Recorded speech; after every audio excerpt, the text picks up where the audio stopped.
Chapter 1. My brother is the chosen one. It's over. What a disaster. Qin Feng cursed the heavens in despair. Is there truly such cruelty in the world? Just a few days prior, he was diligently working to ensure his boss could marry a young mistress next year. Who could have anticipated that he would inexplicably be reborn as a baby, grotesquely developing in the womb? After gathering information for several days, he discovered that this was not his original world, but a fantastical realm known as the ancient wilderness. Here, demons and humans coexist. Immortals and mortals share the same space, and powerful beings can cleave mountains and rivers, summon winds and rain, and gaze down upon the universe, their words shaking the very foundations of the land. He had assumed that someone as ordinary as himself who wouldn't even attract a dog's attention on the street and could easily stumble into the wrong browser would not survive even a few episodes in this fantastical world. Yet, to his astonishment, he learned that his father was the head of the Qin family.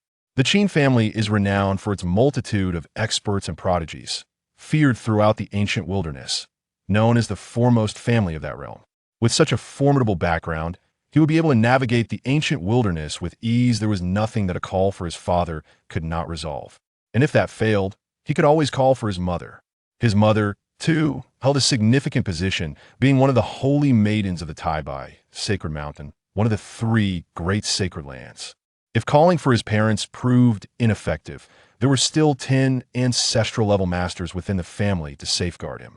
As long as he didn't provoke the perverse protagonist endowed with a halo, he could do as he pleased. A protagonist? He chuckled at the absurdity of it all. Qin Feng began to suspect he was overthinking. How could such an overpowering character exist in reality, where years of effort could be outshone by a mere stroke of luck for a young boy? It was all quite ludicrous. Yet, little did he know, he would soon find no reason to smile. Today, his yet-to-be-seen mother, as usual, consumed a bowl of elixir meticulously prepared by the Qin family. This elixir possessed miraculous powers, capable of enhancing the potential of the unborn child. The more one consumed, the stronger the potential became. To ensure that this child from the Qin family would be born ahead of the curve, they even resorted to secret methods to delay his birth by a century. Currently, it had been 97 years, and in 3 more years, he would finally enter the world. However, before Qin Feng could start absorbing the elixir's energy, it was abruptly siphoned away by an unknown entity, which continued to greedily devour the energy within him. This left him utterly drained, more fatigued than he had ever felt during a 20-day isolation with his girlfriend in his previous life. He soon realized that he was not alone in this place. A terrifying little creature was beside him. If this continued, he would not last a few days before meeting his end. What kind of monster is this? Qin Feng felt an overwhelming dread, wishing to distance himself from this terrifying being. Yet, in this confined space, escape was futile. He could only watch helplessly as his energy was gradually consumed.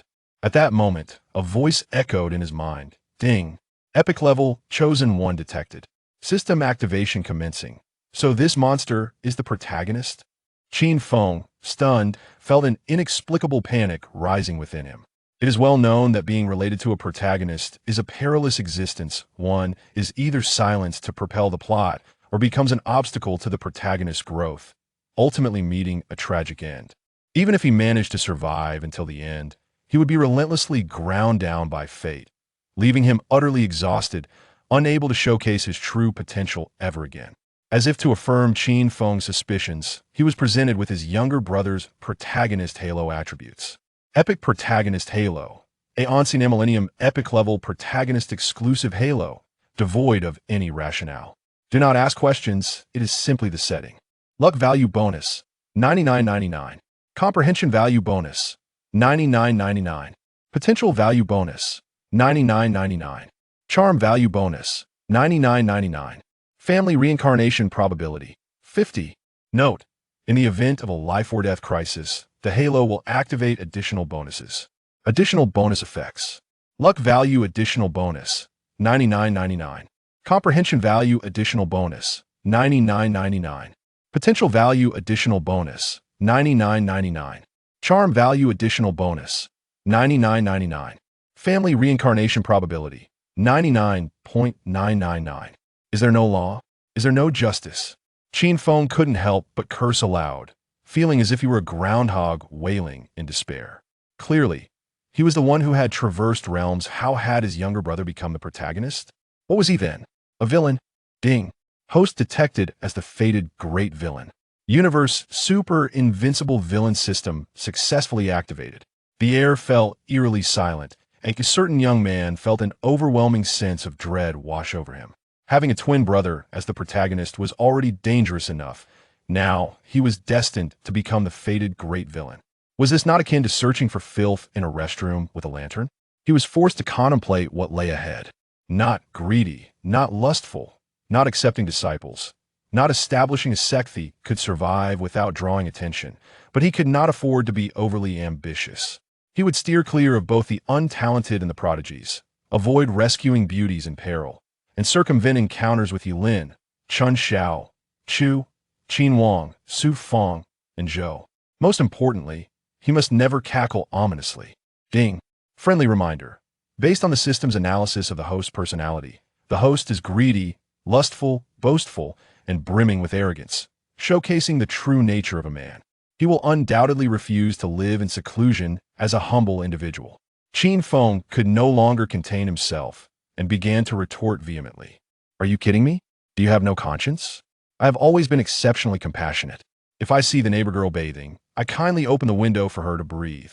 If Mr. Wang next door is away, I watch over his wife. When I encounter a homeless girl, I offer her a warm home.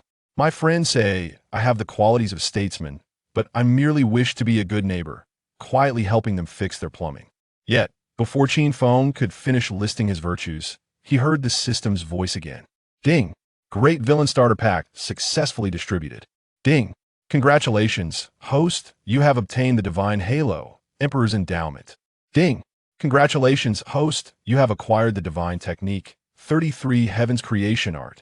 Ding! Congratulations, host, you have received the mythical epic item, max level red-haired old monster experience voucher, Emperor's endowment. Mythical halo upon use. All attributes receive a tenfold enhancement note. Effects will adjust based on original attributes. 33 Heaven's creation art. A mythical technique born from the cosmic explosion with the power to alter destiny. Max level red-haired old monster experience voucher. A mythical epic item upon use. One may experience the joy of being a max-level red-haired old monster, suppressing anyone who dares to claim invincibility note. Lasts for 24 hours, cooldown period of 10 years. Qin Feng stared blankly at the item attributes, suddenly feeling that being a villain might not be so bad after all. Brothers, come at me. No, he had been raised with Confucian principles. Growing up studying the Analects, how could he willingly degenerate into a villain? Suck, suck, suck, that's all you know how to do. Qin Feng realized his younger brother was still draining his energy and kicked him squarely in the face. Confucius said, "A gentleman must be formidable to be respected. Note, when a gentleman takes action, he must do so with severity, otherwise he cannot establish authority." Chapter 1. My brother is the chosen one. Alas, it's over. The end has come. Let the flowers bloom. Qin Feng cursed the heavens in despair. Is there truly such cruelty in this world? Just days ago, he was diligently working on screws, hoping his boss would marry a young mistress next year. Who would have predicted that he would inexplicably be reborn as a lecherous infant still in the womb? After gathering information for several days, he discovered that this was not his original world, but a fantastical realm named the Ancient Wilderness. A world where demons coexist with mortals, where immortals and common folk dwell together, and where mighty beings can split mountains and sever rivers, summon winds and rains, and gaze down upon the world with a single word that can shake the 9 provinces. He initially thought that a mundane individual like himself, one who would not even attract the attention of a dog on the street and could easily wander into misfortune with just a web browser, would not survive more than 3 episodes in such a fantastical world. Yet, the surprise was overwhelming. His father turned out to be the head of the Qin family. The Qin family, known for its multitude of experts, a lineage of prodigies, and its formidable reputation in the ancient wilderness, was celebrated as the foremost family of the realm. This powerful background allowed him to traverse the ancient wilderness with ease, for there was hardly any problem that could not be resolved with a shout of father. And if that failed, there was always mother. His mother was no ordinary woman either. She was the saintess of the Tai Bai Immortal Mountain, one of the three sacred lands. If calling upon his parents proved ineffective, the family also boasted 10 ancestral-level experts standing guard. As long as he did not provoke the perverse protagonist endowed with a protagonist halo, he could play as he pleased. A protagonist? It felt as if he had read too many novels. How could such an absurdity exist in reality, where the efforts of generations could be eclipsed by a mere stroke of luck for a young lad? It was utterly laughable. Little did he know, his amusement would soon be extinguished. Today, his previously unknown mother, as per her usual routine, consumed a bowl of meticulously crafted celestial liquid prepared by the Qin family. This liquid possessed miraculous powers, enhancing the potential of the unborn child. The more one consumed, the stronger the potential. To ensure their child was born on the right track, the Qin family even resorted to secret methods to delay his birth by a century. With 97 years already elapsed, only 3 more years remained. Yet, before Qin Feng could begin to absorb the energy, it was abruptly siphoned away by an unknown force, which greedily feasted upon the energy within him. His spirit plummeted, feeling more exhausted than the 20 days he had spent alone with his girlfriend in his previous life. And he realized he was not alone in this womb. A terrifying little creature was beside him. If this continued, he would meet his demise in a matter of days. What kind of monster is this? Qin Feng was engulfed with dread, yearning to distance himself from this horror. Yet, in this confined space, escape was impossible. He could only watch helplessly as his energy was gradually devoured. At that moment, a voice echoed his mind. Ding! Epic level, chosen one detected. System activation commencing. This monster is the protagonist. Qin Feng was taken aback, his heart racing with inexplicable fear. It is well known that the family of a protagonist often faces perilous fates. They either meet untimely ends or impede the protagonist's growth, ultimately leading to their own demise. Even if he managed to survive until the end, he would be relentlessly ground down by fate, left exhausted and unable to regain his former glory. Just as he feared, he was able to see the attributes of his younger brother's protagonist halo. Epic level protagonist halo, a rare, peerless protagonist's exclusive halo, devoid of riasando, not question. It is simply the setting. Luck attribute bonus, 99.99. Comprehension attribute bonus, 99.99. Potential attribute bonus, 99.99. Charm attribute bonus, 99.99. Familial reincarnation rate, 50. Note: in the event of a life or death crisis, the halo will activate additional bonuses. The effects of the additional bonuses are as follows. Luck attribute additional bonus, 99.99. Comprehension attribute additional bonus, 99.99. Potential attribute additional bonus, 99.99. Charm attribute additional bonus, 99.99. Familial reincarnation rate, 99.999. What the heck? Is there no law? No justice? Qin Feng could not suppress his exclamation, his heart howling like a groundhog. Clearly, he was the one who had traversed realms. How had his younger brother become the protagonist? What did that make him? The antagonist? Ding. Host identified as the destined great villain. Activation of the universe's super invincible villain system successful. The air suddenly fell silent. A certain dapper lad felt an overwhelming sense of dread. Having a twin brother as a protagonist was already perilous enough. Now he was to be cast as the destined great villain. Was this not akin to searching for filth with a lantern? Simultaneously, he was compelled to contemplate his future course of action. Do not be greedy. Do not be lustful. Do not accept disciples. Do not establish teachings. He could bide his time without stepping into the limelight, but could he refrain from showing off? Avoid provoking both talentless fools and gifted prodigies. Do not save beauties in peril, and steer clear of individuals like Yilin, Qin Xiao, Chu, Qin Wang, Su Feng, and Zhou. Most importantly, he must never cackle maniacally. Ding. Friendly reminder. Based on the system's analysis of the host character, the host is greedy, lustful, boastful, and excessively flamboyant, unmistakably embodying the essence of manhood. He will absolutely not be content to dwell in seclusion and lead a life of quietude. Qin Feng could no longer contain himself and unleashed a stream of invective. What the heck? Are you kidding? Does your conscience not hurt saying such things? I've always been particularly compassionate. For instance, when I see the girl next door bathing, I kindly open the window for her to get some fresh air. When I notice old Wang next door is away, He'll look after his wife when I encounter a homeless girl. I offer her a warm home. My friends say I have the qualities of a chancellor, but I merely wish to be the big boy next door, quietly helping my neighbors fix their plumbing. However, just as Qin Feng finished recounting a fraction of his virtues, the system's voice chimed in once more. Ding! The Great Villain's Beginner Gift Pack has been successfully distributed. Ding! Congratulations, host! You have acquired the Divine Level Halo, the qualities of an Emperor. Ding! Congratulations, host! You have obtained the Divine Level Cultivation Method, the 33 Heavens Creation Sutra. Ding! Congratulations, host!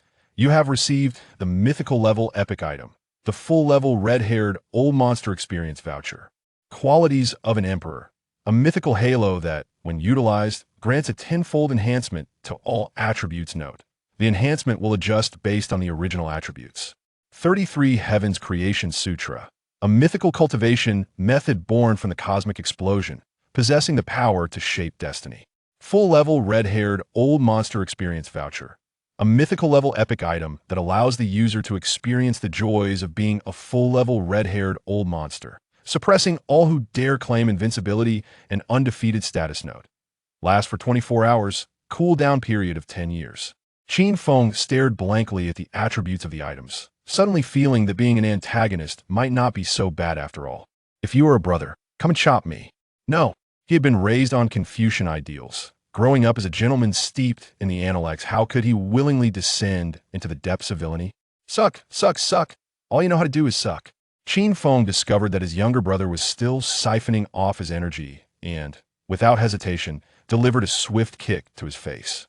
Confucius said, "A gentleman must be firm to establish his authority." Note: when a gentleman takes action, he must do so with strength, otherwise, he cannot establish his credibility. Chapter 2. My child possesses the qualities of a great emperor with a decisive step. My younger brother not only failed to behave, but also retaliated with a punch. By the heavens, this brother should not linger here. Qin Feng's anger surged instantly, activating the aura of imperial potential. Ding dong. The aura of imperial potential has commenced, granting a tenfold increase in all attributes. Qin Feng could distinctly feel the transformation within his body, as every part became imbued with strength. With a resounding thud, Qin Feng advanced and delivered another kick, vastly more powerful than before. The younger brother seemed to sense the ferocity of this kick, realizing that Qin Feng was not to be trifled with, and immediately ceased his attempts to absorb energy from him.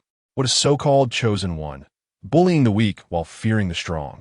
Qin Feng felt an overwhelming disdain and could not resist delivering another kick to his younger brother. Ding dong. Detected host kicked the chosen one, earning 10 villain points. 10 villain points. Drawing upon years of experience from reading novels, Qin Feng attempted to summon the system shop in his mind. In the next moment, a system shop materialized in his consciousness, filled with treasures that gleamed with golden light, dazzling enough to blind one's titanium alloy eyes. Turtle Shell Aura. Divine Level. With a slight twist of its mouth, emanates a powerful aura that compels men to leap into fire and face death. It makes women utterly devoted, allowing for multiple marriages. It drives spirit pets to madness, swearing to follow to the death. Even weapon spirits will recognize it as their master without reason. Priced at $99,999. Villain points. Darken Heart. Divine Level. Capable of doubling battle power according to anger levels. Priced at $99,999. Villain points. Heavenly Sacrifice Law. Divine Level. A passive divine skill. Ignited when a close kin is slain, granting supreme power to annihilate gods and Buddhas alike. Disregarding levels. Priced at $99,999. Villain points. They all seem incredibly formidable, but the prices. It would be disingenuous for Qin Feng to claim he was not tempted. Yet the abundance of ellipses was equally true. As a gentleman well-versed in Confucian thought, he naturally sought to overcome adversity. Confucius once said, "By reviewing the old, one can learn the new. Thus, one may become a teacher." Qin Feng sensed that his younger brother was once again misbehaving, and lifted his foot to kick him in the face. Ding dong. Detected host kicked the chosen one, earning 10 villain points. Due to Qin Feng still being in a state of furtive development, He soon found himself weary and could only call upon the system to prepare for the 33 days of creation technique to replenish his energy. Ding dong. The 33 days of creation technique begins to instill. Boom. In an instant, a torrent of immense information surged into Qin Feng's mind, illuminating the meridians within his body as the secrets of the technique unfolded, as if engraved in his consciousness. Impossible to forget. Is this technique powerful? Qin Feng was still unaware of the cultivation system in the primordial world and thus could not discern the quality of the technique.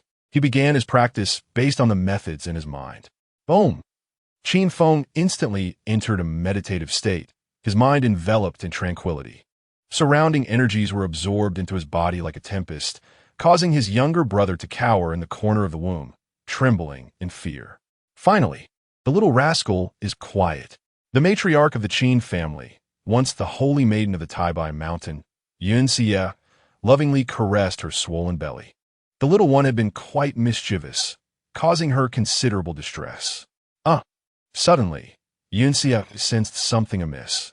The little one within her was absorbing spiritual energy in a remarkably rhythmic manner, as if practicing some technique. Innate technique. The four characters flashed in Yunxia's mind, her delight evident on her face. In the primordial arts, there are 6 levels of techniques, ascending from low to high: yellow, profound, earth, heaven, saint, and divine. The levels of heaven, earth, profound, and yellow are created by martial masters, allowing practitioners to reach the peak of perfection. The higher levels, saint and divine, require comprehension of the laws of heaven and earth for their creation. However, aside from the originators, no one can achieve the peak of perfection in these techniques. One can only view the world from the shoulders of giants. To grow stronger, one must create their own techniques to attain perfection. The unborn child, in a state of innate purity, is said to perceive the existence of the laws of heaven and earth. However, at this moment, the child remains in an unconscious state, lacking the initiative to cultivate. Possessing an innate technique is an exceedingly rare occurrence. Once the child begins to cultivate, they will start with at least a saint-level technique, boasting a perfect compatibility, thus naturally gaining an advantage from the outset, undoubtedly a prodigious talent. This is why the Qin family spared no expense and employed secret methods to delay Qin Feng's birth by 100 years. Not only to give the child an edge at the starting line, but also to enhance the probability of success, betting on a once-in-a-millennium occurrence. My child, you truly bring me pride. Yunxia was overwhelmed with joy, realizing her unassailable position within the Qin family. Even the ancestors would treat her with utmost respect. Her child was creating a technique beyond the heavenly level, a treasure that would ensure the family's legacy. Soon, the elders of the Qin family received the news and hastily ended their seclusion to offer their support. Xia, you are the great benefactor of our Qin family. Do not feel burdened. Whatever you require, simply ask, and our Qin family will move mountains and seas for you. Are you comfortable? If not, I'll have someone replicate Taibai Mountain for you, so you feel at home. Why is it only 1 bowl of celestial liquid a day? If the Wang family next door sees this, they might think our Qin family cannot afford more. Let us have another bowl, 1 bowl every hour. Just as the elders were chattering endlessly, a cold snort suddenly reverberated in their ears. All of you, return to your cultivation. If you frighten the little one, I will hang you from the crooked tree at the Qin family's entrance. The elders scattered like frightened birds, akin to unruly children confronted by their teacher. Despite their advanced ages, the youngest among them being several thousand years old, this individual was the second elder of the Qin family, and before him, they were mere children. If they were truly hung from the crooked tree, how could they face the world again? Greetings, esteemed elder. Yunxia hurriedly prepared to kneel in reverence, only to be stopped by a gentle force before she could. You are with child. There is no need for such formalities. Focus on nurturing the baby. The techniques derived from the laws are extraordinary, filled with boundless potential. I see that he possesses the qualities of a great emperor. The second elder did not appear in person, leaving only his authoritative voice. Meanwhile, the entire Qin family began to mobilize, summoning countless elite disciples and experts to protect Yunxia, ensuring that even a mosquito passing by would be thoroughly investigated. My child possesses the qualities of a great emperor. Beside Yinxie stood a robust man who couldn't stop grinning. He was Qin Tian, the current head of the Qin family and Qin Feng's father. What a sight! Yinxie cast a sultry glance, nearly causing Qin Tian to lose his composure, contemplating the necessity of teaching his son the value of discipline. However, recognizing the child's significance to the family, he reined in his stern demeanor, hoping that the little one would understand his father's struggles and emerge promptly. Yet, Qin Feng showed no intention of leaving, content to live a life of routine, eating, sleeping, and kicking his brother. Chapter 3. A Traitor Within, Trading Prohibited Madam. Push harder. 3 fleeting years have passed, and, at last, the day of Qin Feng's birth has arrived. The entire Qin family is bustling with activity, and all the elite disciples stand ready, as this momentous event heralds the arrival of another prodigy. Any suspicious individuals discovered will be dealt with swiftly. Why is it taking so long? Qin Tian paces anxiously outside the door, his heart aching at the sound of his wife's anguished cries. Do not be nervous. Everything will be fine. Several elders of the Qin family, seasoned in such matters, sit calmly in the courtyard sipping tea, though their eyes occasionally dart toward the door, revealing their underlying tension. While the accompanying cultivation techniques are rare, the Qin family, as the foremost ancient clan, can certainly procure a few. Their true concern lies with Qin Feng himself, the ability to comprehend these techniques while still in the womb, and to be born with a perfected divine skill, means he will undoubtedly grow to be an invincible existence of his caliber. It is akin to possessing nuclear deterrence. No family would ever consider having too many such experts. Moreover, in a world where strength reigns supreme, a family's prosperity hinges on the number of formidable members it possesses, and they hold great hopes for this unborn child. At this moment, Qin Feng discovers that his younger brother harbors ambitions to usurp his position as the elder brother. Enraged, he swiftly kicks him aside. Ever since he awakened the aura of the emperor and began practicing the 33 celestial transformations, he has relentlessly bested his brother, establishing his authority as the elder sibling. Now, the little one cowers in the corner, trembling at the slightest indication of Qin Feng's movement, consuming the celestial essence first, and only daring to partake in the remnants once he is sated. Additionally, his villain points have accumulated to over 33,200, eagerly awaiting to be spent. The 3-year period has come to an end. It is time for me to make my entrance. Qin Feng envisions a bright future ahead, impatient to emerge. Yinxie struggles on the bed, her small hands gripping the sheets tightly, nearly driven to madness by the torment of this little rascal. With a heart-wrenching scream, Yinxie finally reaches her breaking point, and Qin Feng is born, announcing his arrival into this ancient world with a loud cry. However, as he is still unable to articulate words, his wails resonate as a piercing cry. Wow! He's been born. My son Qin Feng has arrived. Outside, Qin Tian is overwhelmed with excitement, his heart finally at ease. Whether it is fate or some other force at play, after deliberation among the Qin family members, they decide to name him Qin Feng. Ding dong! The system detects the birth of a destined great villain and arranges a corresponding phenomenon. Boom! Suddenly, the sky erupts with thunder and lightning, transforming the previously clear blue expanse into a dense shroud of clouds, casting the world into darkness. With an eerie blood-red moon appearing in the sky, a celestial omen, a prodigy, emerges. The signs in heaven indicate that my son Qin Feng indeed possesses the potential of an emperor. Qin Tian laughs joyously, as if proclaiming this wonderful news to the world. The surrounding disciples of the Qin family rush forward to congratulate their master on the birth of a remarkable son.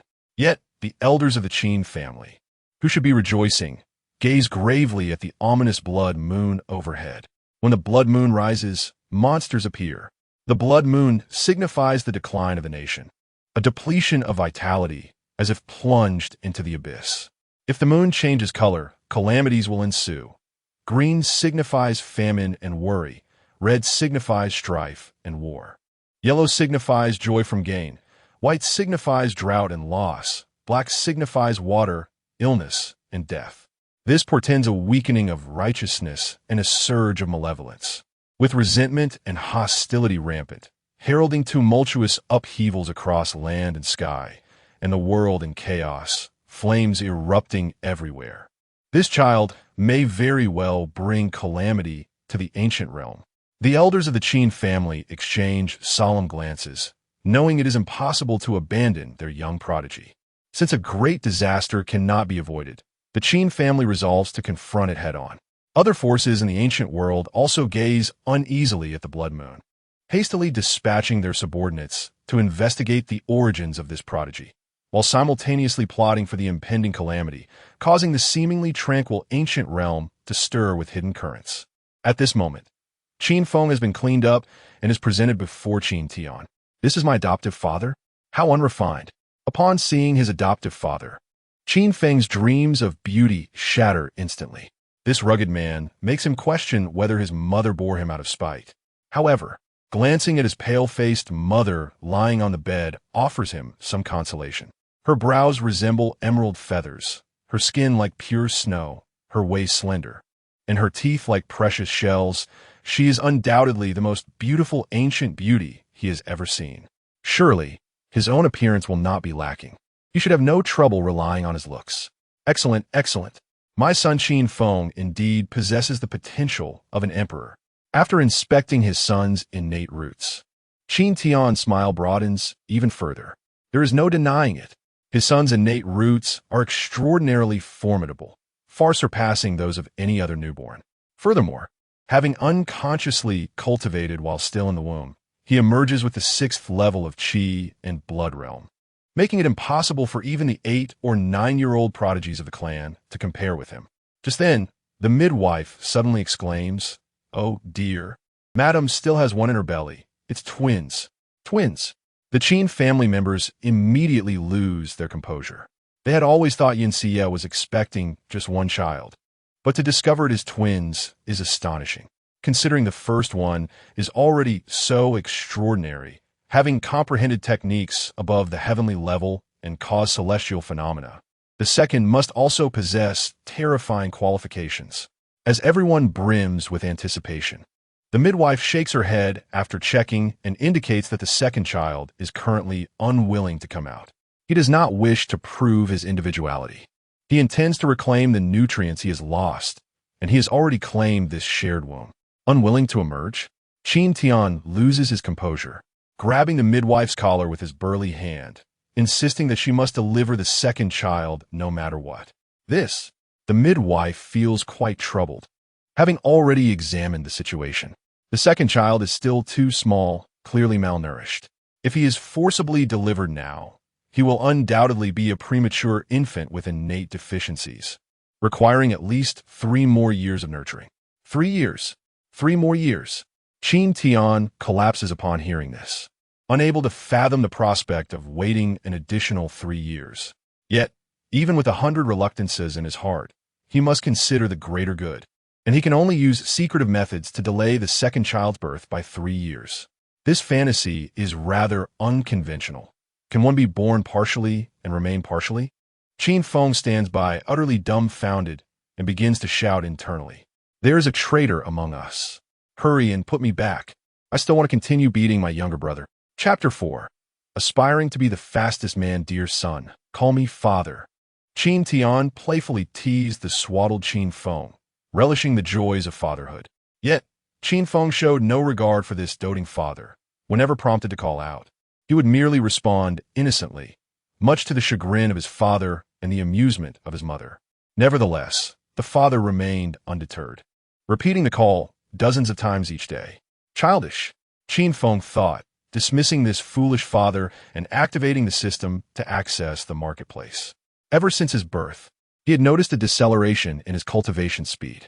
According to the system, the rapid growth during his gestation was due not only to the elixir of immortality, but also to the assistance of his mother, a formidable practitioner.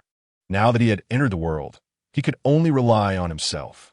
However, with just over 30,000 villain points, he found little means to swiftly enhance his cultivation. Suddenly, the system interjected. It is advisable for the host to purchase the Enlightenment Aura, which can significantly augment your comprehension. By mastering the first level of the 33 Heavens Transmutation Sutra, your cultivation will yield exponential results. Enlightenment Aura increases the host comprehension by 100-fold. Exchange price 30,000 villain points. Effect duration 1 month. 100-fold comprehension. Even a pig would be considered a genius with such an enhancement, let alone he, a super prodigy marinated in elixir for a century. After a moment of contemplation, Qin Feng consented to the exchange. He yearned more to grasp the 33 Heavens Transmutation Sutra than for rapid cultivation. According to the knowledge in his mind, mastering the complete 33 Heavens Transmutation Sutra would grant him an immortal existence. Even if slain, he could resurrect from a drop of blood. It was an essential skill for villainy, murdering and coveting other spouses. How absurd! He, a scholar well-versed in the intellects, could never stoop to such villainy. Ding dong! Congratulations, host, for expending 30,000 villain points to successfully exchange for 1 month of Enlightenment Aura. Boom! Qin Feng felt as though his mind had erupted, his soul teetering on the edge of transcendence. Concepts that once eluded him regarding cultivation became clear and comprehensible. Time flew by, with the seasons. 3 years swiftly passed. Qin Feng, now 3 years old, had blossomed into a charming little cherub. With his harmless demeanor and the social graces learned from his past life, he greeted everyone with a smile, thriving in the Qin household. Whether single ladies or married women, they would eagerly pick him up and shower him with affection. As a refined gentleman who cherished the principles of reciprocity, he would always return the affection with a gentle kiss. Yet, the system unjustly accused him of being a lecherous rogue, insisting he should earn villain points for such interactions. Was he truly that kind of person? Even if he had the inclination, he lacked the means. Moreover, he had a chosen brother, a prodigy, with no time for such trivialities. Since his younger brother claimed the double room, he had soared to new heights, mastering the laws of heaven and earth, developing his unique celestial technique. Ethereal dragon and phoenix apparitions often encircled him, resonating with their powerful roars. The commotion was far greater than that of Qin Feng's own birth. The entire Qin family rejoiced, astonished to have birthed 2 exceptional talents. It even stirred the long-secluded ancestor, who personally named his younger brother Qin Hao, a man destined to challenge the heavens. Faced with such an unreasonable younger brother, Qin Feng dared not slacken his efforts over the past 3 years, utilizing every moment to enhance his cultivation. While others may perceive him as a rival to his brother, he understood the truth. He had not comprehended the accompanying techniques during gestation, only grasping the external path. This meant he had not yet achieved the pinnacle of the 33 Heavens Transmutation Sutra, rendering him incapable of invincibility among peers. At the starting line, he had already fallen significantly behind his brother. To avoid being sacrificed or eliminated in the future, he needed to elevate his cultivation swiftly. Now, he had grasped the first level of the 33 Heavens Transmutation Sutra, and his cultivation had broken through to the 9th level of Qi and blood, merely a step away from the opening origin realm, where he could establish a dantian to store his spiritual energy. A 3-year-old opening origin realm would shatter ancient records. Breakthrough. Now, sitting cross-legged on his bed, Qin Feng suddenly opened his eyes and shouted, channeling all his spiritual energy to bombard his dantian. Boom! A deafening sound reverberated within him, and a dim starry sky emerged in his dantian. The surrounding spiritual energy surged like a tidal wave into his dantian, illuminating the dark expanse with a vibrant life force of creation. With a deep exhale, Qin Feng felt tenfold stronger than before. Since mastering the first level of the 33 Heavens Transmutation Sutra, his recovery ability had vastly surpassed that of his peers, bringing him closer to the realm of immortality.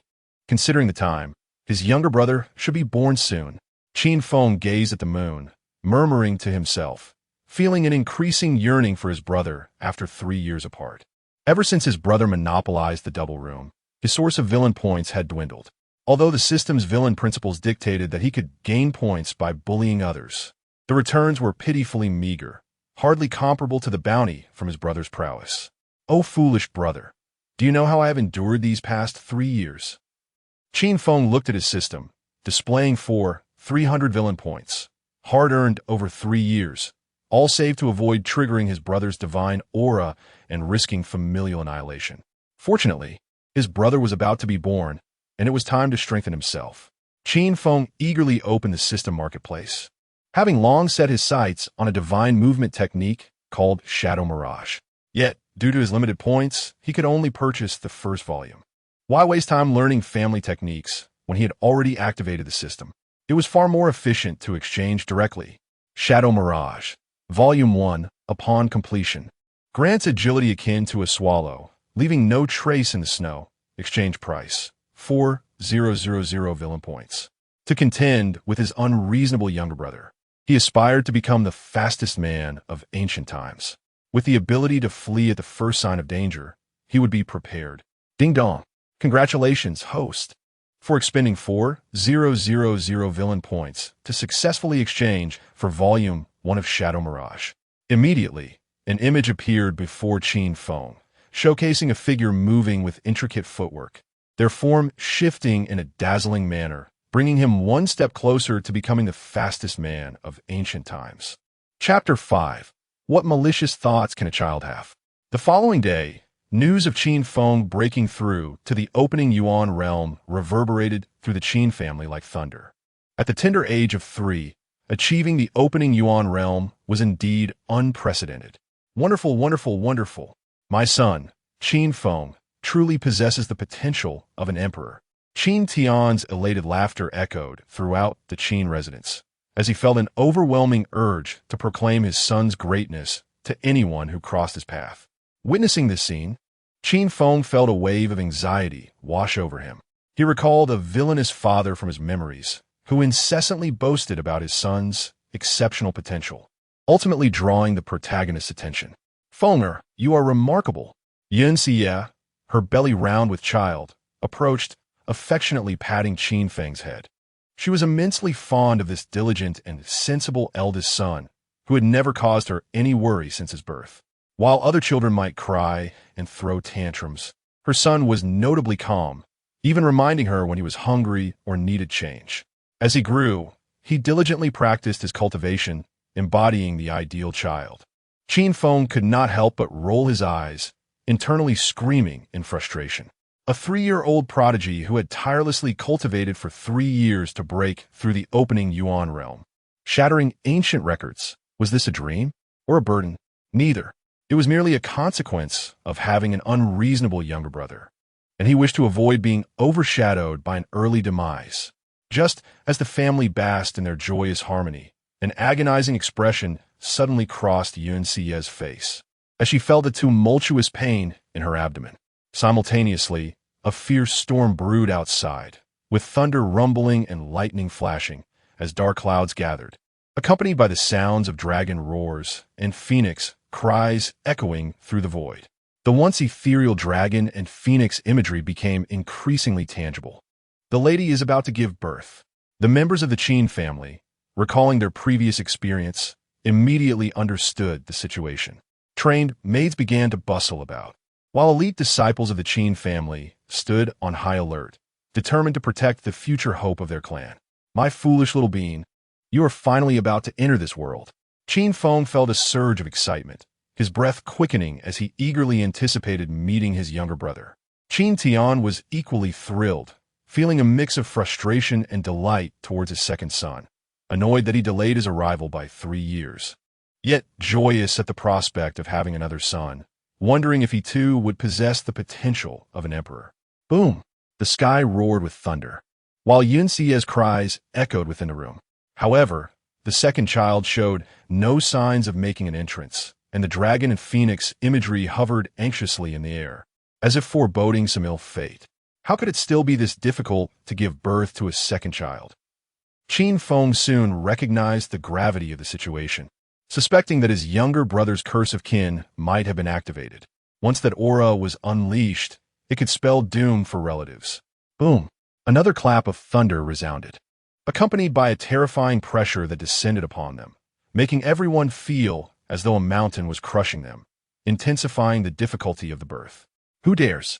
Qin Tian roared in fury, a violent energy surging from within him, as the disciples of the Qin family filled with rage, channeling their energy to resist this overwhelming pressure.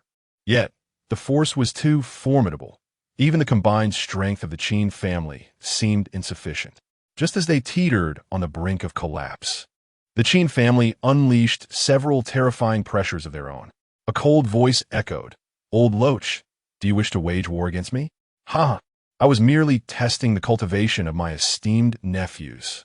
An elderly man, clad in a dragon robe with flowing white hair, appeared in the sky. Had it not been for witnessing his earlier display of power, one might have found it difficult to associate his benevolent appearance with ill intentions. The dragon robe? The emperor of the Great Xia. Qin Feng was no longer a naive child. Over the past 3 years, he had gained some understanding of the ancient world beyond just cultivation. Various forces mingled within the ancient realm. Families, sects, tribes, and gangs, all vying for power and resources, often uniting to form nations. The Great Xia dynasty, the largest nation in the ancient realm, comprised countless families, with the Qin family being the most formidable, hence its title as the foremost family in the ancient world. This was reminiscent of the aristocratic families during the Sui and Tang dynasties, a thorn in the side of the rulers. Understanding who this individual was, it became clear why he had acted as he did. The emergence of 2 prodigies from the Qin family was certainly a cause for alarm for the imperial family of the Great Xia. This must be the eldest son of the Qin family.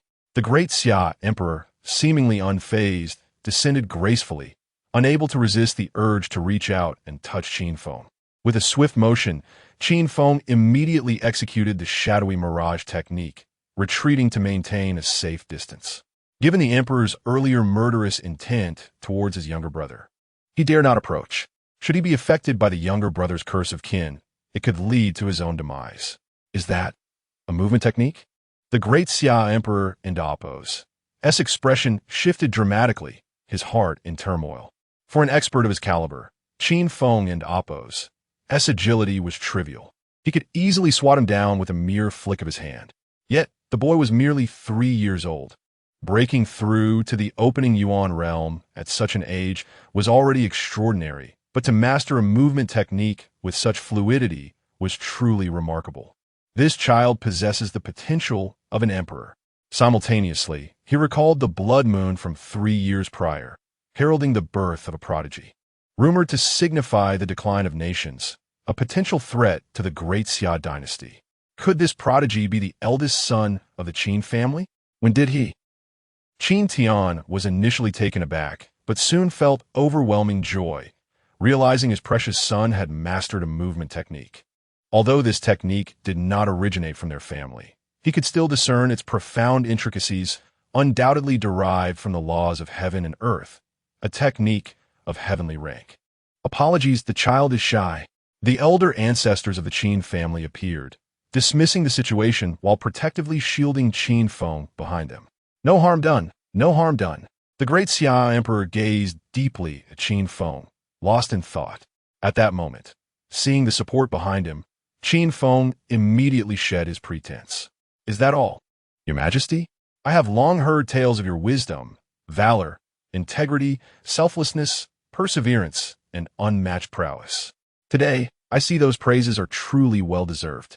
With exaggerated admiration, Qin Feng launched into a series of compliments, then swiftly shifted the conversation. Your Majesty, as a figure of such distinction, surely you wouldn't arrive empty-handed for a visit?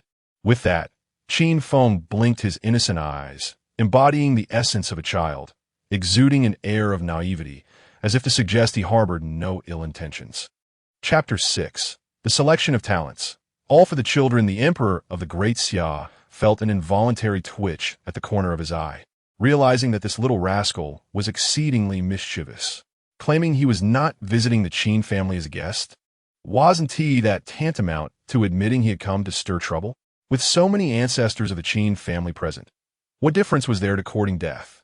Yet, if he were to assert he had come as a guest, he had no gifts prepared. Surely, he wouldn't present his divine garments as a token of goodwill. Would he? Seeing the lack of response from the emperor, Qin Feng immediately gasped in exaggerated astonishment. Could it be that the illustrious emperor of the Great Xia has truly come to visit empty-handed?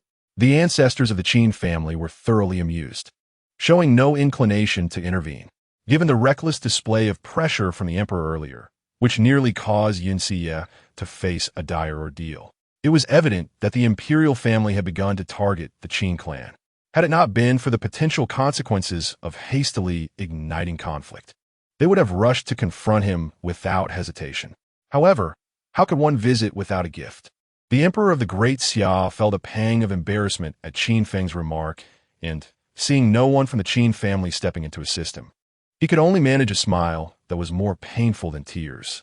Reluctantly, he produced a small wooden box. Upon opening it, 9 exquisitely crafted small swords emerged, each infused with a formidable sword aura. The long Kong 9 swords. The ancestors of the Qin family were visibly moved, and they instinctively recounted the origins of the swords. These blades were once wielded by the legendary Long Kong sword god, a paragon from millennium ago. The swords were divided into 9, each named for its unique purpose: slaying immortals, killing gods, extinguishing Buddhas, subduing demons, overcoming monsters, decapitating saints, chasing souls, seizing spirits, and breaking armies. Each sword was a rare divine weapon, and when united, they ranked among the top 10 of ancient artifacts, capable of forming formidable sword arrays that could rival thousands in battle. Yet, following the demise of the Long Kong sword god, the 9 swords scattered throughout the ancient world. Who could have imagined that this old rascal had managed to collect them all? The emperor's expression twisted in conflict, as he was loath to part with any single sword. He had expended vast resources, manpower, and time to gather them, and now, before he had even had the chance to truly appreciate them, he was to part with one. However, should he refuse to offer at least one, he would have to relinquish his own divine garments. Choosing the lesser of two evils, he resolved to let Qin Feng select one. He believed that before long, this sword would find its way back to him. For the Qin family had recently produced 2 prodigies who not only posed a threat to imperial authority, but also disrupted the balance among the noble clans. In a world where all are drawn by profit, how could other clans remain complacent when the resources available were already finite? If these 2 prodigies continue to grow, the other families would inevitably find themselves squeezed for resources. Before the emperor could invite Qin Feng to choose a sword, Qin Feng, with an innocuous smile, snatched the small wooden box containing the 9 swords and exclaimed, "Thank you, Your Majesty, for the 9 swords." Although Qin Feng was unaware of the swords and Appo's true significance at that moment, the expressions of the Qin ancestors spoke volumes. Such treasures, talented individuals would naturally seize everything for themselves. The emperor of the Great Xia hastily interjected, wishing to clarify that he meant to bestow only one sword. Yet, the ancestors of the Qin family, seemingly devoid of propriety, showered the emperor with extravagant praise. "Your Majesty is truly magnanimous, bestowing upon us the Long Kong 9 swords. Your regard for the Qin family has touched my heart to the point of tears. I wish I could transform into a maiden to express my gratitude. Such a precious gift. I fear the Qin family cannot repay you. Your Majesty is the true dragon of the heavens, wealthy beyond measure. Surely you do not concern yourself with such trifles. Indeed, to discuss money with your Majesty would be an affront. As the saying goes, a light gift carries heavy sentiment. Your understanding suffices. The Qin family will certainly follow your Majesty's lead.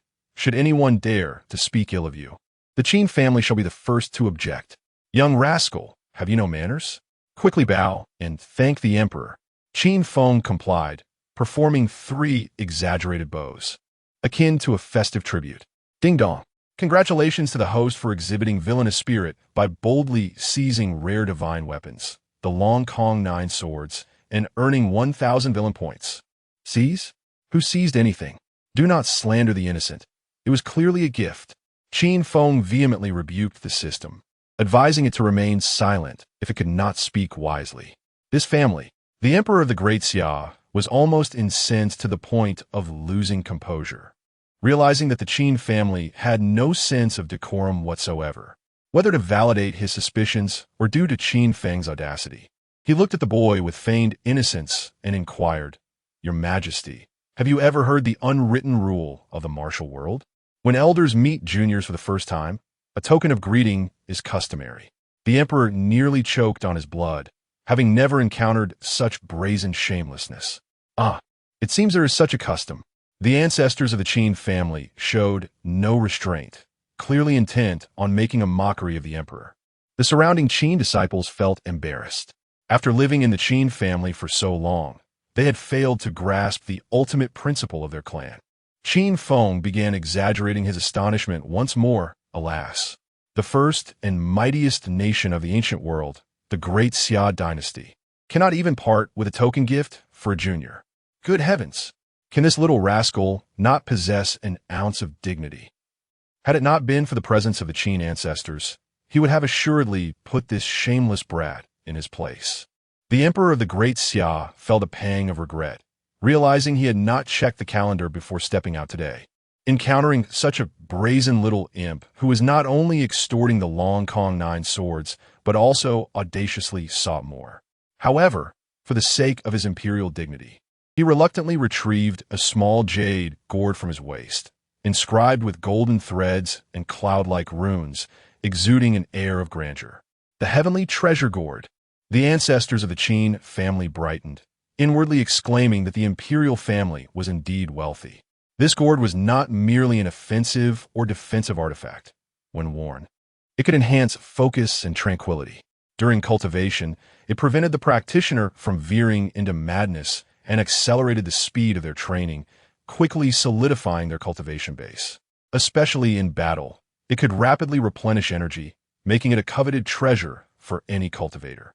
Yet, the cost of crafting such an item was exorbitant, and the success rate was dismally low. Even the Qin family would not dare to attempt its creation lightly. The 5 heavenly treasure gourds remaining in their family had all been acquired through other channels. "Thank you, Your Majesty." Qin Feng gleefully stepped forward, thick-skinned as he accepted the gourd. Ding dong. Detected that the host is eager to help and is freely safeguarding the heavenly treasure gourd, earning 1,000 villain points. Qin Feng nodded in satisfaction, wishing the system would speak more often. Chapter 7. Finding a reason to hit my younger brother unceremonious. The emperor of the great Xia wore a smile that was more akin to a grimace, his heart genuinely reluctant to part with the heavenly treasure gourd. Alas, this had already become the least valuable treasure in his possession. Surely, he could not bestow upon this imp the divine artifacts painstakingly crafted over many years. Wait a moment. Why did that young lad's gaze seem so familiar? The emperor of the great Xia's heart trembled as he noticed Qin Feng looking at him with an expression of innocence that mirrored his previous request for a welcome gift. What audacity! How could one be so shameless? Having already bestowed upon him 2 treasures, the boy still appeared unsatisfied. The elders of the Qin family wore expressions of embarrassment, internally lamenting their misfortune. They had already given away 2 precious items, yet his appetite remained insatiable. This forced them to ponder when they might collectively escort Qin Feng to the great Xia imperial city, visiting household after household for greetings. The surrounding disciples of the Qin family watched with envy, seemingly grasping a profound truth. In the world of martial arts, one's face is merely an external ornament. Ding dong. Detection indicates the host has negatively influenced the Qin family disciples, earning 200 villain points. Is this even possible? Qin Feng's eyes sparkled with excitement, as though he had unlocked a new skill in the game of life. At that moment, the emperor of the great Xia was genuinely fearful of Qin Feng, seizing the opportunity during the boy's momentary distraction to transform into a beam of golden light and ascend into the sky. I suddenly recall that I have matters to attend to. Your Majesty, I can visit you with my younger brother when convenient. There is no need for formality. Please do not prepare any valuable treasures. A few tomes of saint-level or divine-level techniques will suffice. And as for the heavenly treasure gourd, a dozen will do. I assure you, I have no use for more, as a mere child like me cannot possibly need so many fine treasures. Qin Feng called out towards the direction in which the emperor had departed, and it seemed to the onlookers that the golden light lost its balance, nearly plummeting from the sky. Such audacity! The crowd was filled with embarrassment, collectively thinking, "We cannot help but admire this. Why are you all staring at me? Have you never seen the most handsome person of the ancient age?" Qin Feng proudly tossed his head back, embodying the aura of an idol. "Dear child, you are still young. I shall safeguard this sword for you." Qin Tian approached with a mischievous smile, snatching the small wooden box from Qin Feng's hands. As one of the top 10 divine weapons of the ancient era, no one could remain indifferent to the Longkong 9 swords. Not even the head of the first family of the ancient times. Oh my! The disciples of the Qin family felt a wave of embarrassment wash over them, realizing that Qin Tian was not the virtuous patriarch they had imagined. His actions were not of guardianship, but rather of coveting his son and Appo's treasure, proclaiming love while snatching away my precious possession. Qin Feng, like a true dramatist, leapt into the embrace of an elder, seeking comfort. What a disgraceful being. Even my own son's treasures are not safe. The elder tenderly lifted Qin Feng, comforting him while giving Qin Tian a kick to help reclaim the Longkong 9 swords. This act firmly declared to all that the Longkong 9 swords belonged to Qin Feng, regardless of how aggrieved Qin Tian felt. The surrounding disciples of the Qin family looked on with envy. A mere 3-year-old child wielding one of the top 10 divine weapons of the ancient era, adorned with the heavenly treasure gourd, a supreme auxiliary artifact. If this news were to spread, countless practitioners would surely be envious. Thunder rumbled once more in the sky, and the ethereal image of a dragon and phoenix surged downward, entering the chamber where Yun Xie had given birth. Not hearing the cries of an infant, a young maid rushed out to announce the joyous news. "It's a boy. Mother and child are safe." Qin Feng, feeling the weight lift from his chest, had been nearly frightened to death by the sudden pressure, fearing that his younger brother's innate aura might unexpectedly activate. Soon enough, the second son was cleaned and brought out. Qin Feng leaned closer for a comparison. He bore an uncanny resemblance to their father, unlike himself, who had inherited his mother's striking beauty. Yet, such details were trivial. What mattered was that the younger brother was now within his grasp, and unlike in the womb, he could engage in endless play. Alas, the younger brother seemed to sense Qin Feng's presence, instinctively becoming restless. If he could speak at that moment, he might either declare he couldn't see me or plead for him not to approach. The elders of the Qin family couldn't and Appo's help but furrow their brows, sensing an unusual and mysterious aura emanating from the infant. Even with their millennia of existence, they could not articulate the phenomenon, requiring a return to ancient texts for clarity. As the crowd gathered around to study the younger brother, Qin Feng finally found a reason to hit his sibling. "Why aren't you crying, little brother? Is something wrong?" The other soon realized that they had indeed not heard the child's cries, which was starkly different from other newborns. Just as they were about to investigate, a tiny hand reached out. Smack! The crisp sound of a slap echoed in the room. Qin Feng had raised a small hand and delivered a firm smack to his younger brother's bottom. The red imprint left on the skin clearly indicated that it was indeed a brotherly act, and the force behind it was no ordinary strength. "Wah wah!" The younger brother, feeling the sting, cried out loudly. "How could you hit your brother?" Qin Tian chastised Qin Feng sternly, hastily lifting the infant to soothe him. "I was just worried he might be in trouble." Qin Feng's face was a portrait of grievance, yet his heart was already blooming with joy. Ding dong. Detection indicates the host has struck the chosen child, earning 100 points. Ding dong. Detection indicates the host has caused the chosen child to cry, resulting in the release of innate ancestral energy equivalent to 3 years of arduous training, earning 30,000 points. Ding dong. Detection indicates the host has disrupted the chosen child's fortune, granting a chance for a lottery draw. Qin Feng stood in shock, perplexed by the concept of innate ancestral energy. The system explained, humans receive the energy of heaven and earth at birth, and there exists a period before conception during which this essence is cultivated. This is what is known as innate ancestral energy, which can be refined to equate to 3 years of hard training. After understanding this, Qin Feng felt a wave of astonishment wash over him. Had he known how remarkable this innate ancestral energy was, he would not have acted so boisterously at his own birth. Perhaps this was the distinction between protagonists and antagonists. But how could the younger brother possess such knowledge? Curiosity piqued, Qin Feng observed the weeping infant, questioning whether he might be the reincarnation of some great being. However, after several days of observation, he found no signs of wisdom. The baby behaved like any other, eating, sleeping, or crying incessantly. This drove their father nearly to madness, promptly extinguishing any thoughts of a third child. Not all infants are like Qin Feng, yet the gaze of his mother towards their father was distinctly peculiar, as if to imply that her reason for marrying him was solely to bear him numerous sons in vengeance. That evening, the candlelight crackled intermittently. In the neighboring courtyard, the grandson Qin Feng seemed to hear someone reciting poetry about geese. Chapter 8.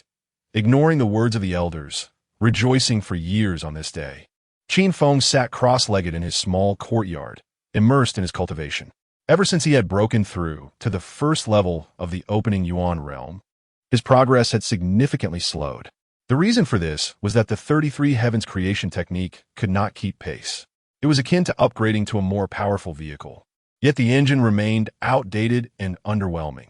He needed to swiftly comprehend the second layer to proceed. Fortunately, the foolish O'Dowdu had been born, allowing him the freedom to pursue his ambitions. Qin Feng accessed the system, revealing 32 for 100 villain points and a single opportunity for a lottery draw. According to the system, only by undermining the fortunes of the Chosen One would one gain a chance to draw, with the rewards being exceedingly formidable. Divine physical constitutions, unique supernatural abilities, and extraordinary martial arts. What would he draw? Filled with anticipation, Qin Feng called upon the system to commence the draw. With a whoosh, a grand spinning lottery wheel materialized before him, adorned with an array of prizes: Supreme Body, Celestial Tyrant Body, Battle Saint Body, Chaos Saint Body, Double Pupils, Supreme Bone, True Dragon Treasure Art, and Transcendent Freedom. Ding! Congratulations, host, you have drawn the Celestial Slashing Sword Technique. Boom! A thunderous sound resonated in Qin Feng and Appo's mind, as if his soul had transcended to another realm. A figure clad in black appeared, uttering no superfluous words. Nodding, he drew his sword.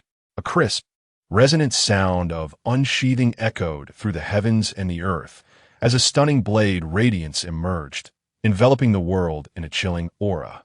The sword light, graceful as a startled swan and agile as a soaring dragon, seemed poised to cleave the heavens in two. The terrifying sword strike etched itself deeply into Qin Feng's consciousness, captivating him utterly, making it impossible to extricate himself from its allure. How terrifying! Upon returning to his senses, Qin Feng found himself drenched in cold sweat. True swordsmanship requires no embellishments. A sword drawn can obliterate the heavens and earth, determining victory and defeat. However, despite the might of the Celestial Slashing Sword Technique, given Qin Feng's current cultivation and age, even if he comprehended how to wield it, he would not be able to execute it effectively. He needed to enhance his cultivation and physical prowess. Time was of the essence for cultivation.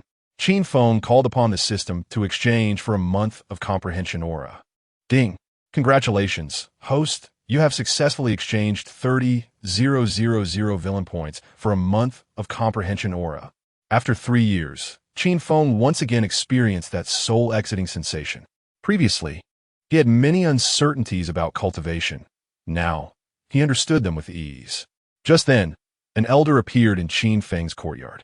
Upon closer inspection, it was the 10th ancestor of the Qin family, who, by lineage, was Qin Feng's great-grandfather, his father's direct grandfather. As for his biological grandfather, he was said to be out in the world, with no news for hundreds of years, leaving the family in perpetual debate over whether to hold a banquet. Uncertain of his fate, "Dear great-grandson, your great-grandfather has come to see you." The 10th ancestor, with a face full of affection, lifted Qin Feng into his arms, expressing great fondness for this obedient and diligent descendant. Ever since Qin Feng's breakthrough to the opening Yuan realm, the elders of the Qin family had been both astonished and delighted. They were pleased to have such a remarkable prodigy in their midst, yet alarmed that Qin Feng had achieved this breakthrough without any guidance, which was an exceedingly perilous endeavor. Failure could lead to ruin. Thus, the elders had deliberated and decided to send the 10th ancestor to guide Qin Feng in his cultivation. Guide? Qin Feng thought it unnecessary. He possessed the complete version of the 33 heavens creation technique, with the precautions clearly outlined. As long as he followed the instructions, there would be no mishaps. As for teaching him martial skills and techniques, it would be more beneficial to lend his second brothers behind for 2 days, no matter how difficult the martial skills and techniques were to learn. He could guarantee mastery within 2 days. Cultivators must remember, pride should not take root in the heart. The 10th ancestor sensed a hint of pride emerging in Qin Feng and prepared to impart a thorough lesson to make him understand that there are always greater mountains beyond the ones one sees, and that in the path of cultivation, stagnation equates to regression. Gathering his energy, the 10th ancestor stomped his foot forcefully, causing several leaves on the ground to flutter. Then, with his fingers pinched together, he pointed at a nearby artificial hill towering several meters high. Whoosh, whoosh, whoosh. The leaves transformed into deadly projectiles, slicing the artificial hill into fragments. The 10th ancestor solemnly imparted, "Do you see? This is the first celestial-grade martial skill I mastered, falling leaves in flight. Through years of humble practice at home, I finally achieved perfection, and upon stepping into the world, my name resonated throughout." Just as the 10th ancestor was about to finish recounting his glorious deeds, he witnessed Qin Feng imitating him. First, he gathered his energy, stomped his foot, causing leaves to spring into the air, and then, with fingers pinched together, pointed at a nearby stone table. Whoosh, whoosh, whoosh. The leaves shot forth like steel shards, embedding themselves in the stone table. Had it not been for his current cultivation being at the first level of the opening Yuan realm, he could have transformed into a cutting machine like the 10th ancestor. This skill requires years of arduous practice. Qin Feng felt no difficulty whatsoever, believing he could achieve perfection within a month at most. Whether it was due to the 100-fold comprehension aura he was currently under or the inherent martial flavor of the falling leaves, it mattered not. Regardless of the reason, celestial-grade techniques truly struggled to capture his interest, while the allure of borrowing his second brothers behind for divine martial skills was undeniable. At this moment, the 10th ancestor stood silently beside him, feeling deeply wounded, especially when Qin Feng muttered that it required decades of hard work. It inflicted unprecedented emotional damage upon him. "I need some quiet time." The 10th ancestor continuously reassured himself, not to be angered, not to be angered. After all, he was his own child. Ding! The system detected the host's disrespect towards his elder, awarding him 100 villain points. How am I disrespectful toward my elder? Qin Feng was momentarily taken aback, questioning whether the system had malfunctioned. Soon, the system provided an answer. Ignoring the words of the elders equates to disrespect. Qin Feng was speechless, recalling his previous exasperation. In this day and age, how could one treat the words of the elderly as absolute decrees? Were the elders always right? Forget it. It is a system. Whatever it says is correct. Disrespect or not, one must remember, ignoring the words of the elders brings years of joy. Just then, several other elders from the Qin family, with grave expressions, passed by Qin Feng, not glancing back as they headed toward the small courtyard where his parents resided. What is happening? Qin Feng curiously followed them.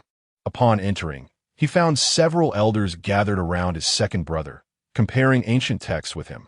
Moments later, the elders could no longer contain their excitement, bursting into raucous laughter.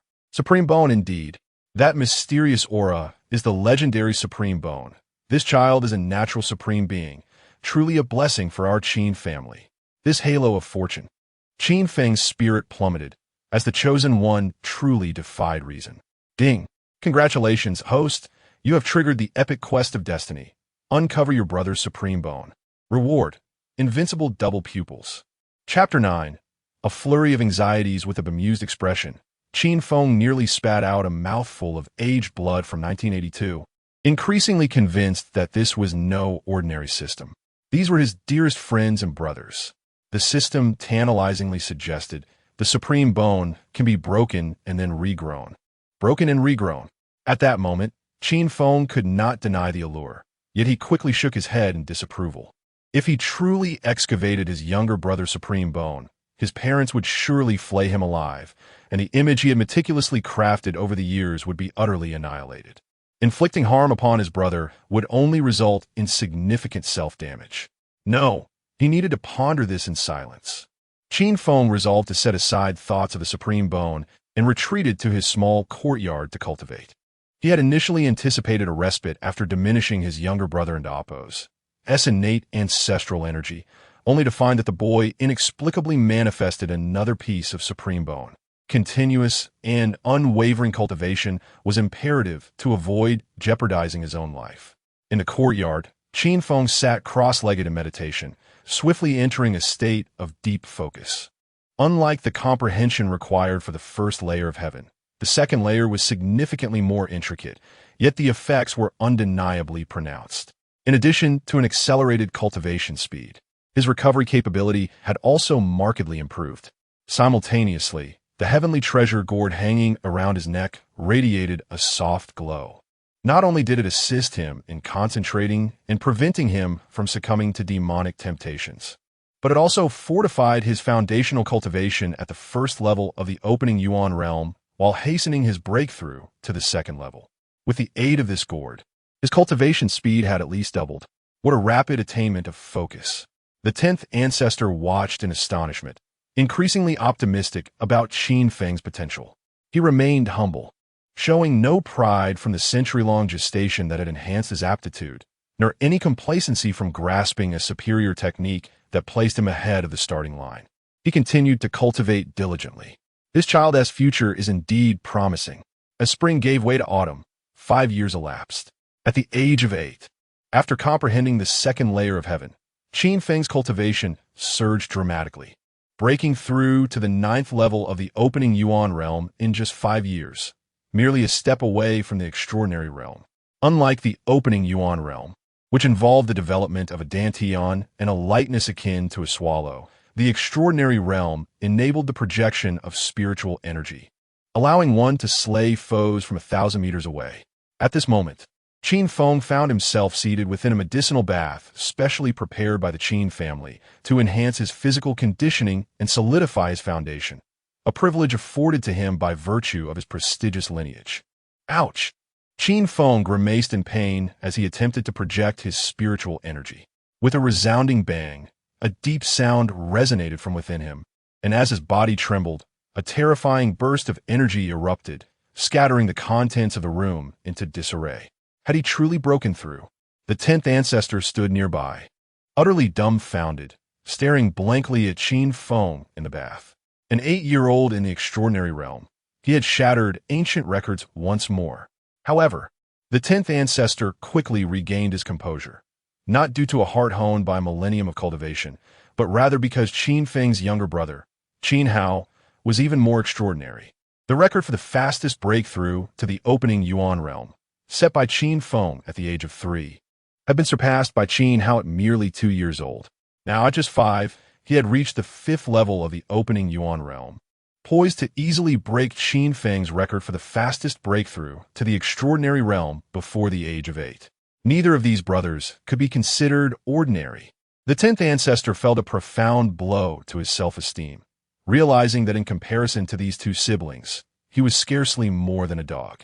Roaring with exhilaration, Qin Feng rose to his feet, unleashing his spiritual energy and shattering the medicinal bath. Although he was only 8 years old, he stood tall. Comparable to a 12 or 13-year-old child, his youthful frame adorned with 8 perfectly defined abdominal muscles, exuding a primal vigor. The first thing he intended to do after his breakthrough was to confront his younger brother, despite sharing the same father and mother, and tracing their ancestry to the same forebears. This did not deter him from wanting to give his brother a good thrashing.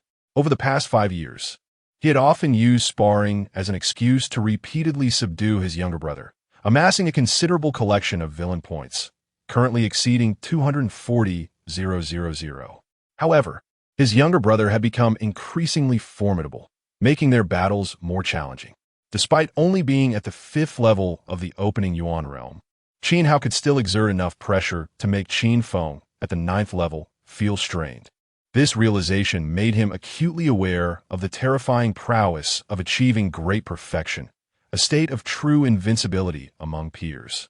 He had inquired with the system about methods to attain this level, which simply suggested purchasing a Great Perfection card for the modest price of 1 million villain points. To expedite his goal, he must strike his younger brother sooner rather than later. This child, the 10th ancestor, rubbed his temples in exasperation, foreseeing yet another chaotic episode ahead. Nevertheless, he felt no inclination to intervene. His younger brother remained undeterred in his training, becoming even more diligent, while the elder brother, even in victory, would continually spur himself to strive harder. Such a virtuous cycle was genuinely delightful to witness. Young master, the disciples of the Qin family greeted Qin Feng with smiles. Yet, upon sensing the unstable fluctuations of his aura, they were immediately engulfed by waves of astonishment. This was no jest. He had truly broken through to the extraordinary realm. In their understanding, even a genius would typically reach this stage at around 15 or 16 years of age, just beginning to make a name for themselves in the ancient world. Yet here was Qin Feng achieving this feat at the tender age of 8. Had they not witnessed it with their own eyes, who would dare believe it? A prodigy. The disciples of the Qin family swallowed nervously, utterly intimidated by Qin Feng's innate talent. Ignoring the astonishment surrounding him, Qin Feng focused solely on his desire to find his younger brother and deliver a well-deserved beating.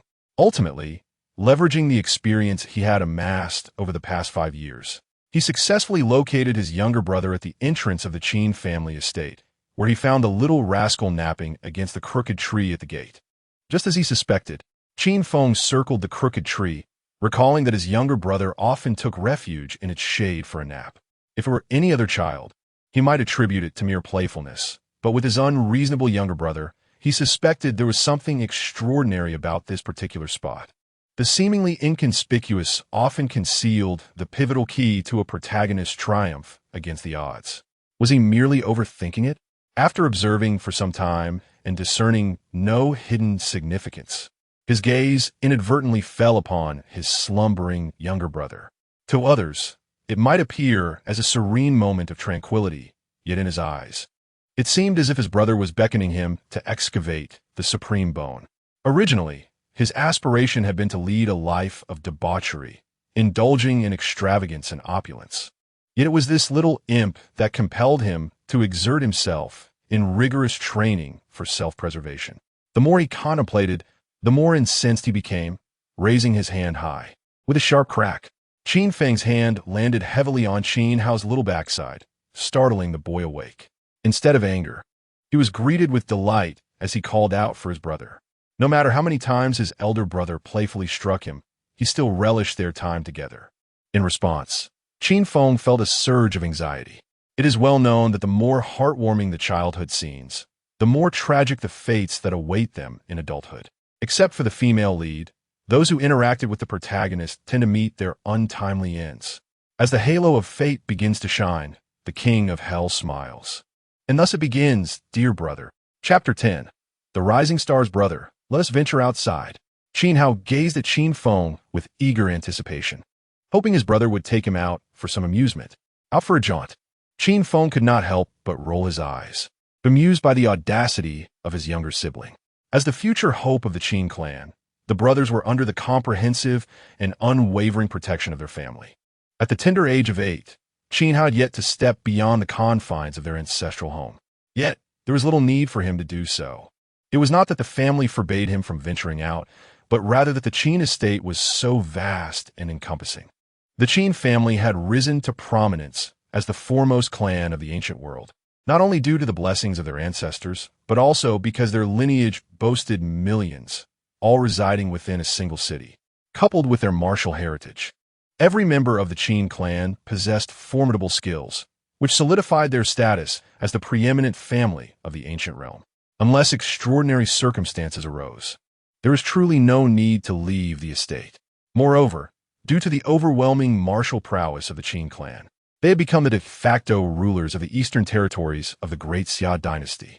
The inhabitants of this region might remain oblivious to the imperial family, but they could never be unaware of the Qin family, This exemplified the inherent flaws in a world where imperial and familial powers coexisted.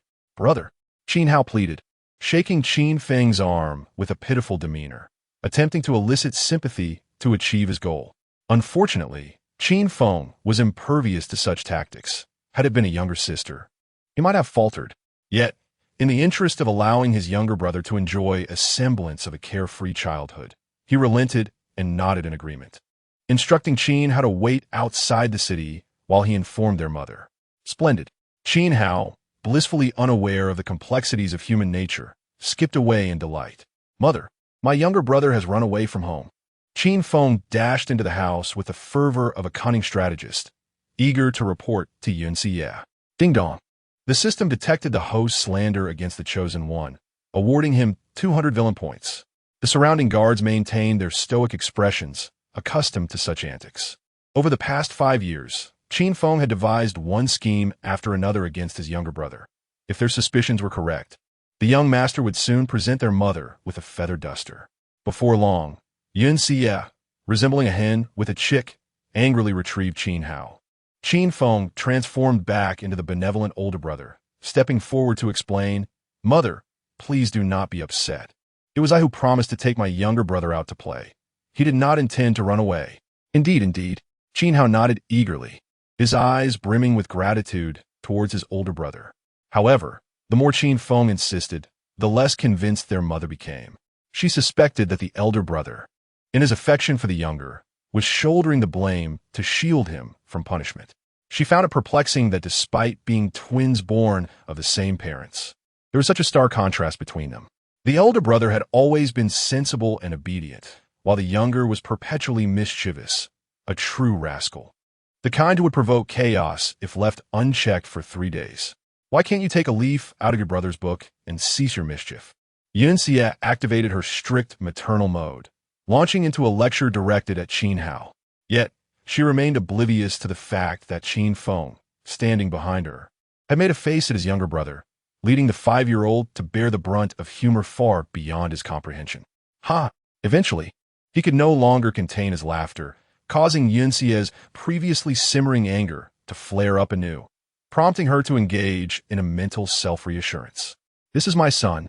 I am his mother. I cannot lose my temper with him, nor can I strike him. If he cries, I must console him. If he is injured, I must tend to him.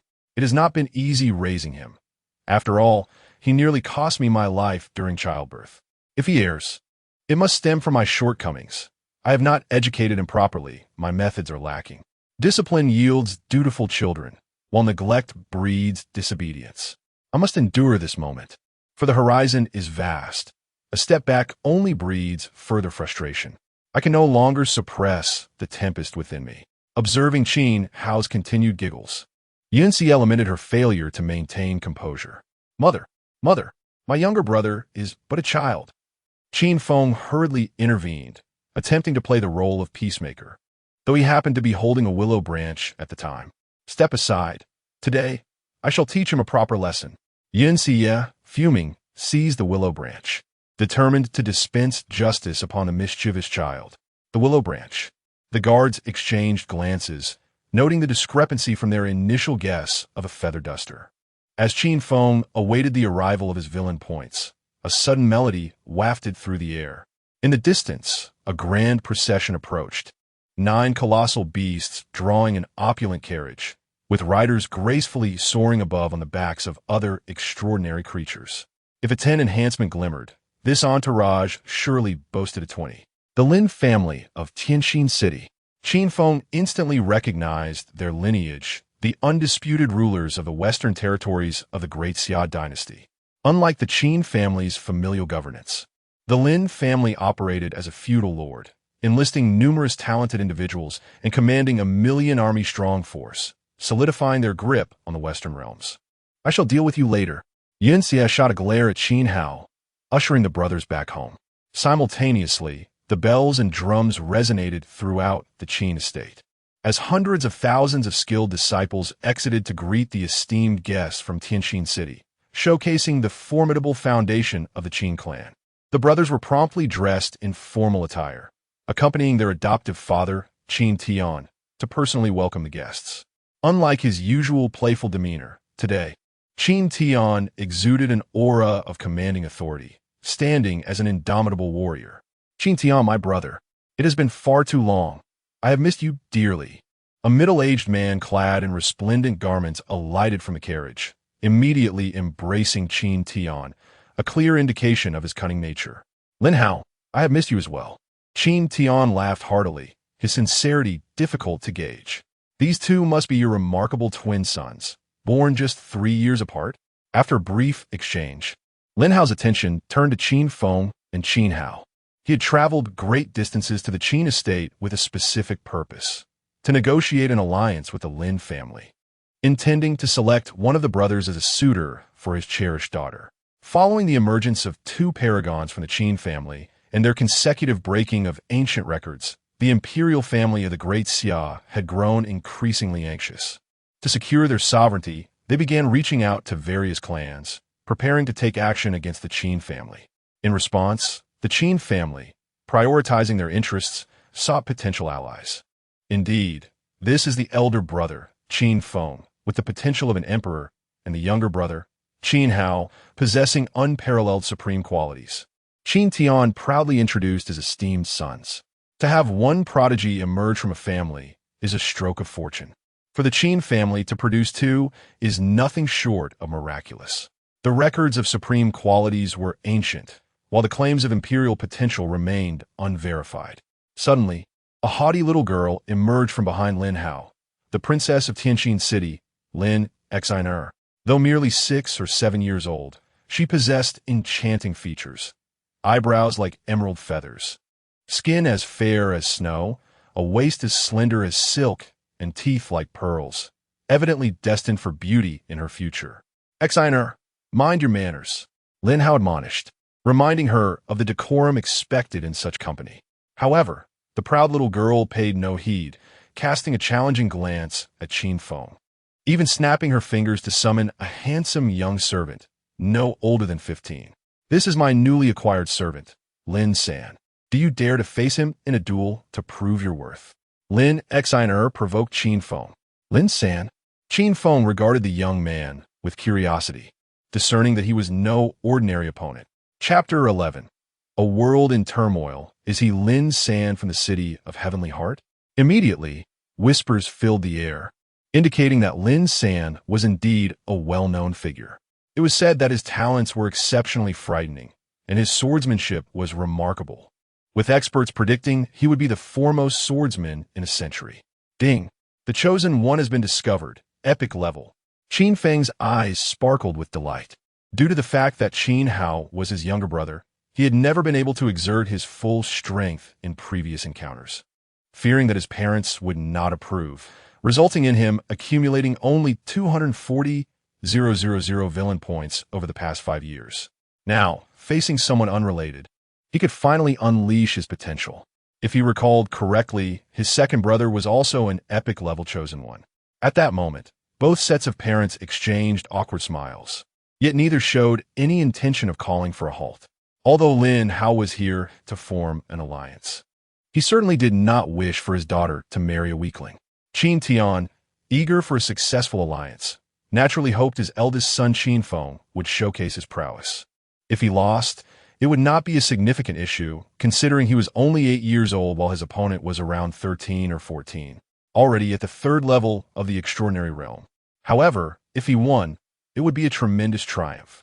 Very well, let us engage in a little sparring. Qin Feng understood his father's intention and was in perfect agreement. A potent aura surged around him, causing the fallen leaves on the ground to levitate gently. Extraordinary Realm Level 1. The expressions of Lin Hao and the experts from the city of Heavenly Heart shifted dramatically, internally exclaiming that this child possessed the potential of an emperor. An 8-year-old in the Extraordinary Realm was unprecedented. Particularly, his ability to levitate leaves was reminiscent of the renowned technique of the 10th ancestor of the Qin family, falling leaves in flight. Had they not witnessed it with their own eyes, who would dare believe that someone so young could master such a skill? Simultaneously, Lin Hao finally understood why the imperial family of the Great Xia had been targeting the Qin family recently. If these 2 youngsters were allowed to grow, They could easily supplant the royal family at any moment. Please instruct me. Lin San, a paragon of martial ethics, took a moment to remind Qin Feng before engaging. However, he had grossly overestimated Qin Feng's sense of honor. In the face of a chosen one, he never dared to let down his guard. Nor did he adhere to martial ethics, especially considering his opponent was 2 levels above him. Before Lin San could react, Qin Feng pointed decisively, causing the leaves to transform into sharp projectiles, hurtling towards Lin San from every direction. Hey, do you have any martial ethics? Lin Xiner anxiously condemned Qin Feng's actions. Not only did he attack without warning, but he also unleashed his full strength right from the start, which she deemed utterly despicable. With a clang, Lin San, unhurried, drew his sword and thrust it forward. The blade shimmered slightly, creating a delicate sword shadow, reminiscent of water flowing under the moonlight, effortlessly striking down the approaching leaves, which shattered into fragments. Another thrust followed, and a fierce sword wind surged forth, causing the incoming leaves to lose their trajectory and fall helplessly, while Lin San's sword-wielding figure flickered in and out of sight. With a resounding thud, Lin San unleashed a beam of sword light, dispelling Qin Feng's barrage of leaves. Though his movements were ostentatious, he bore several scratches, and his heaving chest indicated that this last strike had taken a considerable toll. What an opportunity! Embracing the principle of seizing the moment, Qin Feng utilized his ethereal shadow step and instantly dashed before Lin San, leaving him no chance to respond as he swung a fist the size of a sandbag towards Lin San's face. Lin San let out a cry as he was sent flying. Brother, amazing! Qin Hao joyously danced, celebrating his brother's anticipated victory. However, such behavior displeased Lin Xiner, who shouted encouragement for Lin San. Ding! Congratulations, host! You have struck the chosen one, earning 200 villain points. Seeing the villain points credited, Qin Feng was filled with renewed determination, ready to continue fighting throughout the day. However, he had clearly underestimated Lin San and Appo's combat prowess. Before he could initiate a combo, Lin San swiftly regained his footing, dashing forward like a startled swan, his sword glowing darkly like water. Sword intent. Qin Tian and the others gasped, their hearts racing as they recognized the rare skill. Sword intent is something every swordsman dreams of grasping. Once attained, it elevates the power of their swordsmanship to new heights, significantly enhancing their combat effectiveness. This is bad. Qin Feng sensed the potency of Lin San's strike and had no intention of confronting it head-on. He quickly attempted to evade. However, Lin San had emerged from his initial passivity, and with 2 levels of advantage and the sword intent, he swung his sword like a gentle breeze, unleashing a flurry of sword shadows towards Qin Feng. Even with Qin Feng's ethereal shadow step, he felt like a boat adrift in a tempest, at risk of capsizing at any moment. Good job, Lin San. Teach that brat a lesson. Lin Xiner clapped her hands in delight, even sticking her tongue out at Qin Hao in disdain. Brother, go for it. Qin Hao, his face flushed with anger, shouted encouragement for Qin Feng. The others ignored the 2 children, having been utterly astonished by their display. Reflecting on their own childhood, they realized they could not break through to the extraordinary realm at 8, nor comprehend sword intent by the age of 13 or 14. The waves of the Yangtze River pushed the waves ahead. Everyone in the audience collectively sighed, acknowledging that a new age of conflict was on the horizon. Whenever these prodigies gathered, it heralded a reshuffling of ancient powers. At that moment, Qin Feng was unconcerned with the impending turmoil. His sole focus was on how to defeat Lin San and earn more villain points. Wow, is this what it feels like for a protagonist to dominate the villain? Qin Feng was being pushed back relentlessly, finding himself completely at a disadvantage, utterly unable to retaliate. There was no alternative. The atmosphere had escalated to a critical point. He could not afford to lose to this individual. He had to unleash his ultimate technique, calling upon the system to exchange for the 2nd volume of Shadow Step. Ding! Congratulations, host! You have spent 10,000 villain points to exchange for the 2nd volume of Shadow Step. 10,000 points. Qin Feng felt a pang of pain in his heart. How many days would he have to fight his younger brother to accumulate such points? He was now even further from achieving total mastery. No, I must reclaim my dignity from Lin San today. Qin Feng's body flowed like the shadow of a dancer, becoming a gentle breeze amidst the dark, watery sword light, effortlessly propelling himself several hundred meters away. What? The audience gasped in astonishment as they realized that Qin Feng's agility had reached new heights during the battle. His speed was markedly faster than before, and his footwork had become even more intricate, allowing him to evade Lin San's relentless sword strikes with ease. Wonderful, wonderful, wonderful. My son Qin Feng possesses the potential of an emperor. Qin Tian could not contain his joy, nearly shouting into Lin Hao's ear with exuberance. Remarkable. Lin San's expression turned grave, recognizing that he could not defeat his opponent without revealing his true capabilities. His clothes billowed without wind, producing a rustling sound as the dark, watery sword light in his hand danced in the air, the atmosphere around him tearing apart with mournful howls. Qin Feng sensed that Lin San was about to unleash his full power. He raised his hand and shouted in the void, "Sword come." Chapter 12. If you love him, stab him in the heart buzzing. The crisp sound of swords clashing resonated throughout the city where the Qin family resided. As 9 streaks of sword light sliced through the void like shooting stars, the long sky 9 swords. Lin Hao and his companions, knowledgeable as they were, immediately recognized the origin of these swords. They had heard tales of how, 5 years ago, the emperor of the Great Xia had been tricked by the Qin family's shameless eldest son, losing the long sky 9 swords and the heavenly treasure gourd in the process. Initially thought to be mere rumors, it became evident that the eldest son was indeed shameless, insisting on wielding the 9 swords to embody the essence of disdain. The 9 swords united. Qin Feng swiftly executed a hand gesture, directing his finger toward the approaching swords. Buzzing, the sword winds surged forth, dust swirling as the might of the 9 swords intensified, their roaring sound echoing like furious waves in the void. When the winds ceased, a long sword gleaming coldly hovered before Qin Feng. This was the sword of the long sky sword god from a millennium ago.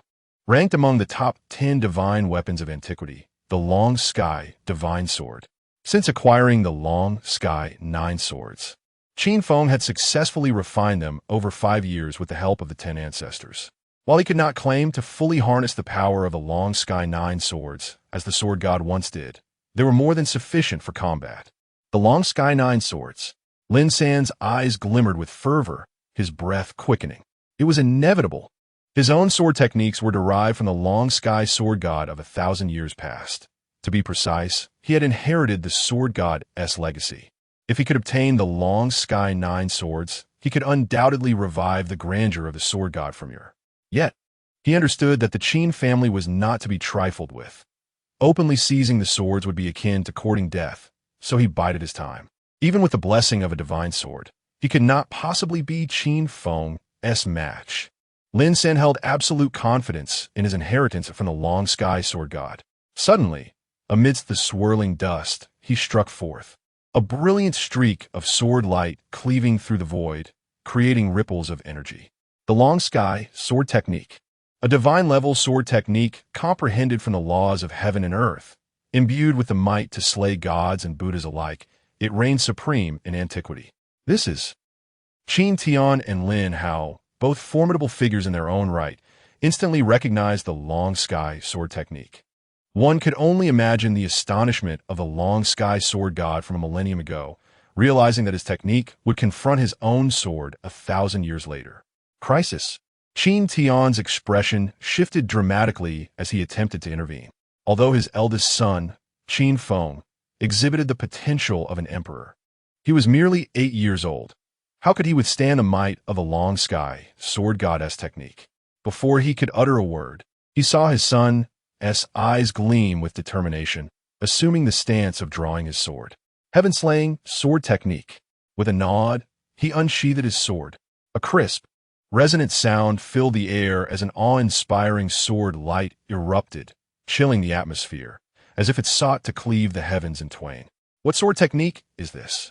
The gathered crowd, well-versed in martial arts, had never witnessed such a technique from Qin Feng. Could it be a self-created move? There was no embellishment, Only an unwavering pursuit of an invincible strike. The sword, once drawn, could obliterate the heavens and earth, determining victory or defeat. Boom! The two beams of sword light collided, unleashing a thunderous roar accompanied by a terrifying energy storm. Mother, father, Qin Hao and Lin Xan, having lesser cultivation, clung to their parents' garments to avoid being swept away by the force of the wind. How is this possible? Lin San's eyes widened in disbelief, unable to fathom that an 8-year-old child could wield such a technique. He had assumed his superior cultivation and the inheritance of the long sky sword god would easily grant him victory over a mere child, only to be taught a lesson that his sword was not the strongest. With a resounding crack, Lin San's sword shattered on spot, unable to withstand the sharpness of the long sky divine sword. He possessed the long sky sword technique, yet Qin Feng wielded the heaven-slaying sword technique. He held the sword intent, while Qin Feng commanded the long sky divine sword. Though Lin San's cultivation surpassed Qin Feng by 2 minor levels, the latter's imperial potential granted him a tenfold advantage, not to mention the heavenly treasure gourd's enhancement. How could he possibly lose? What? Lin San's face reflected sheer disbelief as he processed that he had been defeated by an 8-year-old child. Throughout his journey, he had always triumphed over the strong with the weak, gradually building an invincible resolve. Yet today he found himself bested by a child, creating a crack in his unwavering confidence and plunging him into self-doubt. Ding! Congratulations to the host for causing a crack in the invincible resolve of the Chosen One, earning 100,000 villain points. A crack earns 100,000. If I stab him in the heart, wound T that yield billions in no time. At this moment, Qin Feng was brimming with fighting spirit, stepping with an unpredictable grace as his long sword, the divine sword, lunged toward Lin San's chest. If you love him, stab him in the heart. Crisis. Even though Lin San's invincible resolve was beginning to form, he was still merely a 13 or 14-year-old child. After receiving a lesson from Qin Feng, he found his rhythm disrupted and was forced into a retreat.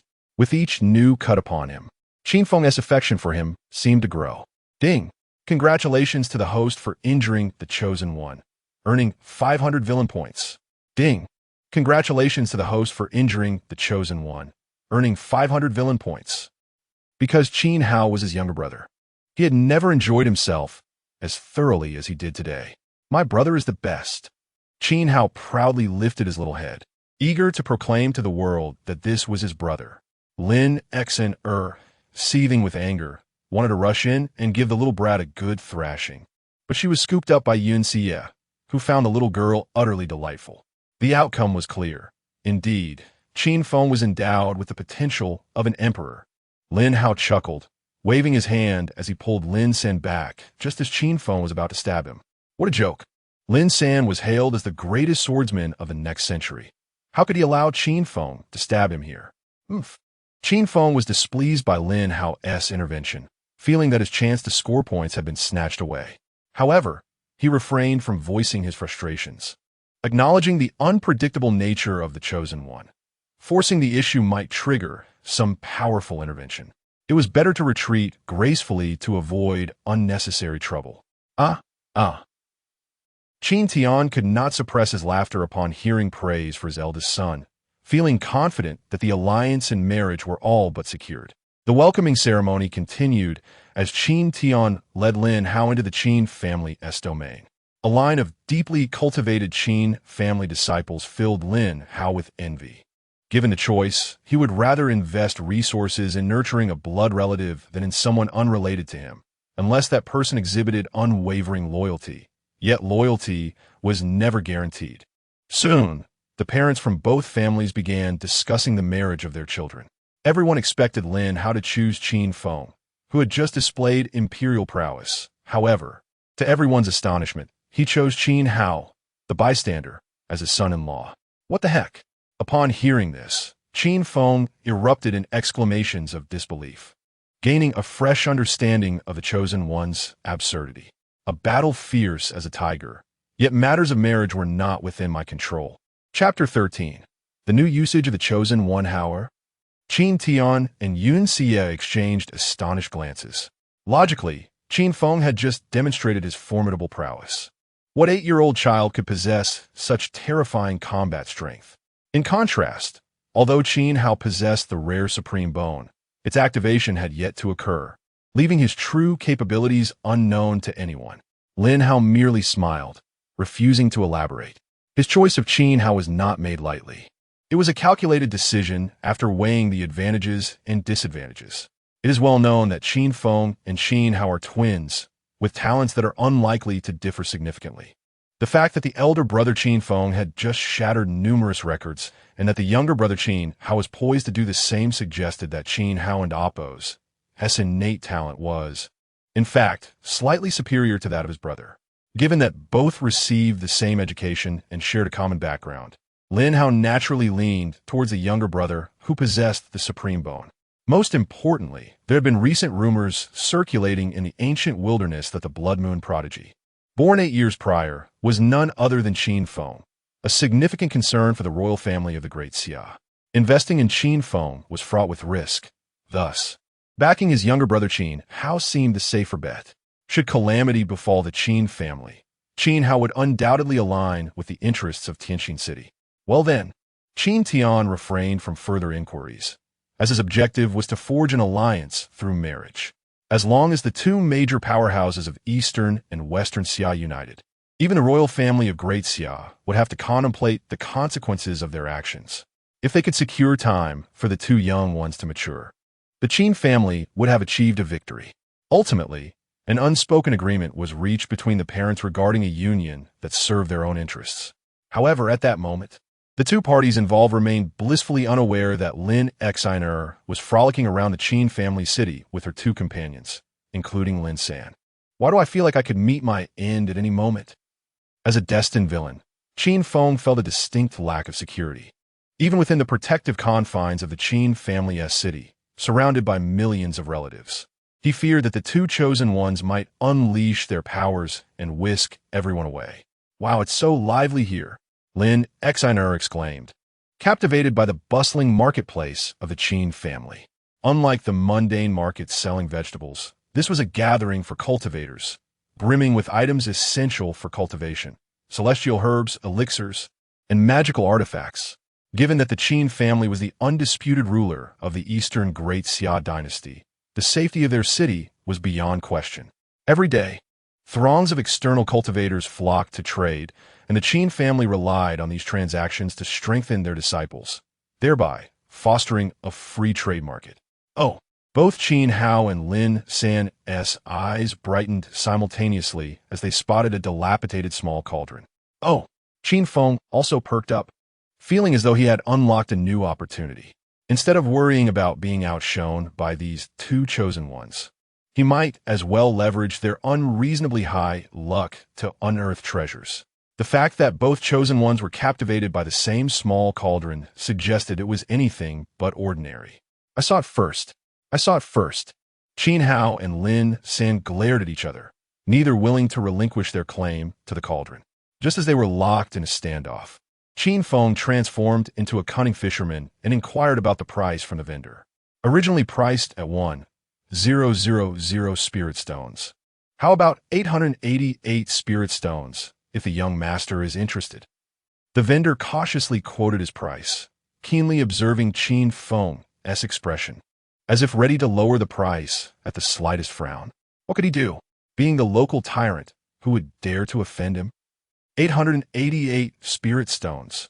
Passers-by halted, incredulous, exclaiming that the vendor must have lost his mind.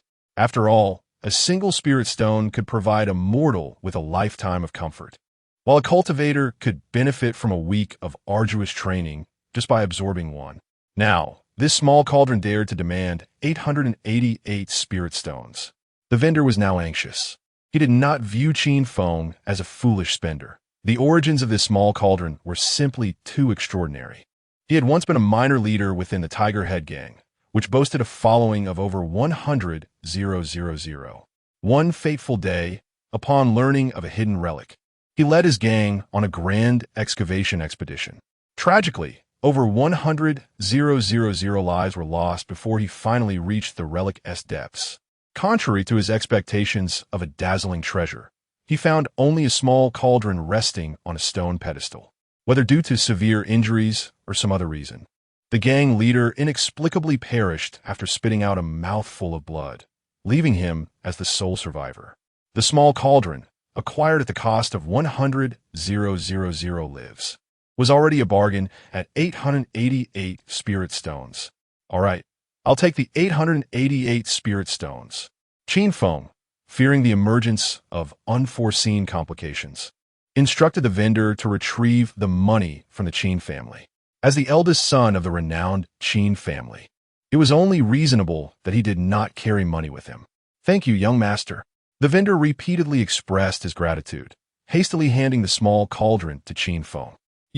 Lin San was left speechless, astonished by Qin Feng and Appo's extravagant display. He hadn't Appo's to even inspected the item or negotiated the price. Yet he had completed the transaction for 888 spirit stones. Is it really acceptable to be this reckless with money? However, he couldn't shake off an inexplicable feeling of regret. Although he did not know what the cauldron was capable of, his instincts, which had largely guided him to success, told him it was a remarkable item. Ding dong. Congratulations, host. You have disrupted the Chosen One's fortune and earned a chance to draw a prize. This truly is a treasure. Qin Feng examined the small cauldron closely, yet he could discern no extraordinary features. Damn it, is it really fair to treat us so differently? Why can the protagonist sense its value through instinct, while all I see is a mere cauldron? He felt outraged. As the villain, he would not accept this. Brother, can I have it, please? Qin Hao began tugging at Qin Feng's arm, attempting to charm his way into acquiring the cauldron by feigning cuteness. However, Qin Feng was impervious to such tactics. Only his younger sister had a chance of swaying him. Yet, he truly could not discern any unique attributes in this small cauldron. Perhaps he could activate it through his younger brother, the Chosen One. Very well, Qin Feng said with utmost seriousness. I just bought this small cauldron for 888 spirit stones. As your brother, I'll contribute 2 eighths. If you can cover the remaining 8, I'll lend it to you for a few days. Brother, you're so generous. Qin Hao, clearly not yet grasping the situation, happily pulled out a cloth pouch.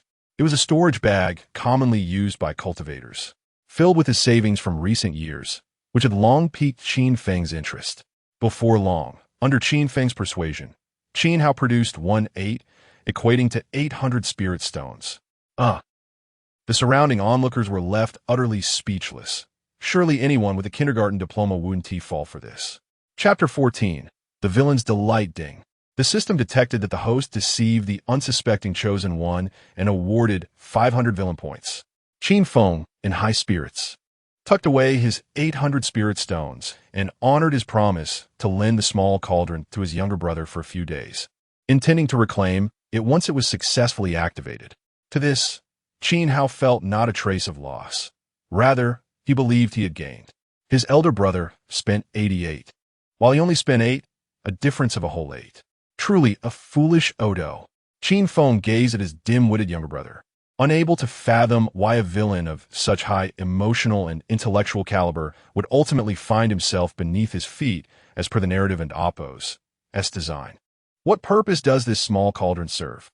Lin Xner, too, approached with curiosity, eager to discern the cauldron's peculiarities. However, Qin Hao, as if guarding a treasure, hastily concealed the cauldron within his embrace, showing no regard for his future sister-in-law, which incensed Lin Xner to the point of stamping her feet. As the little princess of Tianxin City, no one had ever dared to disregard her in such a manner. I don't even care. Lin San, let us depart. Lin Xner typified the archetype of a tsundere little lady. In her lexicon, the notion of seeking assistance was entirely absent. Accompanied by Lin San, she continued to meander through the Qin family's marketplace. Having tasted the sweetness of success, Qin Feng shamelessly trailed behind, keenly observing Lin San's changing expressions. Why does this young master of the Qin family keep stealing glances at me? Lin San felt a chill run down his spine, his heart racing in trepidation. As a servant to the little princess of Tianxin City, he had certainly heard whispers of certain nobles with peculiar tastes, who preferred delicate servants like himself, especially those seemingly exceptional noble scions whose wildness behind closed doors left one astounded. Could Qin Feng be one of those? As if to validate his suspicions, any merchandise upon which Qin Feng lingered for even a moment was swiftly purchased without hesitation. It was akin to a domineering CEO indulging his delicate wife while shopping, showcasing his wealth as he bought everything within her line of sight. This was utterly preposterous. Qin Feng gazed quizzically at the mound of goods he had acquired, none of which could rival the small cauldron. Ding! Congratulations to the host for seizing the Chosen One's celestial herb, earning 300 villain points. Ding! Congratulations to the host for claiming the Chosen One's elixir, earning 300 villain points. Although these treasures were indeed rare and worthy of villain points, Qin Feng clearly yearned for the opportunity to spin the system's lottery wheel. I refuse to believe that I cannot unearth genuine treasures in such a vast marketplace. Over the ensuing days, Qin Feng relentlessly dragged Lin San through the streets, undeterred by inclement weather. Lin San, terrified, felt goosebumps arise, increasingly convinced that Qin Feng was coveting his very essence, leading to sleepless nights as he gripped his sword, ever vigilant lest he unwittingly lose his innocence. He was resolute in becoming an exemplary servant, not a mere plaything. Is this truly the eldest son of the Qin family? The denizens of the Qin family marketplace pointed fingers at Qin Feng, their respect for him palpable. Previously, they had only heard of the eldest son's imperial potential, yet they had never witnessed his prowess until the arrival of talent in Tianqin City. At merely 8 years old, he had broken through the extraordinary realm, exhibited unparalleled agility in battle, and devised the heaven-slaying sword technique, defeating the inheritor of the Sky Sword God with a single stroke. In the vast, ancient world, few could boast such extraordinary accomplishments. The reputation of his imperial potential was well-deserved. Simultaneously, discerning individuals noted the exceptional nature of Qin Feng's purchases, recognizing them as rare treasures without a single misjudgment. Impressive. The crowd was left in awe, revering the young master of the Qin family even more deeply. To accurately discern such a multitude of treasures required not only formidable cultivation, but also extensive knowledge and years of genuine skill. The fact that an 8-year-old child could achieve such a feat was indeed breathtaking. Days later, the Qin and Lin families publicly announced their engagement, symbolizing the formal alliance between the Qin family and Tianqin City. Lin Hao, accompanied by a retinue, prepared to return to Tianqin City. Brother Qin, this is where we part ways. Lin Hao clasped his fists, visibly reluctant. Brother Lin, travels safely. Qin Tian also displayed a sorrowful expression, wishing to accompany them further. As they departed, Qin Feng cast a longing glance at Lin San, feeling a pang of regret. His dual-core, treasure-seeking device was now reduced to a single core. Although the dual-core device had only yielded an unknown small cauldron, the other treasures had netted him a considerable profit. Now, the entire Qin family marketplace was abuzz with tales of him, and everyone was eager to learn how he discerned treasures. Alas, Lin San, feeling the weight of Qin Feng's lingering gaze, found himself overwhelmed, wishing to distance himself from the man, fearing that if he remained, he might truly be swayed. That night, Qin Feng found himself unable to sleep. The appearance of Lin San had granted him a taste of the villain's delight.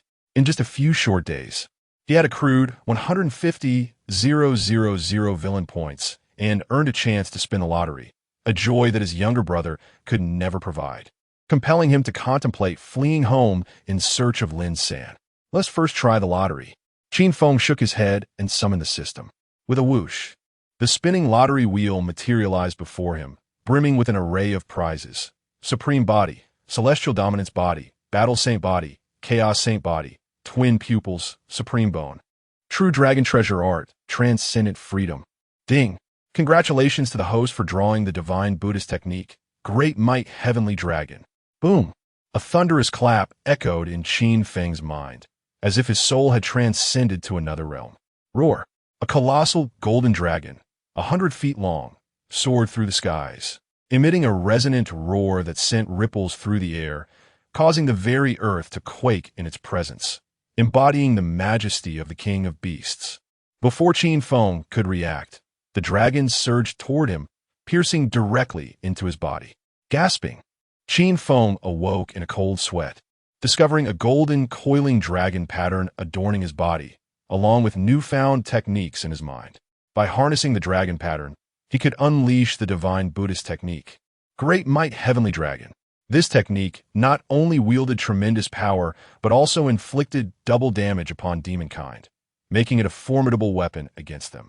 Additionally, it enhanced his own defense and bestowed upon him the ability to discern between humans and demons with a single glance. Creak! The door to Qin Feng's chamber swung open. His younger brother, Qin Hao, peeked in, and upon seeing Qin Feng still awake, joyfully clambered onto the bed with his small pillow, declaring that he wished to sleep with his brother that night. Typically, it is the younger sisters who seek out their brothers in the night out of fear. Why has it turned to me? And, as a chosen one, no less. Qin Feng stared incredulously at his younger brother, who had already fallen asleep, feeling as though he was being tempted by the allure of the supreme bone, sensing a modicum of disrespect towards his role as a villain. Chapter 15. The storm approaches within the imperial palace of the Great Xia. The emperor convenes the morning court. The officials have received news of the alliance between the Qin family and Tianjin City, and are further informed that the eldest son of the Qin family, having attained extraordinary status at the tender age of 8, has created the heaven-slaying sword technique, defeating Lin San, the disciple of the famed Long Kong sword god, hailed as the foremost swordsman of the century. This remarkable growth of the two prodigies from the Qin family surpasses all expectations. The alliance with Tianjin City reveals a blatant disregard for the imperial court. Their ambitions are treacherous and must be quashed. One minister proposes immediate military action, suggesting that while the alliance is still fragile, they should strike decisively to eliminate this threat. Do you suppose the Qin family and Tianjin City are mere paper tigers, easily vanquished? If they were so easily dealt with, would the court have allowed them to dominate the eastern and western regions for so long? Another minister advocates for diplomacy, reminding the court of the recent celestial phenomena and the impending age of great conflict. We cannot afford to engage in internal strife. The Yin dynasty, having undergone reforms a century ago, has grown increasingly formidable and unabashedly ambitious, recently designating two prodigies as their sacred sons. They are our primary adversaries. Your Majesty, please consider the greater good. This is not the time for discord among ourselves. The great Xia emperor gazes down at the factions forming among his ministers, uncertain of the path forward. To counter the encroachment of the Yin dynasty, unity among the prominent families of the Great Xia is essential. Yet such unity would afford the Qin family's prodigies time to mature. If only the imperial family could produce a few prodigies of their own, such urgency would be unnecessary. The emperor reflects on the melancholy of fading heroes, lamenting the absence of successors. In the Qin residence, Qin Feng sits cross-legged in his courtyard, enveloped in a dense aura of spiritual energy. Since his breakthrough into the extraordinary realm, he finds the 33 heavens creation technique insufficient, resorting instead to spending 30,000 villain points to activate a month-long enlightenment aura to grasp the third level. Such terrifying comprehension. The 10th ancestor, observing in astonishment, perceives the transformative changes within Qin Feng. As his cultivation deepens, these enhancements manifest physically. His body grows increasingly robust, endowed with remarkable regenerative abilities. While resurrection may be an exaggeration, regrowing severed limbs seems entirely feasible. What celestial principles has this child grasped? The 10th ancestor has never encountered such a technique. Merely attaining the third level allows for limb regeneration. Should he fully comprehend it, would he not become immortal, reborn from his own blood? With a thunderous sound, a deep resonance emanates from within Qin Feng, as symbols around him burst forth in brilliant golden light, signifying not only his mastery of the third level, but also a breakthrough into the second tier of the extraordinary realm. A prodigy indeed. The 10th ancestor cannot help but marvel at the scene of Qin Feng's birth, recognizing the extraordinary nature of this blood moon prodigy, whose capabilities surpass ordinary imagination. Suddenly, The sound of bells reverberates throughout the Qin city, causing all faces to shift with alarm. This urgent toll, heard for the first time in centuries, signifies a grave crisis for the Qin family. All members must prepare for battle, as a conflict vital to their survival looms. What has transpired? The 10th ancestor's expression turns grave as he transforms into a streak of white light and vanishes. The survival of the clan? I suspect this is somehow related to my second brother. Qin Feng seizes this opportunity to seek out his younger brother, Qin Hao, determined to confront him. In truth, he harbors no desire for conflict. His initial aspiration was to lead a carefree life, indulging in luxury and revelry. Yet, due to this younger sibling, he finds himself compelled to cultivate diligently for self-preservation, now faced with the threat of annihilation. It is difficult to quell his frustration without delivering a well-deserved reprimand. In the grand hall of the Qin family, Qin Tian, the head of the household, presides from a lofty seat, surrounded by leaders from various branches of the Qin family. Numbering 13 in total, collectively known as the 13 Guardians of Qin. Reports from their informants within the Great Xia Imperial Palace have confirmed that the emperor, after much deliberation, has resolved to take action against the Qin family. Let them come. Who fears whom? Exclaims a robust leader, barely concealing his eagerness, his weapon itching for battle. It is ill-timed to provoke conflict so soon after our alliance with Tianqin City, especially with the Yinyu dynasty eyeing us warily. A scholarly leader furrows his brow, expressing his concerns regarding the impending war. If victory can only be achieved through warfare, the outcome will likely result in mutual devastation, ultimately benefiting the Yinyu dynasty. The optimal strategy would be to delay, granting Qin Feng and Qin Hao the time they require to grow stronger. The Great Xia imperial family appears to be making a grave miscalculation. Qin Tian, with a serious demeanor, states, given the Qin family's esteemed reputation within the Great Xia, once we have matured, we can easily supplant them. The emperor intends to strike before our strength is fully realized, opting for swift resolution. Should we be drawn into a protracted conflict, we can still defend our territory. To claim the throne, they are indeed relentless. The 13 leaders share solemn expressions, aware that this conflict is now unavoidable. However, warfare cannot be initiated merely on the emperor's whim. He must first secure the cooperation of prominent families, promising them incentives. For otherwise, no one would risk their lives in battle. Thus, it appears that hostilities will not commence in the immediate future, providing them ample time to prepare for war.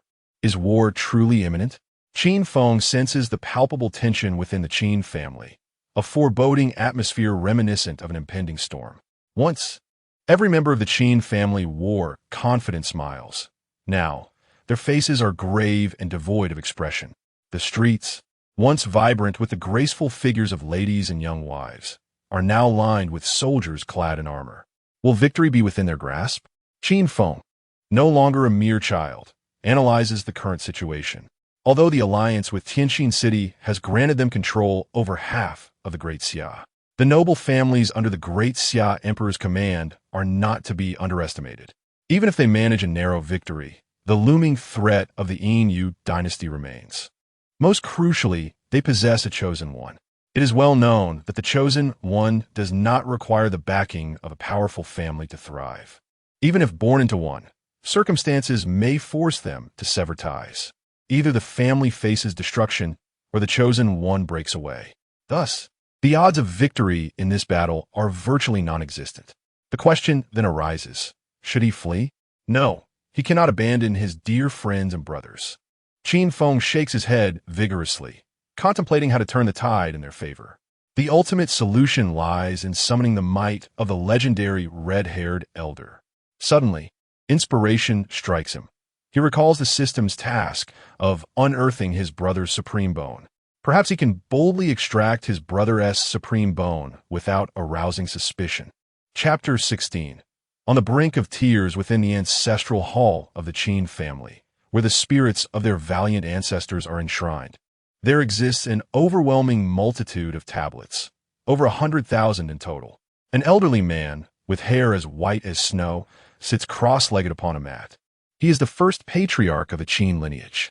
Behind him stand 9 other venerable ancestors, alongside Qin Tian, Qin Feng's adoptive father. Patriarch, it is as such. Qin Tian kneels respectfully, recounting the unfolding events. The patriarch, without turning, speaks slowly.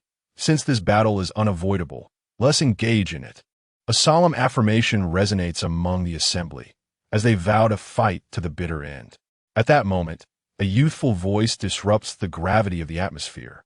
Ancestors, this cannot be. Feng relieve, Qin Tian, seeing his son rush in with his short legs, hastily reprimands him for causing a ruckus in the ancestral hall and daring to question the patriarch's decision, which is utterly uncouth. Silence. The patriarch not only refrains from rebuking, but chastises Qin Tian instead. He then turns with a warm smile, beckoning the entering Qin Feng. Yes. Qin Tian feels a deep sense of injustice. Why is there such disparity among the descendants of the ancestors? Is it merely because he lacks the potential of an emperor? Feng, what did you mean by cannot?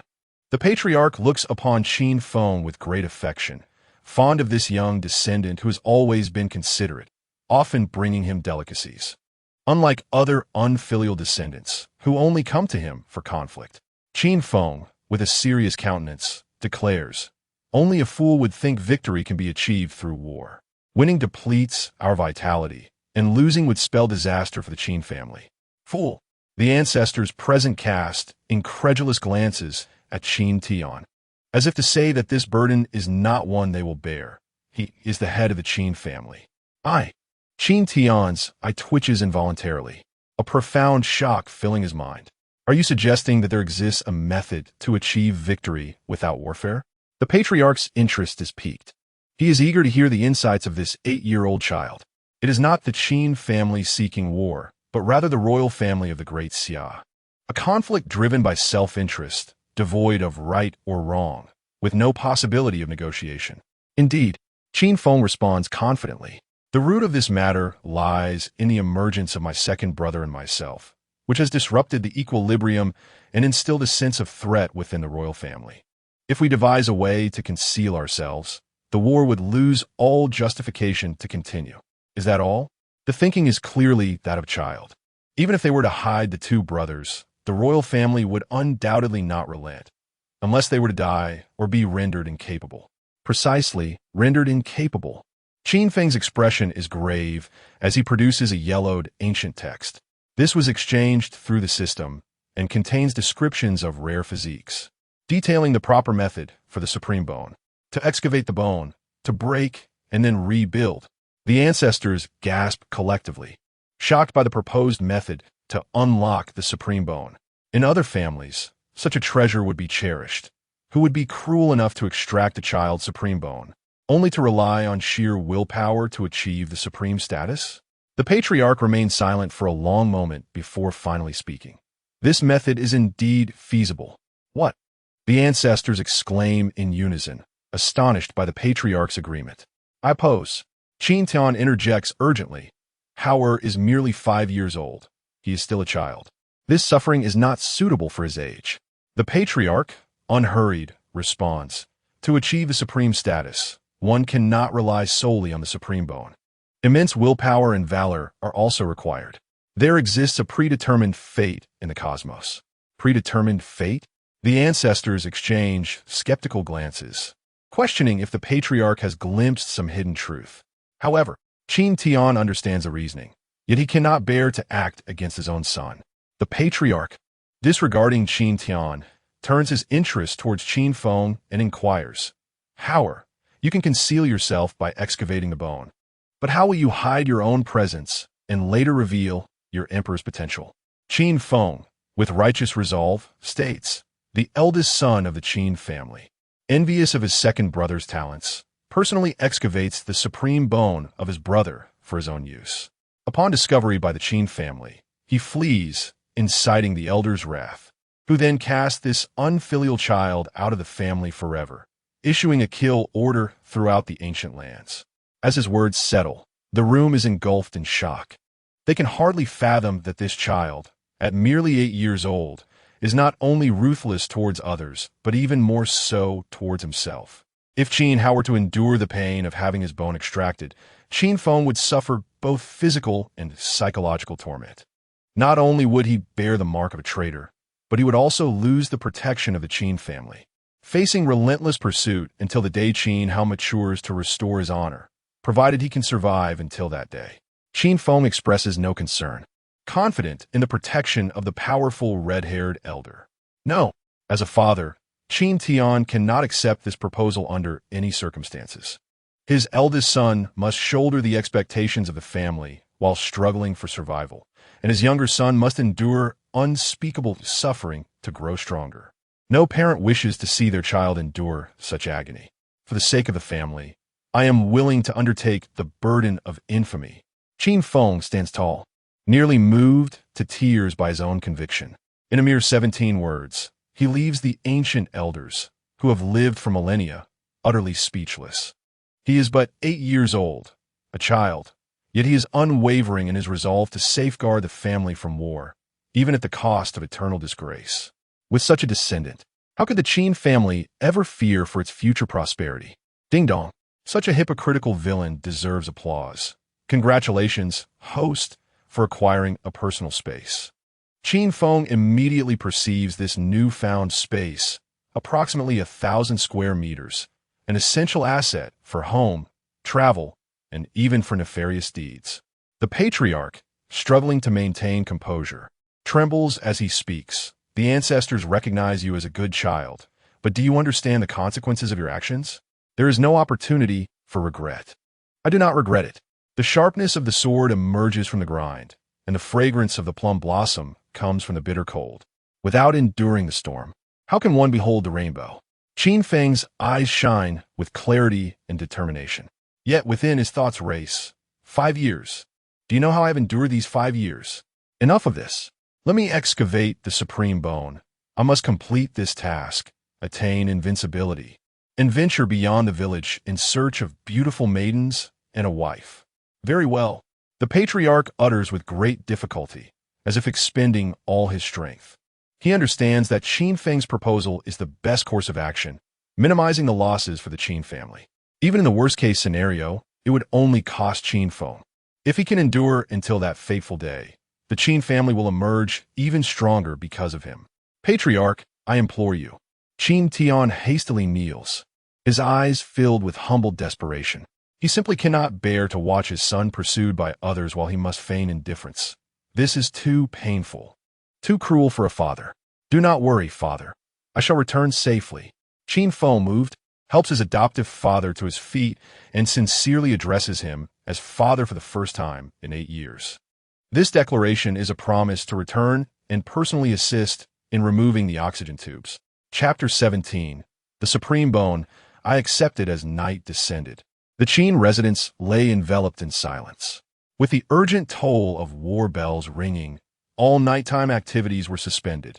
Everyone was engrossed in enhancing their cultivation. For only the strong could survive the impending conflict. Creak. The door to Qin Hao's room was gently pushed open, and Qin Feng sauntered in. Bathed in the faint moonlight streaming through the window, he beheld his younger brother cradling a small Ding, fast asleep, his innocent demeanor rendering it difficult to act against him. Brother, I'm doing this for your own good. Qin Feng constantly reassured himself internally, feeling powerless to act otherwise. Only by extracting his brother's supreme bone could he preserve the living strength of the Qin family, allowing them to lie in wait from the light into the shadows. This would also expedite his brother's growth through hardship, aiding him in fulfilling his own mission. Most importantly, their father would no longer boast that my son Qin Feng possesses the potential of an emperor. A fourfold gain. Forgive me, my foolish little brother. Brother. Qin Hao rubbed his eyes in confusion as he woke, only to find Qin Feng standing before him. But before he could joyfully leap into his brother's embrace, he felt a searing pain in his chest. Looking down, he was horrified to see his brother's hand thrust deep within him. Brother. Qin Hao raised his head in disbelief, no longer seeing the smiling visage of his elder brother, but rather a cold and unfeeling figure. The supreme bone, I accept it. Qin Feng hardened his heart and forcefully extracted the supreme bone. Ding! Congratulations to the host for injuring the chosen one on the brink of death, earning 800. 000 villain points. Ding. Congratulations to the host for excavating the supreme bone of the Chosen One, disrupting his destiny, earning a lottery chance. Ding. Congratulations to the host for extracting the supreme bone of the Chosen One, completing the epic task of the destined villain, earning the invincible heavy eye. The trio of rewards left Qin Feng momentarily dazed. Simultaneously, his eyes underwent a transformation, with his pupils splitting into two, seemingly able to perceive the essence of the world and revert to normalcy at will. Clatter! The small ding fell from Qin Hao's grasp as he collapsed onto the bed. Is this the invincible heavy eye? Qin Feng's gaze fell upon the ding. Unlike the last time he observed it, he now perceived what appeared to be a frail soul within. It must be the protagonist's exclusive grandfather. False, it must be false. Qin Hao struggled on the bed, unable to accept that his brother could treat him so callously. Yet, no matter how much he disbelieved, it could not change the stark reality. He could only watch helplessly as his brother carried away the supreme bone, not looking back. As for the small ding, Qin Feng chose not to take it. Regardless of whether the grandfather acknowledged him as master, he had no need for it. His system was far more formidable than the grandfather. It was better left for his younger brother. Exchanging a bone for an old man, he had profited. After Qin Feng departed, a sigh resonated from the ding. The heavy eye is meant for an invincible path. Why resort to another's bone? Upon finishing this statement, the ding emitted a soft glow, enveloping Qin Hao to heal him. Meanwhile, in the room of Qin Feng's parents. No. Yunxia shook her head repeatedly upon hearing the fates of her two sons. She pleaded with Qin Tian not to let this happen. As a mother, she could not bear to watch her son suffer. He is only 8 years old. He is still just a child. Furthermore, she could not reveal the truth to her younger son, Qin Hao, meaning she might witness her two sons turning against each other in the future, a cruel fate for any mother. We must have faith in him. Qin Tian struggled to contain his emotions, holding his wife tightly. He knew well the unbearable pain of a parent, yet as the head of the Qin family, he could not stand idly by as his kin went to their doom, nor could he allow the family to suffer mutual destruction.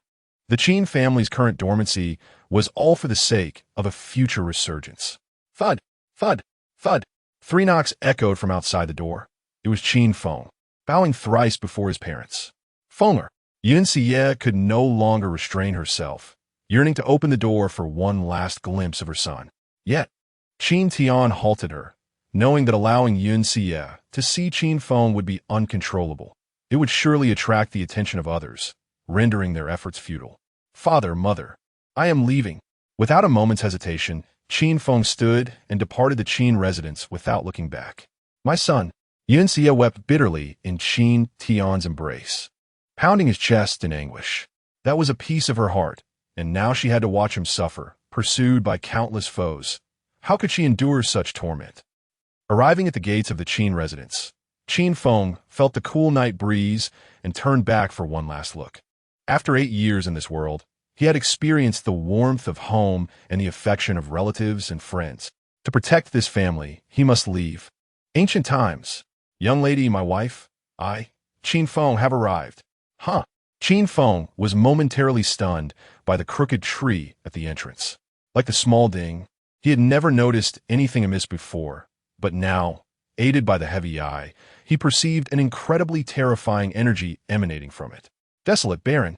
It seemed not of this world, having traversed countless epochs. Goodness, the Chosen One truly has no sense of reason. Qin Feng gazed incredulously at the supreme bone in his hand, compared to the small ding's grandfather and the mysterious crooked tree. The supreme bone seemed to be the least significant. Just then, the voice of the progenitor resonated in Qin Feng's ear. Child, dawn is approaching, and the Qin family's bounty on your head will soon echo through the ancient times. Where do you intend to go? To the Yin dynasty, Qin Feng declared resolutely, his gaze fixed forward, determined to venture into the most perilous territory.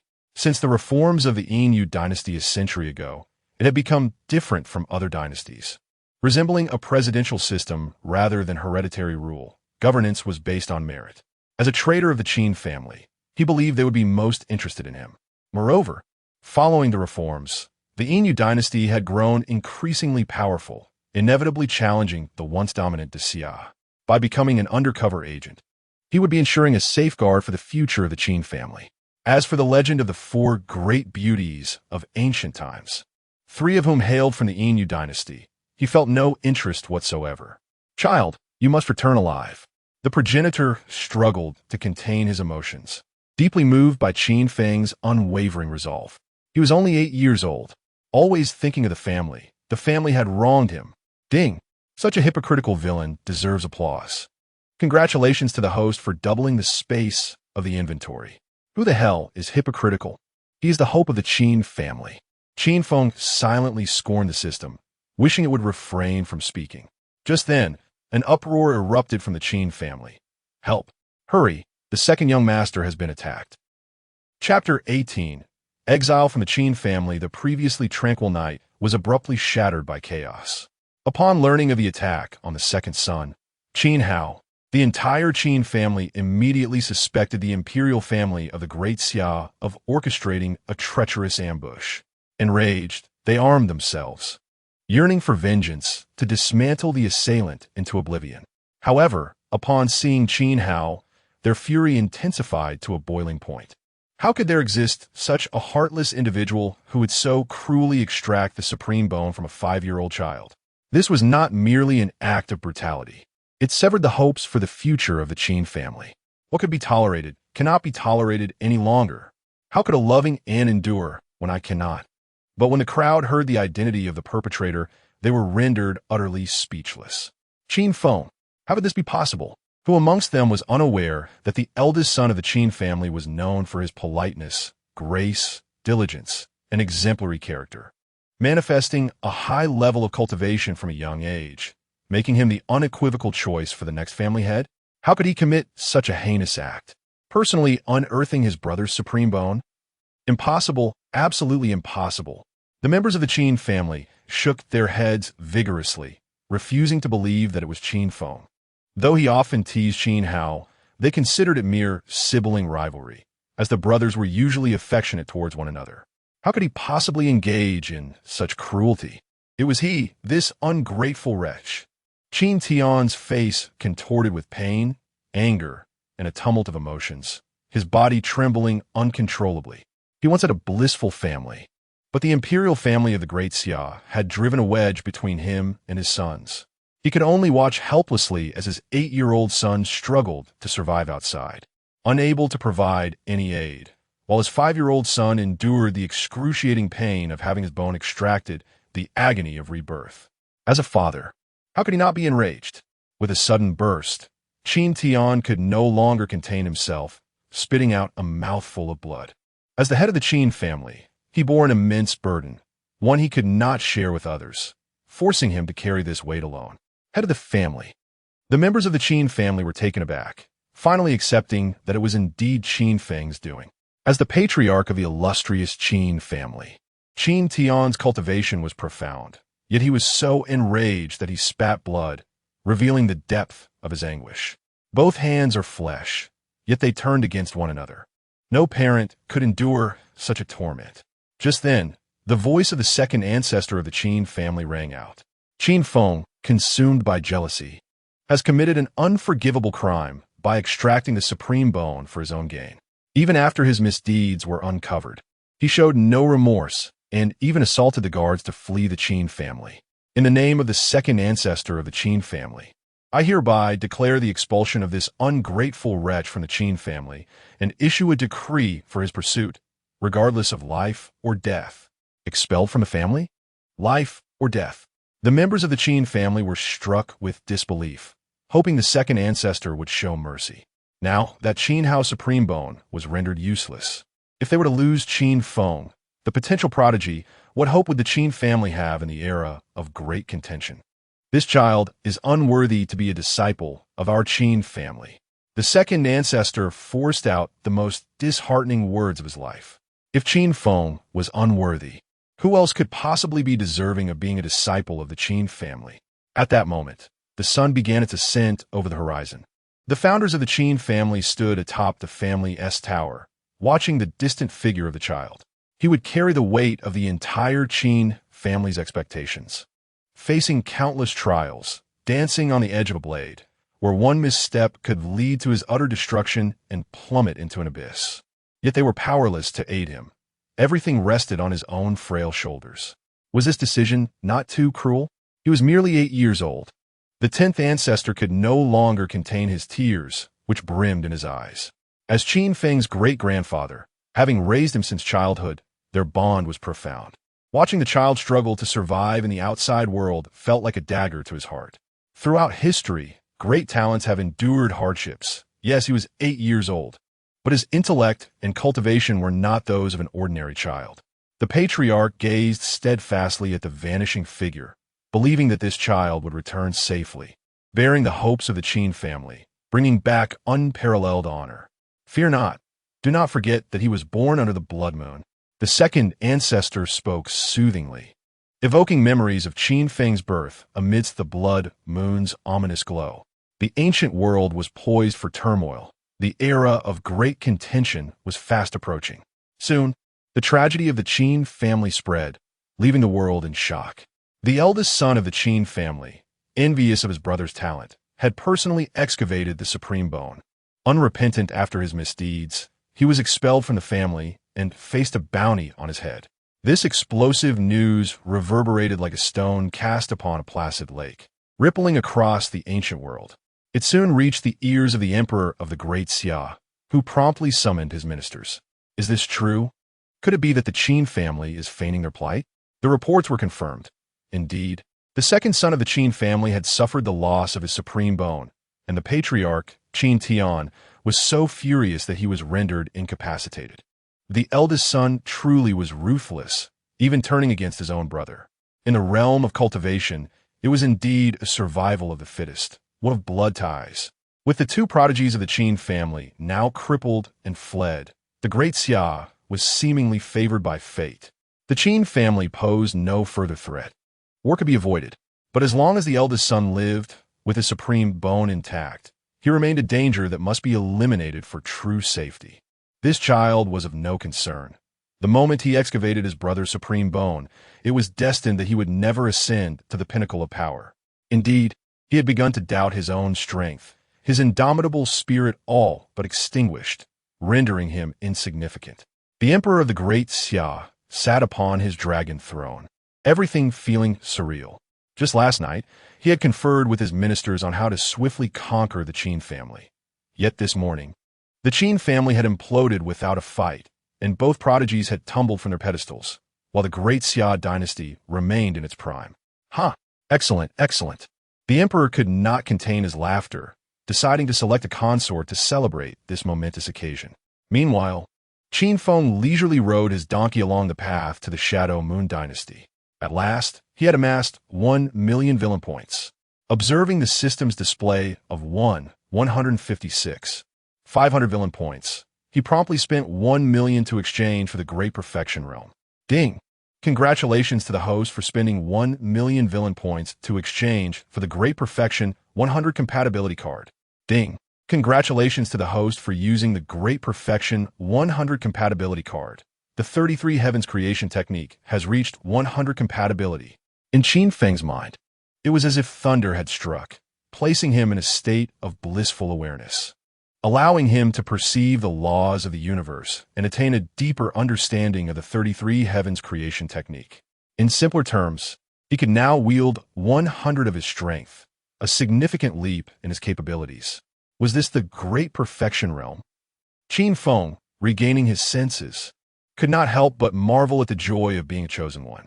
If he were to encounter Lin San again, he was confident he could defeat him without resorting to the sky-slaying sword technique, provided he had not encountered any fortuitous events during this time.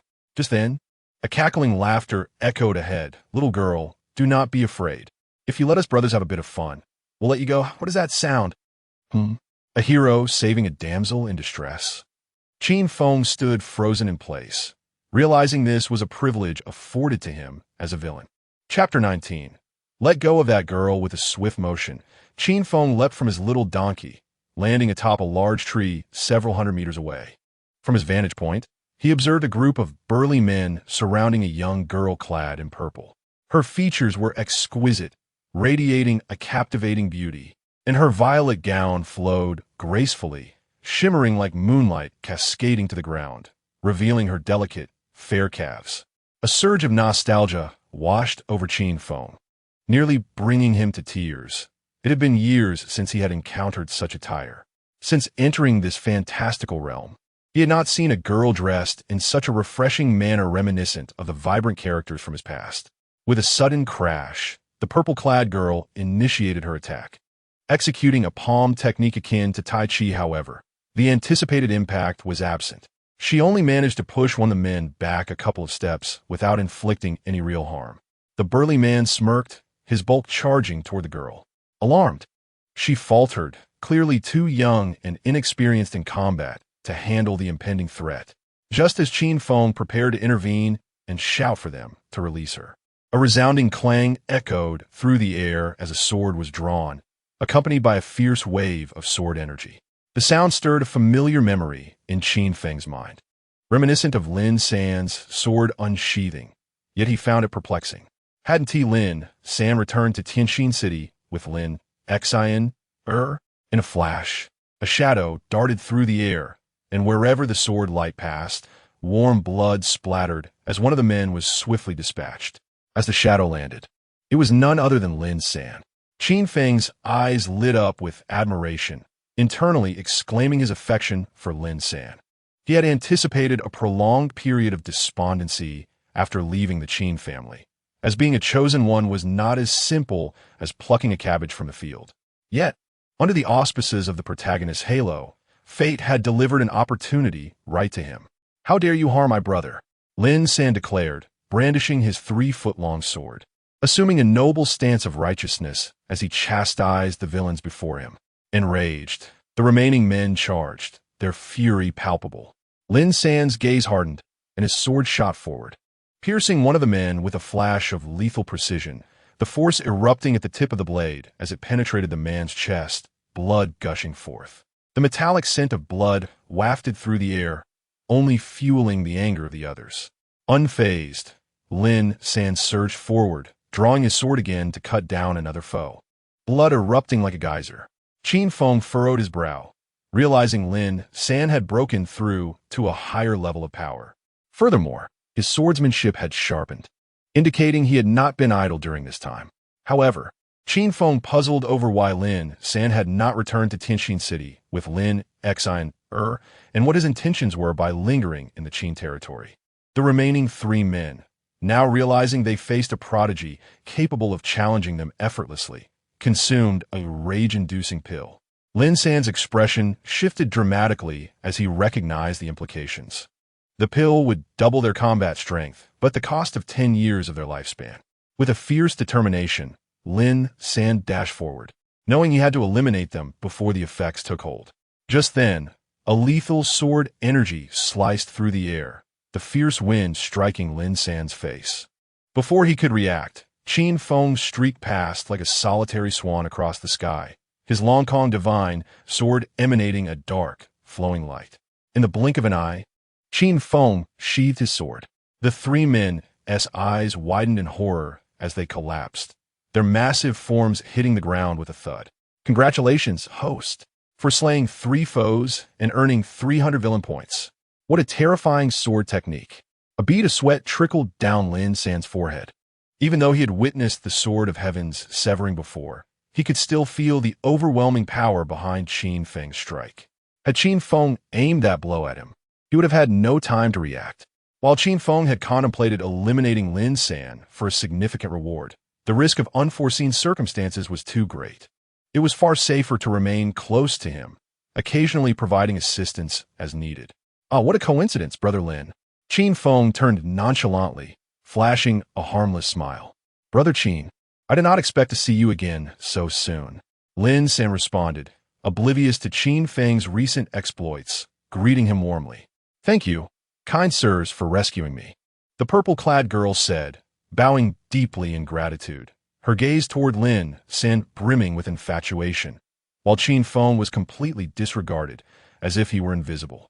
Is this not an egregious disparity in treatment?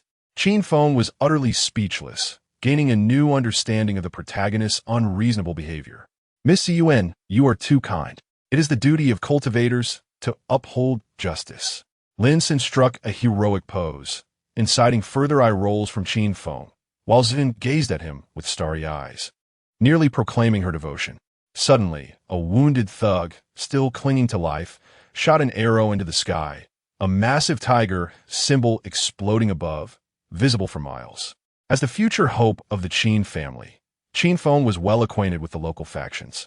The Tiger's Might Gang was a minor force within Qin territory, boasting thousands of members, led by a master at the third level of the spirit martial realm. They paid tribute to the Qin family annually, which led the family to ignore them. The thug, spitting blood, laughed maniacally. Our leader is at the third level of the spirit martial realm. No matter who you are, you shall all perish. Fear filled Yuan's eyes as she sought to flee the scene, but Lin San reassured her, "Do not worry, missing. We will be fine." If not for Qin Feng's presence, Lin San might have considered escaping with Ziyuan, but now that he had encountered the heir of the Qin family, retreat was out of the question. They would wait for the gang to come begging for mercy. Such bravery you display. Keep it up. Qin Feng resolutely denied Lin San any opportunity to bask in glory, swiftly taking Ziyuan's hand as they made their escape. Chapter 20. My current success is entirely due to my own efforts. Lin San stood awkwardly in place, unsure of how to proceed. If he chose not to go, it would seem like mere bravado. Yet if he did go, it would be akin to offering himself up as a sacrifice. Ultimately, after weighing the pros and cons, Lin San prioritized his own safety and begrudgingly decided to follow Qin Feng as he fled. Witnessing this scene, Ziyuan's eyes brimmed with disappointment. There exists not a maiden who does not harbor youthful infatuations, nor one who does not idolize heroes. She had believed she had encountered her destined companion, only to discover he was merely a boastful youth. Ding dong. Congratulations to the host for interrupting the Chosen One's pretentiousness, preventing him from gaining the goddess's favor, and earning 500 villain points. This was quite the revelation. Qin Feng instantly felt invigorated, akin to a seasoned practitioner unlocking a new technique. Lin San attempted to salvage his image and inquired, "Brother Qin, I fail to comprehend why one of your stature would choose to flee." Quite simply, Qin Feng replied earnestly, "I'm not one to exploit my family's influence. Living off the remnants of my ancestors does not constitute true manhood. My current standing is solely the result of my own endeavors. I am determined to carve a path for myself through hard work." Brother Qin, Lin San began to harbor a modicum of admiration for him, recognizing a rare quality in this second-generation scion. Ziyuan's beautiful eyes sparkled with an unusual light, surprised to find this young lad harboring such lofty ambitions. Meanwhile, the elders of the Qin family convened for a meeting. Since Qin Feng's departure, they had discovered that 30 million spirit stones had vanished from a vault. These were not ordinary spirit stones. They were exquisite ones, refined to such a degree that a single piece equated to 1,000 standard stones. Even the Qin family, being the undisputed rulers of the eastern region of Daxia, would require 5 years to amass such wealth. According to the vault manager, reported the 10th ancestor, only Fenger visited the vault on that day. It must be him. The first ancestor's expression remained stoic, having already surmised the culprit's identity. But how could he have possibly transported 30 million exquisite spirit stones? That is akin to moving a mountain. Even the largest storage bags would require hundreds to carry them, the 10th ancestor pondered. If he lacked the requisite skills, he would not have dared to conceive such a bold plan. The first ancestor waved his hand with a smile. It matters not. After all, these resources are for our own kin. Let us refrain from making a fuss about it. Indeed, the 10th ancestor nodded in understanding, but hesitated before speaking again. There's another matter. After Xiao Tian spat blood, his spirit has been quite despondent, and Xia has been weeping incessantly. Alas, the burdens of parenthood are truly challenging. The first ancestor sighed, contemplating, given Xiao Tian's current state of mind, he is ill-suited to assume the role of family head. We should find someone to take over his responsibilities and allow them to live in peace, hoping they will soon recover.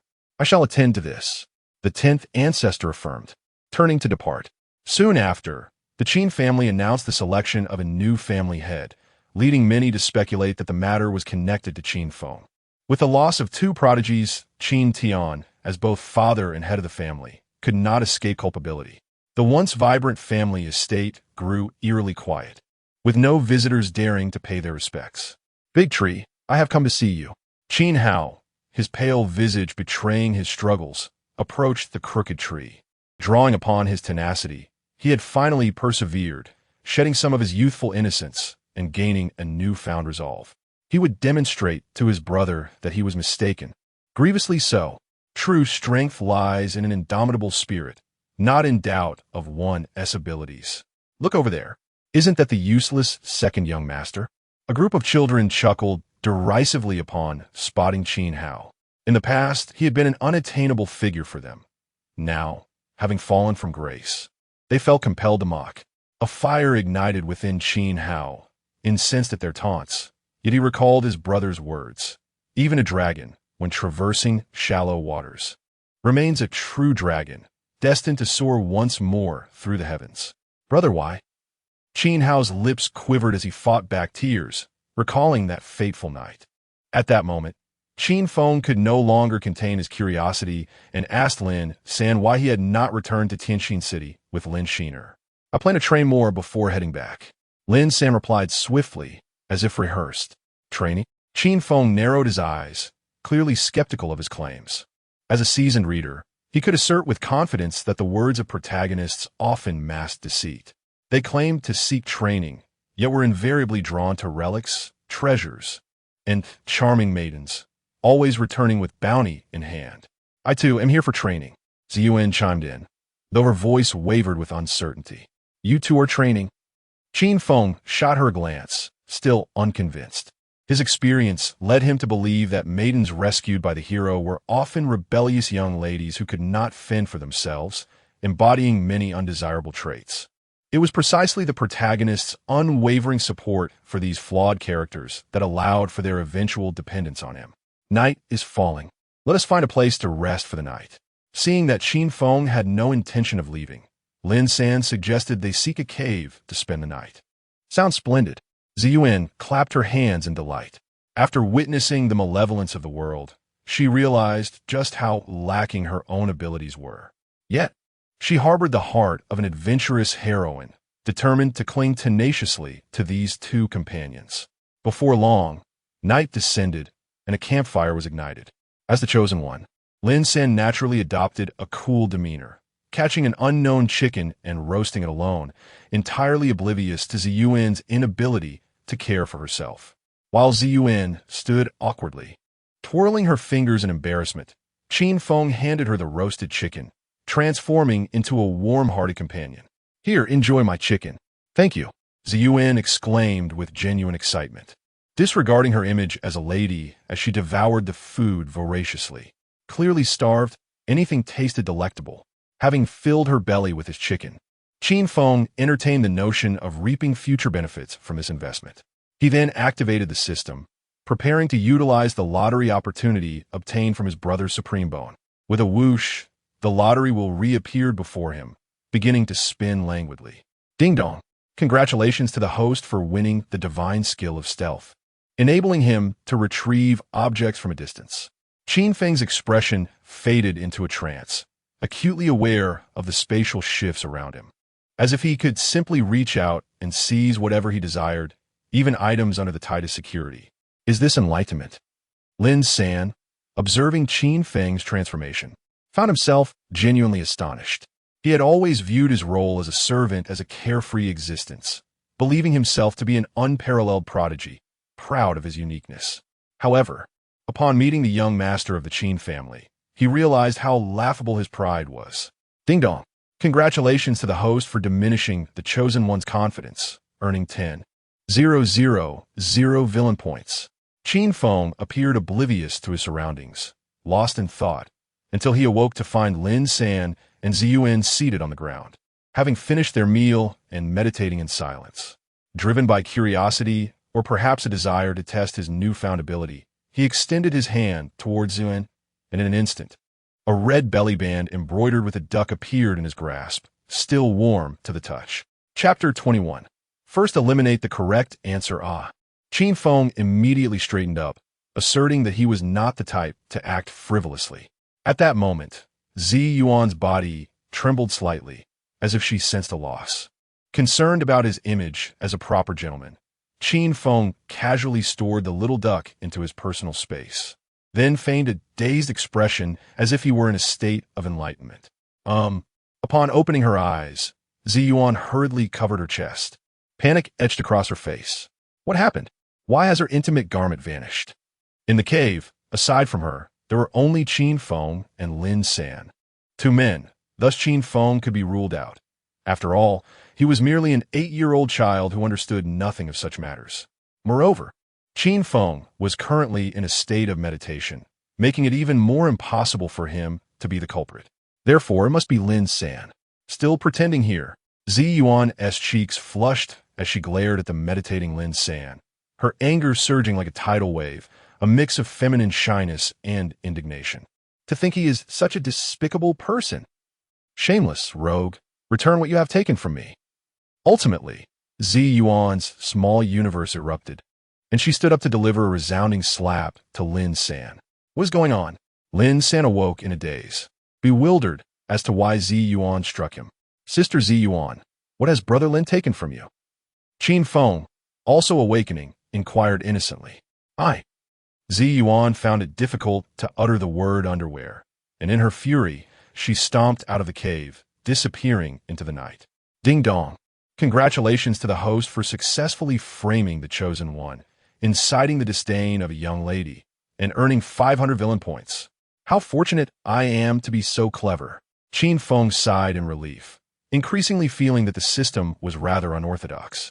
It was clear that he was a proper gentleman, yet it bestowed upon him such indecent skills, seemingly intent on tarnishing the glorious image he had built over the years.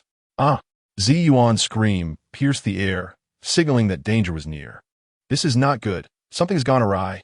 Lin San, disregarding why Zi Yuan had struck him, quickly grabbed his sword and dashed out of the cave.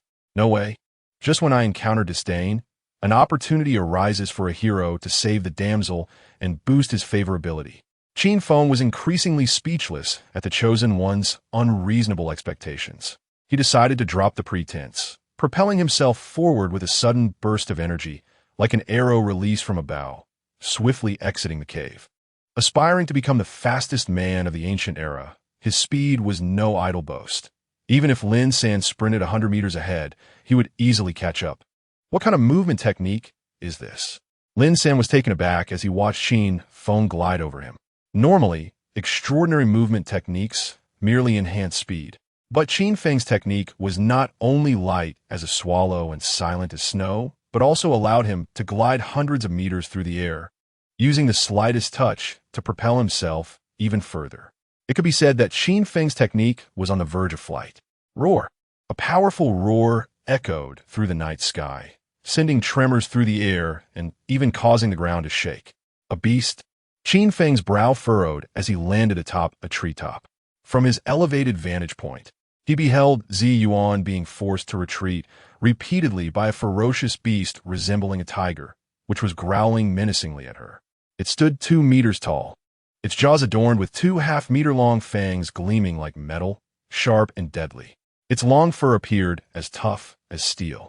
The toothed tiger beast, a large tiger-like creature, exuding an aura that indicated it possessed the strength of an extraordinary 9th level. Brother Qin, we must join forces. Lin San finally arrived, his expression grave as he assessed the toothed tiger beast. Due to the differences in physiology and habitat, beasts of the same level were significantly stronger than humans, especially carnivorous ones that were not only more powerful than cultivators, but also more ferocious.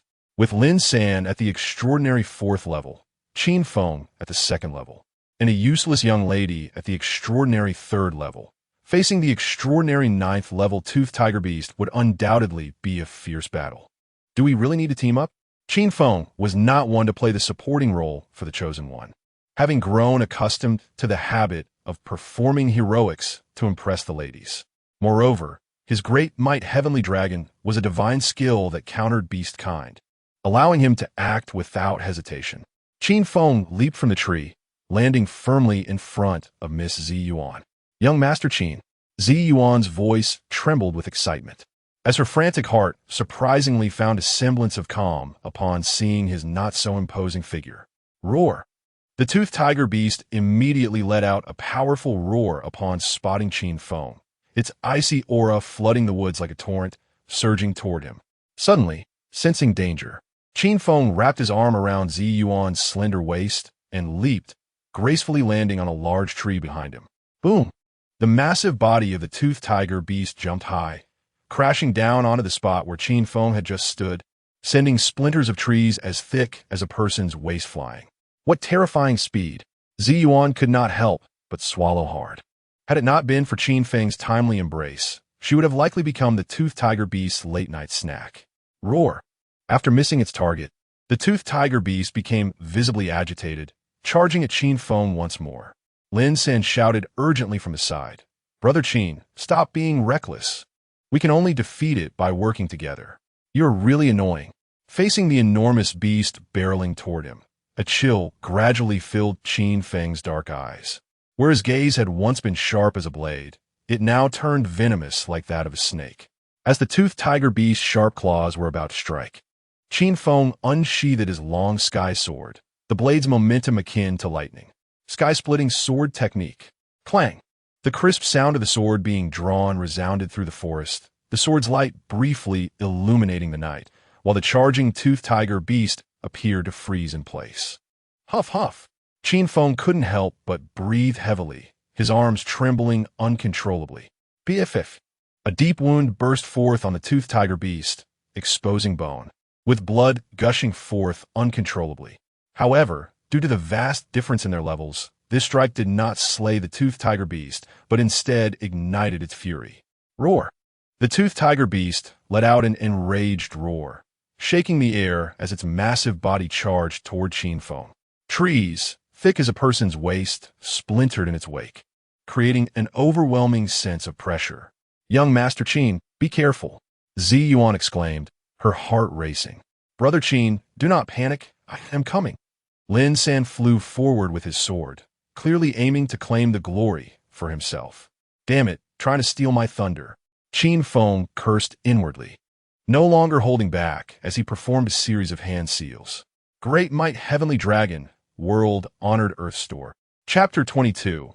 Betraying Allies, a resounding dragon's roar echoed through the forest, illuminating the night sky with golden light. With a thud, Qin Feng concentrated his energy and struck with a palm, producing a deep sound that reverberated among the trees. The approaching toothed tiger demon beast fell to the ground like a severed kite, stirring up a flurry of fallen leaves. After a few convulsions, it breathed its last. Ding! Congratulations to the host for thwarting the Chosen One's pretentiousness, preventing him from gaining favor with the ladies, and earning 500 villain points. What kind of technique is this? Lin San's eyes widened in disbelief, as if he had seen a ghost. He had thought Qin Feng's sky-slaying sword technique was terrifying enough. But this great dragon technique was even more formidable, capable of instantly slaying a toothed tiger demon beast at the 9th level of transcendence. Even though the toothed tiger was already severely injured, the sheer power of a 2nd-level transcendence defeating a 9th-level beast was an extraordinary shock to him. The #1 swordsman of a century. Young Master Qin is truly remarkable. Ziyuan's eyes sparkled with admiration, her feelings for Qin Feng soaring. Ding! Congratulations to the host for preventing the Chosen One's pretentiousness, hindering him from gaining the goddess's favor and earning 500 villain points. Phew! Earning these 500 points was no easy feat. Qin Feng sighed deeply, utterly exhausted, and collapsed onto the ground. The Great Dragon technique indeed inflicted significant damage on the demon clan, but its consumption was equally daunting, akin to enduring a lengthy cold war with an axe, leaving his legs weak and his spirit deflated. Clap, clap, clap. A round of applause erupted, prompting the three to immediately become vigilant. Emerging from the woods was a scarred man accompanied by a group of lackeys, clad in attire that unmistakably marked them as members of the Weihu gang. "Young hero, what remarkable skills you possess." The scarred man scanned the trio with a cold gaze, inquiring if I am not mistaken. "You are the ones who killed my Weihu gang's disciple." If you do not provide an explanation today, it seems you shall find it difficult to leave. Explanation. Before Lin Sen could respond, Qin Feng arrogantly declared, "You think you could demand an explanation from my elder brother Lin Sen? You must be mistaken. Let me tell you, this is how we operate." Lin Sen nearly spat blood, indicating his utter unfamiliarity with Qin Feng. "Elder brother, I think I'll take a rest now. You can handle these clowns." Qin Feng grabbed Ziyuan's hand and turned to leave, not forgetting to give a defiant middle finger as he exited. Boldness. The scarred man's expression darkened, feeling an unbearable pressure building within him. Witnessing Qin Feng's battle with the toothed tiger demon beast had already made him aware of the latter's extraordinary prowess. He had hoped for a mere formality, a chance to save face in front of his subordinates. However, not only did Qin Feng disregard him, but he also struck him in front of his men. "This is intolerable," Lin Sen hurriedly clarified. "Actually, my brother here is well known to you. He is the eldest son of the Qin family, Qin Feng." "Qin Feng! Qin Feng! He is Qin Feng!" The members of the Weihu gang exclaimed in astonishment. As a minor force from the eastern region of Daxia, they had never had the privilege of seeing the Qin family's eldest son in person, but they had certainly heard of his exploits. The legendary heir to the empire, the hope of the Qin family, breaking through to transcendence at 8 years old, creating the sky-slaying sword technique to defeat the sword god's disciple. Each tale attested to his terrifying potential. The most notorious incident was perhaps the betrayal of the Qin family, where he dug out his brother's supreme bone. Now, the Qin family had issued a kill order against him. Anyone who succeeded in slaying Qin Feng could claim 1,000,000 top-grade spirit stones, and capturing him alive would earn an additional celestial treasure gourd. Upon hearing this news, chaos erupted throughout the ancient lands. Those who considered themselves capable were flocking here, but they had not anticipated stumbling upon such a large prize. What does this mean? Lin Sen pondered uneasily, sensing something was amiss. Upon hearing Qin Feng's name, rather than kneeling in submission, the gang members' eyes gleamed with excitement, as if they had encountered a stunning beauty. "Leave this man to me. You pursue Qin Feng." The scarred man fixed a serious gaze on Lin Sen.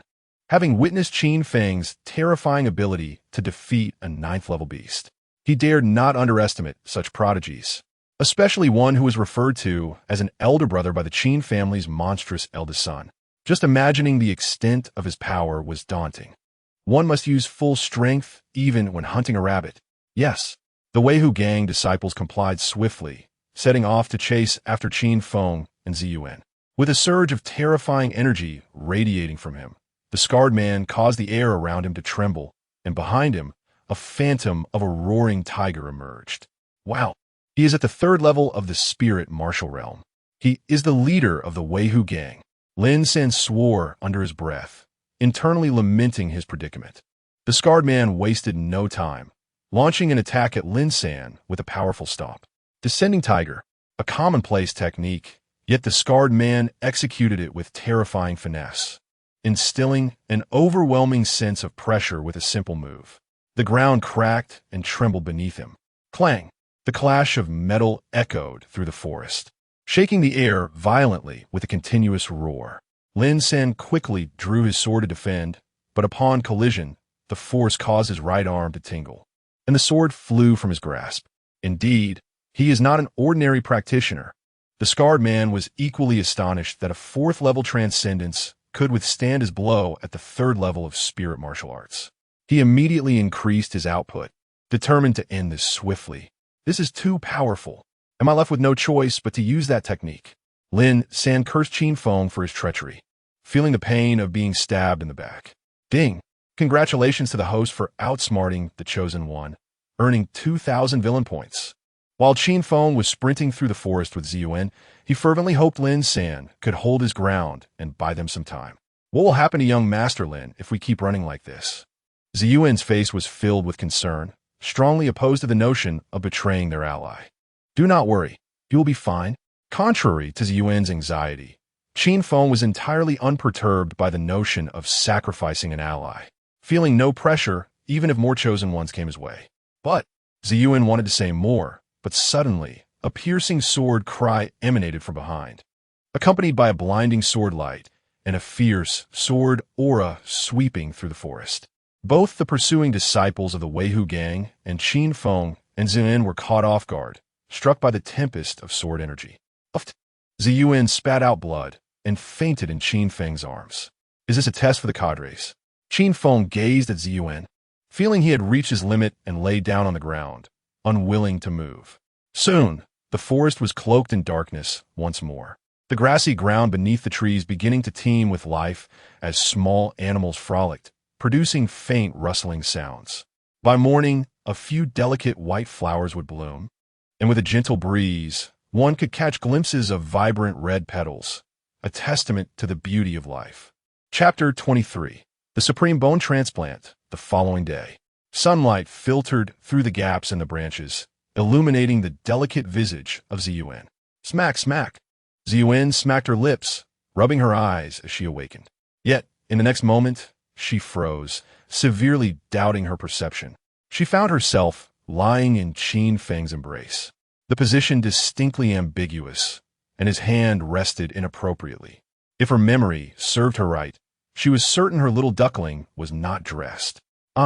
A piercing scream shattered the tranquil morning, startling a flock of birds and beasts in the forest. Why scream so loudly? Qin Feng jolted awake from a beautiful dream, entirely oblivious to his inappropriate advantage. What could a mere child comprehend? What wicked thoughts could he possibly harbor?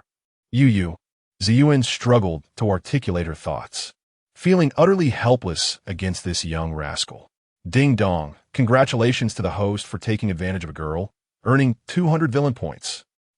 Qin Feng raised an eyebrow, sensing an approaching presence. He hurriedly covered Ziyuan's small mouth and swiftly pulled her into the thicket.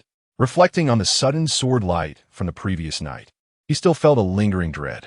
It harbored an extraordinarily terrifying sword intent, seemingly not of this world. Is it Lin San's trump card? Qin Feng pondered, an inexplicable feeling that it was indeed Lin San.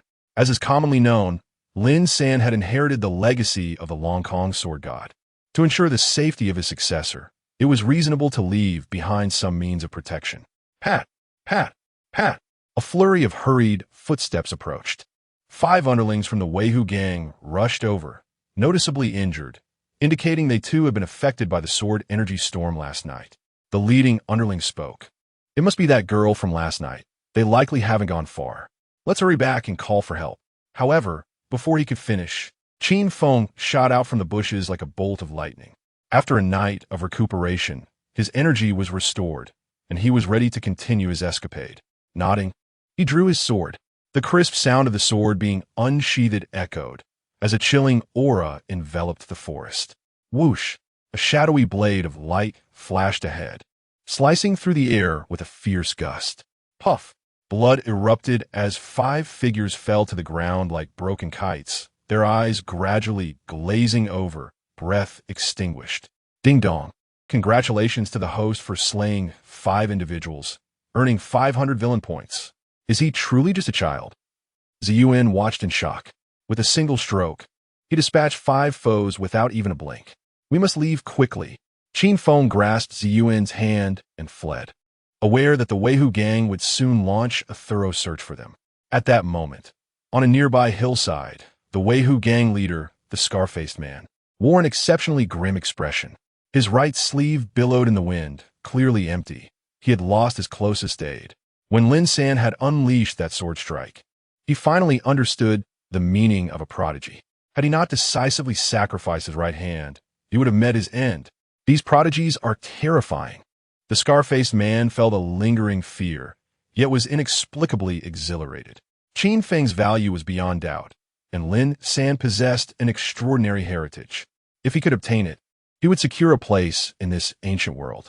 As for Ziyuan, wealth, power, and naturally a beauty by his side. With a gamble, one might win. After a moment of deliberation, the scar-faced man decided to take the risk. If successful, he would have beauty in his embrace, living leisurely. If he failed, his life would be forfeit. He would leave the choice to fate. A subordinate reported, "Boss, we've spotted that youth named Lin San. Some brothers saw him enter a ruin. There's a ruin here." The scar-faced man was momentarily dumbfounded. He had ruled this mountain for decades and had never heard of any ruins. Why did Lin San discover one upon his arrival? Was he unworthy of such fortune? Soon, the scar-faced man summoned thousands of Weihu gang disciples, leading a portion to investigate the ruin while sending the remainder into the forest to search for Qin Feng and Ziyuan. Why do I feel like they look down on me to some extent?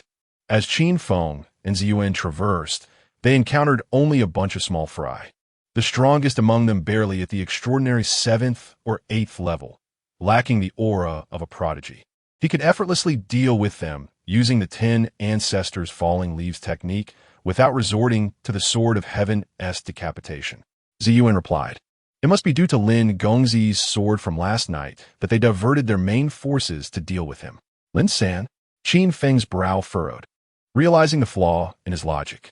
Ordinarily, the scar-faced man should focus entirely on capturing him for the Qin family's bounty. Yet, he now allocated forces to confront Lin San, a contradiction that defied logic. Unless, at this moment, Lin San held greater value. A wicked smile crept across Qin Feng's lips as he mused. If I'm not mistaken, Lin San's aura must have been activated.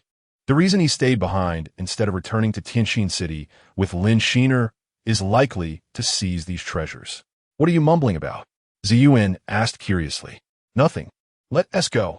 To validate his suspicion, Qin Feng took Ziyuan's hand and began retracing their steps. He needed to find Lin San before his aura fully awakened. Hey, are you crazy? Knowing they're hunting for us, you still want to go back? Ziyuan exclaimed, but Qin Feng ignored her protests, wrapping his arms around her waist and using shadowy mirage to glide through the forest. Wu Ziyuan was powerless to resist, allowing the mischievous child to lead her astray. Before long, Qin Feng arrived at the spot where he had encountered the scar-faced man, where trees within a 1,000-meter radius had been severed, and a deep sword scar marred the ground, revealing the terrifying nature of Lin San's trump card. Is this truly the work of Lin Gongzi? Ziyuan swallowed hard, unable to fathom the force behind it. The Chosen One is far more frightening than I had imagined. Qin Feng felt a surge of relief for not confronting Lin San head-on. Otherwise, even with his dual pupils as a trump card, he might not have been a match unless he utilized the experience scroll from the red-haired old monster. No, I must find a way to strengthen myself. Qin Feng retrieved the supreme bone from his spatial pouch, pulsating with mysterious runes, hinting at the presence of celestial power. By transplanting it into himself, he could harness this force. What is this? Ziyuan inquired curiously, regarding the supreme bone, eager to ask Qin Feng about it. But before she could voice her question, she saw Qin Feng's gaze sharpen like a blade as he unsheathed the Longkong divine sword and plunged it into his chest, excising his original bones to implant the supreme bone. Even as blood flowed profusely, he gritted his teeth in silence, enduring the agony. Yu. Ziyuan was left astounded, unable to comprehend how a mere child could be so ruthless to himself. Chapter 24. Let the bullets fly for a while as brothers sharing the same mother. The supreme bone should not reject me, should it? Qin Feng's face contorted in pain. Yet he gritted his teeth and persevered. He understood that to continue his reckless escapades in this world, he must be ruthless not only to others, but even more so to himself. If he could not endure this minor suffering, how could he dare to roam freely in the future? Have you lost your mind? Who stabs themselves with a sword? Ziyuan finally snapped out of her shock and hurried forward to tend to Qin Feng's wounds. However, before she could act, the wounds on Qin Feng's body began to heal at a visibly rapid pace, completely mending within 10 minutes, leaving no scars behind. Ever since he comprehended the third layer of the 33 Heavens creation technique, Qin Feng's self-healing ability had become astonishingly powerful. While he could not claim to regenerate severed limbs, regrowing fingers was certainly within his grasp. What kind of monster are you? Ziyuan was left utterly astonished, her heart in turmoil. It was one thing for an 8-year-old child to challenge opponents far beyond his level, but this child also possessed the terrifying skills of the heaven-slaying sword technique and the great dragon's might, alongside his formidable self-healing prowess. Goodness, any one of these abilities would leave ancient practitioners from the era of antiquity in awe. Yet, All of them were concentrated in the form of an 8-year-old child. Adding to this was Lin San's terrifying sword strike for the previous night. Indeed, the age of great conflict had truly arrived. The current generation of extraordinary talents was excessively powerful. You are the real monster. Your entire family is a bunch of monsters. Qin Feng rolled his eyes in exasperation and began to trace the path Lin San had taken the previous night. Wait for me. Zi Yuan hurriedly followed. But she dared not venture alone. She needed to stay close to Qin Feng, ready to cling to his side at a moment's notice. In no time, the two skillfully evaded the searching disciples of the Weihu gang and arrived at a stone wall deep within the forest. On the wall was a black vortex, resembling a black hole capable of devouring everything. A relic. Qin Feng's eyes lit up, his heart racing with excitement. He had heard from the 10 ancestors about relics being small worlds created by mighty beings, often containing their legacies and treasures used during their lifetimes. Even if there were no legacies or treasures, such places could still nurture rare materials. Ding! Congratulations, host. You have triggered a villain quest. Seize the fated child's opportunity and treasure. Reward: golden treasure chest X1. No wonder they ignored me and rushed to find Lin San. Qin Feng couldn't help but reflect that the fated child truly had it easy, as if the heavens were feeding him. In contrast, he, as the villain, could only rely on his own efforts to complete the task. What are we waiting for? Let's hurry inside, Zi Yuan exclaimed with unusual enthusiasm. As a heroine wandering the martial world, how could she resist entering a relic? Now is not the time. Qin Feng looked at the time and chose a secluded spot to sit down and cultivate. As a seasoned bookworm of 10 years, he could responsibly say that teaming up with the protagonist in a dungeon was far more challenging than enduring the tribulations of heaven. Allies were often sacrificed, while enemies were mere pawns. The moment the halo activated, there was no distinction between friend and foe. Best to let the bullets fly for a while. Haste would only lead to missed opportunities. What does that mean? Zi Yuan hastily caught up to inquire. However, Qin Feng had already entered a meditative state, shutting her out as he began to absorb the surrounding spiritual energy. The supreme bone he had previously implanted in his body showed no signs of rejection, and the mysterious runes began to circulate within him, giving birth to a divine power known as the celestial calamity light. Is this the divine power contained within the supreme bone? Qin Feng, still under the influence of the month-long comprehension halo he had exchanged, began to attempt to grasp the celestial calamity light within the supreme bone. Boom! The void trembled as the vast forces of heaven and earth surged towards Qin Feng. In the face of this cosmic power, everything in the world seemed insignificant. Qin Feng struggled to breathe, akin to a climber persevering upward, feeling multiplied pressure with each step. His movements wavered, yet with each struggle came a deeper understanding of the heavenly forces, and the clarity in his mind grew ever sharper. While the celestial calamity light of the supreme bone was beneficial, it could only serve as an auxiliary means. Qin Feng did not expend too much energy on the supreme bone. Instead, he shifted his focus to his invincible heavy eyes. Currently, due to his limited cultivation, many abilities of the heavy eyes remained undeveloped. Apart from the ability to see through the essence of things, he had only unlocked the capabilities to deconstruct motions and slow down speed. Do these prodigies do nothing but cultivate? Zi Yuan pouted, resting her chin in her hands as she sat aside. She longed to delve into the relic, but dared not enter alone. So she waited for Qin Feng to awaken and take her inside. Gurgle. Her stomach grumbled in protest, and Zi Yuan found herself yearning for the chicken Qin Feng had. Within the relic, Lin San held a sword in one hand, vigilant, while the other clutched a map as he advanced. Initially, he intended to return to Tianxin City with Lin Shiner, but midway, he inadvertently stumbled upon a torn map, which fortuitously aligned with the one he possessed, leading to a relic located within the Qin family's territory. What stroke of luck! Adhering to the principle of to the victor go the spoils, he ventured back alone to seek the relic indicated on the map. However, he encountered Qin Feng along the way. Considering the Qin family's influence in the East, he hesitated to open the relic, fearing they might monopolize it. Fortunately, with Qin Feng and Zi Yuan having fled the previous night, He was granted the time to explore the relic. Ah! Distant cries of anguish echoed. Lin Sen merely glanced back nonchalantly, aware that the Weihu gang had already entered the relic. Unlike the Qin family, who dominated the eastern territories, the Weihu gang posed no threat to him. The traps within the relic would be enough to keep them occupied. Speed was of the essence. If the Qin family discovered him, it would spell trouble.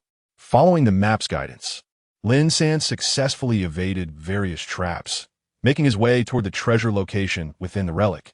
Outside the relic, Qin Feng had been cultivating for quite some time, and the spiritual energy within him had reached a critical point. With a resounding thud, a deep sound echoed from within him, accompanied by a wave of energy that swept outward. It's over. The cultivation has concluded. Zi Yuan, who had been feeling lethargic, suddenly perked up, eagerly anticipating the roasted chicken Qin Feng would prepare for her. Sigh, I've reached the third level of the extraordinary realm. Qin Feng exhaled a deep breath, acutely aware of the changes in his body. Previously, his spiritual energy could only project 5 meters outward. After breaking through to the third level, he could now extend it 10 meters, and its power had significantly increased. It was akin to a once middle-aged man who wet his shoes in the wind, transforming into an 18-year-old youth capable of urinating 10 feet against the wind.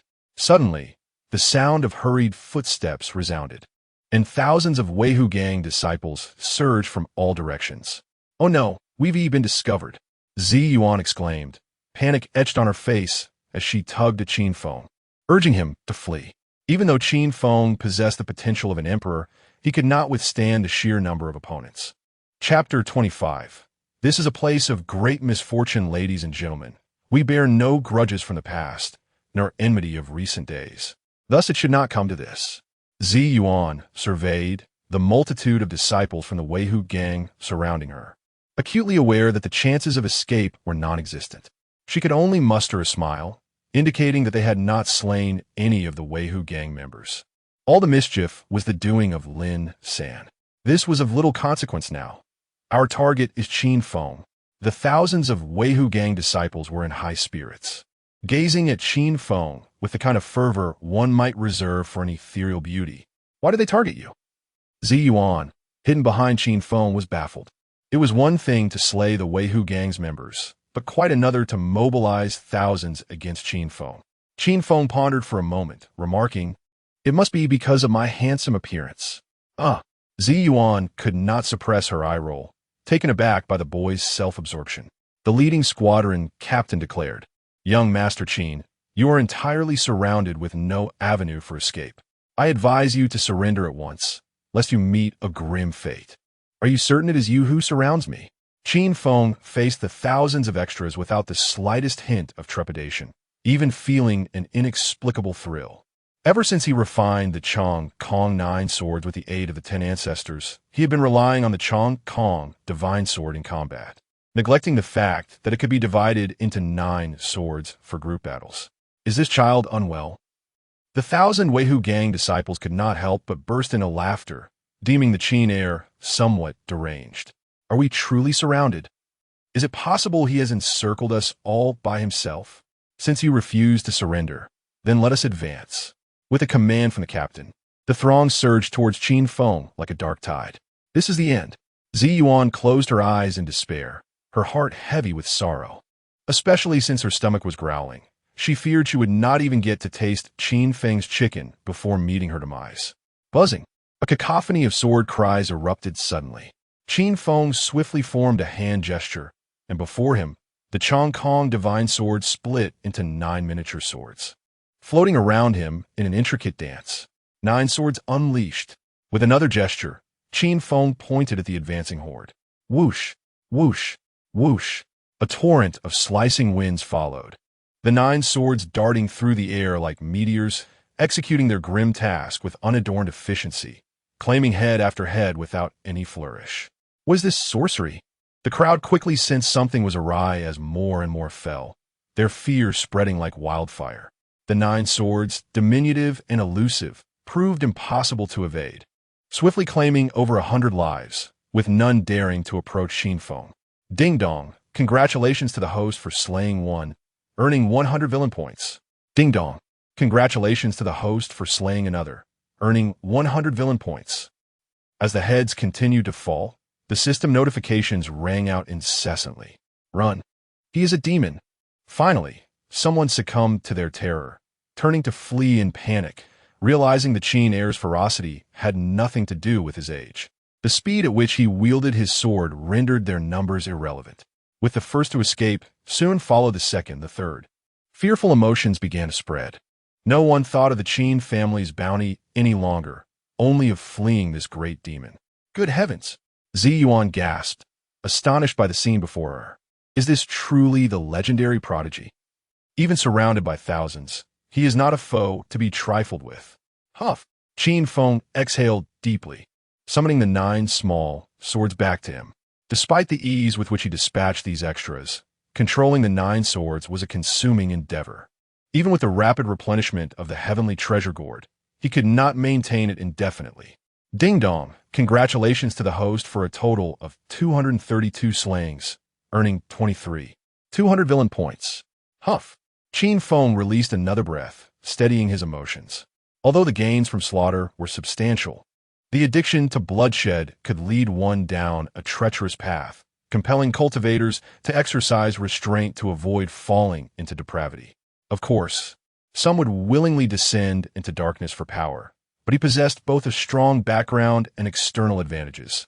There was no need for him to paint himself as a villain, becoming a wretched creature in the process. At that moment, a dozen figures appeared in the sky, gliding on flying swords. Cultivators of the entry path. Zi Yuan gasped, surprised by the sudden appearance of these formidable beings. Entry path cultivators were powerful individuals above the spirit martial realm. The very term entry path indicated their comprehension of the way, marking their true entry into the realm of cultivation in pursuit of longevity. We have found you, Qin Feng. The dozen entry path cultivators regarded him with the same fervor one might reserve for an unparalleled beauty. Why are they searching for you again? Zi Yuan hurriedly hid behind Qin Feng, sensing their ill intentions. It is evident. Lin Sin must have used my name to deceive others. Qin Feng, with the insight of a decade-long bookworm, was all too familiar with the shameless tactics employed by the protagonists, who often resorted to slandering their foes when outmatched, leveraging the villain's name to garner hatred. He would never admit to being a wanted criminal. I didn't expect Lord Lin to be such a person. Zi Yuan, naive to the treachery of society, had fallen for the words of this great villain. We must depart. Qin Feng, observing the approach of the entry path cultivators, grasped Zi Yuan's hand and swiftly plunged into the ruins, intending to present Lin San with a challenge, or rather, to bestow upon the protagonist a formidable arsenal of swords. The ruins. The entry path cultivators' eyes lit up, utterly captivated by the prospect of treasure, and they hurriedly propelled their flying swords into the heart of the ruins. As they spiraled and twirled, Qin Feng and Zi Yuan entered the ruins, finding themselves in a realm not unlike the outside world, complete with mountains, rivers, forests, and the cycle of day and night. Is this the space created by a formidable being? Qin Feng was awestruck, unable to fathom the cultivation level required to forge such a miniature world. We must move quickly. They will soon catch up. Zi Yuan, unfazed by the marvels around her, pulled Qin Feng deeper into the forest. Meanwhile, the cultivators pursuing the Qin family bounty arrived in succession, easily extracting information regarding Qin Feng's whereabouts from the fleeing Weihu gang disciples, soon discovering the ruins. In an instant, news of the ruins spread, drawing countless treasure-seeking cultivators. I sense great misfortune ahead, seeing so many enter the ruins in search of treasure. Qin Feng knew without a doubt that the difficulty of this dungeon would be exceedingly high. Coupled with Lin San's protagonist halo, the likelihood of survival was slim. Can you truly predict fortunes? Zi Yuan inquired with curiosity. Not at all. Qin Feng shot her a glance, declaring, this is indeed a place of great misfortune. Chapter 26. Do not show mercy, are you still pretending? Zi Yuan could not help but roll her eyes at Qin Feng, whose youthful visage radiated an undeniable charm. You simply do not comprehend. Qin Feng possessed unwavering confidence in himself. Whenever the protagonist entered a dungeon, As the number of participants increased, unexpected dangers would inevitably arise. Ultimately, only a handful would manage to escape, left haunted by the protagonist's audacious exploits. Suddenly, a cacophony of frantic combat erupted nearby, indicating a fierce competition for treasures. The relic had been sealed for an extensive period, leading to the emergence of numerous rare materials within. Upon entering the forest, both Qin Feng and Zi Yuan had already discovered some, albeit of ordinary quality, far from warranting conflict. Shall we take a look? Qin Feng ventured, eliciting an enthusiastic nod from Zi Yuan. To avoid recognition, he smeared some dirt on his face and clothes, presenting an appearance far removed from that of a wealthy heir. Before long, the duo stealthily approached the scene. They beheld several factions, their eyes blinded by rage, as dozens of lifeless bodies littered the ground. The earth stained crimson with blood. Not far from them, a vine bore small, tomato-like fruits that shimmered with a red glow. It was blood Bodhi, Zi Yuan nearly exclaimed in her excitement, only managing to contain herself by pinching Qin Feng's arm. Her reaction was understandable. Blood Bodhi was exceedingly rare. If the treasures of heaven and earth were categorized into 4 grades, blood Bodhi would rank as heavenly, and a rare variety at that. Consuming it not only healed wounds, but also augmented one's strength, fostering the essence within. Remarkably, it could be consumed indefinitely without diminishing effects, making it a coveted treasure for cultivators. However, once harvested, the vine would wither rapidly, rendering it impossible to cultivate or transplant. Only those with extraordinary fortune could encounter it, which contributed to its extreme rarity. How outrageous! Qin Feng remarked, noting the mark left by Zi Yuan's pinch on his arm, indicating he held no grudges. He preferred to settle scores in the moment. Ow, ow. Be gentle. Zi Yuan had yet to react before Qin Feng pinched her thigh. With the fierce battle ahead, she could only stifle her cries, casting a pitiful glance at him, conveying her remorse for her earlier action. I'll let you off this time. Qin Feng released her, acknowledging that the sensation was rather pleasant. Ahem, back to the matter at hand. The various factions were remarkably powerful, comprising not only spirit martial realm practitioners, but also those at the entry Dao realm. Even with his recent breakthrough to the 3rd tier of the extraordinary realm, and employing all his trump cards, such as Supreme Bone and Invincible Heavy Eyes, he would still be no match for them. Resorting to a top-tier experience scroll would be overkill for this group of mere extras. Such a detestable younger brother. Zi Yuan muttered in indignation, tears nearly spilling from her eyes due to the pain. But in the next moment, her discomfort was forgotten. Qin Feng's gaze was fixed on the blood Bodhi as he reached out with his hand, astonishingly grasping a fruit from a distance. How did you do that? Zi Yuan rubbed her eyes, confirming she had not misseen, her sparkling eyes now filled with wonder as she looked at Qin Feng. It's a secret. Qin Feng had no intention of explaining. After confirming the effectiveness of his ability to grasp object from afar, he began to feverishly collect the blood Bodhi, the vine visibly losing its fruits at an observable rate. Yet, the more Zi Yuan observed, the more she felt something was amiss. This technique seemed eerily familiar. Suddenly, a realization struck her, turning her cheeks a deep shade of crimson. The scene before her echoed the incident from that night when the belly band had vanished. This implied that the culprit was not Lin San, but rather the mischievous young Qin Feng. What she had initially perceived as an ignorant child now appeared to be someone far more knowledgeable than her. What a lecherous little brother. No wonder my aunt said that no man is trustworthy. Zi Yuan, blushing, scoffed lightly, her mind wandering to her aunt's next remark about men possessing a certain good thing, which left her puzzled. What are you saying? Qin Feng turned to her, intrigued. Nothing. Zi Yuan's face burned as she casually remarked. Is it really all right to take so many? Do not show mercy. Qin Feng, adhering to a philosophy of seizing opportunities, intended to leave none behind. Wait, stop fighting. The combatants soon realized something was amiss. Noticing that the once bountiful vine of blood Bodhi had dwindled to just a few fruits, with no signs of halting. Who did this? The factions seethed with fury, their tempers flaring.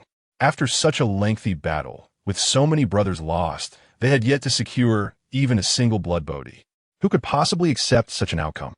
Who are you? The crowd soon discovered the departing Qin Feng and Zi Yuan, swiftly, surrounding them. So it turned out to be two younglings from the extraordinary realm. Disappointment washed over the crowd, as they doubted that mere extraordinary realm practitioners could snatch every last blood bodhi right under their noses.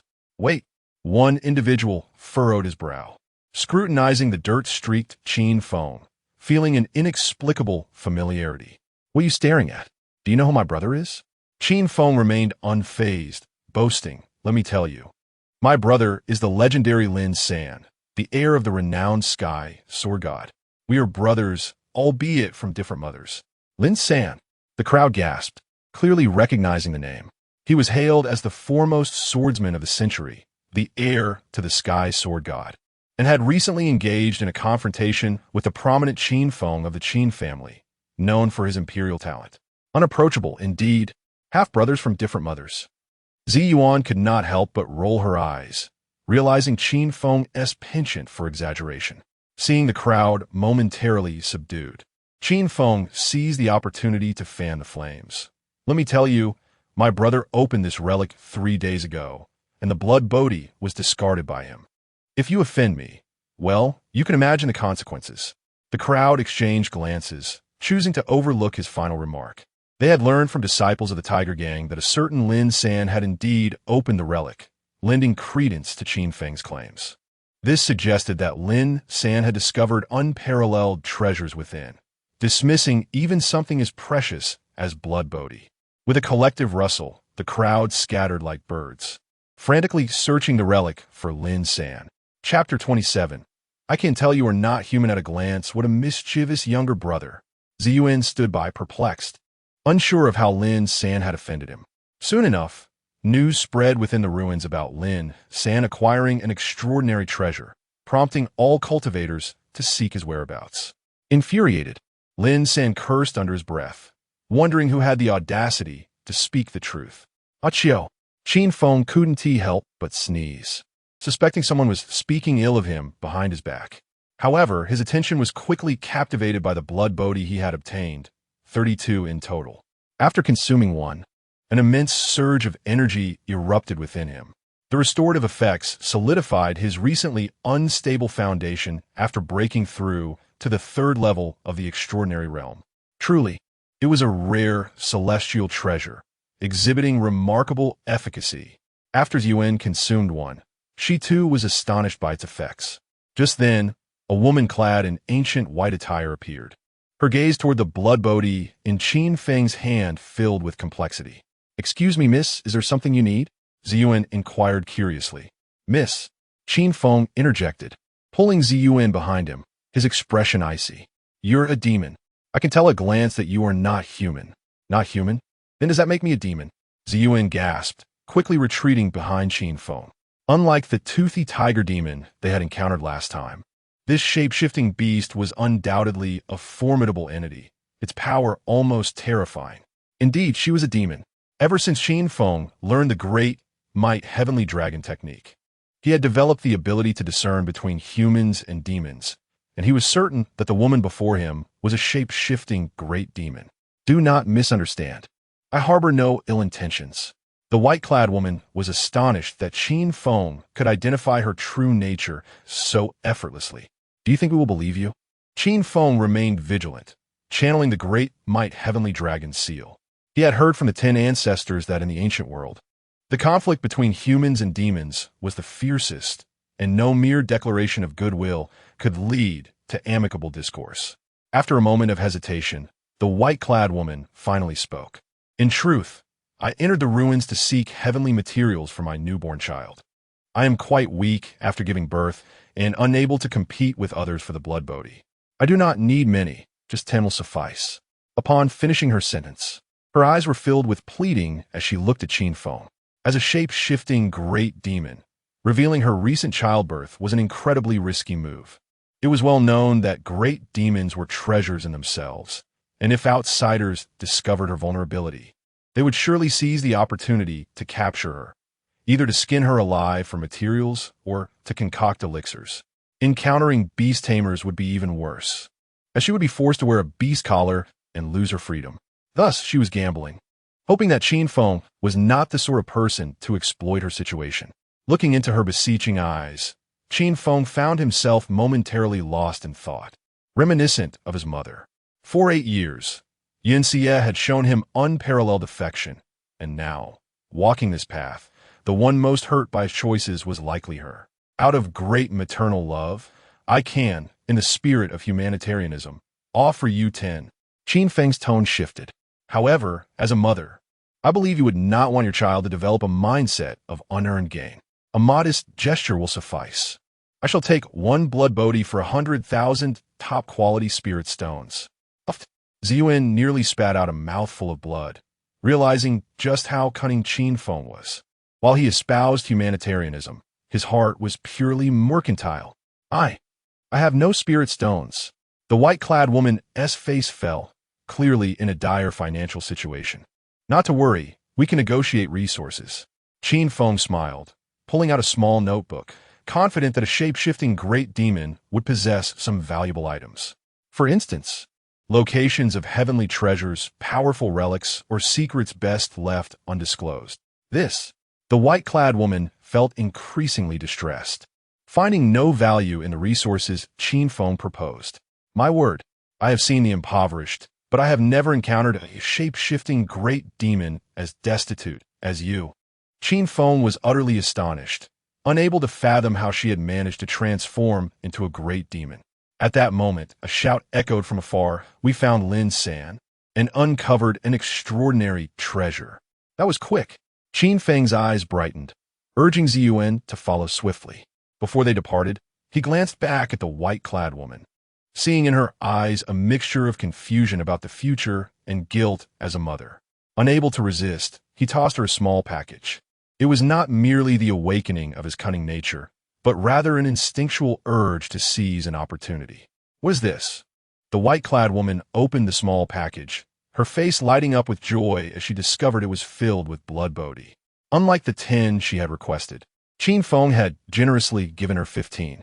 The extra 5 would allow her to swiftly replenish her vitality. Thank you, she called out toward the direction Qin Feng had departed, before happily turning to leave the ruins. You just gave her that? Ziyuan questioned, perplexed. Consider it a gesture to forge a benevolent connection. Qin Feng offered no further explanation. Even if the shape-shifting great demon was impoverished, her fearsome power remained. Rather than waiting for an opportunity to reap rewards in the future, he preferred to provide assistance in her time of need. Perhaps one day, this act of kindness would save his life. Before long, Qin Feng followed the crowd to find Lin San, who was surrounded by a throng of people. Not far behind him, a stone platform encased in a barrier showcased an exquisitely crafted jade box. It was evident that whatever lay within was the most valuable treasure in the ruins and Lin San's ultimate goal. It appeared it could not be retrieved. Qin Feng attempted to use spatial manipulation to grasp the jade box, but his low cultivation level prevented him from penetrating the barrier. Damn it! Watching the crowd swell, Lin San's frustration was palpable. He had initially intended to easily gather the treasures within the ruins, relying on his map for guidance. Now, with the barrier intact and a gathering of cultivators, his plans had been thwarted. Lin San, this treasure is beyond your reach. A group of entry-stage cultivators, noticing the absence of anyone from Tianxin City, hovered above on flying swords, urging Lin San to vacate the area. Suit yourselves. Lin San offered no further resistance, quietly retreating to the sidelines. Wait a moment. When did the Chosen One become so docile?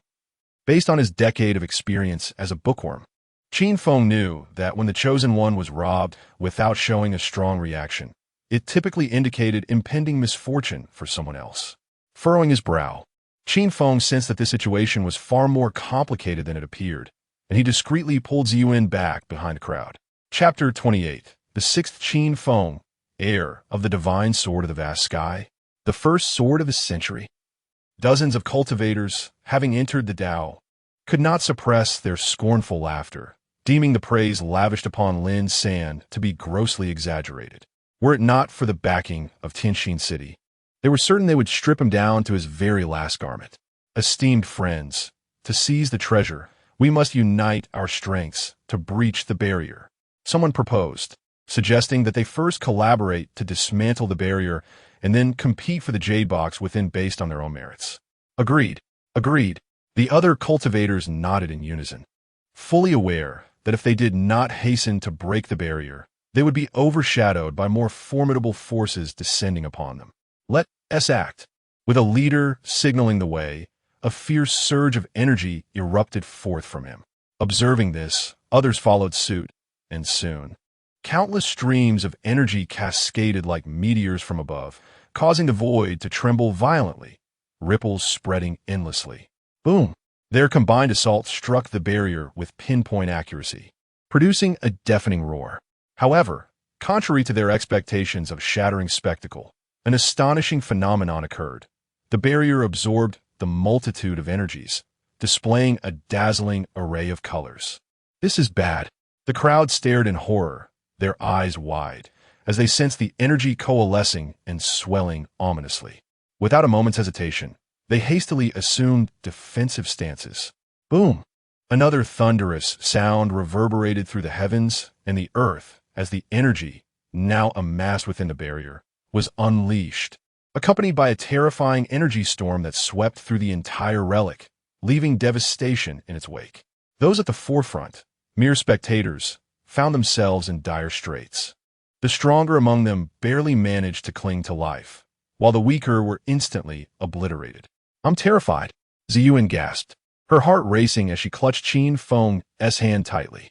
Had Qin Feng not pulled her back from the fray, her fragile form would have succumbed to the violent onslaught. I knew this fellow harbored ill intentions. Qin Feng could not resist glancing at Lin San, who wore a smug smile, clearly reveling in the chaos. Damn it, damn it. The cultivators in the sky screamed in frustration, having not anticipated that the barrier possessed a retaliatory effect. To forcibly breach it, they would need to exert energy sufficient to reach its limits, a feat they evidently could not achieve. At that moment, jagged fissures suddenly appeared around the barrier, spreading like a web throughout the void. It was evident that these were trials left by the relic's master, should no one possess the skill to unravel the barrier. And should brute force be employed instead, it would trigger the relic's self-destruction sequence. The treasures could only be inherited by the gifted, not by the inept. This is not good. The relic is collapsing. Panic-stricken, the crowd began to flee. Damn it! The assembled cultivators were seething with rage, feeling as though they had been led astray. Yet, it was too late to lament. To escape death, they needed to vacate the premises promptly. What are we waiting for? Let us hurry. Ziyuan urged Qin Feng to flee, but he remained fixated on Lin San. Qin Feng. Lin San was astonished to see Qin Feng here, prompting him to suspect that this meddlesome sixth was indeed Qin Feng. However, there was no time for validation. He needed to unlock the barrier and secure the Jade Box quickly. With swift precision, Lin San formed a hand sign and forcefully jabbed at a corner of the barrier. Boom! The barrier shattered as easily as glass, erupting in a blinding light accompanied by a divine aura that enveloped the entire relic. The barrier had been breached. Those cultivators who had just prepared to depart turned on their heels, racing toward the Jade Box atop the stone platform. Yet, their distance proved insurmountable. Lin San, with a triumphant grin, seized the Jade Box and produced a yellow talisman inscribed with runes. Spatial Transfer Talisman. The cultivators shouted in alarm, unleashing their most potent attacks in a desperate attempt to thwart him. However, the distance was still too great. Lin San had already activated the talisman, surrounded by a flurry of runes, waving at them with a smug farewell. Now is the moment. Qin Feng's gaze was fixed on the Jade Box, exerting his will to retrieve the treasure from afar. He did not grasp the box itself, but rather the treasure within, casting it directly into his spatial pocket without concern for its nature. Ding! Congratulations, host, for completing the villainous task. You have obtained a golden treasure chest X1. Ding! Congratulations, host, for disrupting the destined child's fortune. You have earned a lottery chance. Ding! Congratulations, host, for seizing the destined child's treasure. You have received 1,000,000 villain points. 1,000,000 villain points. Qin Feng shuddered with excitement, envisioning the immense value of the treasure. Just the rewards alone amounted to 1,000,000 villain points. Should he exchange them through the system, it would surely exceed 100,000,000 villain points. Boom! The attacks from the cultivators finally struck. Yet it was merely a futile effort. Lin San had already vanished using the spatial transfer talisman. The talisman doesn't take him far, pursue. Frustrated cries erupted from the multitude of cultivators, realizing they'd been outsmarted by a mere child. We must leave as well, having secured the treasure. Qin Feng wasted no time, pulling Ziyu in as they hurried toward the exit. The ground around them continued to collapse, replaced by an abyss of darkness that threatened to obliterate them with spatial forces. Help! The relic echoed with cries of despair as countless individuals were consumed before they could escape. Once again, he was right. This place was indeed a site of great peril. Ziyuan swallowed hard, witnessing the depths of human nature laid bare. Some would use their companions as stepping stones to survive, while others sought to perish alongside their loved ones. Couples fled in opposite directions when calamity struck. Boom! Just as Qin Feng and Ziyuan were nearing the exit, the ground beneath them suddenly caved in, causing them to lose their balance and plummet. Ah! Ziyuan screamed, burying her face in Qin Feng's embrace, too frightened to open her eyes. Damn it! Qin Feng swore under his breath, activating his shadowy escape technique to its fullest, climbing atop the falling debris. Alas, the surroundings continued to collapse, leaving him with no escape route. Such a scene would have been a wasted opportunity to charm a lady. With a determined effort, Qin Feng hurled Ziyuan toward the exit, smiling as he prepared to descend, ready to summon his maximum-level red-haired elder for rescue. Qin Feng! Ziyuan cried out, her heart aching as she reached for the falling Qin Feng, but the distance between them widened, and a peculiar emotion began to swell within her for the young boy. Whoosh! A white figure suddenly dashed into the relic, racing toward the descending Qin Feng. Chapter 29. Purely a matter of circumstance, it is her. The joy on Ziyuan's face was unmistakable. The person who arrived was indeed the formidable shapeshifter. You are truly my half-sister, and your arrival is exceptionally timely. Qin Feng was overwhelmed with emotion, tears streaming down his cheeks. He almost activated the red-haired elder's experience scroll, which would mean a decade of being unable to roam freely. With a swift whoosh, the woman in white needed no magical artifacts to soar through the air, swiftly grasping Qin Feng and darting out of the entrance of the ruins. In her wake, the entire structure collapsed with a thunderous roar, vanishing into the ether. You scared me to death, you brat. Ziyuan ran towards him with tears glistening in her eyes, enveloping Qin Feng in a tight embrace. Having shared so much together and witnessing him sacrifice his own chance of survival for her, the nature of their relationship had irrevocably changed. Ding! The system detected that the host deceived the goddess's feelings and took advantage of her, earning 1,000 villain points. Who took advantage of her? Qin Feng vehemently condemned the system's absurdities. It was Ziyuan who was taking advantage of him, clinging to him so tightly that he could hardly breathe, his head buried in her embrace. At that moment, a chill ran down Qin Feng's spine. He looked up to see only a few hundred survivors remaining. Some were grateful to have escaped with their lives, while others regarded him with strange expressions. Indeed, it was Qin Feng. Someone shouted his name, instantly drawing the attention of the crowd. By now, his likeness had spread far and wide. Their true purpose for coming here was to capture him, and they had merely happened upon the ruins opening. Although Qin Feng appeared disheveled, a closer examination confirmed his identity. You want to capture me? Come on, come on.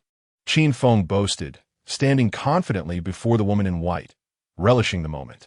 Everyone had just witnessed her descending to rescue him. Even if they tried to summon help, they likely wouldn't be able to attract a being of her caliber. Damn it! The survivors couldn't help but curse at Qin Feng's smug demeanor.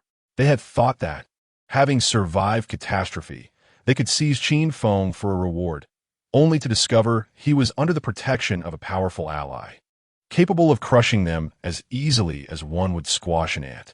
Enough games! Let us move. Ziyuan urgently tugged at Qin Feng, signaling him to cease his antics. Where are we going? Qin Feng retorted, turning to see that his half-sister was already sweating profusely, clearly weakened after childbirth. No wonder she hadn't spoken a word, simply watching him show off in silence. Some survivors began to notice her condition, their desires stirring within them. Third brother, I don't want this either. It's purely a matter of circumstance. Qin Feng silently apologized to Lin San, yet remained arrogantly defiant. What are you staring at? I tell you, it's unnecessary for my sister to intervene. I also have a half-brother, Lin San, who has already opened the barrier amidst the chaos and acquired treasures. His strength will surely ascend to new heights. Lin San obtained treasures. Some individuals quickly weighed their options and turned without hesitation to seek Lin San. They had no knowledge of whether Qin Feng's sister could fight, but they were certain Lin San lacked such a sister to aid him in battle. Seeing others depart, the remaining individuals hesitated further, none daring to be the first to confront Qin Feng, especially with the prospect of wealth he had laid before them. In other words, they had a way out. How could they recklessly challenge Qin Feng? Let us go. Qin Feng paid no heed to the lingering crowd, turning to leave. After a moment of indecision, no one dared to stop him, watching helplessly as he and the two others departed. Just as the crowd prepared to disperse, a figure plummeted from the sky, blocking the path of Qin Feng and his companions. With a resounding crash, the figure landed, sending a cloud of dust into the air. It was him. Qin Feng frowned. This was an old acquaintance. The scarred leader of the Weihu gang, once brimming with confidence, now appeared battered. His right hand was gone, his left eye blind, and his body bore numerous wounds. Clearly, he had fared poorly against Lin San and had gained little in the ruins. Qin Gongzi, you cannot escape today. The scarred man's gaze was fierce, clearly prepared for a desperate struggle. He had anticipated the ruins would be a treasure trove, only to find himself ensnared in traps laid by Lin San, resulting in the loss of many lives.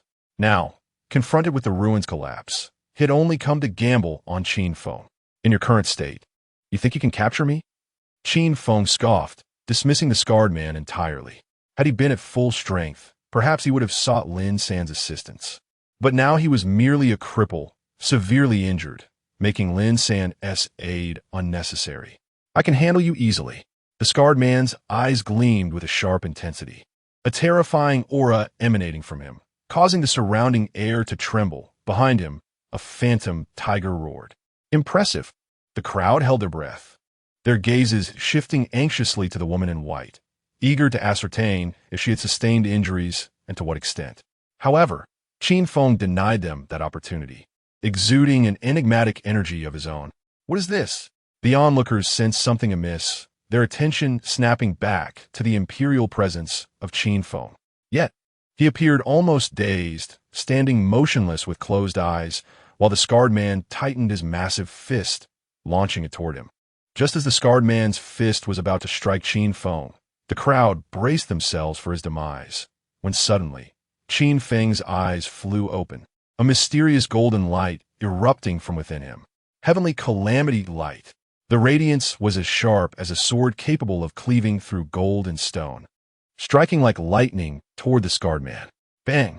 A dull thud echoed in the silence, as the charging scarred man seemed to freeze in time, slowly collapsing to the ground like a mountain crumbling, stirring up clouds of dust. The crowd gasped, their eyes widening in astonishment, followed by an eruption of fervent chatter. What was that light? What martial skill was that? Incredible. It could annihilate a third-tier spirit warrior in an instant. Country bumpkin, that is no mere martial skill. It is a divine ability. Divine ability? The kind possessed only by those with extraordinary physical constitutions. If I am not mistaken, that is the divine ability of the Supreme Bone. Terrifying. No wonder he could even harm his own brother. After witnessing Qin Feng's terrifying display, no one dared to impede him further, allowing the trio to depart unchallenged. Meanwhile, Lin San seethed with anger, cursing the treacherous sixth brother who had been scheming against him, spreading news of his acquisition of treasures from the barrier. Chapter 30. Impossible, absolutely impossible in the Qin household. Any news regarding Qin Feng would reach the elders without delay. The news of him defeating the leader of the Tiger Gang in an instant left the elders in awe, startled by the sheer terror that Qin Feng exuded. They were well aware of his prodigious talent, yet they had never anticipated it to reach such staggering heights. an extraordinary leap from the third tier of the extraordinary realm to vanquishing the third tier of the spirit martial realm in a heartbeat. It was unprecedented, a testament to his imperial potential, despite his tender age. Unlike the jubilant expressions of the other ancestors, the founding elder's visage was marred with concern. The reports indicated that Qin Feng had harnessed the power of the supreme bone, should he become enamored with a force that was not inherently his. It could severely affect his temperament. Surely not. The 10 ancestors deliberated. Having guided Qin Feng for so many years, I can attest to his innate pride. He has always believed himself to be the strongest and is unlikely to be easily swayed by the allure of the supreme bone. Let's hope so. The founding elder thought, still troubled. After all, Qin Feng was merely an 8-year-old child, and his state of mind could shift at any moment. However, there was no turning back now. The only option was to place their faith in him. At that moment, Qin Feng and Ziyuan followed the elder sister of the demon to a secluded patch of grass. The elder sister gently parted the foliage to reveal a bamboo basket containing 3 newly born, pure white rabbits. These rabbits differed from those etched in Qin Feng's memory. They resembled anthropomorphic characters from a cartoon, walking on 2 legs with adorably round heads and large, sparkling eyes. "What delightful little rabbits!" Ziyuan exclaimed, her eyes sparkling with affection as she impulsively scooped one up. "These are my children." The elder sister beamed with joy, watching as the little ones seemed invigorated by her presence. Children? Qin Feng was astonished to discover that the elder was, in fact, a rabbit demon. He wondered if she could transform into a rabbit-eared maiden. "If you like, you may adopt one," the elder sister earnestly urged, selecting the plumpest rabbit and presenting it to him. "What?" Qin Feng and Ziyuan were momentarily flabbergasted. They had merely complimented the rabbit's cuteness. Yet the elder sister had taken it as an invitation to part with one. Were they ignorant of local customs, or did the rabbits possess an inherent resilience? Before they could decline, the elder sister had already shouldered the bamboo basket and soared into the sky. As she glanced back at the little creature in Qin Feng's hands, her expression was tinged with reluctance, but she ultimately steeled herself to depart. As a mother who would willingly part with their offspring unless driven by desperation, only by relinquishing this one could she ensure the survival of the other 2. The little rabbit, sensing its mother's absence, began to whimper in the direction she had vanished. Yet, when Qin Feng presented it with a blood bodhi, it promptly forgot its maternal bond and began to relish the treat. "What is happening?" Qin Feng was bewildered, unexpectedly thrust into the role of caretaker. He had heard of individuals nurturing stray cats or dogs, but never had he encountered the scenario of adopting a demon rabbit. Ding! The system detected that the host had acquired a demon beast cub of epic quality. The binding was successful, though this rabbit lacked the fated protagonist's destiny. Its potential was on par with that of his second brother. Qin Feng felt a surge of excitement, vowing not to part with it, even if the elder sister returned. However, he soon regretted this decision. The little creature was no ordinary demon beast, but a rare variant seldom seen in a millennium.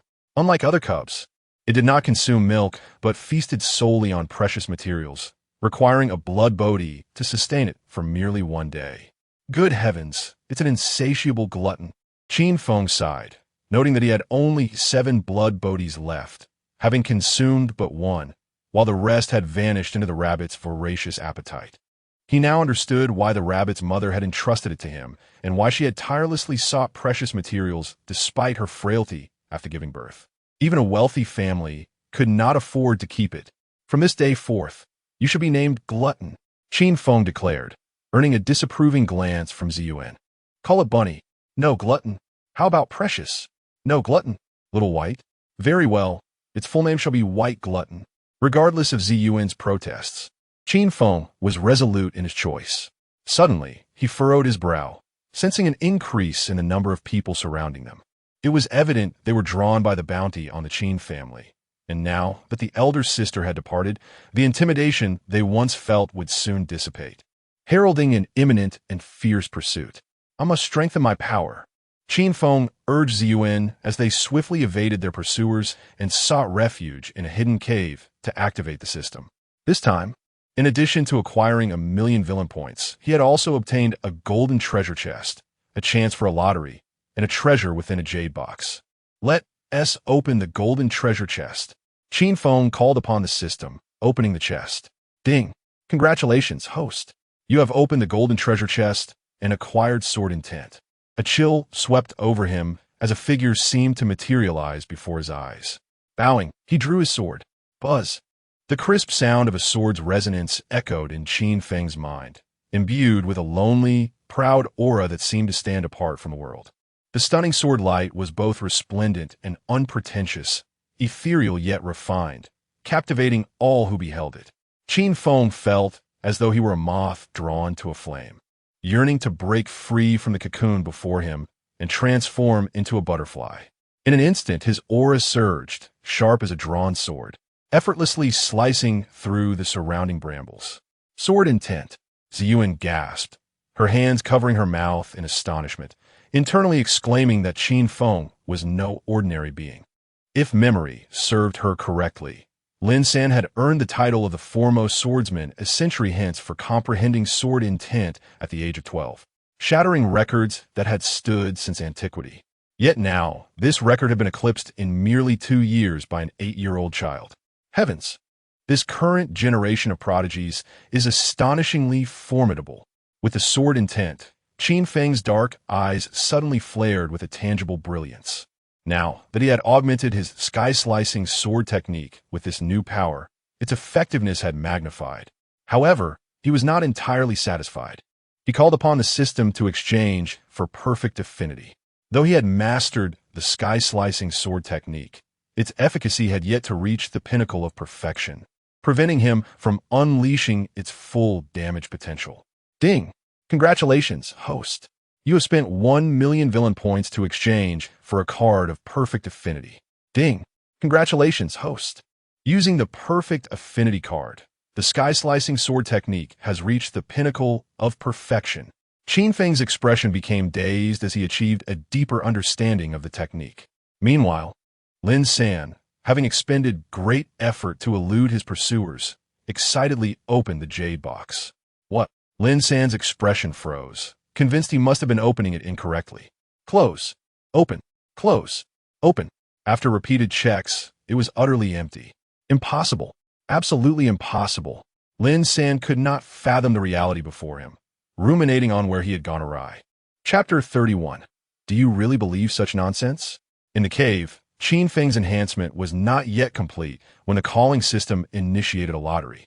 With a loud clang, the lottery wheel reappeared and began to spin. Ding! Congratulations to the host for winning the invincible sword heart.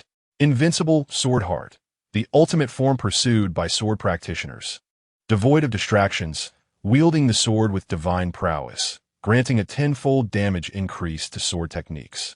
The edges of Qin Feng's robes began to flutter without wind, and his aura transformed instantaneously, standing proud like a snow lotus on a cliff, exuding a power that resonated deeply.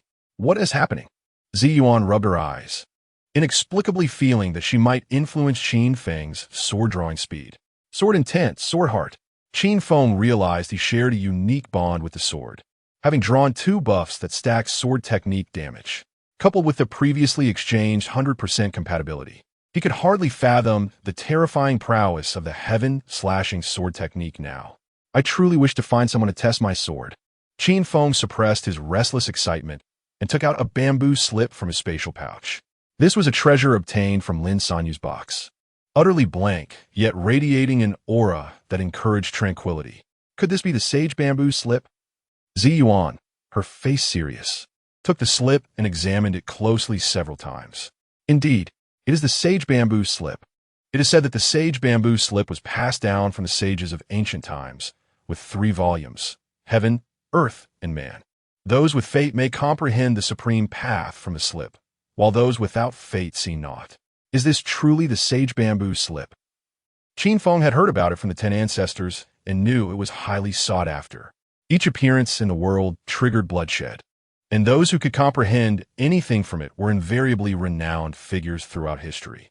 Yet, after staring at it for a long while, he gleaned nothing. This defies logic. Qin Feng found this baffling. His comprehension halo had yet to expire from its 1-month duration, with his clever intellect and 100-fold comprehension. How could he possibly not derive anything? Zi Yuan replied. The sage bamboo slip requires more than high comprehension. It also demands fate, akin to the Buddhist concept of having a connection with the Buddha. Nonsense. Qin Feng regarded the sage bamboo slip with disdain. Anything he could not utilize was deemed worthless. Yaya. Little White seemed to sense something and, with its unsteady little legs, approached, then lay down on the sage bamboo slip, displaying a satisfied expression. Using the sage bamboo slip as a mat. What a creative little creature. Qin Feng had no intention of stopping it, allowing Little White to use the slip as a cooling mat. Zi Yuan observed in disbelief. Here was a coveted treasure for which others risked their lives, and he was using it for a rabbit-esque comfort. Ding! Ding! Outside the cave, the sounds of battle erupted, accompanied by faint shouts calling Lin San's name. What a coincidence! Qin Feng immediately perked up, missing Lin San immensely. Ever since parting ways with Lin San, he had been unable to eat or drink, his mind consumed by thoughts of him. Let us go and see. Qin Feng placed Little White and the sage bamboo slip into a bamboo basket on his back and pulled Zi Yuan to investigate the situation. Before long, they arrived at the scene. Under the moonlight, Lin San was besieged by a group of extraordinary cultivators, being forced to surrender the jade box obtained from the ruins. I have stated many times the jade box is empty. Lin San had endured numerous battles and was covered in wounds, yet with his formidable protagonist aura, he remained standing, countering the attacks with vigor. Do you truly believe such nonsense? The opposing side scoffed, their attacks becoming more ferocious. This young Master Lin is quite the brazen liar. Zi Yuan shook her head in disbelief, seeing Lin San risking his life for a treasure. Qin Feng asserted seriously, I find Lin San's words quite sincere. The jade box is indeed empty. Do you really believe such nonsense? Zi Yuan couldn't help but roll her eyes, realizing Qin Feng was rather naive. With a loud thud, the situation on the battlefield shifted. Two figures charged into the fray, one delivering a punch and the other performing a sweeping kick, sending Lin San flying and crashing through several trees before finally stopping. It was the Ximen brothers, De Lang and Erlang. The surrounding extraordinary cultivators were discontent, having finally encountered Lin San and seeing victory within reach, only to be interrupted by these unexpected arrivals. Both being at the third level of spirit martial realm, they could only watch helplessly as the opportunity slipped away. Damn! Qin Feng couldn't help but curse as Lin San landed beside him. It's Qin Feng. The Ximen brothers' eyes lit up, internally exclaiming that they had struck it rich today. Having jointly sent Lin San flying, they inadvertently uncovered Qin Feng, who had been watching from the sidelines. I'm not familiar with him, just passing by. Do you believe me? Qin Feng meekly inquired. Do you think so? The Ximen brothers, like starstruck admirers, rushed forward to encircle the two. Lin brother, let us join forces. Qin Feng offered sincerely. I fear being sold out. Lin San stood up, wiping the blood from his lips, always feeling that the one plotting against him from behind was Qin Feng. Qin Feng cried out in protest. This is slander, Lin brother. I have always considered you a brother of different parents.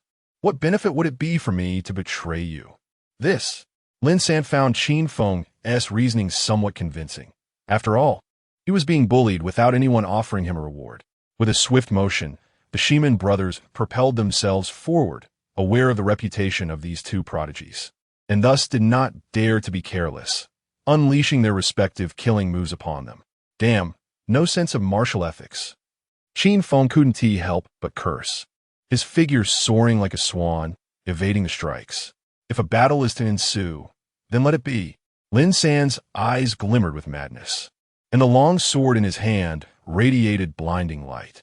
Instantly, a torrent of fierce sword energy surged through the forest, turning falling leaves into dust, as dozens of waves of sword energy surged towards the second son of the Wu family. Is this the same sword from that night? Qin Feng's heart skipped a beat, distinctly sensing the terror of this strike. Whoosh, whoosh, whoosh. The fierce sword energy swept across the area, as if the very air were being torn apart. Wherever it passed, destruction followed, the force monumental. Not good. Erlang's face changed dramatically as a terrifying energy surged around him. Boom! The clash of their powers created a storm of sword energy that ravaged the forest. Puffed. Erlang spat out a mouthful of blood, instantly losing his combat ability. Is this truly the legacy of the sword god of the long sky? The first sword of the century? The surrounding extraordinary cultivators hurriedly defended against the sword energy storm, awed by Lin San's overwhelming power. Lin San, panting heavily, cast a triumphant glance at Qin Feng, as if to say that the reason he lost to him last time was due to his understanding of social niceties and leaving him face. In response, Qin Feng, hiding behind Lin San, provocatively called out to De Lang of the Shiman family. Come on, you little brat. If you dare, challenge my third brother. He says he can take on 10. Chapter 32. United against the enemy with a gasp, Lin San nearly spewed forth a mouthful of blood for 1982, utterly astonished by Qin Feng's utter disregard for face. They had agreed upon a united front against their adversaries, yet he merely stood there, all talk and no action. Did he truly think his ultimate move had no cooldown?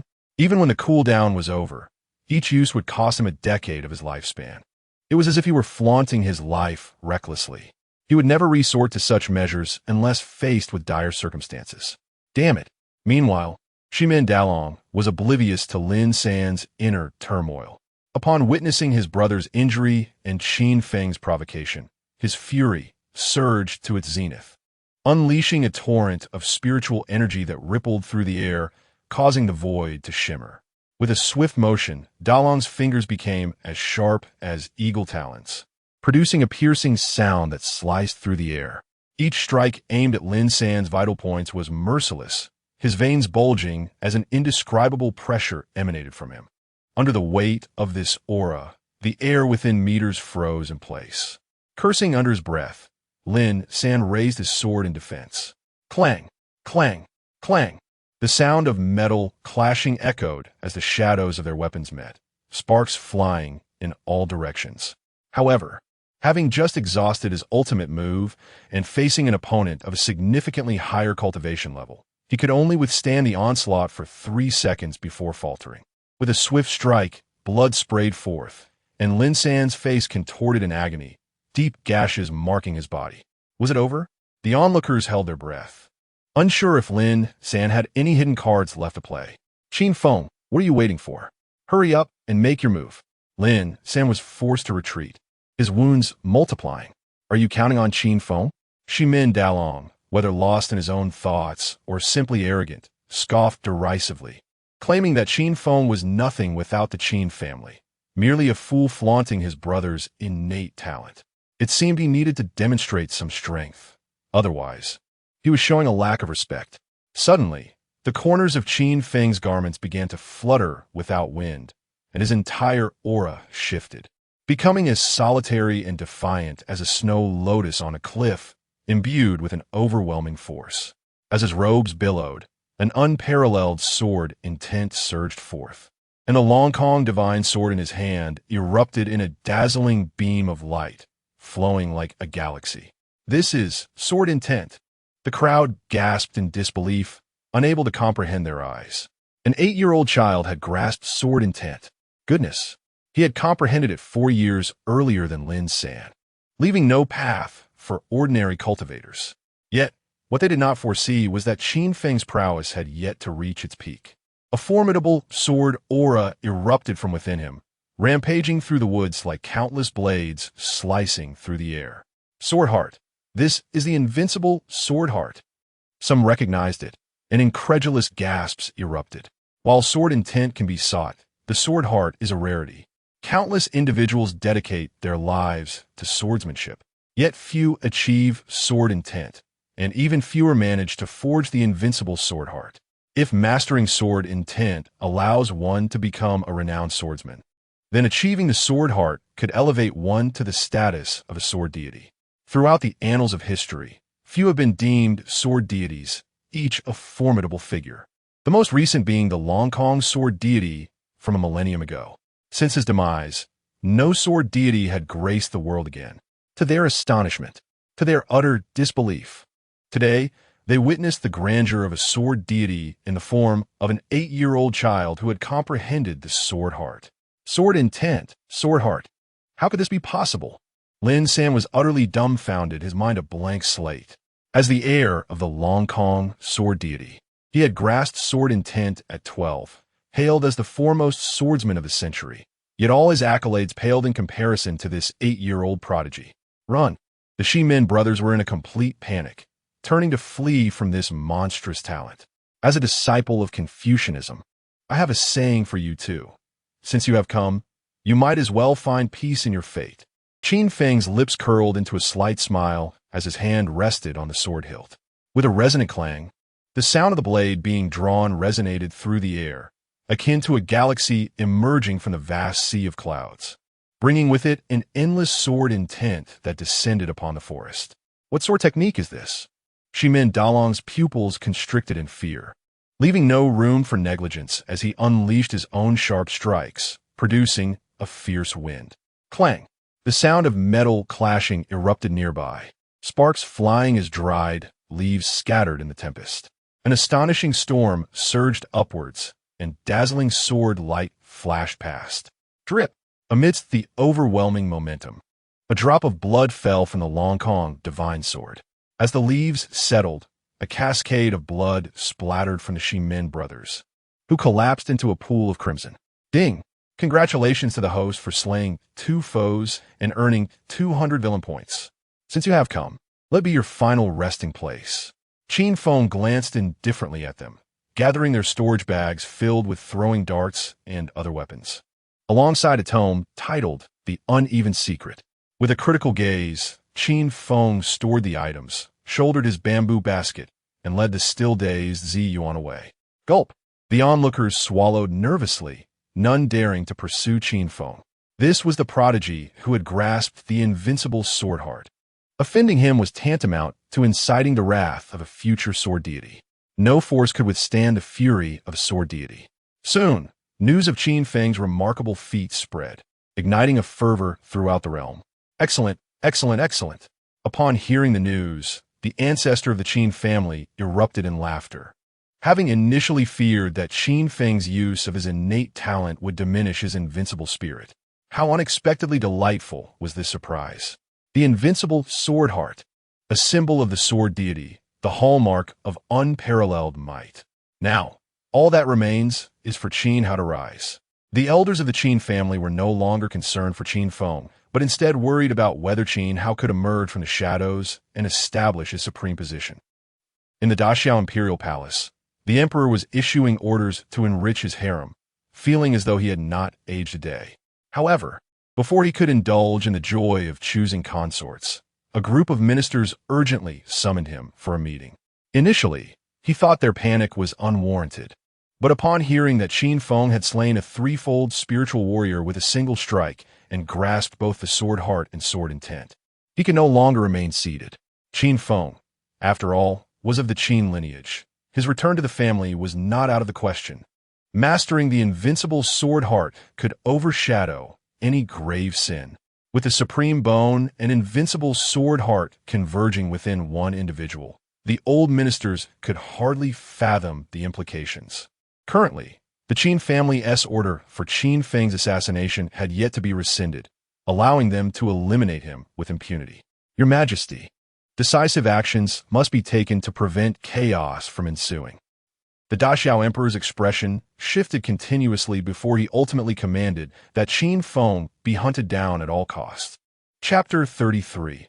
A gathering of influential figures beside a small stream. Lin Sin gazed pensively at Qin Feng, who was frolicking with Zi Yuan. He never expected that an 8-year-old child could surpass him in the sword arts, manifesting the terrifying sword intent and sword heart within the legendary heavenly sword technique. It was remarkable to consider that his own great move was derived from the sword god of the long sky, while Qin Feng had created his own technique at such a tender age, plunging Lin San into self-doubt. Ding dong! Congratulations, host, for striking at the chosen one's confidence and inducing self-doubt, earning 100,000 villain points. Is that truly 100,000 points? Qin Feng's spirits lifted immediately. Turning to Lin San with a beaming smile, he asked, "Brother Lin, your swordsmanship is so impressive. Could you teach me the foundational moves of swordplay?" Foundational sword moves? Lin San was incensed, shouting, "Qin Feng, enough. You've grasped the invincible sword heart, yet ask me to teach you the basics? Is this some form of humiliation?" Zi Yuan, he's being mean to me. Qin Feng pouted, teary-eyed as he dove into Zi Yuan's embrace, feeling utterly wronged. "I genuinely don't know any foundational moves. I only know how to draw my sword." Drawing the sword? The heavenly sword technique. Lin San's eye twitched involuntarily, his mind echoing with a frantic outcry. How could one who only mastered the sword-drawing technique have comprehended the fabled invincible sword heart? Ding dong. Congratulations, host, for striking at the chosen one's confidence and inducing self-doubt. Earning 100,000 villain points. Why are you being so harsh? He asked, just a child. Zi Yuan's protective glare at Lin San grew ever more disdainful. It was one thing to lack gentlemanly conduct. It was another to deny the acquisition of treasures and to have caused the ruin of relics leading to many deaths. Now, to bully the future husband she intended to nurture personally? Did he truly think his backing from the Celestial Heart City granted him carte blanche? I didn't mean it that way. Lin San, realizing his words were excessive, expressed his frustration. I simply didn't expect him to grasp the invincible sword heart while lacking foundational moves. It's hard to believe. Qin Feng approached, offering consolation. Brother Lin, there's no need for that expression. You are the foremost swordsman of the century. I believe you can certainly comprehend the invincible sword heart. Look at me. I just had a revelation last night. Is that why you had that expression last night? Concealing a fart. Zi Yuan's face brimmed with disdain as she resumed her playful banter with Qin Feng.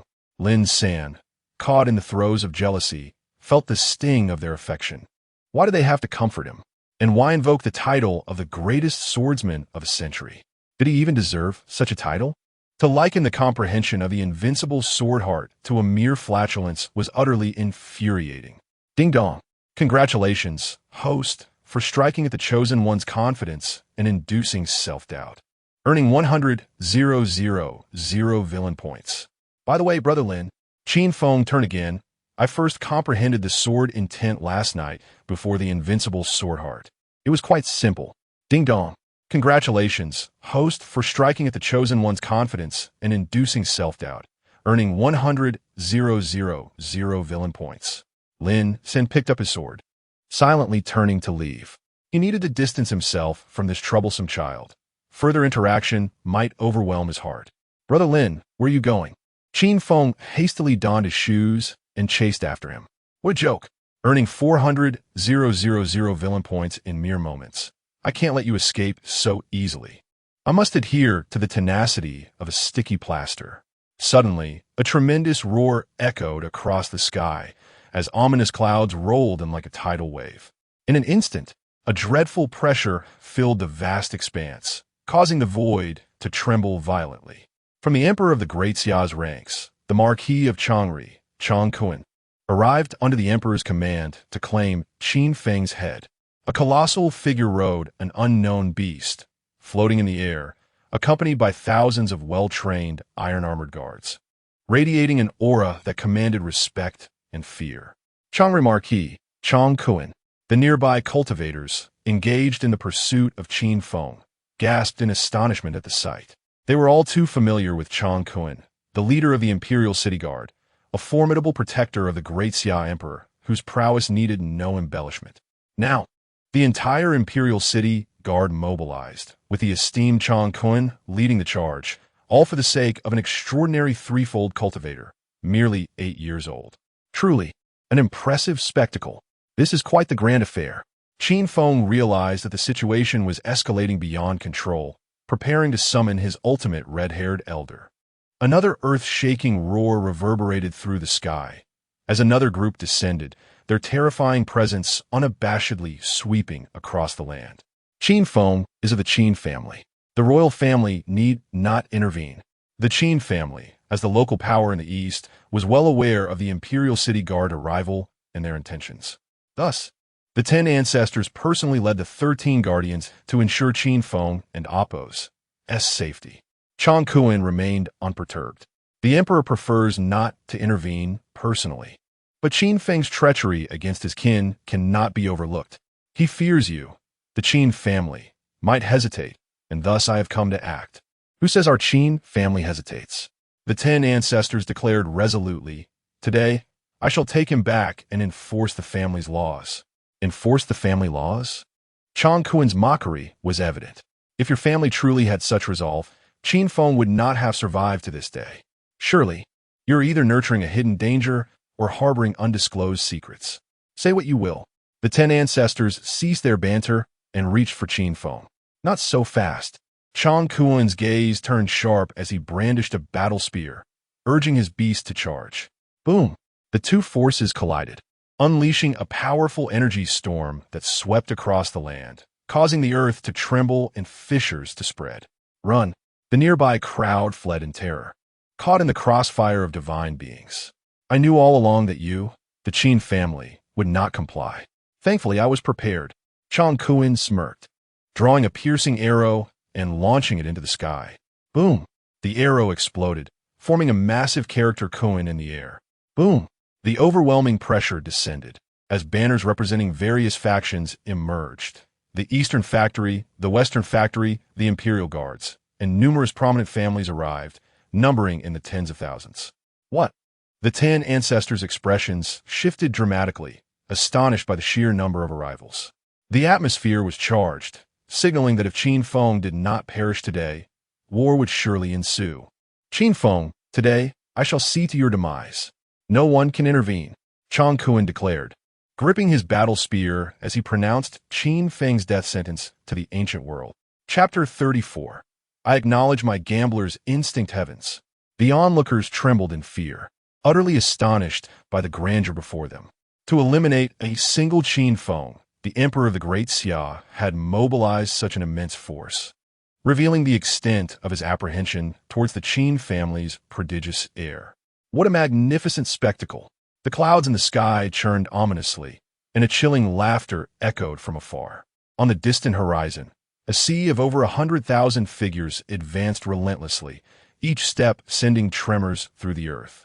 Leading the charge was a black flag emblazoned with the character Qin, exuding an aura of impending slaughter.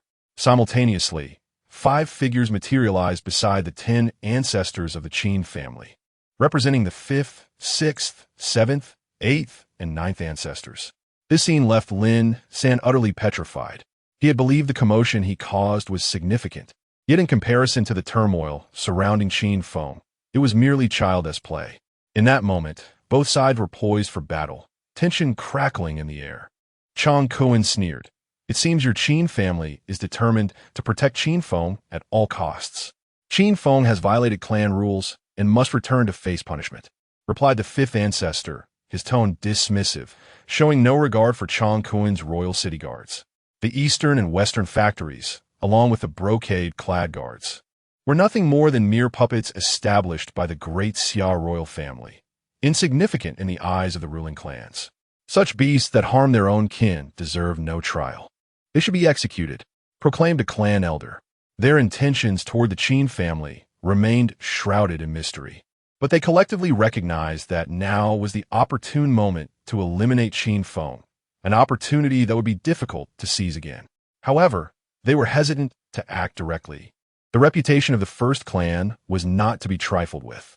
Instead, they urged the royal family to take the lead while they followed suit, waving flags and cheering. Harm one's own kin. Ziyuan furrowed her brows, unwilling to accept such accusations. During her time spent with Qin Feng, she had heard rumors about the extraction of his brother's supreme bone, yet she preferred to trust her own observations. In her eyes, Qin Feng had selflessly offered 15 blood bodhi to assist a desperate elder demoness, and had spared her life during a life-and-death ordeal. He had also taken meticulous care of the demoness child without a single complaint. Each act proved that Qin Feng was a simple and kind-hearted individual. She firmly believed he had been wrongfully accused and resolved to find a way to save him, vowing that he must not fall into the clutches of the Great Xia royal family or the Qin clan. You need not concern yourselves with this. The 5th ancestor's demeanor was resolute as he prepared to forcibly take Qin Feng away, declaring that if Qin Feng did not perish today, a battle was inevitable. Chang Kuen's gaze glinted with cold fury, an aura of terror emanating from him as the surrounding air trembled, his war spear radiating a blinding chill. Fight, fight, fight! The thousands of royal city guards behind him echoed in unison, summoning a palpable bloodlust that enveloped the arena, chilling all to the bone. Influenced by Chang Kuen and his cohort, the elites of the eastern and western factories, along with the brocade-clad guards, entered a battle-ready stance, eager for a signal to charge. Meanwhile, the masters of various clans exchanged glances, each discerning the unspoken intention to bide their time. They would let the royal forces lead the charge. If Qin Feng were to fall, they would revel in the aftermath. If he survived, then they would take matters into their own hands before joining the royal feast. The ancestors of the Qin family steeled their resolve, prepared for an all-out confrontation. Initially, they had intended to follow Qin Feng's strategy of concealing the family's two prodigies until they amassed absolute power to confront their foes. Yet, the emperor's profound trepidation towards the Qin family had forced their hand, necessitating a response. Surely not. Surely not. Witnessing the impending clash, Qin Feng felt a wave of frustration wash over him. After being a model son for 8 long years, he had finally escaped the confines of his family to find freedom. Now, the prospect of war loomed, threatening to summon the wrath of the red-haired elder, forcing him back into a decade of compliance. Let be war. Chang Kuen urged his mount forward, charging towards Qin Feng. Kill, kill, kill. The cacophony of slaughter resonated throughout the heavens and earth as the two armies surged forward, filled with a ferocious energy. In the midst of it all, Lin San and his companions trembled, already cursing their fates. While it was true that Qin Feng was a source of trouble, they were innocent bystanders. I dare anyone to harm Qin Feng, Ziyuan declared resolutely, positioning herself defiantly before him, clutching a purple talisman tightly in her hand. The battlefield fell silent as both factions gasped in astonishment. The talisman, a token granted by a powerful being to a descendant, was akin to a golden seal bestowed by an emperor, symbolizing the presence of divine authority. The crucial distinction was that while the golden seal relied solely on royal might, the shattering of a talisman would summon the attention of its creator, tearing through the void to manifest. I acknowledge my gambler's instinct, yet I never anticipated it would pay off. Qin Feng felt a surge of fortune, realizing he had secured a means of sustenance for the future. Just a talisman, Chang Kuen retorted defiantly, dismissing Ziyuan's threat. Though such talismans could only be crafted by formidable beings, it did not imply that the Great Xia lacked such power. Their current sovereign, along with the reclusive former emperor and the foremost ancestors of the Qin family, were all masters of that caliber. Is that so? Ziyuan refused to back down, hurling the talisman to the ground. With a resounding crack, the talisman shattered. By the heavens! Chang Kuen exclaimed, cursing at the unexpected turn of events. Even amidst enmity, there should have been room for dialogue. Was it truly necessary to escalate tensions so swiftly? A deep, resonant roar erupted abruptly, and a colossal claw emerged from the void, wreaking havoc as ancient patterns materialized, weaving the fabric of cosmic laws and emanating dazzling light as if torn from the very fabric of primordial time. Boom! The earth-shattering sound resonated throughout the realm, a formidable force capable of submerging the very heavens and crushing all existence. As the true form of the colossal claw became visible, every soul present held their breath in awe. A giant tortoise enveloping the entire world, known in legends as the divine beast Xuanwu. Perched atop its head was an ethereal maiden clad in crimson, her enchanting gaze and delicate lips captivating all as her every expression radiated boundless allure. Chapter 35. The Fateful Confrontation in the Shadow Moon Dynasty. The Moon Goddess. Chang Kuen and the others narrowed their eyes in astonishment, never expecting the newcomer to be her. The Moon Goddess ranks among the top 5 masters of the Shadow Moon Dynasty, and with her ancestral divine beast, the Xuanwu, even the emperor of the dynasty must approach her with deference. Additionally, she is one of the 4 great beauties of the ancient era, pursued by countless admirers, including many formidable experts. This exemplifies the pinnacle of power in the ancient world. Lin San was intimidated by the terrifying strength of the moon goddess, fully realizing the long journey ahead of him.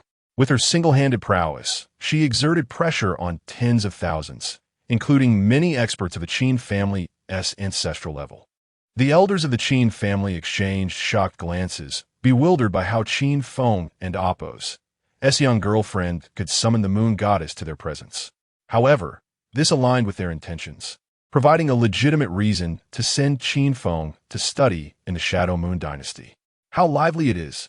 Observing the multitude below, the moon goddess parted her crimson lips, her sultry voice causing every male present to tremble. Moon goddess, this is within the realm of the great Xia. You have no right to act recklessly. Chang Kuin's thunderous voice snapped the men from their reverie, each secretly lamenting their vulnerability to the legendary beauty's allure. I am so frightened. The moon goddess feigned a delicate demeanor, raising her slender hand to lightly flick at Chang Kuin. Poof! Chang Kuin immediately spat blood, crashing heavily to the ground, his breath faint and life hanging by a thread. The onlooker's eyelids twitched, startled by the moon goddess's display of power.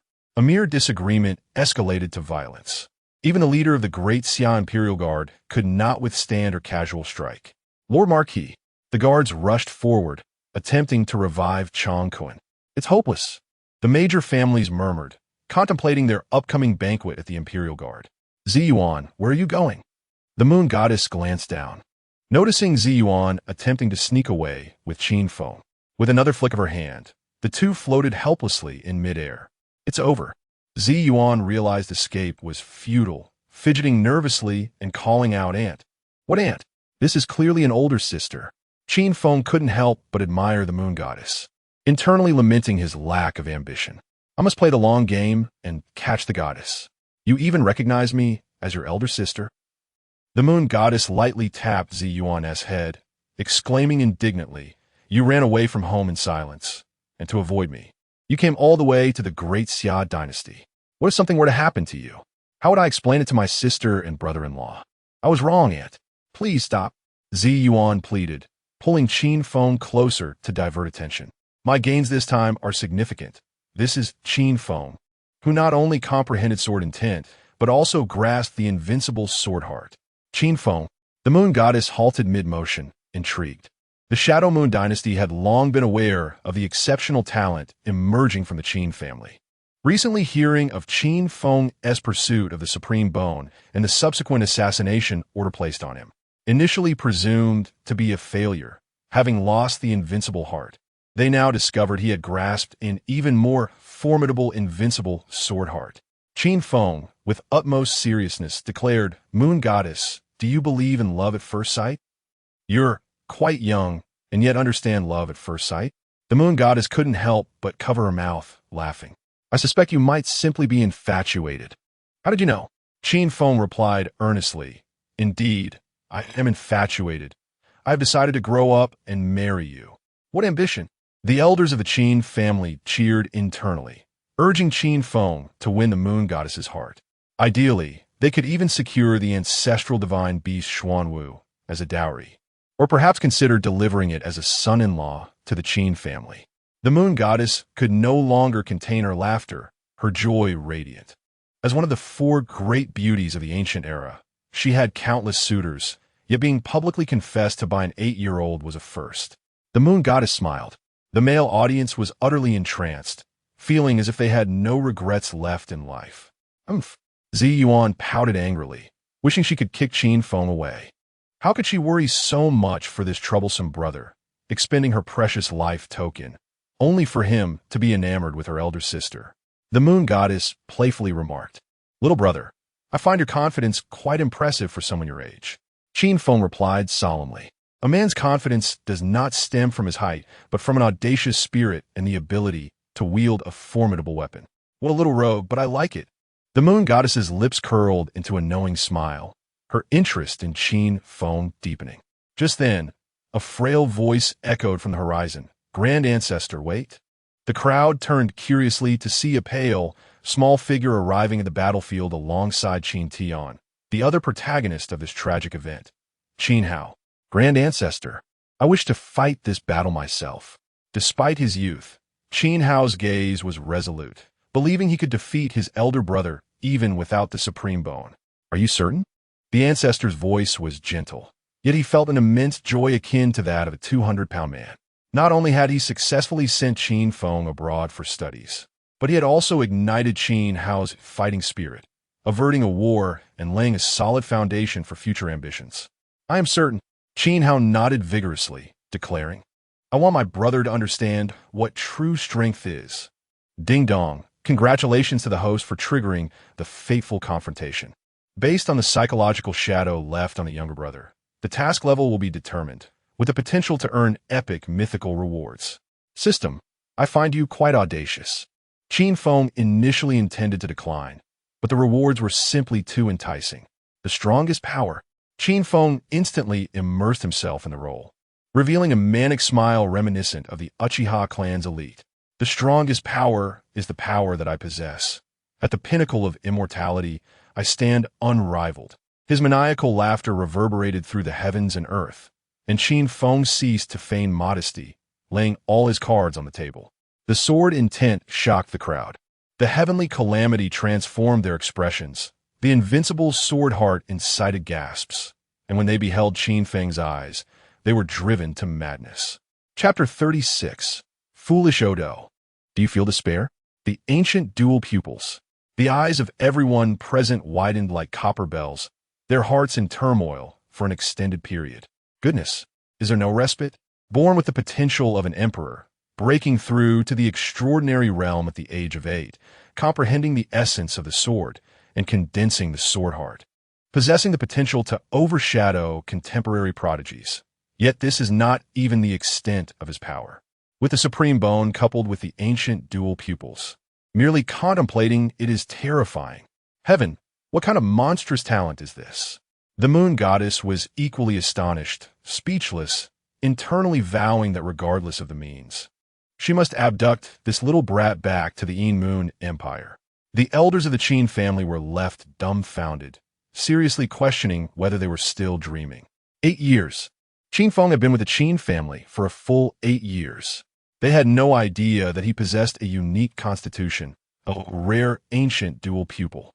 Realizing this, the elders of the Qin family simultaneously turned to Qin Tian, only to find him equally astonished, prompting them to arrange a severe punishment for his negligence. How could it be? As elders, their ignorance might be excusable, but as a father, his lack of awareness is utterly irresponsible. Impossible, absolutely impossible. Below, Lin Xin shook his head in disbelief, struggling to comprehend that Qin Feng could still possess hidden cards. Ding dong. Congratulations, host. You have shattered the confidence of the Chosen One, instilling self-doubt, and earned 100,000 villain points. How intriguing. Qin Feng cast a glance at Lin Xin below, unexpectedly gaining an unanticipated reward. How could this be? Below, Qin Hao's body began to tremble, feeling the psychological shadow cast by his brother. It was as if a giant was pressing down on him, making it hard to breathe, rendering him utterly insignificant in his brother's grasp. Ding dong. Congratulations, host. You have showcased your strength, amplifying your brother's psychological shadow, triggering a task completion of 90, with just 10 remaining until full completion. Only 10 left. The mythic epic level prize is on par with the experience scroll of the red-haired old monster. Qin Feng could not easily relinquish it. He circulated his internal energy, and golden runes surged forth around him. Only by cultivating a divine-level technique to its utmost perfection could these golden runes be condensed. Divine-level ultimate perfection technique. Once again, the eyes of all present widened, feeling as if they were about to lose their minds. They had long heard that the eldest son of the Qin family began comprehending accompanying techniques even in the womb. But to discover it was the strongest divine-level technique was beyond their imagination. They fought fiercely for a heavenly-level technique, while he comprehended a divine-level accompanying technique in utero. The pinnacle they could never reach was merely his starting point. How could the chasm between people be so vast? This, Qin Hao was once more startled, his body trembling even more violently. Although he too comprehended an accompanying technique in the womb, His current level was merely holy, requiring further progression to reach divine. In stark contrast, his brother emerged with a divine-level technique. The gap had widened far too much. Ding dong. Congratulations, host. Task completion has reached 95. Damn, they're leaving me with no cards to play. Qin Feng could not help but curse inwardly, fully unleashing himself and erupting with a golden sword seal. Only by practicing the divine-level ultimate sword technique could this golden sword seal be formed, signifying that his sky-splitting sword technique was also divine. The venue fell into silence. Everyone at a loss for words. Goodness, is this truly an 8-year-old child? While others yearn for a divine-level technique, he has independently created 2 divine-level techniques. Coupled with various buffs, not only could he suppress his contemporaries, but he could also easily dominate throughout the ages. Oh, foolish Odo, do you feel despair now? A wicked smile curled at the corners of Qin Feng's lips, nearly unable to suppress a sinister laugh. Ding dong. Congratulations, host. You have instilled an indelible psychological shadow in your brother's mind. Task completion has reached 100. Reward. Mythic epic treasure chest, to be claimed upon victory in the fateful duel. How could this be? Qin Hao looked at Qin Feng in sheer terror, instinctively taking a few steps back. Too powerful. So powerful that it evoked no sense of resistance, leaving no glimmer of hope for victory. With a slap, Qin Tian placed his hand on Qin Hao's shoulder, saying nothing, only offering a smile that conveyed belief in his ability. I can do it. I can defeat you. Qin Hao, feeling the overwhelming love of his father, flushed crimson, loudly proclaiming to the world. Though his voice was faint, it resonated with unwavering determination. Yet, the crowd shook their heads, harboring no hope for Qin Hao. Not only had his supreme bone been extracted, but even without that, the prospect of overcoming a monster like Qin Feng seemed exceedingly bleak. However, the elders of the Qin family expressed immense satisfaction. They had finally ignited this child's fighting spirit, justifying their collective effort in this act. Particularly, Qin Feng's performance was outstanding. Those unaware might genuinely believe he was a nefarious villain. Qin Feng. Zi Yuan looked at Qin Feng in disbelief, feeling an unfamiliar aura. The Qin Feng she knew was talented yet innocent and kind-hearted, but the current Qin Feng was ruthless in his pursuit of power, even willing to harm his own brother. What kind of person is he? This ignited her intense curiosity, compelling her to delve deeper into the enigma that was Qin Feng. Boom! Another wave of terrifying pressure descended, the void tearing apart as 2 old men clad in dragon robes emerged, the current emperor and the grand emperor of the great Xia dynasty. These 2 old-timers have arrived. The moon goddess furrowed her brows, realizing trouble was afoot. Had it only been the ancestral figure of the Qin family, she could have whisked Qin Feng away with ease. But with the addition of the 2 imperial figures, even with her divine beast, the black tortoise, she would have to kneel and sing a lament. Qin Elder, does your young one intend to betray the great Xia? The Grand Emperor directly accused, causing the atmosphere to grow tense once more. The ancestor of the Qin family replied coolly, Qin Feng has harmed his kin. He is no longer a member of the Qin family. Whatever he wishes to do has nothing to do with us. Good. That is precisely what I wanted to hear. The Grand Emperor wasted no words, raising his fist and striking like lightning, his punch resonating like mountains and seas, one after another, piercing the void, descending like a cataclysm, seemingly intent on shattering the very fabric of reality. Boom! The earth-shattering roar echoed. The surrounding void appeared to collapse. Ripples of space surged rapidly. I'm also coming. The Emperor of the Great Xia joined the fray, determined to capture Qin Feng. You old-timers, just wait. The moon goddess gritted her teeth in frustration, forced to retreat strategically. Seizing the opportunity, Qin Feng clung to the moon goddess's long leg. Sister moon goddess, save me. Chapter 37. The music resumes. The dance continues this fellow. Ziyuan couldn't help but roll her eyes, her mind racing with sarcastic remarks. Just moments ago, he was proclaiming his supremacy as the pinnacle of immortals. And now he was crying for his aunt to save him, utterly devoid of any dignity. Boom! Another thunderous sound erupted. The Grand Emperor and the current Emperor of the Great Xia radiated an endless brilliance, resembling ancient deities as they unleashed a relentless barrage against the moon goddess. Roar! The deep, resonant roar of the divine beast Xuanwu suddenly reverberated as it carried the moon goddess and others, tearing through space to escape swiftly, with the heavens and earth parting before it, a divine majesty that instilled awe in all beings, causing the very cosmos to tremble. Everyone, why are you not taking action? The Grand Emperor and the current Emperor of the Great Xia were growing anxious, fully aware of the dire consequences if Qin Feng were to escape. The Great Xia dynasty was in decline, and allowing Qin Feng to return to the Qin family would pose a threat to their thrones, thereby endangering the safety of the dynasty against the shadowy Moon dynasty. Thus, they must not allow Qin Feng to see the light of day again. However, the major clans were hesitating, each calculating their own interests. Qin Feng was a ruthless character who would even harm his own brother for the sake of power. It would be ideal to eliminate him permanently today, but if he managed to flee, they would be the ones to suffer later. Furthermore, the shift of dynasties had little to do with their families. A mere change of ruler would not disrupt their revelries. With this in mind, the major clans finally joined the fray, their movements as swift as tigers, yet their damage output was a mere 0. 5. Having mastered the art of feigned effort, they fulfilled the imperial command while also granting Qin Feng a favor.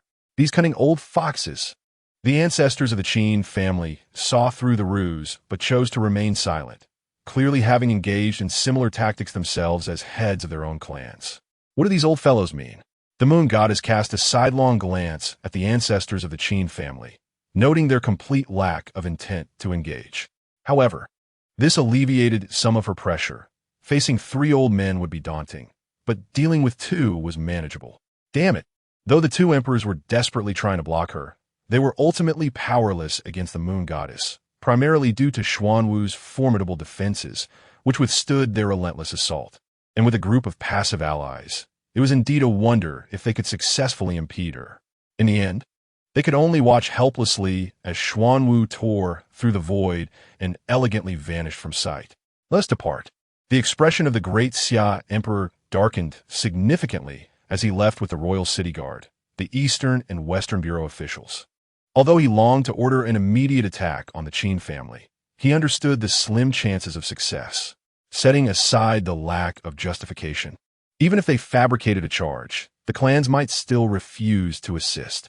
In the past, they could use the emergence of 2 prodigies from the Qin family as an excuse to divide their interests, but now the second son had been rendered useless, and the eldest was developing abroad, making any notion of shared interests obsolete. It would be strange if they were willing to serve him. Let's also take our leave. The ancestor reluctantly glanced back at the direction where Qin Feng had departed. From now on, he would have to navigate the path of the Shadow Moon Dynasty alone. Even if they wished to assist, they were powerless to do so. Brother, I will surely surpass you. Qin Hao's small face was exceptionally serious, fully prepared for relentless training. Qin Feng, I will not be outdone by you. Lin San's eyes flickered with unprecedented determination, vowing to surpass this extraordinary man upon their next encounter. In the Shadow Moon Dynasty, within the Moon Goddess Palace, the Moon Goddess returned astride Xuanwu, tearing through the void, accompanied by Qin Feng and Ziyuan. All hail the Moon Goddess, the Divine Maiden. The entire Moon Goddess Palace was filled with women, who knelt and performed grand salutations to the Moon Goddess and Ziyuan.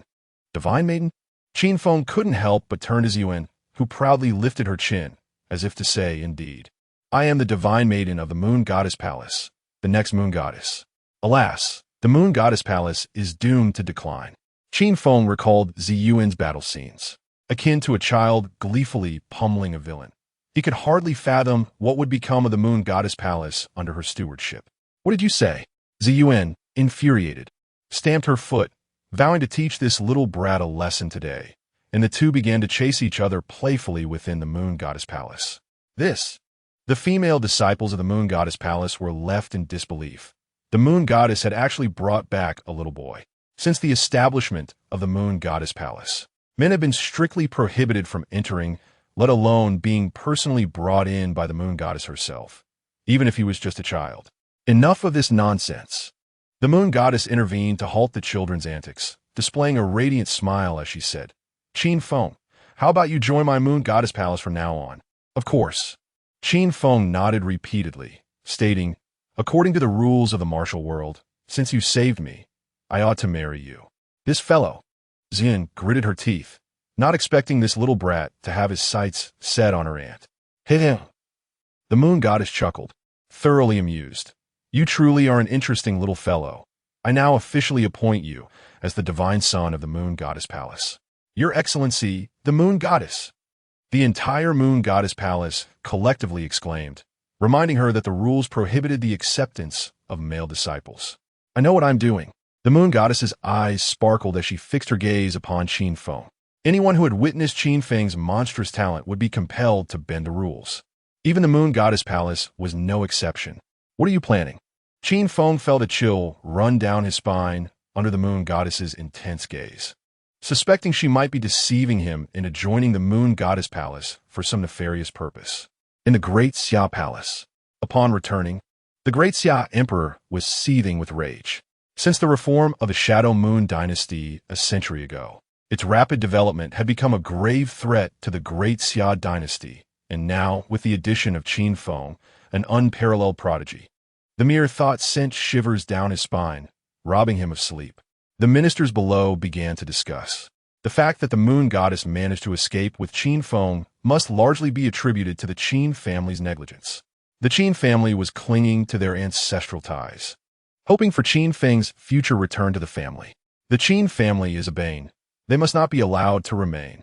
Easier said than done. The Qin family is not so easily extinguished. An old minister risked his life to plead, urging His Majesty to recruit talented individuals from the common folk to cultivate extraordinary talents for the Great Xia. Recruiting talented individuals from the common folk sounds simple, but it would undermine the foundation of the noble families. How could they possibly agree? The harm caused by the noble families has seeped into the marrow. Only through drastic measures can the Great Xia hope for a future. Your Majesty, the common people have suffered long enough under the noble families. The Great Xia Emperor looked at the loyal old ministers, acknowledging their words held truth. However, dealing with the noble families was no simple task. They followed him because he could offer them benefits. But if he stripped them of their interests, they would not hesitate to overthrow him and support a new regime. Just then, a young eunuch entered to report, "Your Majesty, Princess Nanfeng has sent word that she recently encountered an interesting young man who possesses a solution to dismantle the noble families." Chapter 38. The presence of men in the Moon Goddess Palace. Ever since Qin Feng officially joined, the excitement among all the ladies has reached a fever pitch. A man. They finally have a man in the Moon Goddess Palace. Why do I feel that they're even more exhilarated than I am? Qin Feng experiences a peculiar sensation akin to entering a den of silk spiders, feeling compelled to check the door lock repeatedly before sleep every night. With a leap, Xiaobai hops on a Qin Feng's shoulder, rubbing its head against him like a cat, signaling that it is time to eat. How can the landlord's home withstand such voracity? Qin Feng helplessly retrieves a small pouch, finding it contains only a single blood bodhi. Once consumed, he would need to spend his own money to procure more or venture into the wild forest to seek them out. However, the wilderness is the domain of fierce beasts. Even if there are rare treasures, formidable monsters guard them, making their acquisition exceedingly challenging. Suddenly, the system interjects. Host can exchange for spirit pet food from the system. Spirit pet carrot. Exclusive food for rabbit-type spirit pets. Prolonged use can enhance various attributes. Exchange price, 10 villain points. 10 points for a single carrot? Qin Feng inwardly curses the establishment, deeming it outright robbery. His white rice bucket consumes at least 4 or 5 carrots daily, amounting to 40 or 50 points. In 10 days, that would be 400 to 500 points, and in 100 days, 4,000 to 5,000 points, nearly 20,000 points in a year. He has never been so generous to his own parents. Times have changed. Before encountering the next victim, the chosen one, he must be frugal with his villain points. Opening the system, he notes he currently possesses 692,500 villain points. As he has not yet reached 1 million, he cannot exchange for the Great Perfection card to elevate his other divine skills to their utmost potential. However, spending 30 0.000 points each month to activate a 100-fold comprehension aura is still feasible, providing enough for 1 or 2 years. He hopes to encounter the chosen one within that time frame. Seizing the last blood bodhi from Xiao Bai, he tosses it a carrot obtained from the system for 10 villain points. I wanted Appos to eat this. Xiao Bai retorts indignantly, articulating human speech. While the carrot is indeed edible, it pales in comparison to the blood bodhi, akin to dog food versus succulent ribs. A child's pickiness is often cultivated. Qin Feng brandishes the long sky divine sword, placing it against Xiao Bai's neck. The little creature quickly devours the carrot, its mouth working rapidly until nothing remains, even the carrot leaves. Well done. Qin Feng, satisfied, sheathes the long sky divine sword and swallows the last blood bodhi. Boom! Qin Feng's body trembles violently as he promptly sits cross-legged on his bed, entering a state of cultivation. The energy derived from the blood bodhi surges through him like a torrential river, integrating fiercely into his flesh. Xiao Bai, feeling aggrieved, lets out a sound and retrieves the sage bamboo tablet, an independent spatial item it possesses, curling up beside Qin Feng to sleep. In Tianxin City, Lin San has finally returned safely after enduring numerous trials, bringing with him the complete form of Qin Feng: sword intent, sword heart, supreme bone, ancient heavy pupil, and even self-created divine techniques and sword arts.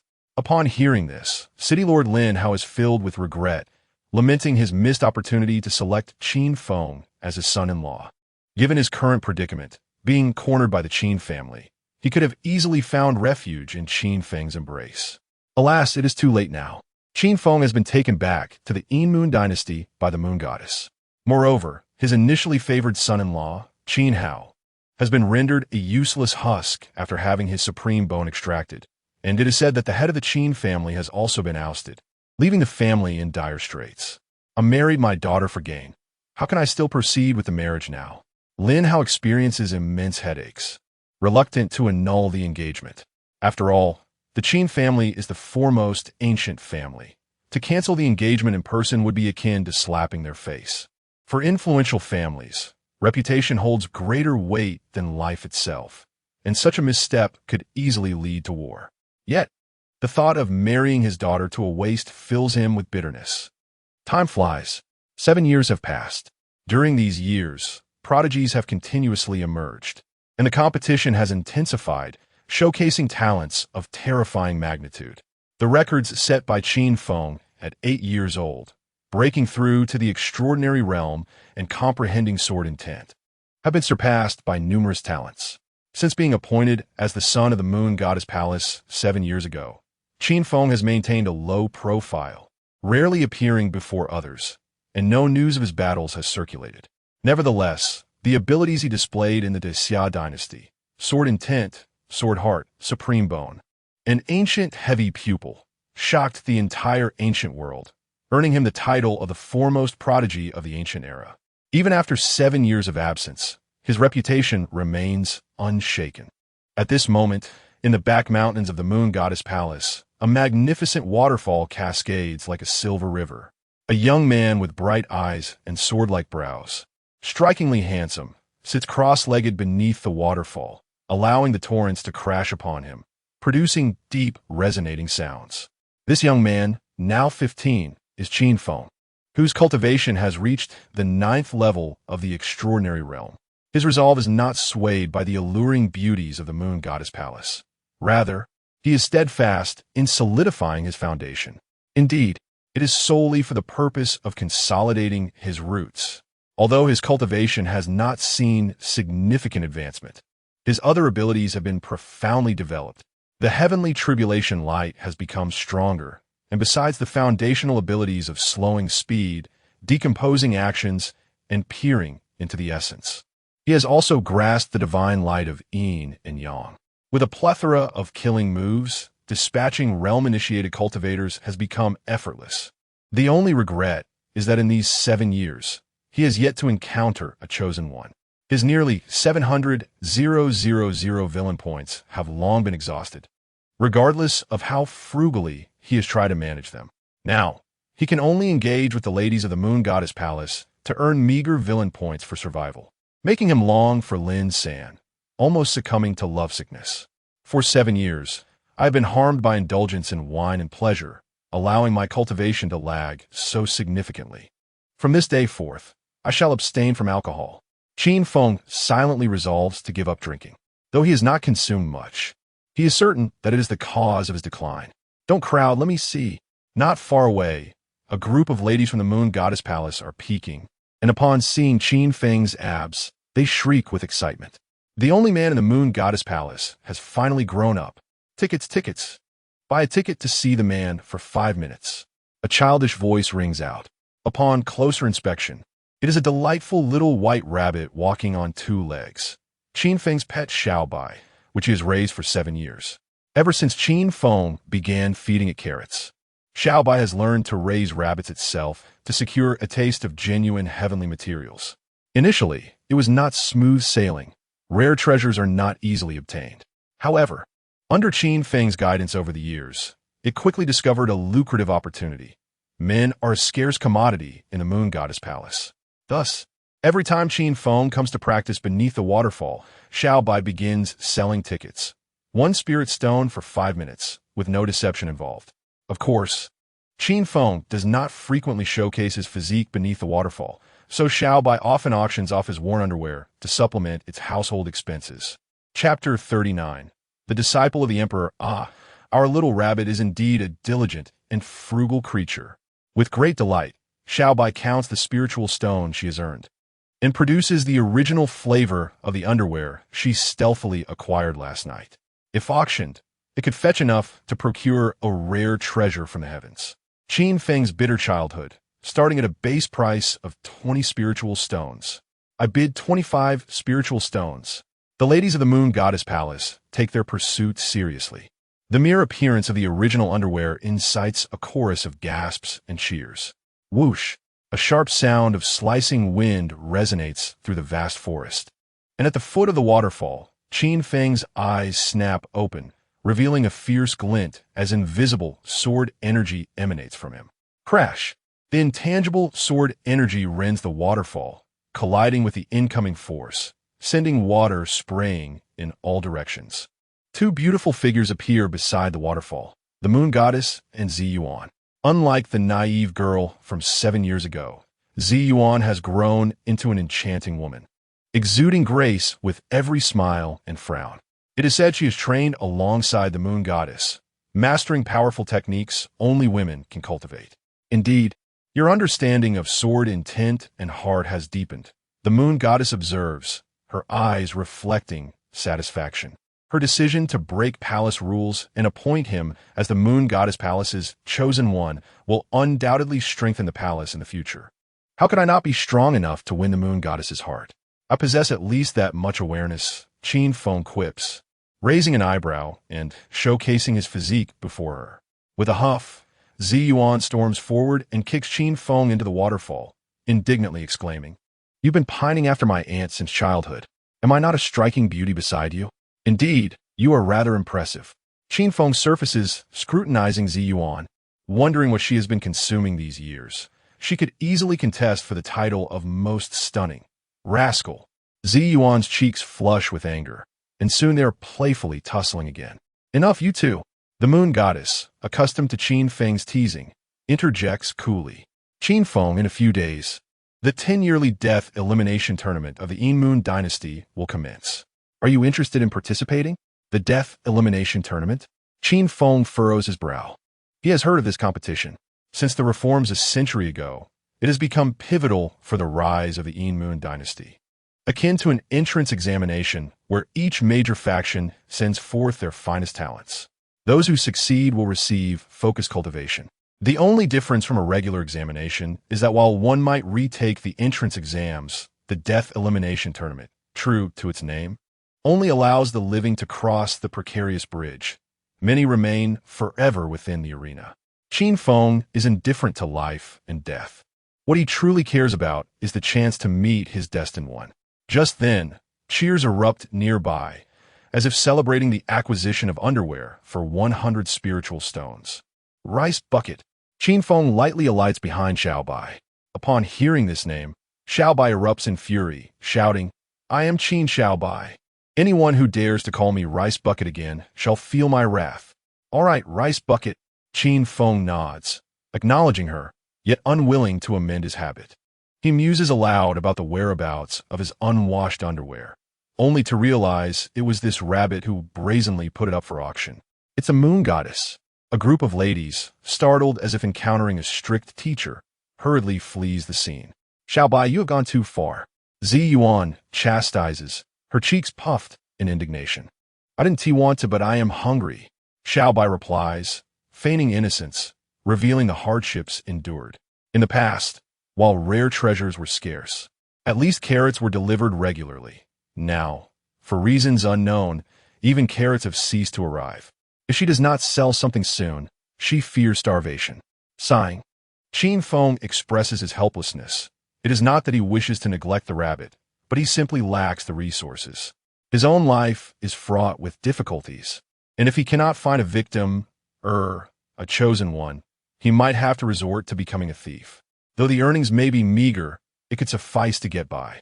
At that moment, a lady approaches, reporting, "Your Excellency, a talented individual from outside wishes to challenge you." Here we go again.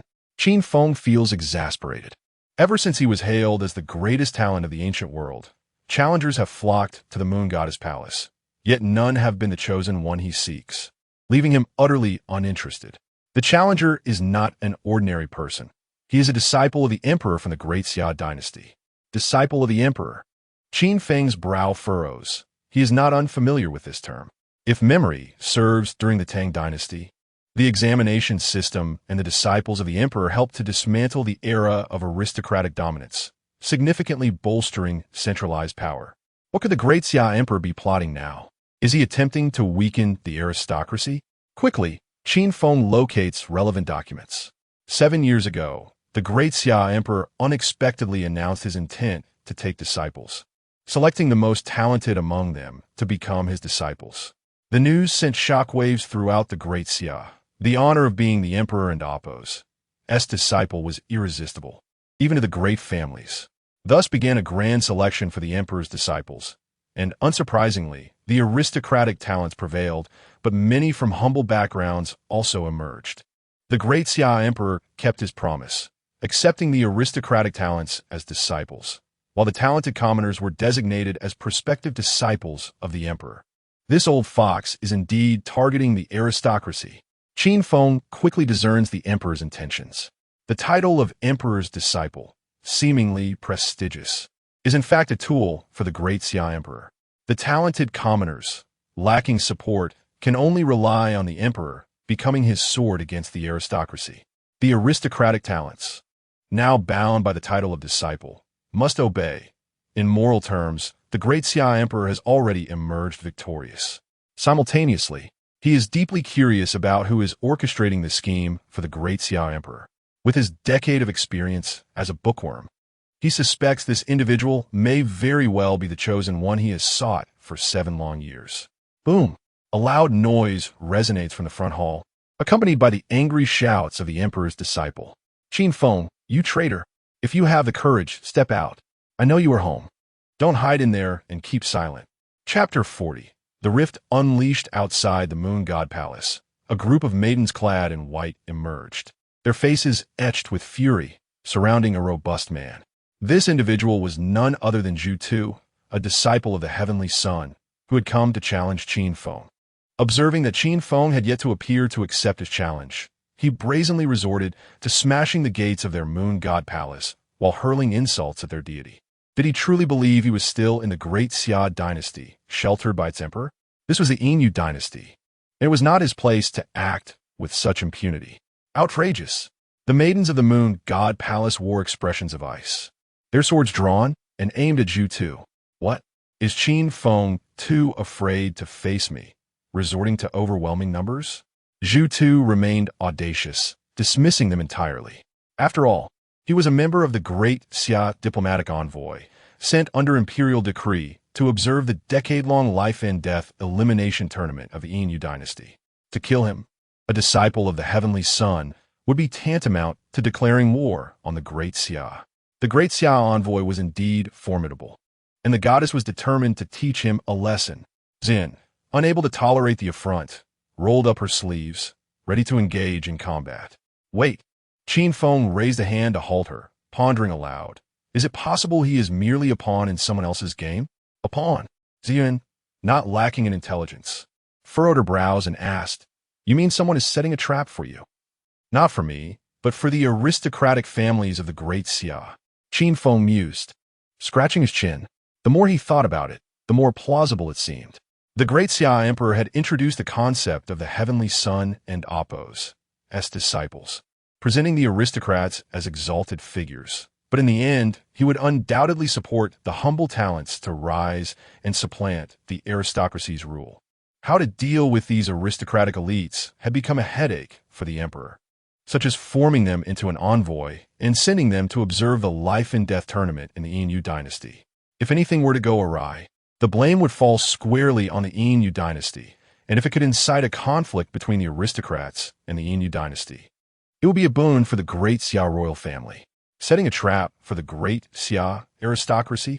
Ziyuan's mind was awash with questions, struggling to grasp Qin Feng's words. Isn't it better to test the waters? Qin Feng lightly sprang from the Moon God Palace, intent on drawing out the mastermind behind this scheme, perhaps the very chosen one he sought. Qin Feng is indeed Qin Feng.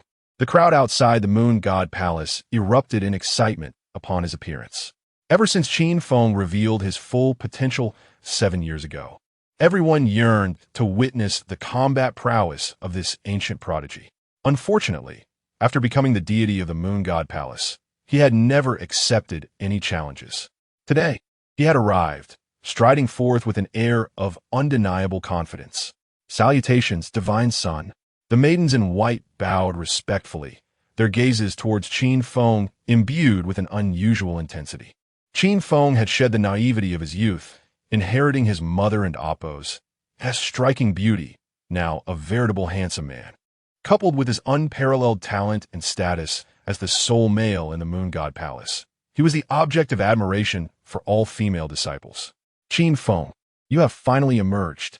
Zhu Tu, brimming with excitement, nearly squealed as he unleashed a surge of potent energy, morphing into a fearsome black-skinned wild boar with sharp fangs. Brandishing a hefty butcher's knife. With a resounding crash, the butcher's knife struck the ground, causing the floor to shatter instantly. Qin Feng, with an expression of disdain, remarked, I thought you would be a formidable opponent, but it turns out you are merely a trifling spirit martial fourth layer. And what of it? Zhu Tu retorted defiantly, I am a disciple of the Heavenly Son. Even as a spirit martial fourth layer, I am superior to a spirit martial ninth layer. The crowd nodded in agreement, finding Zhu Tu's reasoning sound. Yet, in comparison to Qin Feng, he seemed woefully inadequate. 7 years prior, Qin Feng had achieved the extraordinary third layer. Given his prodigious talent, one could only wonder what level he had attained now. The path of enlightenment, or perhaps the celestial realm beyond that. After a lengthy exchange, Zhu Tu nervously inquired, What is your cultivation level? Already preparing to surrender if Qin Feng revealed a breakthrough to the path of enlightenment. Extraordinary ninth layer, Qin Feng proudly declared, affirming his prowess. A profound silence enveloped the crowd. All present gazed at Qin Feng in disbelief, their minds echoing with incredulity. What? The famed ancient prodigy, the one who suppresses all. How could he merely be at the extraordinary ninth layer? With an average of over a year to ascend a minor tier, what had he been doing all these years? Could it be that he had become enmeshed in the allure of the Moon God Palace, unable to extricate himself?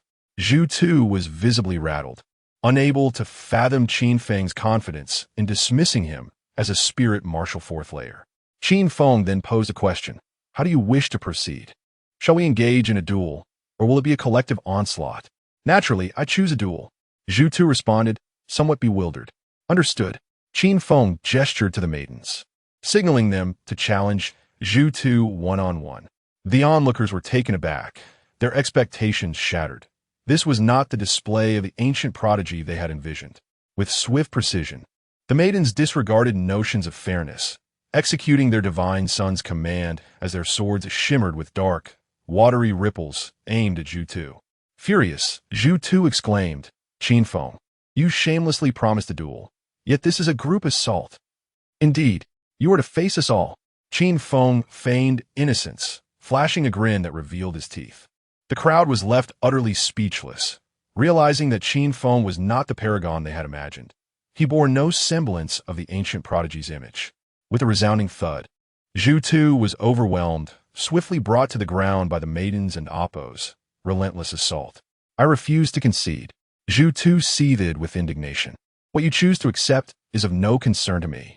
Qin Feng rolled his eyes, bemused by his obstinacy. He then produced a golden abacus larger than a small child, calculating the reparations owed for the damages inflicted upon the Moon God Palace, totaling an astounding 1,000,000 premium spirit stones. Zhu Tu, incredulous, protested. 1,000,000? And premium spirit stones at that? All of this combined wouldn't even amount to one spirit stone. Indeed, Qin Feng replied with utmost sincerity. "I simply wish for you to compensate me with 99,999 premium spirit stones." The arena fell once more into a profound silence. By the heavens! One honest answer. They were momentarily rendered speechless, unsure of how to respond. "This is robbery. I have no money," Zhu Tu vehemently protested, clinging to his last shred of defiance. "Money is no issue," Qin Feng replied with a playful smile. "We can arrange for flesh compensation." Chapter 41. The ideal of being slightly plump. The expressions of those around turned peculiar, as if they were contemplating some unsavory notion. In no time, Qin Feng stripped Zhu Tu of his garments, binding him to a cart for public display. With a sign hanging from him detailing Zhu Tu's identity as a distinguished student of the emperor and the future heir of the illustrious Zhu family. "Qin Feng, you humiliate me so. The Zhu family shall not let this go unpunished, nor will his majesty." Zhu Tu had never faced such indignity, struggling desperately to confront Qin Feng. However, Qin Feng dismissed his threats, parading through the streets with drums and gongs. "Don't miss this opportunity. Behold the authentic sturdy men of the Great Xia. No need for 998 or 888, just 98 spirit stones for a chance to take one home for breeding." The crowd, having never witnessed such a spectacle, rushed out to gawk at the robust men from Great Xia. "Oh my, a student of the emperor, a true prodigy, a scion of a prestigious family. How remarkable! I have a friend who has long desired a healthy child, yet has struggled to conceive. 98 ISN T2 dear. A worthy investment. Indeed, if a boy is born, he could inherit the family fortune. The Moon God Palace's scion vouches for this. It's trustworthy." As time passed, the throngs of people grew larger. In this world where immortals and mortals coexisted, many were unable to cultivate, to enhance their family lineage.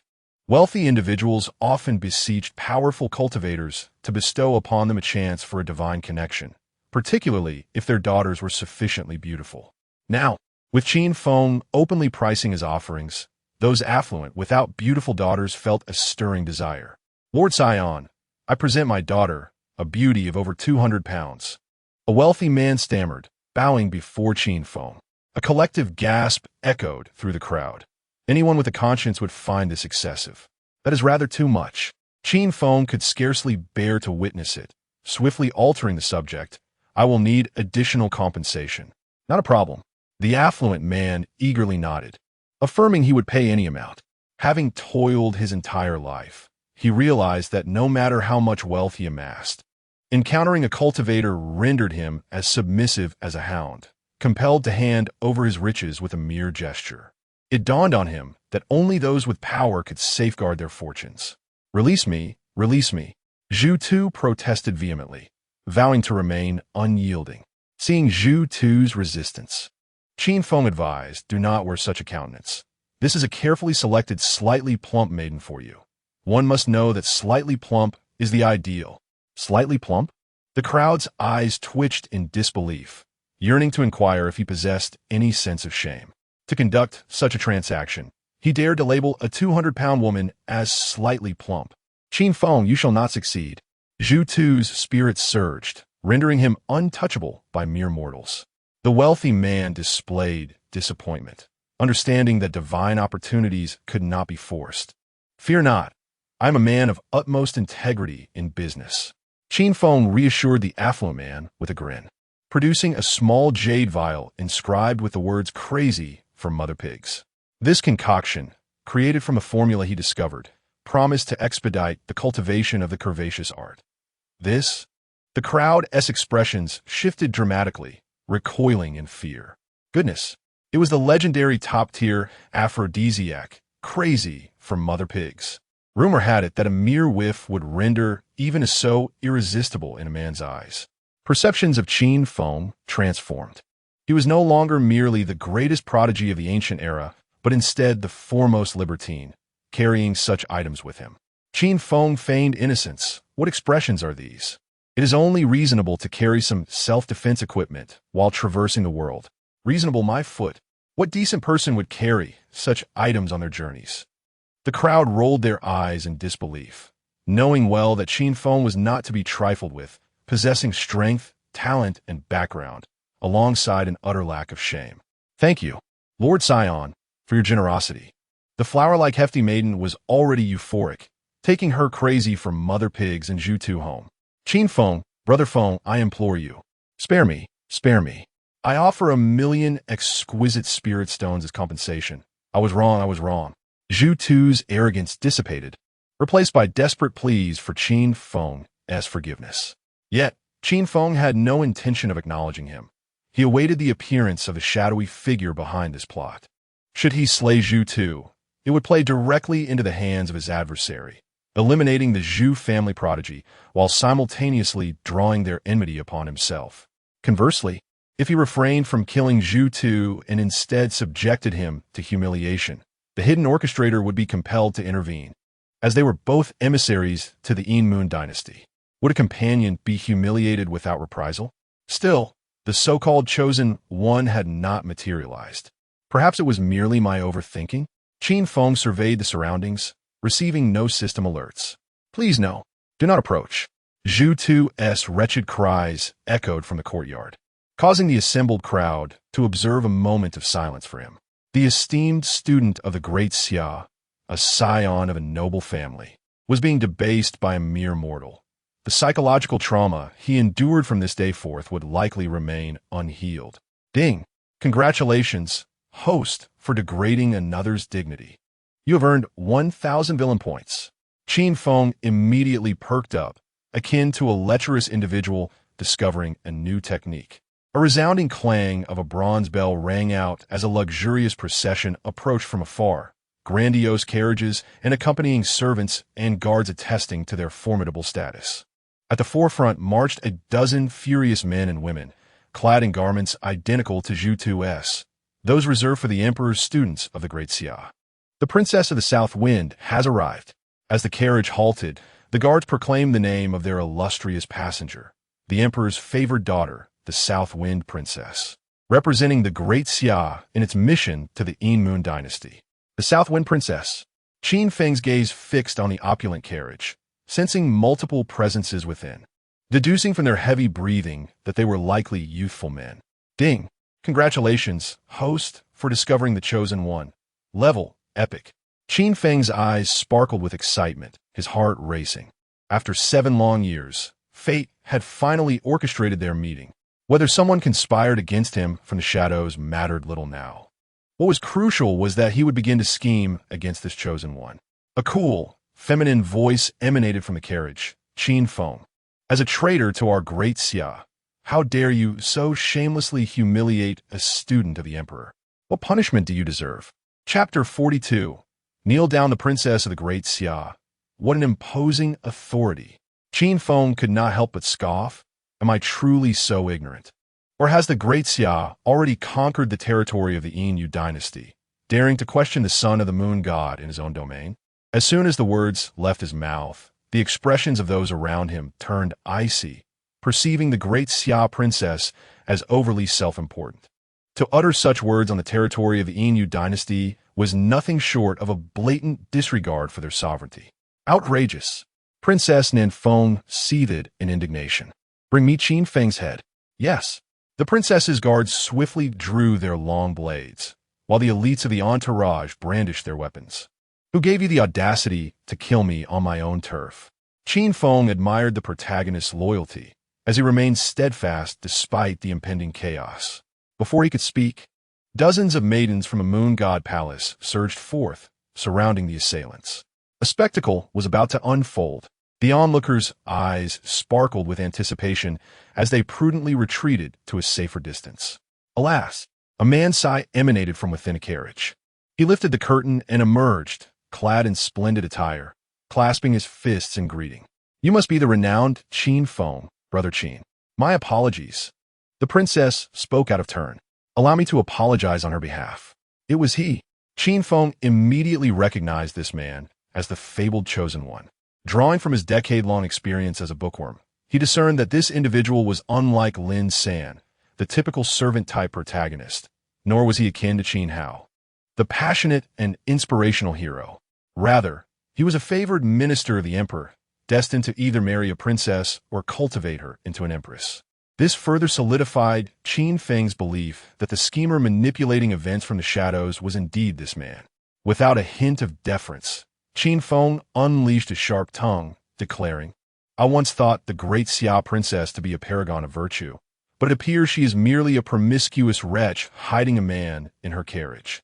The crowd gasped, nearly choking on their disbelief at Qin Feng's audacity to publicly label the great Xia princess in such a manner, and right before her. "Repeat that if you dare."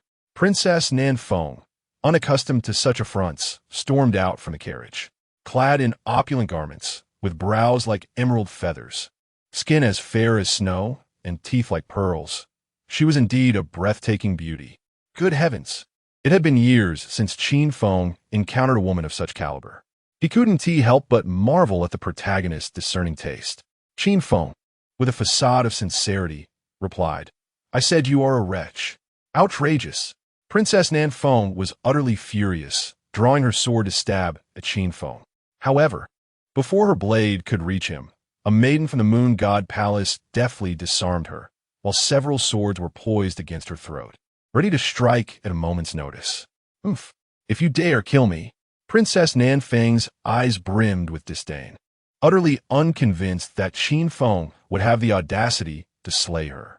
After all, she represented the great Xia dynasty in the Yin dynasty. To kill her would provoke a conflict between their nations, regardless of his status as the son of the moon god. "I have never encountered such demands." A glimmer of murderous intent flickered in Qin Feng's eyes, and a fierce sword aura emanated from him. Not good. The expression of Feng Zhang shifted drastically, hastily channeling his energy to shield Princess Nan Feng. Boom!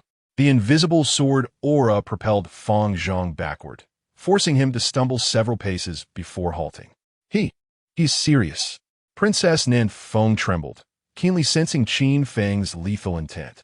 Had Feng Zhang not stood in her defense, she might have already been pierced by his unseen sword energy.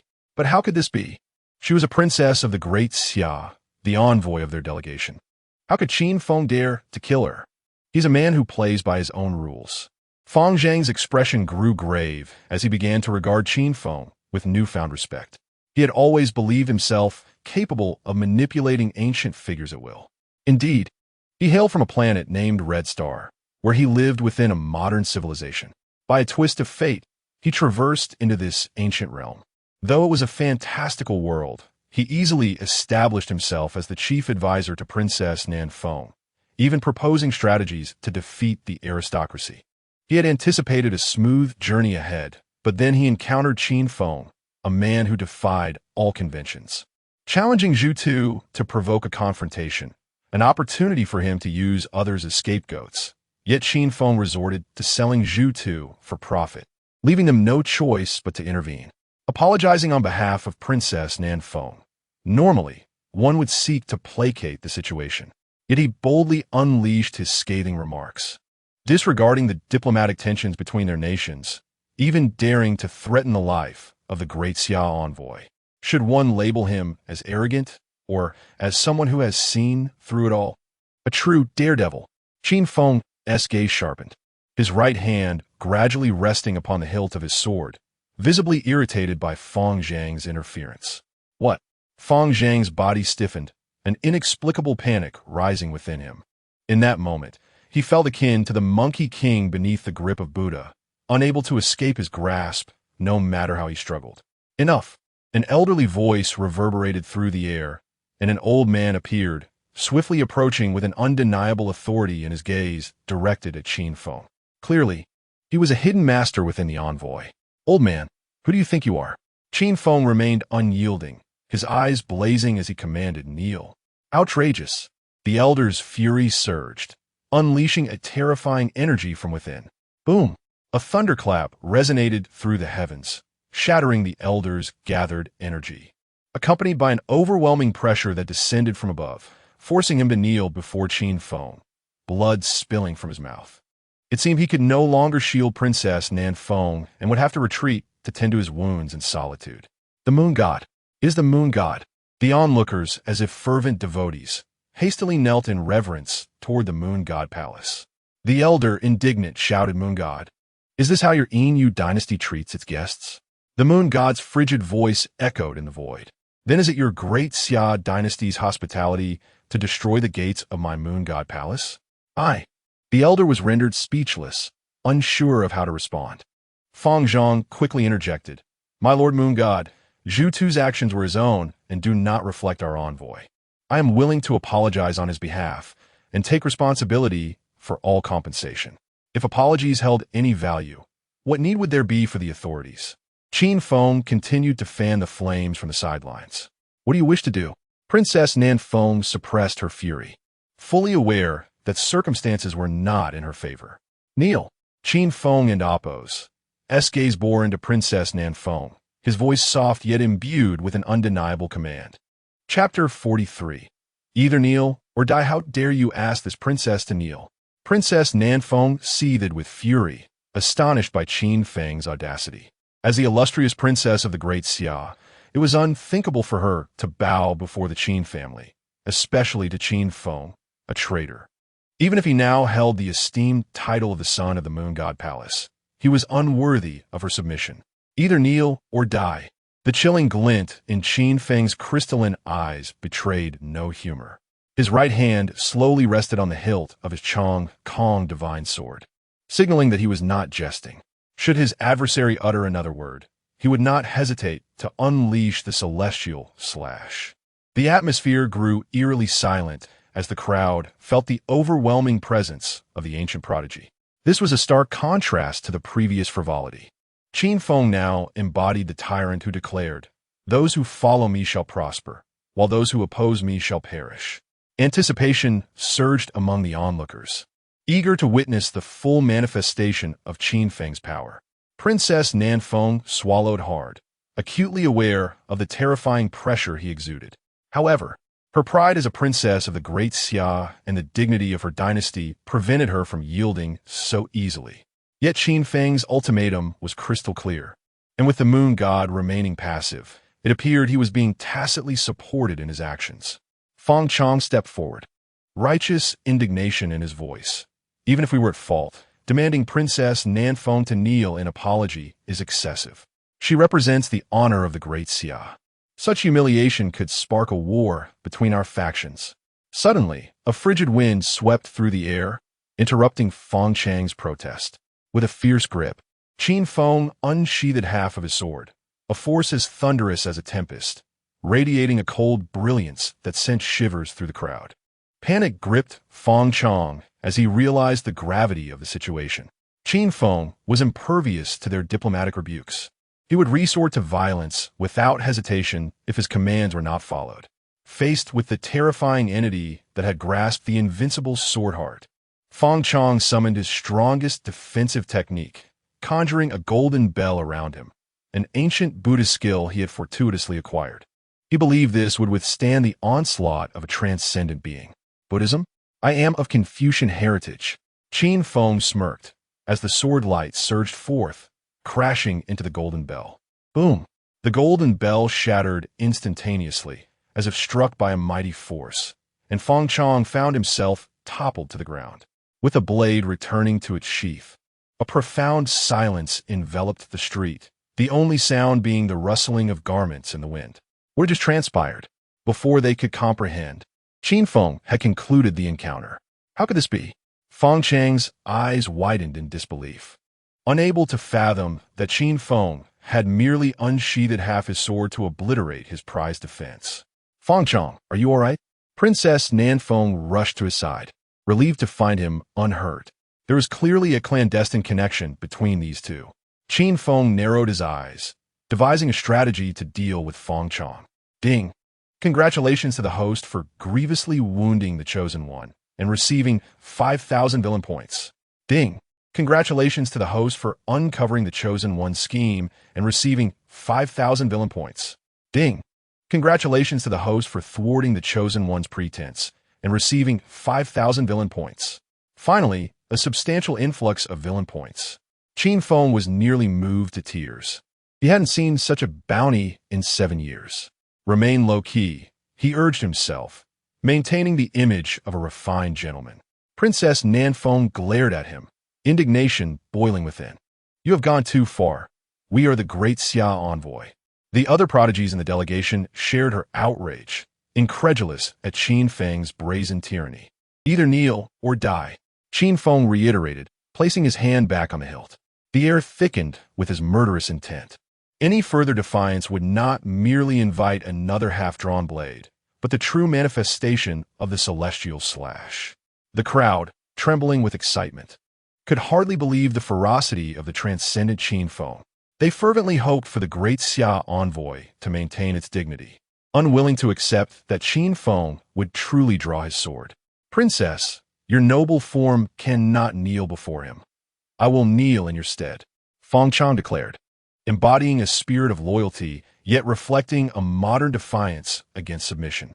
Realizing that Qin Feng would not relent, and knowing they were within the domain of the moon god, Feng Chang understood that even his hidden cards could not contend against the silent support backing Qin Feng.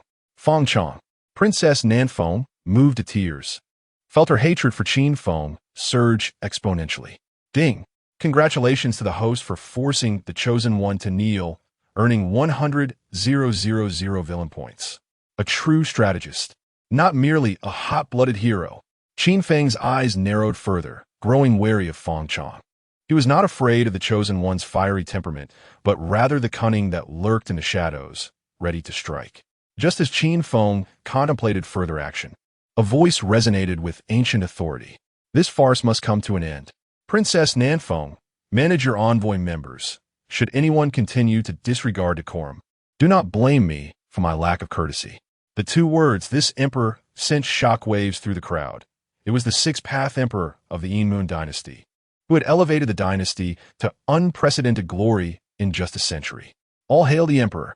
The assembly fell to their knees, eyes alight with fervent devotion. Qin Feng had long heard of this figure, but had never before encountered him. Yet, his interference in Qin Feng's affairs was a grave misstep. With this thought, Qin Feng retrieved a small ledger, noting the date when the six-path emperor impeded his business dealings, demanding a compensation of 1 million top-tier spirit stones. We shall depart. Princess Nanfeng shot Qin Feng a furious glance before retreating to the envoy and Apos as quarters. Meanwhile, several disciples of the great Xia rushed into the courtyard to rescue their companion. Zhu Tu, who emerged disheveled and dazed, bearing the marks of a significant blow to his spirit. Oh dear, how cruel! The onlookers shook their heads in pity, unable to fathom the scene of degradation that had just unfolded. Chapter 44. Annulment of Engagement? Dreaded Qin Feng. The princess vows to tear you to shreds. Upon returning to the foreign envoy's inn, Princess Nanfeng was so enraged that she smashed everything in sight. Throughout her life, she had never endured such humiliation or indignity. She had underestimated Qin Feng, who proved to be audacious beyond belief. Standing beside her, Feng Chang was also seething with fury, yet he strove to restrain his emotions as he pondered the reasons for their failure. He had assumed that Qin Feng, who dared to seize his own brother's supreme bone, would have no qualms about eliminating the provocateur Zhu Tu. If a few more talented scions could meet their demise, it would be perfect. Upon returning, he could openly elevate several talented commoners, thus employing a strategy of using one to eliminate another and inciting resentment from the aristocracy towards Qin Feng. However, he was utterly unprepared for the fact that Qin Feng displayed arrogance at inappropriate moments, yet held back when it was expected.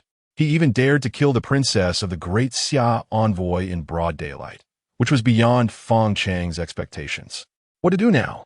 Once Princess Nanfeng regained her composure, she inquired about their next steps. Ever since Qin Feng revealed his full potential 7 years ago, her father had been restless at night. Fearing that Qin Feng would mature and assist the Yinyu dynasty in obliterating the great Xia dynasty. Thus, her mission to the Yinyu dynasty was not only to weaken the aristocracy, but also to seize the opportunity to eliminate Qin Feng, thereby enhancing her standing in her father's eyes.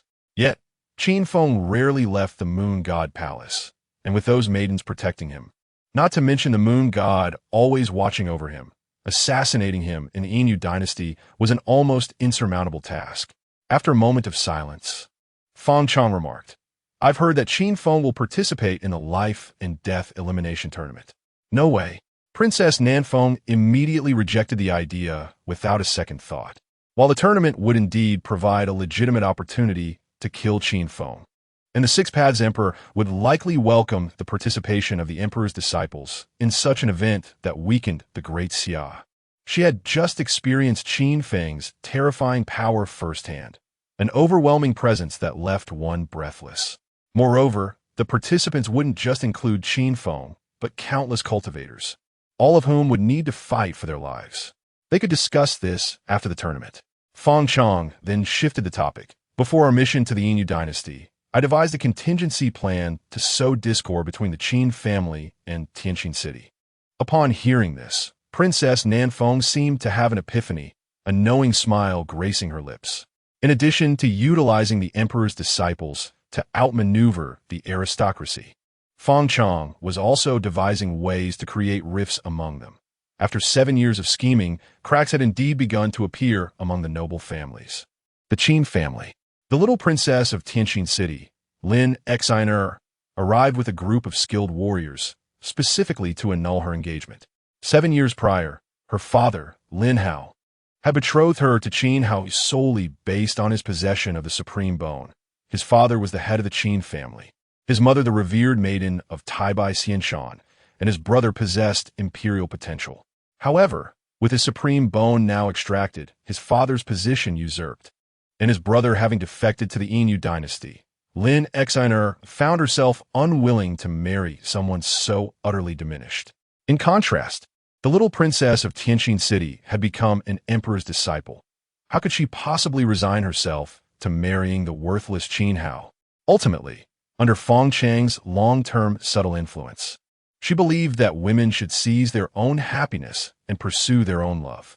Thus, without informing her father, Lin Hao, she led a retinue of royal experts to the Qin family to annul the engagement. Annul the engagement. Qin Tian's expression darkened instantly, nearly losing control of his primal power. For aristocratic families, face was paramount. The fact that the other party had come personally to annul the engagement was a blatant slap in the face to the Qin family. If word got out, how could they maintain their standing in the aristocratic circle? Moreover, his son Qin Hao was not truly useless. He was merely biding his time and making sacrifices for the greater strength of the Qin family. Indeed, annul the engagement. Lin Xiner was unperturbed. Previously, Tianqin City might have hesitated to confront the might of the Qin family, but now, as an emperor's disciple backed by the royal family, she felt no fear. "How dare you?" Qin Tian shouted, slamming the table and rising, an overwhelming aura emanating from him. "Not good." The royal experts quickly shielded Lin Xiner, their expressions shifting dramatically. However, Qin Tian's power was too formidable. Even united, they struggled to resist. What to do now? Lin Xiner displayed a hint of panic, clearly unprepared for this situation. Just then, a youthful yet resolute voice rang out. "Father, may I take charge of my own marriage?" All eyes turned toward the entrance, where stood a striking young boy with sharp brows and an upright posture, his physique already hinting at the traits of a fierce beast. his gaze imbued with an unyielding determination beyond ordinary comprehension. He was Qin Hao, now 12 years old. It was evident that he had grown significantly over the past 7 years, particularly in his composure amidst the annulment crisis. "Hao, what brings you here?" Qin Tian retracted his aura, his face betraying a mix of concern and affection. Both of his sons had borne the weight of misfortune. His eldest ventured alone into foreign lands bearing the family's disgrace, while his youngest endured unimaginable hardships in training, now facing the humiliation of an annulment. As a father, he felt utterly powerless. Qin Hao's gaze locked onto Lin Xner as he spoke in a calm tone. "I recall my brother telling me once, 30 years east of the river, 30 years west of the river. Do not mock the youth for their poverty. I may be down now, but it does not signify that I will not rise again." "Is that so?" Lin Xner, startled by the earlier scene, feigned calmness. "Very well. Let us meet in the imperial capital in 3 years' time. If you lose, you shall publicly annul our engagement. Why complicate matters?" Qin Hao strode to the table and deftly pinned a letter of annulment. "You dare to annul on me?"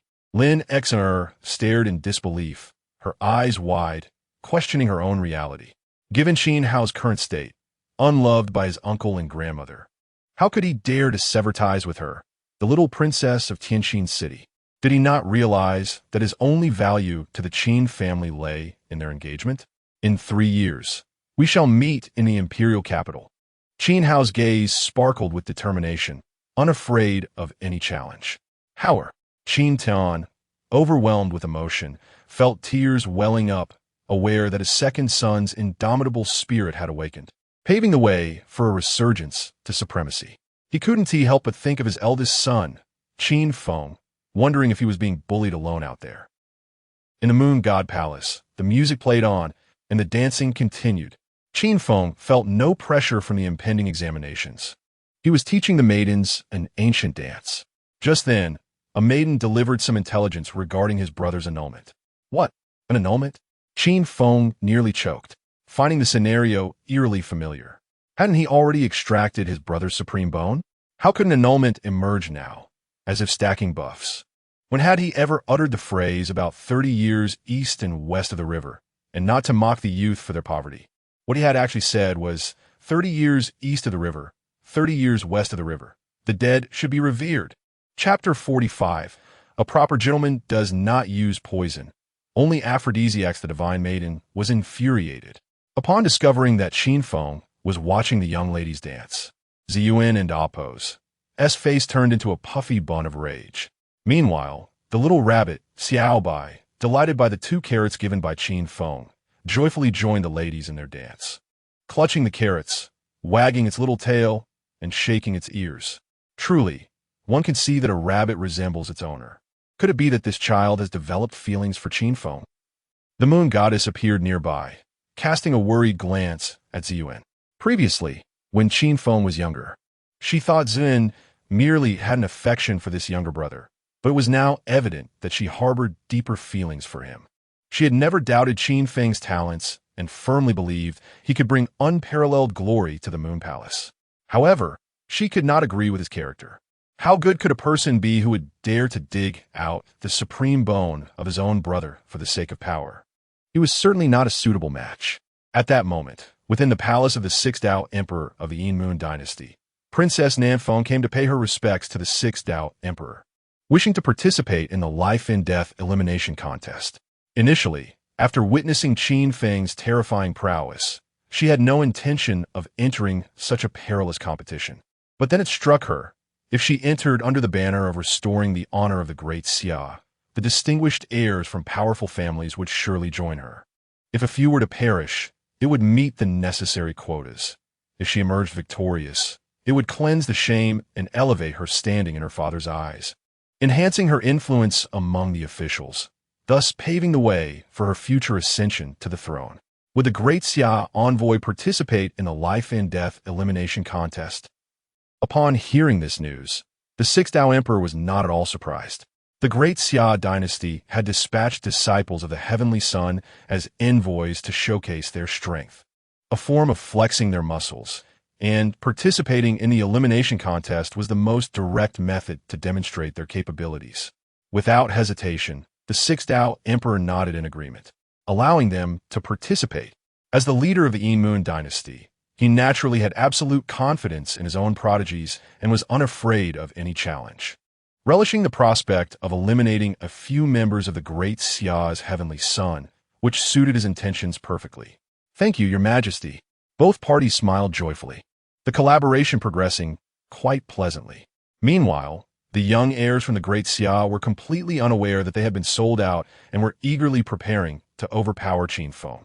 Soon, registration for the life and death elimination contest of the Qin Moon dynasty commenced. Due to the exceptionally high mortality rate, participation was voluntary. There was no coercion involved. However, even if one registered, participation in the contest was not guaranteed, as they first needed to compete in a selection trial to prove their capability. The Qin Moon dynasty sought true prodigies, not impulsive cannon fodder. Due to the large number of participants each year, the Qin Moon dynasty had divided the competition into tens of thousands of battle zones, with each zone selecting 10 representatives to participate. Ultimately, from over 100,000 contestants, 1,000 would be chosen for intensive training using special techniques. Those with exceptional abilities might even be conferred the title of Holy Son of the Qin Moon dynasty, equivalent to a prince in the Great Xia, with the opportunity to inherit the throne and become a power broker in the Qin Moon dynasty. Odisson, why does it feel less noble than my title of Divine Son? Qin Feng could not help but mutter, just as Ziyuan pulled him over to register. Despite his esteemed status as the Divine Son of the Moon Palace, he held no privileges and needed to participate in the selection trial to qualify. Ziyuan, with a proud tilt of her head, remarked, "Of course. In the Qin Moon dynasty, the Moon Goddess is like a guardian deity, and the Divine Maiden is the future heir. The Holy Son is merely a prince. How could he possibly be compared to the Divine Son and Divine Maiden of the Moon Palace?" Qin Feng was left utterly bewildered. If his status as Divine Son was so exalted, why should he compete in the elimination contest for the title of Holy Son? Was he not diminishing his own standing? What a fool! Ziyuan glanced at Qin Feng, her cheeks slightly flushed, and said, "In the future, you shall be the Emperor, and I shall be the Moon Goddess. It will be more convenient for us to discuss matters privately." "I understand now." Xiao Bai, perched on Qin Feng and Appo's shoulder, suddenly exclaimed, "This is what they call colluding together. Engaging in mutual protection. What nonsensical words are these?" Ziyuan rolled her eyes in exasperation. The sweet atmosphere abruptly shattered. Just then, a chorus of gasps erupted from the registration area as all eyes turned toward Qin Feng. "Look, it's Qin Feng from the Moon Palace. Is he also participating? I remember he's only 15. Isn't that too young?" The life and death elimination contest had an age limit of 25, and being only 15 was a significant disadvantage. It was said that this year alone there were over 1,000 at the entrance level, and his extraordinary 9th level cultivation was simply insufficient. Being young and having low cultivation did not imply weakness for Qin Feng. Had they forgotten the terror he had displayed a few days prior when he unsheathed his sword? Under a great reputation, there are no weaklings. He was indeed the first prodigy of the ancient world. Many spectators, upon seeing Qin Feng register, rushed to other battlefields to sign up. The name and reputation of Qin Feng were overwhelmingly intimidating, and few wished to encounter such a monster in the selection trial. Yet, some, undeterred by fear, sought to challenge Qin Feng directly. After all, the participants in the life and death elimination contest were all under 25. Their youthful bravado led them to believe that they could shape their own destinies. Only when one reaches middle age does one realize they are merely a number among the living. Bang! The sound of a resounding gong echoed as Princess Nanfeng's luxurious carriage approached, accompanied by a dozen disciples of the Heavenly Son from her entourage, though the figure of Zhu Tu was conspicuously absent. "What are they here for?" Ziyuan inquired suspiciously. "We're here to register." Princess Nanfeng had traded her opulent attire for a practical martial arts uniform. "We are here to restore our honor," the young heirs shouted in unison, their eyes gleaming with a thirst for vengeance. Especially when they recalled Zhu Tu's disgrace, their hatred for Qin Feng surged. What benefits one noble family harms another, being used as pawns while pretending to be grand. Qin Feng could not help but scoff internally, realizing that these young heirs were rather naive. They were easily swayed by Princess Nanfeng's words and charged forward. Did they not know that she could withdraw from the contest at any moment?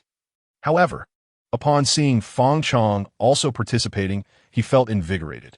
Bang! The thunderous clang of the gong silenced the crowd instantly. Registration was concluded, and the selection trial officially began.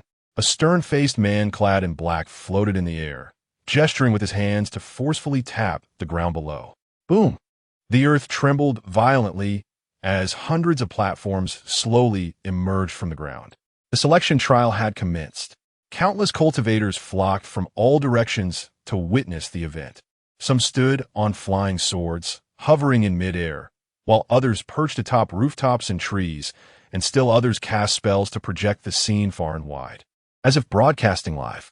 Soon, thousands of candidates entered the arena and began drawing numbers to allocate platforms. Is there only this few people? The black-clad man furrowed his brow, his gaze settling on Qin Feng standing on the platform. In previous years, the selection trial in this battle zone would have seen tens of thousands of participants. But due to the participation of Qin Feng and the Great Xia's heavenly son, the numbers had dwindled to less than 1/10 of the usual turnout.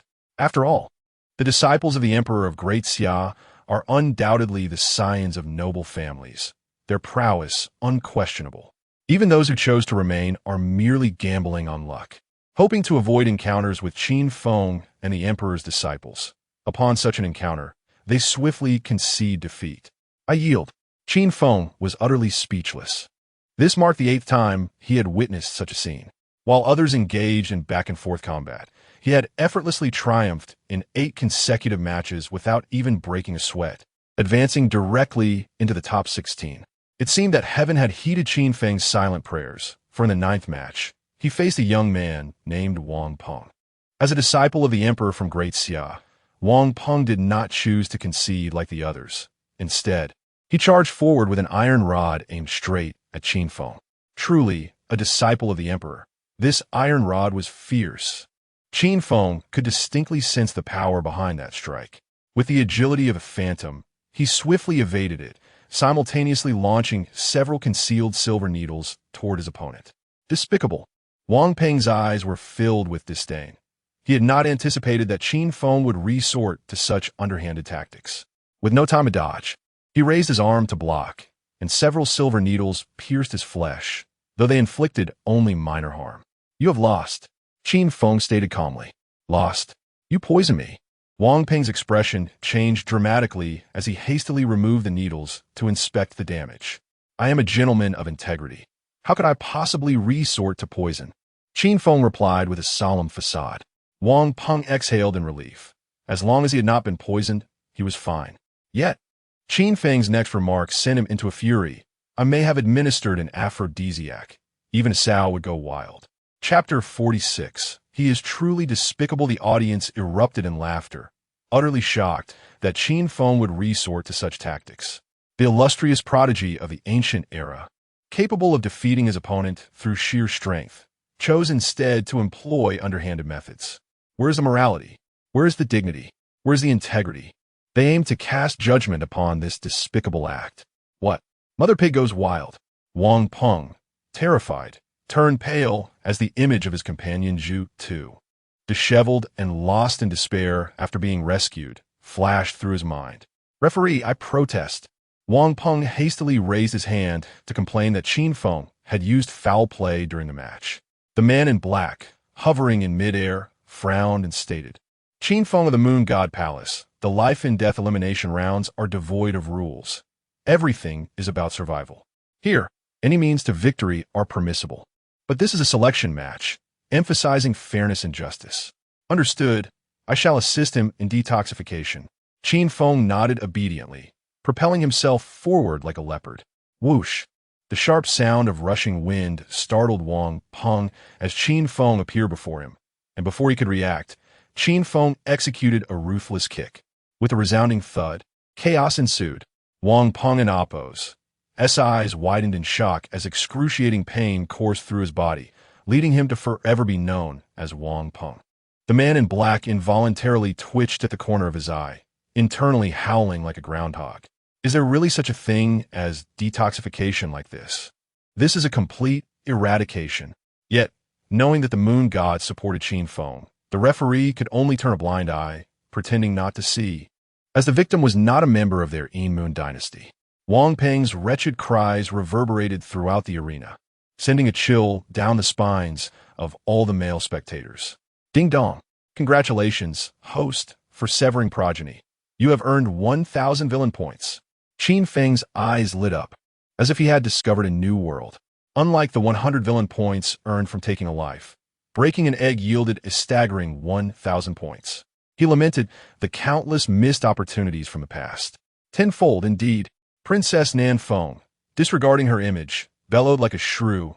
Qin Feng, you shameless scoundrel, how dare you ambush? Who is shameless? Who ambushed? Qin Feng retorted sharply. I already stated that I am helping him detoxify. If you don't believe me, try feeding him a kilogram of mother pig goes wild and see if he reacts. If he does, I lose. I was trying to help you, yet you insult me, truly uncouth. The audience fell into a stunned silence, their understanding of shamelessness thoroughly redefined.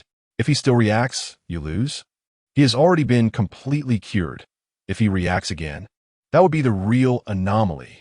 Simultaneously, they reminded themselves not to oppose Qin Feng. While others may be wealthy yet ruthless, he was genuinely despicable. Panting heavily, Princess Nan Feng took deep breaths, fearing that Qin Feng might provoke her to death. The man in black glanced at the transformed Wang Peng and expressionlessly announced, Wang Peng, disciple of the great Xia Emperor, is unable to continue fighting. Qin Feng of the Moon God Palace is victorious. As the words fell, a wave of murmurs swept through the audience. Is this truly the legendary prodigy of the ancient era? After waiting so long, expecting a grand battle, we were met with this. Using aphrodisiacs in combat has opened my eyes. The subsequent antidote segment was nothing short of genius, utterly unforeseen. Now, I finally comprehend how he earned the title of the greatest prodigy. As tales of Qin Feng's scandalous deeds circulated, doubts began to arise regarding his status as the supreme prodigy of the ancient era. Where were the legendary sword intents, the unbeatable sword heart, the heavenly tribulation, the ancient double pupils, and the self-created divine skills? Instead, they witnessed how he shattered the limits of human shamelessness. Before long, the top 16 matches concluded, advancing to the quarterfinals. Whether due to a lack of participants in this region or the undeniable prowess of the great Xia's disciples, aside from Wang Peng, who had been turned into Wang Peng, everyone else made it into the top 16, including Princess Nan Feng. Qin Feng, just wait. The disciples of the emperor glared at Qin Feng with murderous intent. In response, Qin Feng merely glanced at them, his gaze slowly descending, suddenly stopping at their most sensitive area, a wicked smile creeping across his face. The disciples trembled, feeling an icy chill beneath them, prompting thoughts of surrendering and distancing themselves from this devil. At that moment, the man in black hovered in midair, expressionless, declaring, first match, Qin Feng of the Moon God Palace versus Princess Nan Feng of the Great Xia Dynasty. Surprise washed over both participants as they exchanged glances. Princess Nan Feng looked at Qin Feng with evident trepidation. Despite her desire to eliminate him, she dared not confront him, contemplating surrendering at any moment. Qin Feng regarded her with a playful glint, convinced that competing against this princess would yield a wealth of villain points. Be careful, Feng Chang, concerned, warned Princess Nan Feng not to overestimate herself. I know.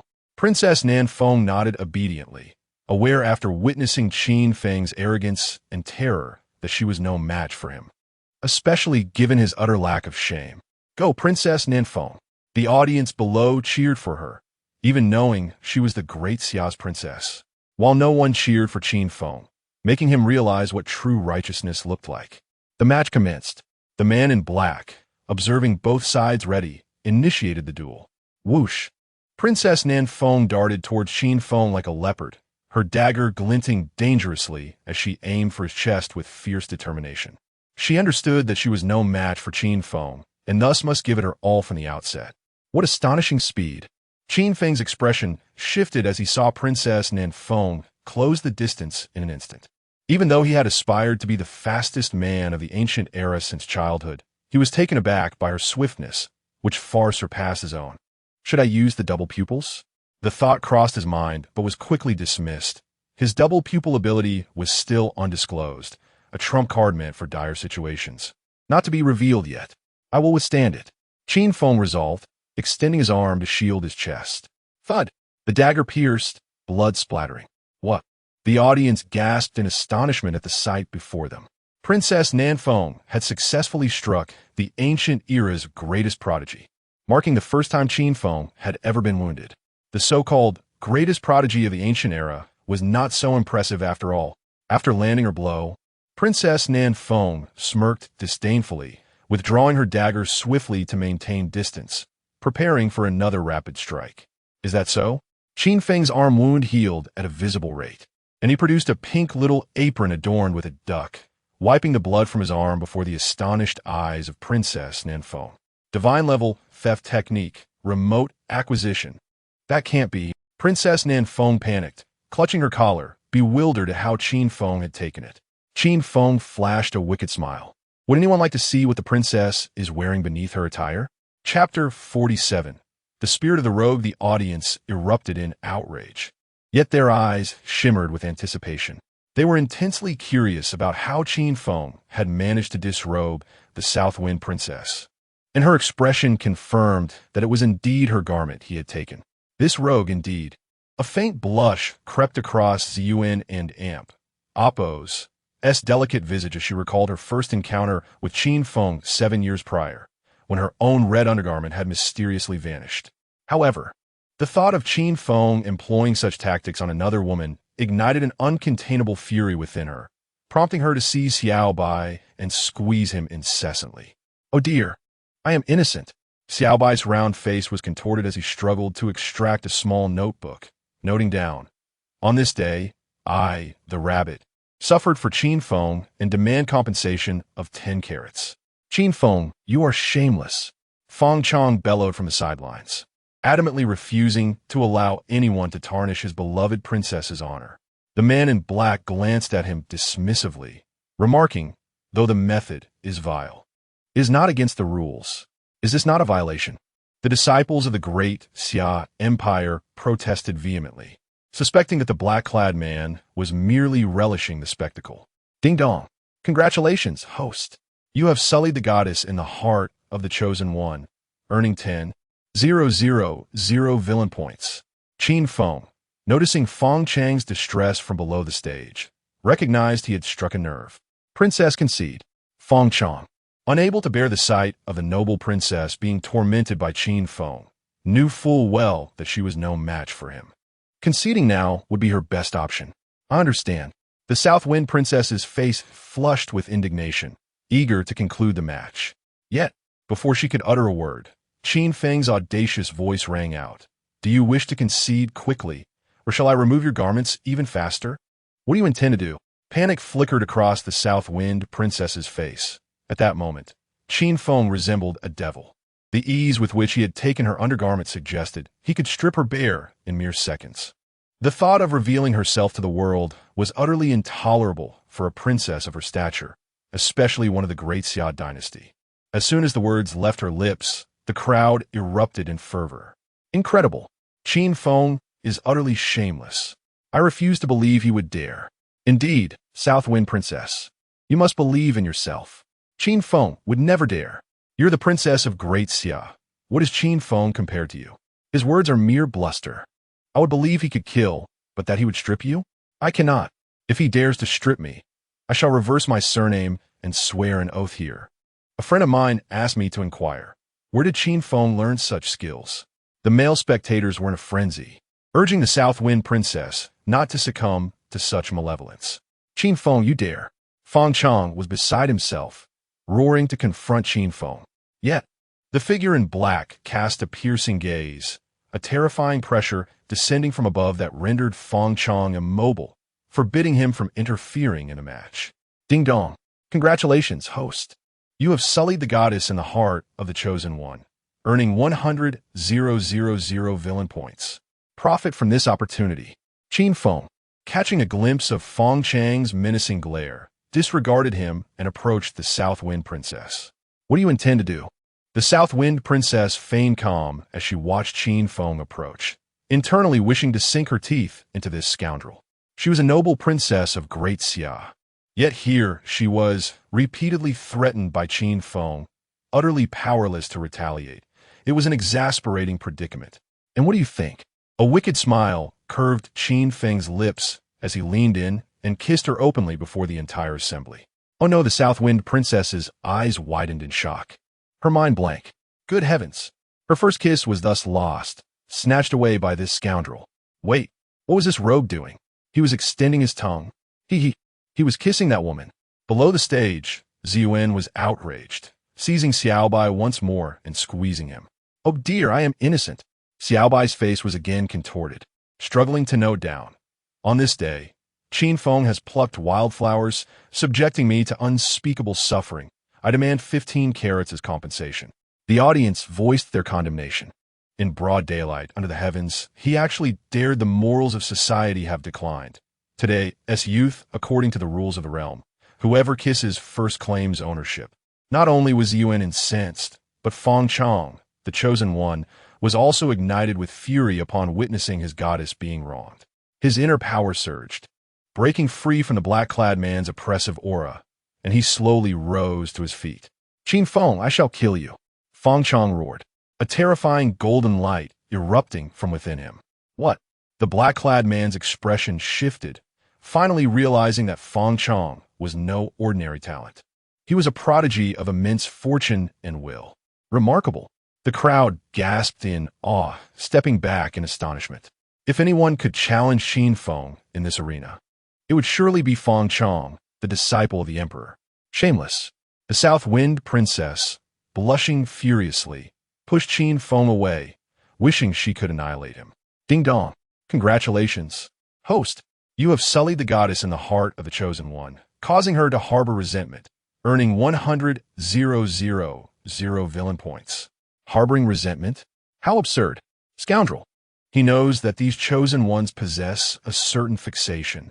Qin Feng and Appo's disdain was palpable, believing that the true embodiment of a virtuous man was none other than himself.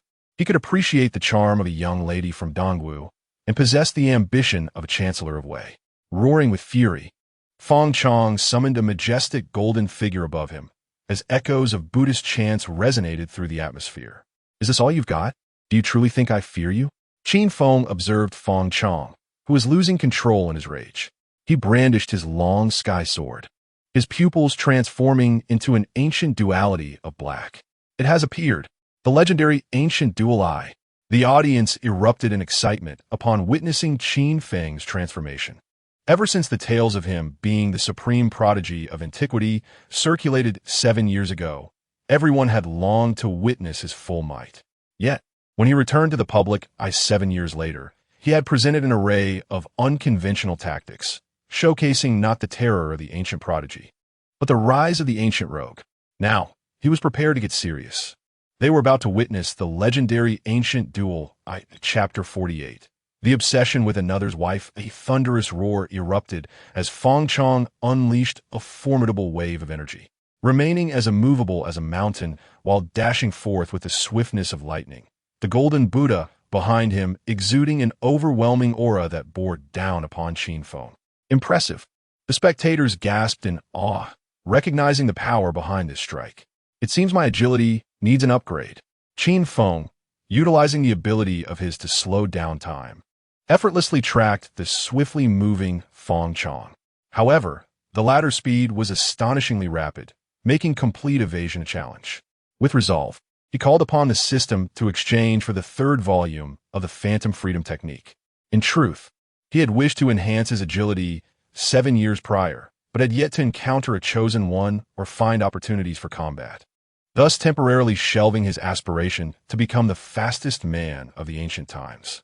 Now that he had the means, it was time to upgrade from a bird gun to a cannon. Ding! Congratulations to the host for spending 100,000 villain points and successfully exchanging for the third volume of Phantom Freedom. A figure materialized before Qin Feng, exhibiting an exquisite and transcendent agility akin to that of a celestial being. With a swish, Feng Chang's speed was astonishing as he instantly appeared directly in front of Qin Feng. The terrifying gale caused Qin Feng's garments to flutter violently, yet his expression remained calm. Lips pressed tightly as he transformed into a fleeting shadow, leaving behind a series of afterimages as he retreated several feet. His flowing white attire reminiscent of an immortal descending from the heavens. What a ghostly agility! The crowd once again gasped, recognizing the extraordinary nature of Qin Feng's movements. At this moment, Feng Chang, blinded by rage, unleashed a devastating assault, activating a barrage that would envelop Qin Feng's vicinity, knowing that no matter how swift he was, he could not escape the extent of the attack. Boom! The golden Buddha behind Feng Chang erupted with terrifying energy, bombarding the area where Qin Feng stood with relentless ferocity. Countless strands of formidable energy encased Qin Feng, rendering him like a fish ensnared in a net, unable to evade. Qin Feng, Ziyuan's heart clenched, beads of sweat forming in her palms. Truly, the Chosen One was formidable. Without exhibiting some strength, he could not hope to contend. Like a whirlwind, Qin Feng surged upward from the flames, his ghostly agility astonishingly allowing him to evade the onslaught of energy. This time, there's nowhere for you to hide. Feng Chang, seizing the opportunity, leaped after Qin Feng. Who said I would hide? Qin Feng's gaze sparked like electricity, emanating an oppressive aura that left others breathless. His long hair swirling in the fierce wind. A powerful essence radiated from him as his pale right hand gently rested upon the hilt of his sword. Sky-slaying sword technique. Could this be the fabled union of man and sword? The eyes of all present were drawn to Qin Feng, perceiving him as an unparalleled blade. Clang! The long sky divine sword, akin to a soaring dragon, sliced forth from its sheath, the crisp sound of the blade resonating throughout the air. A dazzling beam of sword light surged forth with unmatched speed, trailing a torrent of chilling sword energy imbued with a deadly intent, as if it were a gentle breeze seeking to part the clouds. It was utterly unstoppable, impossible to resist. What a magnificent sword! The hearts of the crowd raced, their breaths caught in their throats as they watched in awe at the breathtaking power of the sky-slaying sword technique. Boom! The sword danced like a dragon, its energy akin to a rainbow. The golden Buddha appeared to be crushed beneath an unseen force, dissolving into nothingness amidst the brilliance of the sword light. A deafening sound of slicing air sending shivers down spines. Puff! Feng Chang spat a mouthful of blood, a deep sword mark appearing on his chest. Ding! Congratulations to the host for severely injuring the Chosen One, earning 20,000 villain points. Ding! Congratulations to the host for instilling a psychological scar in the Chosen One, earning 100,000 villain points. Not bad. Qin Feng couldn't help but praise, "You were the first to survive my sky-slaying sword technique." As his words fell, the arena erupted in fervor. This was the divine sword technique he had created, the sky-slaying sword technique. It was already rumored to be fearsome, yet it surpassed all expectations. They had long claimed that Qin Feng, being young, was unsuitable for the life-and-death elimination matches, but that was utter nonsense. Feng Chang, with his fifth-tier cultivation, a paragon of talent, had still been defeated by Qin Feng, who was an extraordinary ninth-tier cultivator. If they had been of equal standing, this so-called prodigy, Feng Chang, would not have survived. Agreed. The crowd gazed at Feng Chang with regret, recognizing that it was not a lack of strength or ability that had led to his defeat, but rather misfortune in being born in the same era as the monstrous Qin Feng. Feng Chang, are you all right? Princess Nan Feng hurriedly approached, producing healing ointment to tend to his wounds. However, Feng Chang's demeanor had noticeably shifted, The adoration in his gaze towards her had been replaced with a hint of estrangement, as if he were deliberately avoiding something. He understood that it was not Princess Nanfeng's fault, yet he could not shake the feeling within him. Ever since arriving in this world, he had regarded her as his personal possession, investing his deepest affections into her. In his heart, she was akin to the moonlight illuminating his path. Yet now, he had not even touched the hand of this moonlight, only to have it taken away by Qin Feng, leaving him with a sense of resentment. "It's fine." Princess Nanfeng forced a smile, trying to reassure him, but the glimmer of disappointment in her eyes revealed that she was aware of his lingering concerns. Ding! Congratulations to the host for disrupting the Chosen One's ideal, earning 100,000 villain points. Ding! Congratulations to the host for triggering a mission. Inherit the Chancellor's intent. Covet another's wife. Qin Feng resolutely rejected this notion, asserting that he was not that kind of person. The system continued. Mission requirements. Successfully separate the two. Reward. 1 divine treasure chest. I'll give a try. Qin Feng stepped forward and inquired, Princess Nanfeng, did you just stick out your tongue? As his words fell, the arena fell into silence. All eyes turned to the two, the flames of gossip igniting fervently. You shameless wretch. Princess Nanfeng's face flushed with anger, wishing she could bite Qin Feng to death. Do I have teeth or not? Are you unaware? Qin Feng replied, feigning innocence after kissing for so long. I suspect you counted how many teeth I have. Goodness, how utterly shameless. They had never witnessed such audacious behavior before. The audience's gaze shifted towards Feng Chong, eagerly anticipating his reaction to this exchange. Yet, contrary to their expectations, Feng Chong did not lose his composure and lash out at Qin Feng. Instead, he merely cast a deep glance at him before turning away from the scene. A barking dog does not bite. Qin Feng observed Feng Chang's retreating figure, aware that he still held hidden cards. Ding! Congratulations to the host for sowing discord between the two. Mission completed 5. Chapter 49. On a moonless and windy night, teasing a married woman a mere 5? Qin Feng exhibited evident dissatisfaction with the progress of the task. It was apparent that Feng Chong was not as composed as he seemed. At that moment, the man in black, floating in the air, maintained an expressionless demeanor and remarked coolly, in the duel between Princess Nanfeng of the Great Xia and Qin Feng of the Moon God Palace, Qin Feng emerged victorious, and the match continues. However, after witnessing the battle between Qin Feng and Feng Chong, the audience found other competitions utterly uninspiring. The two were simply not on the same level. Continue the match? The disciples of the Great Xia's royal family exchanged glances, hesitating on whether to proceed. Their motivation for participating was straightforward: to defeat Qin Feng and cleanse the disgrace of the aristocratic progenies. But who could have anticipated the sheer terror of Qin Feng, a transcendent being at the 9th level? In truth, Qin Feng's formidable combat prowess was not surprising. They, as scions of noble families, were not mere pretenders. It was Qin Feng's shamelessness, devoid of any limits, that instilled fear in their hearts, leaving them dreadfully apprehensive about being associated with Zhu Tu and Wang Peng. After a brief discussion, the disciples collectively conceded defeat. The matter of saving their comrade's face was trivial compared to preserving their own dignity. A chorus of derisive murmurs erupted from the crowd, mocking the group of royal disciples. Let us go. Princess Nanfeng was seething with rage, nearly on the verge of her monthly cycle, harboring an intense loathing for Qin Feng.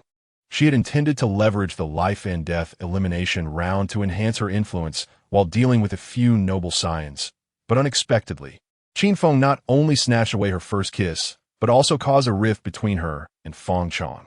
It was a classic case of losing both the lady and the troops. My lady, are we leaving just like this?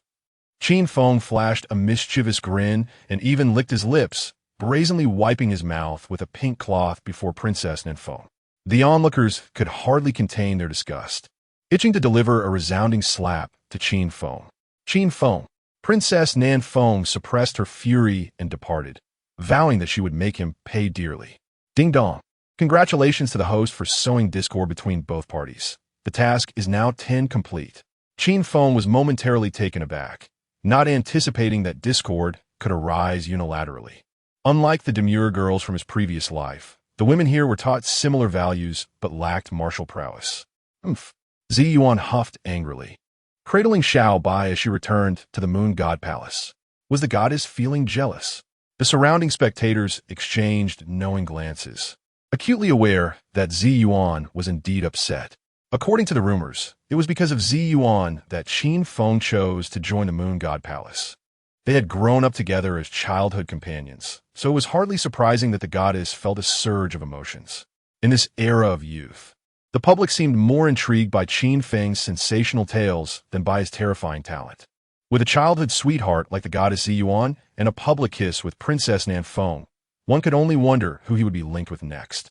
They believed Qin Feng was certainly not a man who could endure solitude. At that moment, the man in black in the sky felt an overwhelming headache. Due to Qin Feng's antics, Feng Chong had stormed off, Zi Yuan had left in anger, and the disciples of the great Xia were so frightened that they collectively withdrew from the competition, rendering the selection process a farce. It seemed they would have to start afresh. The man in black pondered for a while and reserved a spot for Feng Chong. He had a strong feeling that the battle between Qin Feng and Feng Chong was far from over. The hatred for the dishonor of one's wife would surely seek resolution, and the life-and-death elimination round appeared to be an opportune venue. As for Zi Yuan, her participation was unnecessary. Any unforeseen incident would be difficult to explain to the moon god. On a moonless and windy night, while teasing a married woman, Qin Feng resembled a parched old ox, suddenly encountering a chosen one, yearning to indulge without restraint. This must be the foreign envoy's resting place, he surmised, as he had followed professional guidance to reach the accommodation of the great Xia delegation. Channeling his spiritual energy, he effortlessly leaped over the several-meter-high walls, moving through the inn like a celestial being. Why are we not sleeping at this late hour? What brings you here? Xiao Bai yawned from his shoulder, unable to resist pulling out a small notebook to jot down. On this day, Qin Feng disturbed my sleep. He owes me 3 carats as compensation. Of course, I'm here to make some money. Qin Feng glanced around, intrigued, noting how serene the rear courtyard of Princess Nan Feng was. Make money? Xiao Bai perked up, declaring that this was a domain in which he was quite adept. Without waiting for Qin Feng to say anything, he vanished into the night with a whoosh. Where are you going, you white rice bucket? Qin Feng hurriedly pursued him. Soon, Xiao Bai arrived at a brightly lit attic, where Princess Nan Feng was opening a window, her chin resting on her hand, gazing wistfully at the moon intermittently obscured by clouds. Rabbit? Startled by the sudden appearance of the creature, Princess Nan Feng quickly grew fond of the fluffy little darling. Xiao Bai blinked innocently and asked, Miss, do you lack love? Do you need a man? Lack love? Need a man? Princess Nan Feng was taken aback by such blunt words, and the image of Feng Chong involuntarily surfaced in her mind. Could it be that this little creature was sent by Feng Chong? The more she pondered, the more convinced she became. Feng Chong was indeed a mysterious individual, often presenting her with things she had never encountered before. It seemed entirely plausible that he would send a talking rabbit to convey affection. Shyly, Princess Nan Feng nodded. Yes, I lack love. I need a man. Where there is demand, there is a market. My rabbit specializes in this business. Xiao Bai produced a golden abacus, fiddling with it while stating, to be candid, I have been waiting for this business opportunity for 7 years. Clearly, he is a great oaf but insists on pretending to be a virtuous man. Indeed, Princess Nan Feng couldn't help but nod in agreement. Although she struggled to comprehend all of Xiao Bai's words, she had indeed known Feng Chong for 7 years. Had he not insisted on playing coy during this time, her first kiss would not have been wasted on that scoundrel Qin Feng. Xiao Bai continued, now that you're too poor to even support a rabbit, you've finally come to your senses, which is simply a perfect match. As for the quality of service, rest assured, he claims he is impoverished, but that is merely a superficial interpretation. My rabbit has yet to grasp the meaning. Well, I shall not elaborate further. As the intermediary rabbit, I charge you 10,000 premium spirit stones. Princess Nan Feng was left utterly bewildered. She watched as the little rabbit chattered incessantly, its tiny hands tapping away at the abacus, then extending its paw towards her, demanding 10,000 premium spirit stones. What does this mean? Is it too expensive? Xiao Bai helplessly waved a paw, producing a beautifully crafted jade vial. As a rabbit nurtured by Qin Feng himself, it was entirely reasonable for him to possess a vial of mother pig gone wild, right? This would surely double the joy. Would you be willing to pay now? Xiao Bai pushed the exquisite jade vial towards Princess Nan Feng, urging her to hand over the 10,000 premium spirit stones so that it might arrange for Qin Feng to come over and earn a living to support the rabbit. Huh? Oh. Princess Nan Feng remained dazed, somewhat confused, but ultimately handed over the 10,000 premium spirit stones. However, as soon as she completed the transaction and curiously opened the jade vial to take a sniff, a wave of inexplicable heat surged through her entire being. Chapter 50. The darkening intensifies. What is happening? A faint blush tinged the cheeks of Princess Nan Feng, her heart racing uncontrollably. With a swift motion, Qin Feng pursued the white rice bucket, arriving at the loft. Qin Feng. Princess Nan Feng's expression shifted dramatically as she hastily drew her sword, directing it at him. Strangely, although she had once harbored an intense desire to eliminate him, now she found herself inexplicably drawn to him. No, what am I thinking?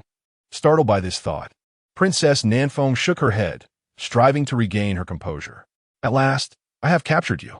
Qin Feng leaped into the room, seizing the rabbit's ears. He had been terrified moments ago. This was the rabbit he had nurtured for 7 years, and losing it would be a tremendous loss.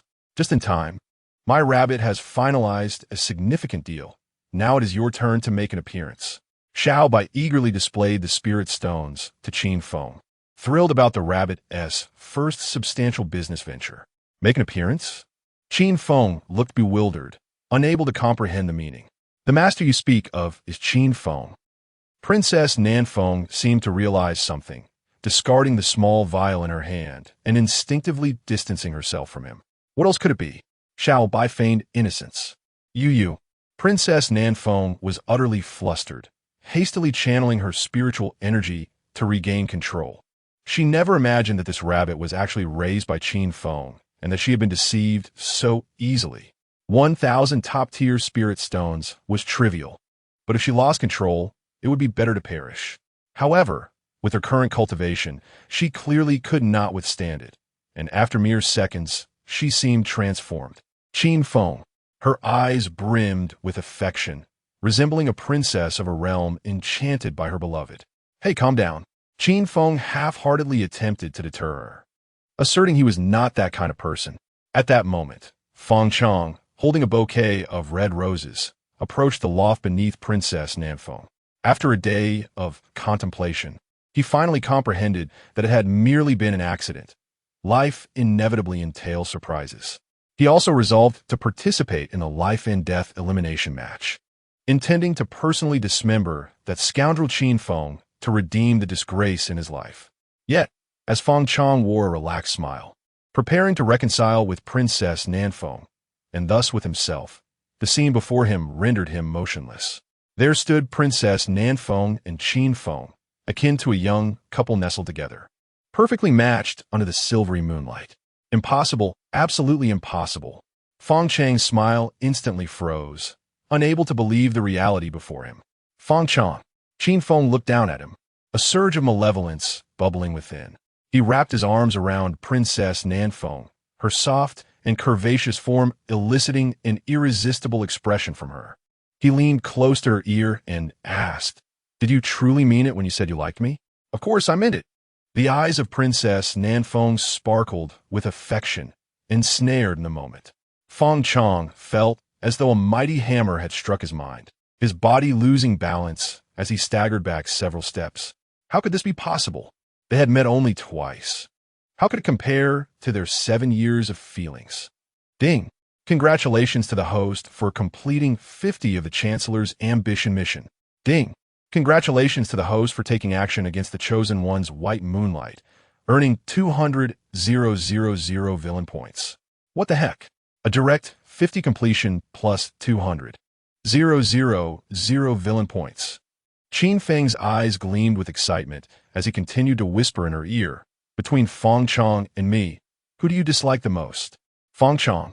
Upon hearing his name, Princess Nanfeng momentarily faltered, as if a bucket of cold water had been poured over her eyes regaining a flicker of rationality.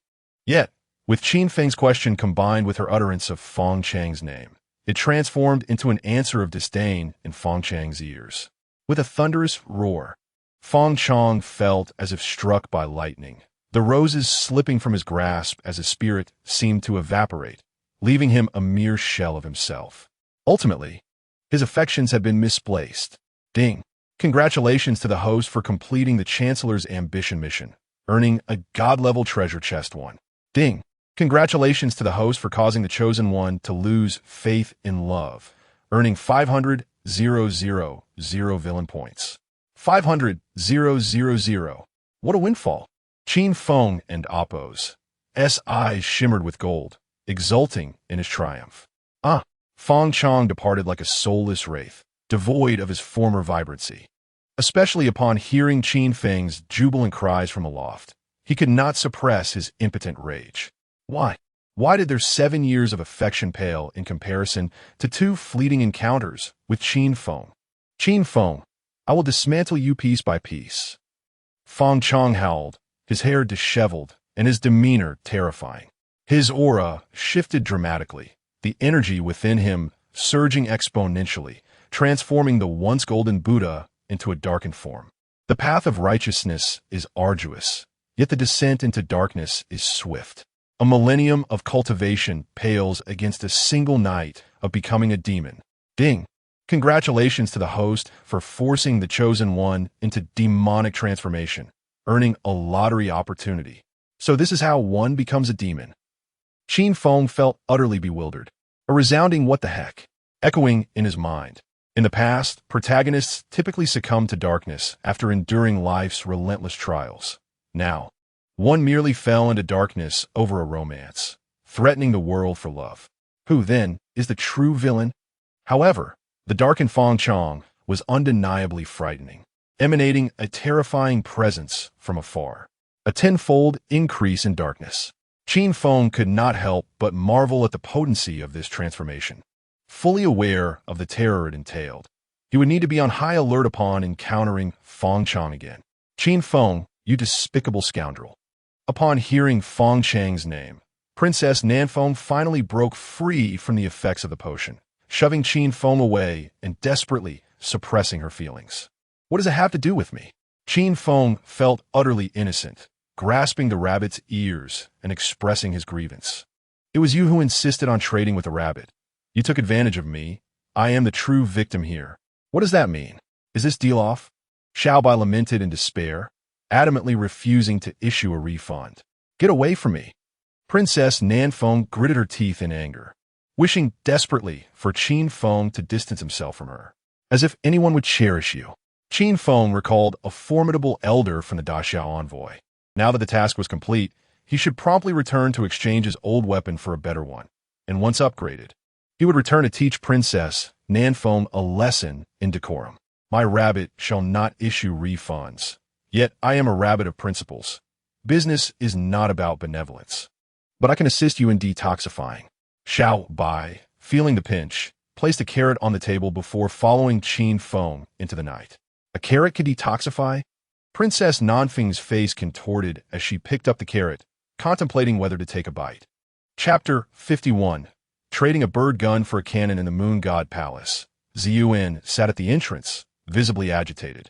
The earlier confrontation on the arena with Qin Feng and Princess Nanfeng had already vexed her, and now, to her dismay, he had sneaked out again at night with the little white rabbit.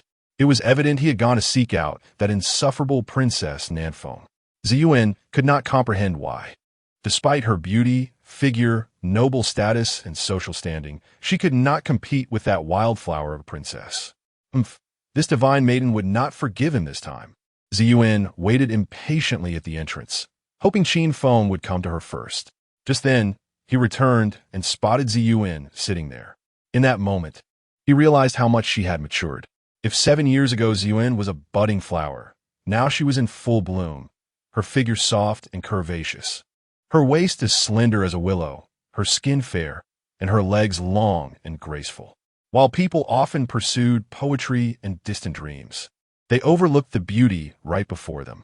Feeling Qin Feng's playful gaze upon her, Ziyuan's cheeks flushed a rosy hue, and her anger dissipated somewhat. However, upon recalling that Qin Feng had not returned home that night, her annoyance flared anew as she retorted, "Where have you been wandering off to at this hour?" Qin Feng, confronted by Ziyuan's regal tone, dared not confess that he had been out teasing others' wives with the rabbit. "I want to get you some late-night snacks." He produced a meat sandwich, devoid of salt. "Really?" Ziyuan's eyes narrowed in suspicion as she took a bite. "No salt." Just as she pondered this oddity, Qin Feng retrieved a bouquet of purple roses from his system, his gaze filled with profound affection. "Love needs no salt." Ziyuan's face turned crimson, her heart racing like a train igniting. "You insufferable tease," she exclaimed shyly, darting away and snatching the purple roses, while the unsalted meat sandwich surprisingly tasted delightful. Little White watched Ziyuan's retreating figure, contemplating the greatest wish of its life, to sell Qin Feng for a profit. Should I intervene? The moon goddess, floating above, observed the unfolding scene, torn about whether to prevent Ziyuan and Qin Feng from their course. As Ziyuan's aunt and elder, she naturally wished for her happiness. Yet, Qin Feng was an enigma. His act of unearthing his brother and Appo's Supreme Bone revealed a ruthlessness beyond mere harshness. During their 7 years in the Moon God Palace, he had only occasionally teased the disciples without any major infractions, while that troublesome rabbit often stirred up trouble, becoming the palace's prime example of misbehavior. Recently, however, Qin Feng had become audacious, publicly auctioning off the disciples and compelling Princess Nanfeng to kneel, and even flirting with her during their match. Perhaps it was best to let the young navigate their own affairs. The moon goddess soon felt at ease, thinking it might not be a bad thing for Ziyuan to experience the pangs of love while she was still young. Meanwhile, Qin Feng returned to his room, ready to exchange his bird gun for a cannon. His villain points had reached 1,047,000, allowing him to redeem a card for the Great Perfection Realm, along with a divine treasure chest for completing a task and a lottery chance obtained from Feng Chang's darkened state. First, I shall redeem the Great Perfection Compatibility card. Qin Feng called upon the system for the great perfection of the Great Might Heavenly Dragon. Ding!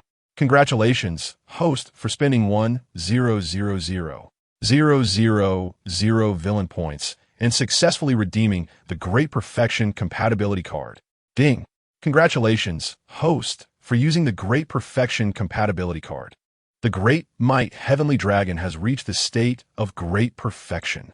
A melodious dragon's roar resonated within Qin Feng, and the golden dragon tattoo on his body became more vibrant, resembling a living dragon coiling around him. That dragon, Little White, stood on end, its eyes filled with an inexplicable fear. It was aware of the golden dragon tattoo, but had never witnessed Qin Feng utilize it in their 7 years together, leaving it uncertain of its significance.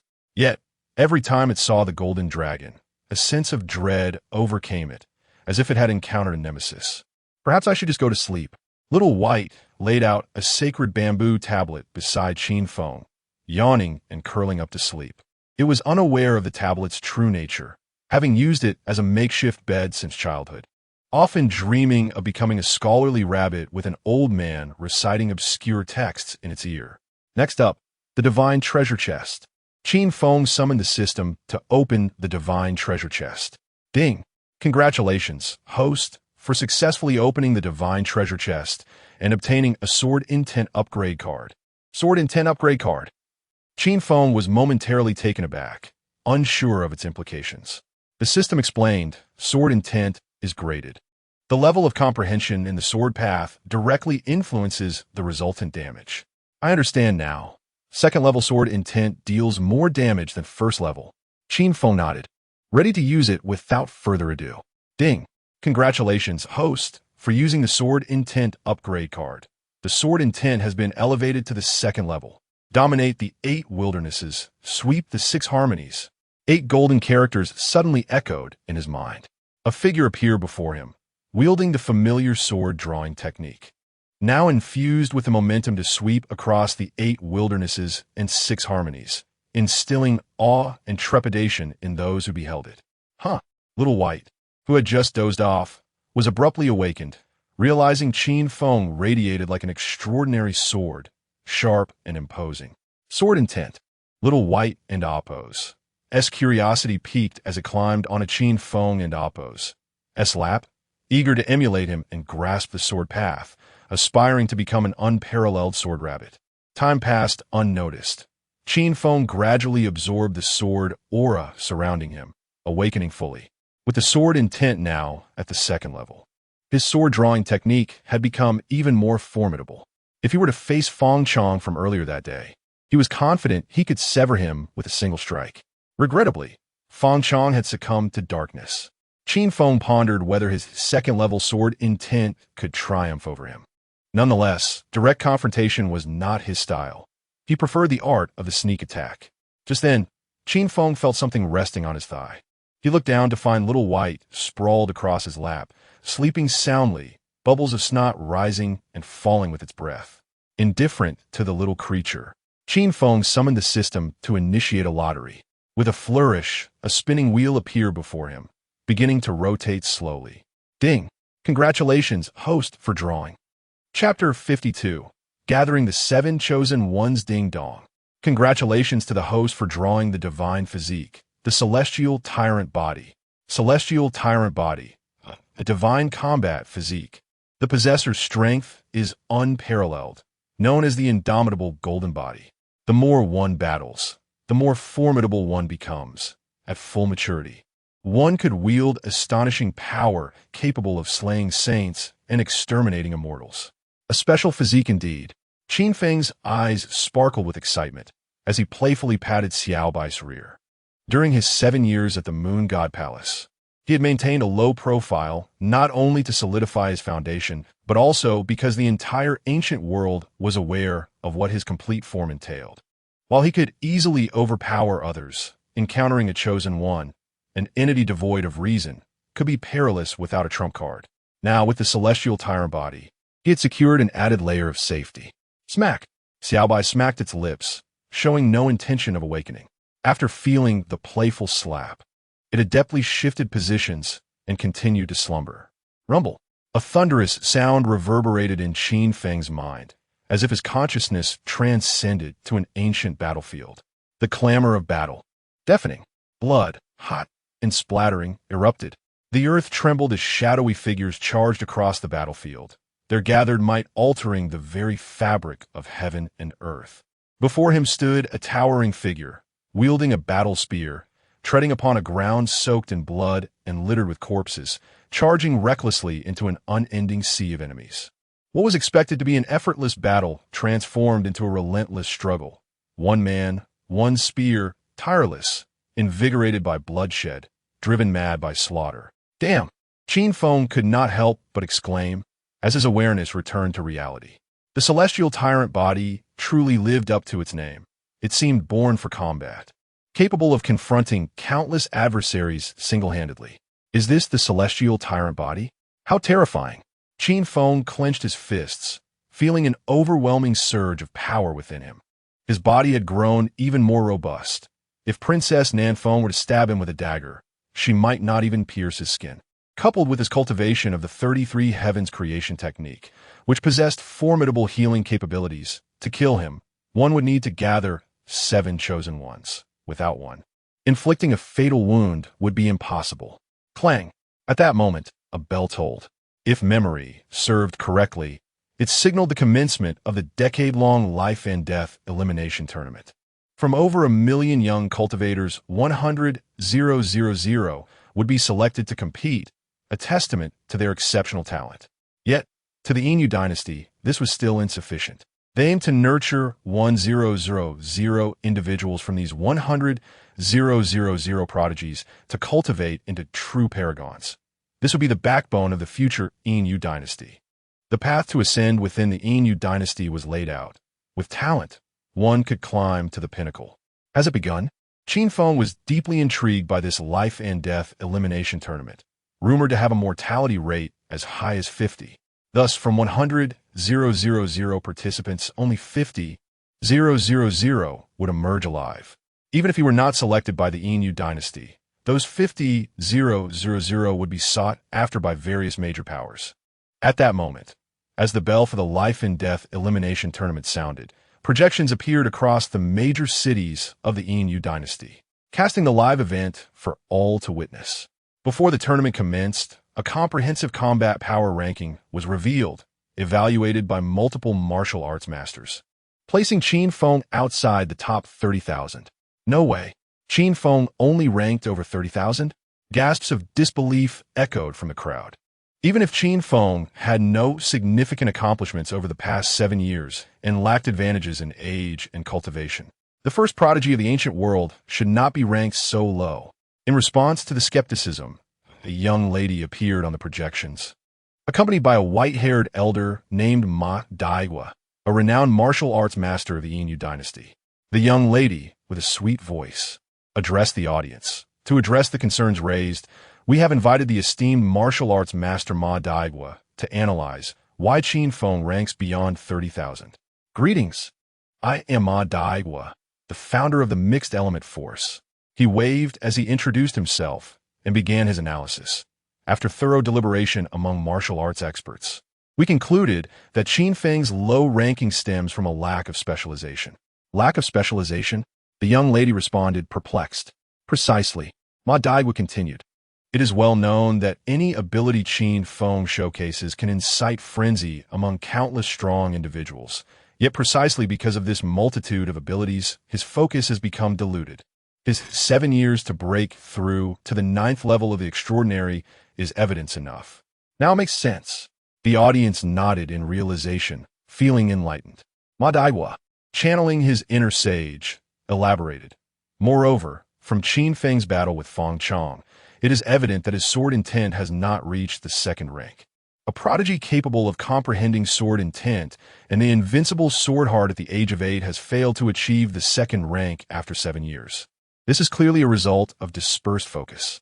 Indeed, the audience nodded in agreement, finding his reasoning sound. Ma Daigua continued.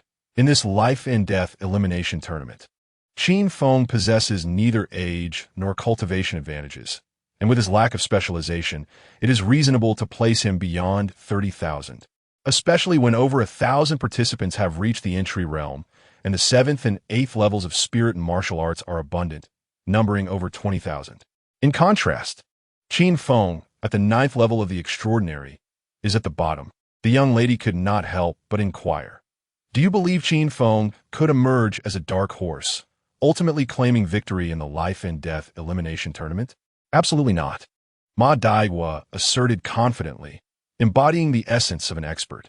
With his current cultivation at the bottom, his age lacking, and his lack of specialization, how could he possibly stand out among so many skilled opponents?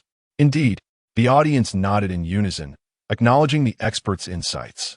Ma Daigua solemnly advised, I implore you all, the path of martial arts lies in depth, not breadth. For instance, my own creations, the Mixed Element Force and the 5-linked whip, are sufficient to dominate the world. Enlightening. The audience nodded repeatedly, feeling as though they had gained 10 years of wisdom.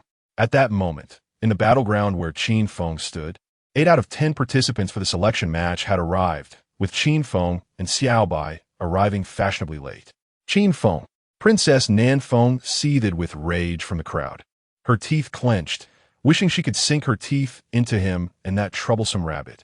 She had heard that carrots could detoxify, but they had proven utterly useless, leading her to call upon 2 maids to assist her in recovery. Chapter 53. We are all adults. What happened last night? Qin Feng. It's Qin Feng.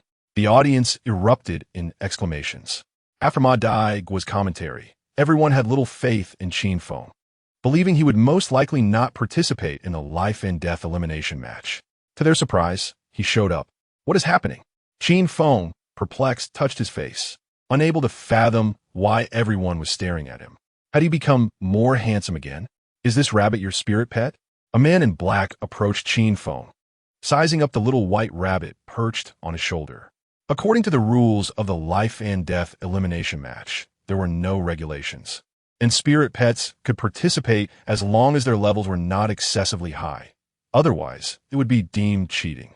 Yes, Qin Feng nodded. A rabbit?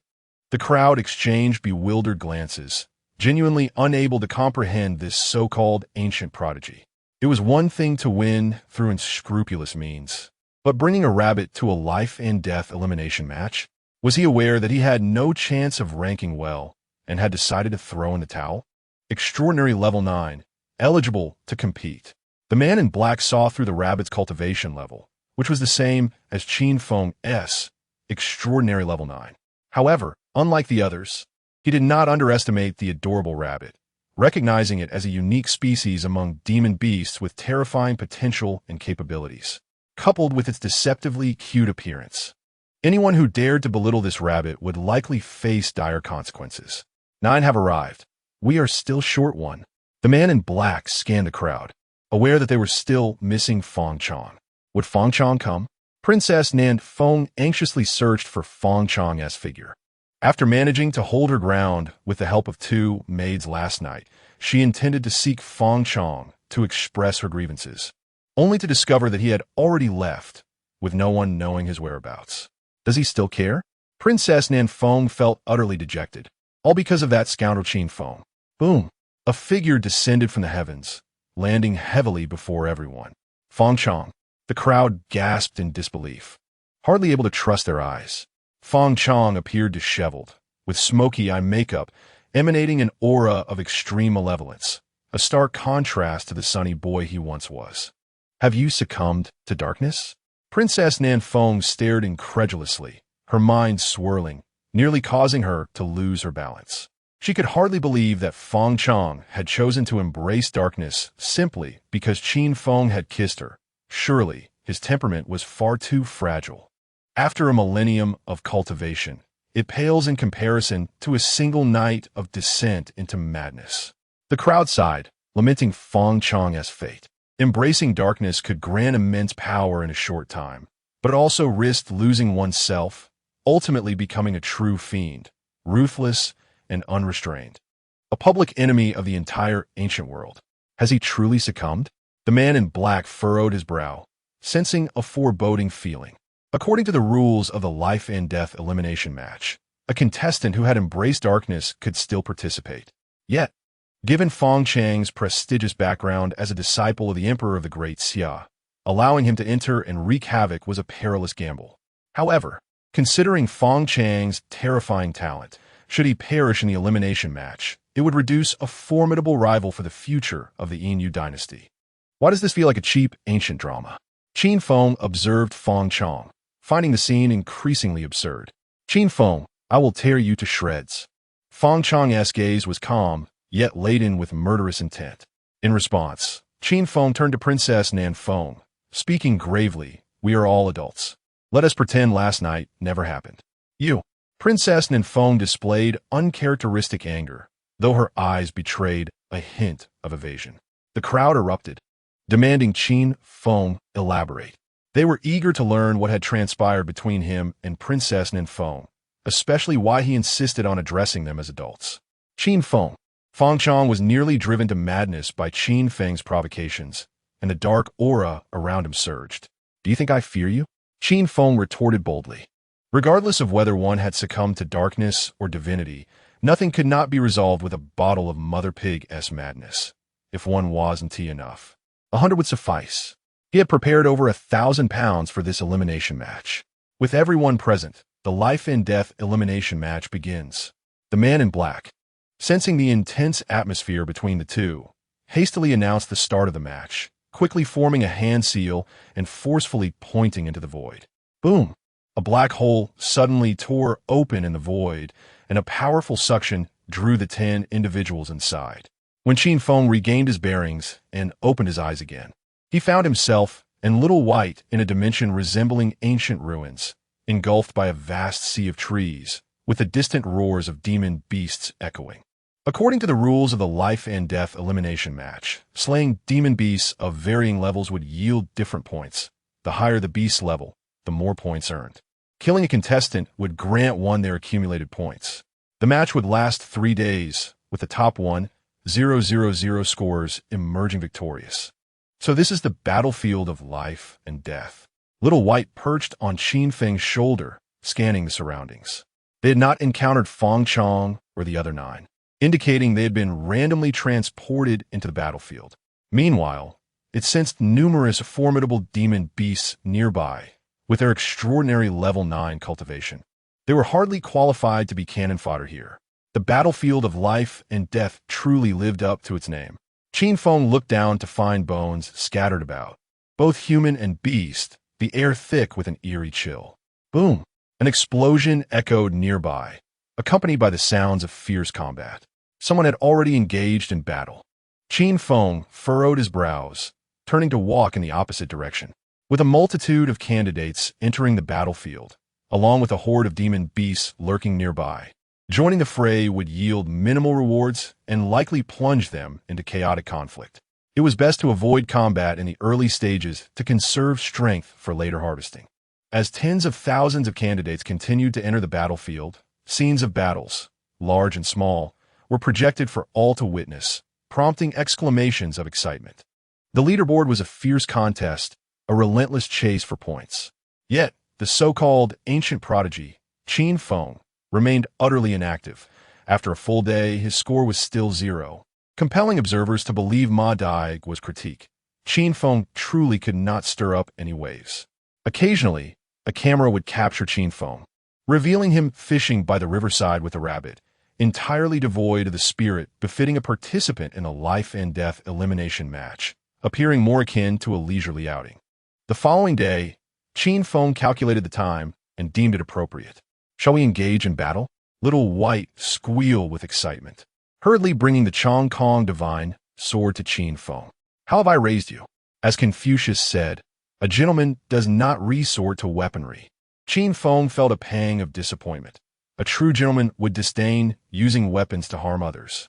After an entire day of intense battles, the other prodigies must be parched with anticipation. If they merely cast a few pounds of Mother Pig's madness into the water source, they could effortlessly await the points to flow in. Chapter 54. Never have I encountered such brazen individuals and their outrageous tactics. Xiaobai's eyes sparkled with excitement, realizing that his journey ahead was still long. With a splash, Qin Feng tossed a jar into the river, containing at least a dozen pounds of Mother Pig elixir, which created chaos. At that moment, the live broadcast shifted to Qin Feng, and all the viewers erupted in frenzy. Goodness, he actually carries so much with him. This is no ancient prodigy. He is the epitome of shamelessness. It was no wonder he lingered by the water source yesterday. He had this scheme in mind. One must admit, the plan was remarkably effective. Not everyone who survived yesterday's melee was inexperienced. Only those with skills would fall for such a trick. Perhaps seasoned hunters would not. But what experience do these 20-something youths possess? The subsequent scenes. Am I able to witness this without paying? Protests arose, vehemently opposing Qin Feng's behavior. I advise you to mind your own business. As some beastly creatures approached the river to drink, they immediately became alert. There are beasts. The candidates, facing an opportunity for points, brandished their weapons and charged into battle.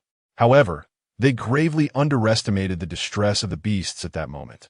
After enduring the candidates' attacks, the beasts retaliated with unparalleled ferocity, eager to dispatch their opponents swiftly to return to their important tasks. In no time, battles erupted throughout a 20-mile radius around the water source. While the fighting is intense, Qin Feng could distinctly feel the ferocity of the skirmishes, far exceeding the chaos of the first day. It truly was fierce. Xiaobai munched on fresh carrots, nodding his little head, hearing the intermittent cries of distress from the forest. He could also see some disheveled candidates appearing by the river, parched from the previous melee and the recent savage battles with the beasts. Upon spotting water, they rushed forward to drink without hesitation. Wait, why do I feel something is amiss? After quenching their thirst, the candidates exchanged glances, noticing that their companions appeared unusually attractive. It's an illusion, an illusion. Startled, the candidates quickly diverted their gazes.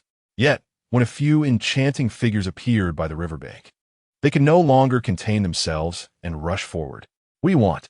A few young ladies raised their eyebrows, sensing ill intent from the newcomers. No need to be nervous. We merely wish to make friends. The men's eyes gleamed with a sinister light, unable to suppress their mocking laughter.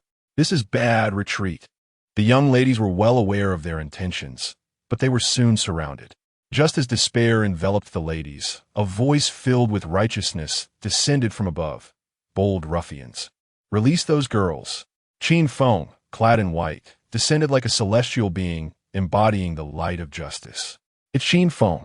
The young ladies felt as though they had encountered a savior, swiftly hiding behind him. Get lost. The men, now completely blinded by rage, dismissed Qin Feng entirely. Suddenly, a sharp gust of wind surged forward, its force restoring some semblance of rationality to the men. Without hesitation, they attempted to retreat. Boom! The invisible sword energy released by Qin Feng surpassed their retreating speed, flashing by and leaving a striking trail of crimson. Ding! Congratulations to the host for successfully defeating an opponent, earning 1,000 villain points. Each system notification resonated with the sound of shattering. A dozen men lay on the ground, wailing, while Xiaobai seized the opportunity to collect their storage bags. Little treasures. Xiaobai's eyes sparkled with greed, exclaiming internally that he was destined to become wealthy. After reaping his rewards, Qin Feng proclaimed with righteous indignation, in light of the benevolence of heaven, I shall impose a light punishment, and hope you reflect upon your actions. So handsome. The young ladies gazed at him with hearts in their eyes, wishing to offer themselves in gratitude. The audience outside was left speechless, having never witnessed such audacity. Were it not for their knowledge of Qin Feng being the instigator, they might have believed him to be a heroic savior. Thank you. One man clasped his hands in gratitude towards Qin Feng, acknowledging that without his timely intervention, he might have made a grave mistake. The onlookers could only shake their heads in disbelief, muttering about how one could be so foolish as to be sold out and yet help count the money. Ultimately, the injured men had no choice but to forfeit the deadly elimination round, and their accrued points were awarded to Qin Feng, propelling his ranking upward swiftly. In the Yin Moon Empire, within the palace of the Sixth Tao Emperor, a man clad in black robes, exuding an aura of authority, sat at the center. He was the leader of the Yin Moon Empire, the Sixth Tao Emperor. Beside him were several powerful figures, including the Moon Goddess and Princess Nanfeng, who had been invited to observe the deadly elimination round as part of the Daxia delegation. The Sixth Tao Emperor inquired, Princess Nanfeng, what are your thoughts on our Yin Moon Empire and Appo's deadly elimination round? It is too cruel. Princess Nanfeng was aghast, witnessing the death toll of 20,000 participants within a single day. The gruesome scenes constantly challenged her nerves, and concern for Feng Chang began to creep into her mind. Cruel? The Sixth Tao Emperor chuckled, choosing not to elaborate further. Perhaps it was indeed brutal for those from the Daxia aristocracy, but for the oppressed commoners, it was a chance to realize their dreams.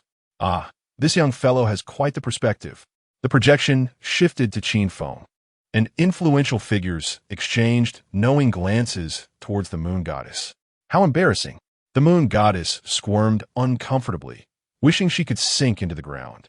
She had never anticipated that Qin Feng would defeat his enemies in such a manner. Even if he was unashamed, couldn't he consider the dignity of the Moon Goddess Palace? At that moment, similar scenes unfolded along the riverbank, where Qin Feng buzzed about like a tireless bee, darting toward any opportunity.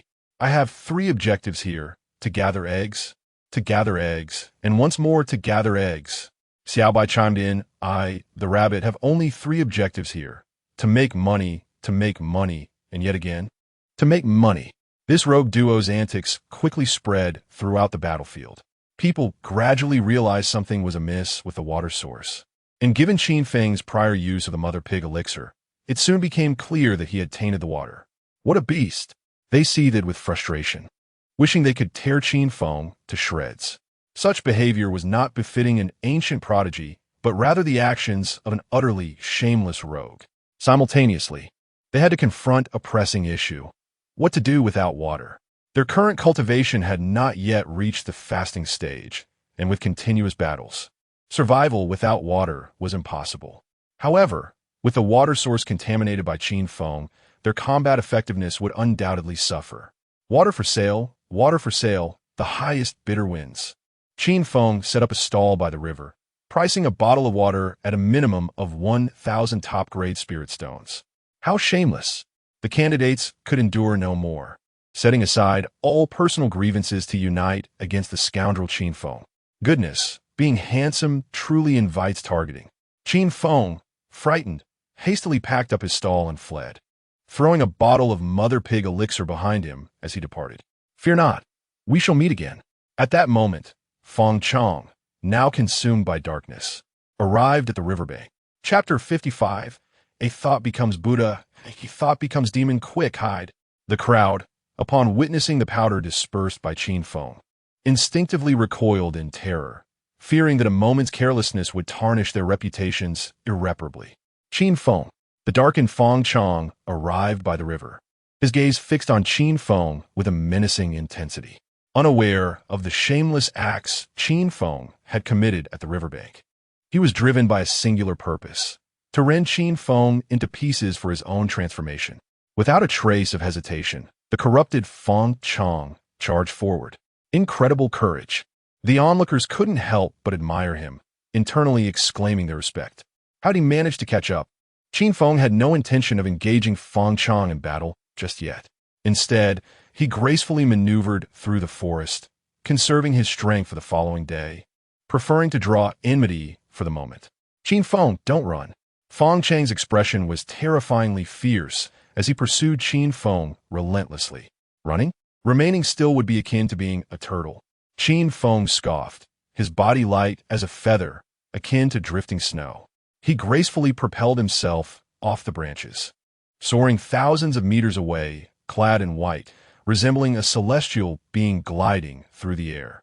What impressive skill! The spectators outside could not contain their astonishment, recognizing that this ancient prodigy possessed remarkable abilities. Despite his youth and lower cultivation level in the life-and-death elimination round, his talent was undeniable, especially in his complete state, which had once sent shockwaves throughout the ancient world. Had it not been for the formidable prowess of the moon goddess, who single-handedly quelled the various factions, the powers of the Inu dynasty might have clashed fiercely for the chance to claim Qin Feng. At that moment, attention shifted to Feng Chong, who had fiercely chased after Qin Feng. Surely, he had absorbed some of the chaotic energy, hadn't he? What is that? Feng Chong soon sensed an unusual disturbance within himself. He was no stranger to Qin Feng's tactics, having encountered them during their initial meeting.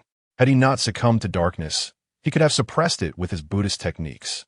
However, now that he had fallen, his temperament had altered, and he struggled to contain his inner demons. Experiencing the effects of the chaos firsthand, a realization dawned upon him. What he saw with his eyes was not the truth. Was it possible that Qin Feng had drugged the princess? The more he pondered, the more convinced he became of this possibility. Finding a semblance of solace, he began to chant the heart purification mantra, and a great Buddha appeared behind him. Yet, this Buddha was unlike any other. One half was a golden, majestic figure, while the other half was a dark, malevolent demon. A thought becomes Buddha, a thought becomes demon. The Six Paths Emperor and others gasped, realizing this young man could not be allowed to flourish. If Feng Chong merely succumbed to darkness, it would be one thing. But if he grasped the true essence of both Buddha and demon, it would be akin to Qin Feng achieving an invincible sword heart, bestowing upon him the power to dominate his contemporaries. In contrast to Qin Feng's haphazard amalgamation, Feng Chang's singular focus on Buddhist teachings would allow him to mature far more rapidly, posing a significant threat to the Inu dynasty. This is dire. Princess Nan Feng recognized the impending peril and hurried to seek the elderly protector accompanying her. Fear not, my injuries have healed, and I am prepared to fight to the death. The elder's expression was grave, fully aware of what Feng Chong represented for the great Xia. Please. Princess Nan Feng clutched a life token tightly, ready to summon her father and grandfather if necessary. At that moment, the projections in cities across the realm shifted entirely to Feng Chong. Would they witness the emergence of a new Buddha or the birth of a demon king? As the discussions grew heated, Qin Feng's figure suddenly appeared on the projection screen. Noticing that Feng Chong had not yet caught up, he realized the effects of the powder were taking hold. Thus, his mischievous nature began to stir. Having encountered a chosen one, he felt compelled to act in a manner befitting his character. However, when he retraced his steps, he was taken aback by an unexpected turn of events. He was, astonishingly, being purified. It was common knowledge that those who succumbed to darkness became invincible, while those who were purified became significantly weaker. If he did not act now, would he not miss this golden opportunity? Ding! Congratulations, host. You have triggered a mission. Disrupt the Chosen One's enlightenment. Mission reward. 1 sword intent upgrade card. A sword intent upgrade card. Qin Feng's eyes sparkled with excitement. Utterly defenseless against such a reward. Qin Feng. Feng Chong felt a flicker of panic as he realized Qin Feng had returned. At this critical juncture, any interruption would lead him to the brink of losing control, resulting in severe injury. In that instant, Feng Chong could no longer hold back his trump card. A golden jade emerged from within him, enveloping him in a radiant golden light. It's the Buddha's relic. The audience gasped, recognizing Feng Chang's tremendous fortune. The Buddha's relic, a treasure formed from the essence of a deceased Buddha, not only repelled all evils, but also amplified the power of Buddhist techniques, possessing formidable defensive capabilities. Given the brilliance of the relic, it was unlikely that even Qin Feng, let alone the entire cohort of contestants in the life and death arena, could breach its defenses. Alas, the Six Paths Emperor and other side, realizing that all efforts could not be forced. They had anticipated that Qin Feng's return would stifle Feng Chong in his infancy. Yet they were unaware of the latter's extraordinary fortune and the protective relic he possessed. However, they had gravely underestimated Qin Feng's shamelessness. He exhibited no surprise at the sudden appearance of the Buddha's relic. With a beaming smile, he pulled out a book titled by Jia and began to read it aloud with great enthusiasm. That scoundrel, Feng Chong, in the vigor of youth and still under the influence of the drug, found it impossible to tolerate such distractions. His suppressed inner demons reignited, threatening to spiral out of control. The audience's expressions turned to one of bewilderment, unable to discern whether it was a serious life-and-death elimination round or a comical reading competition. In the palace of the Six Paths Emperor, prominent figures exchanged peculiar glances at the moon goddess, as if inquiring, "Is this what you taught Qin Feng?" "I am not. I didn't. Stop spreading falsehoods." The moon goddess hurriedly denied, asserting her innocence. Meanwhile, she seethed at Qin Feng, lamenting how this rogue had tarnished her carefully cultivated image. Suddenly, a subtle sound of wind slicing through the air made Qin Feng's hair stand on end. An ambush. Instinctively, he reacted with lightning speed, darting away in a flash. Out of the corner of his eye, he caught sight of a figure in the dimly lit rain forest, drawing a bow and releasing a crimson arrow that sped towards him like a shooting star. Boom! The slender arrow pierced through Qin Feng's afterimage, continuing to penetrate several trees before finally coming to rest, far more ferocious than even a Barrett sniper rifle. Unbelievable! Qin Feng's mind reeled with incredulity, gaining newfound respect for the Chosen One's unreasonable prowess. Just as he was about to corner his opponent, an unexpected figure emerged to disrupt the battle. Damn it, he dodged. A lean man atop a tree cursed softly, swiftly knocking 3 more crimson arrows and releasing them. "I care not who you are. Today, Feng Chong is mine. Not even Jesus can save him." Qin Feng, irritated by the relentless onslaught, felt compelled to demonstrate his true strength, believing the opponent had shown him a modicum of disrespect. Chapter 56. Faster, stronger, and more ferocious whoosh. Whoosh, whoosh. 3 feathered arrows, swift as a galloping steed, traversed the sky with deadly precision, aiming directly at Qin Feng and Appo's vital points. Damn it! Is he addicted to shooting? Qin Feng cursed as he swiftly dodged, executing the shadowy mirage technique to perfection, leaving behind a trail of afterimages in the forest. Nevertheless, the chilling sensation behind him only intensified, as if countless venomous serpents were fixated on him, instilling a sense of inevitable capture regardless of his struggles. "Oh dear, I do not wish to be shot." Little White clung tightly to Qin Feng, desperate to avoid falling off during their rapid movements. "It is by Ri." The audience outside erupted in excitement, instantly recognizing the archer. This individual, named by Ri, Bai for day and Ri for sun, was a seed contender in this life-and-death elimination tournament. Not only had he achieved fame at a young age with extraordinary talent, but he had also reached the first level of the path of enlightenment. Currently, he ranked 153rd in points, and victory seemed almost assured.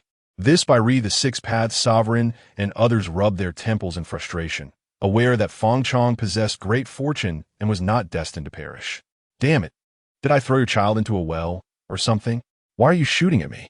Qin Feng understood the vast disparity in cultivation between them and decisively activated the ancient heavy eye, causing the world around him to slow down. The ancient heavy eye. The audience outside was electrified, finally witnessing Qin Feng engage seriously in battle, curious if they would behold his complete form. Buzz. The bowstring quivered. Bai Ri, wielding a longbow like a seasoned hunter, began to sever any possible escape routes as he drew back the string. Draw the sword. At the very moment Bai Ri pulled back his bow, a dark and flowing sword light emerged from its sheath. Unlike the previous sword-drawing technique, this time it fused with second-level sword intent, enhanced by the celestial body technique. Faster, stronger, and more ferocious. In the blink of an eye, before Bai Ri could react, Qin Feng swiftly darted past him, his long sky divine sword slicing through the void before returning to its sheath. How is this possible? Bai Ri stared wide-eyed in disbelief, a bead of sweat slowly trickling down his forehead. With a resounding crack, Bai Ri's longbow shattered, the sword technique precise enough to leave only a splash of crimson below. At that moment, the audience fell into stunned silence, awestruck by Qin Feng's sword-drawing technique. Goodness, was it necessary to be so swift? They had anticipated a fierce contest, but before it even commenced, Qin Feng had already concluded it. How can this be possible? The six-path sovereign and other dignitaries stood in shock, scarcely able to believe their eyes. Even if Qin Feng and Appo's talent was unparalleled, defeating a first-level cultivator with a single strike was excessively exaggerated, considering the vast gulf of realms between them. No need to be tense. It's merely a basic maneuver. The moon goddess raised her brow, proudly lifting her head. She had personally experienced Qin Feng's ferocity. Yet the only surprise for her was when he had broken through to the second level of sword intent. Bai Ri emitted a mournful cry, rolling on the ground in despair, unable to accept the reality. Ding! Congratulations to the host for shattering the eternal peace, earning 1,000 villain points. Another 1,000 villain points credited. Qin Feng glanced at the system, noting his villain points had surged from 47,000 to 121,000, signifying that 74 brothers had shed their burdens and could now devote themselves to cultivation. I truly am a paragon of virtue. Qin Feng praised his actions, then began recounting the story of Bai Jie before Feng Chong. The audience was left utterly speechless, at a loss for words to describe this ancient prodigy. Despite possessing the ability to annihilate all, he chose to remain unrefined. At this moment, due to the unapproved projection content, it shifted to an interview with Master Ma. The young lady couldn't help but ask, Master Ma, you previously stated that Qin Feng was eclectic but not refined and would not stand out in this life-and-death elimination tournament. Yet now, with his extraordinary 9th-level cultivation, he has defeated a first-level cultivator with a single strike. What is your perspective on this? Master Ma appeared slightly embarrassed and perplexed. From that single strike, it is evident that Qin Feng's sword intent has surpassed the second level. However, even with this advancement, there is no reason he should be able to defeat Bai Ri so effortlessly. The young lady probed. Are you suggesting that there might be other powers at play within that strike? Could he possess a special physique? Impossible, absolutely impossible, Master Ma asserted confidently. As is well known, Qin Feng is the possessor of the ancient heavy eye. How could he also have a special physique? I suspect he must have consumed some temporary enhancement elixir. Understood.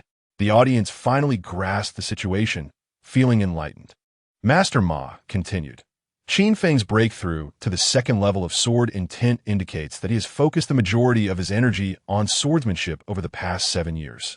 His supreme bone and ancient heavy eye likely aren't too formidable.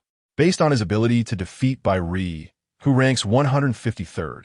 His limit seems to lie around the 100th rank. Beyond that, he would hold no advantages.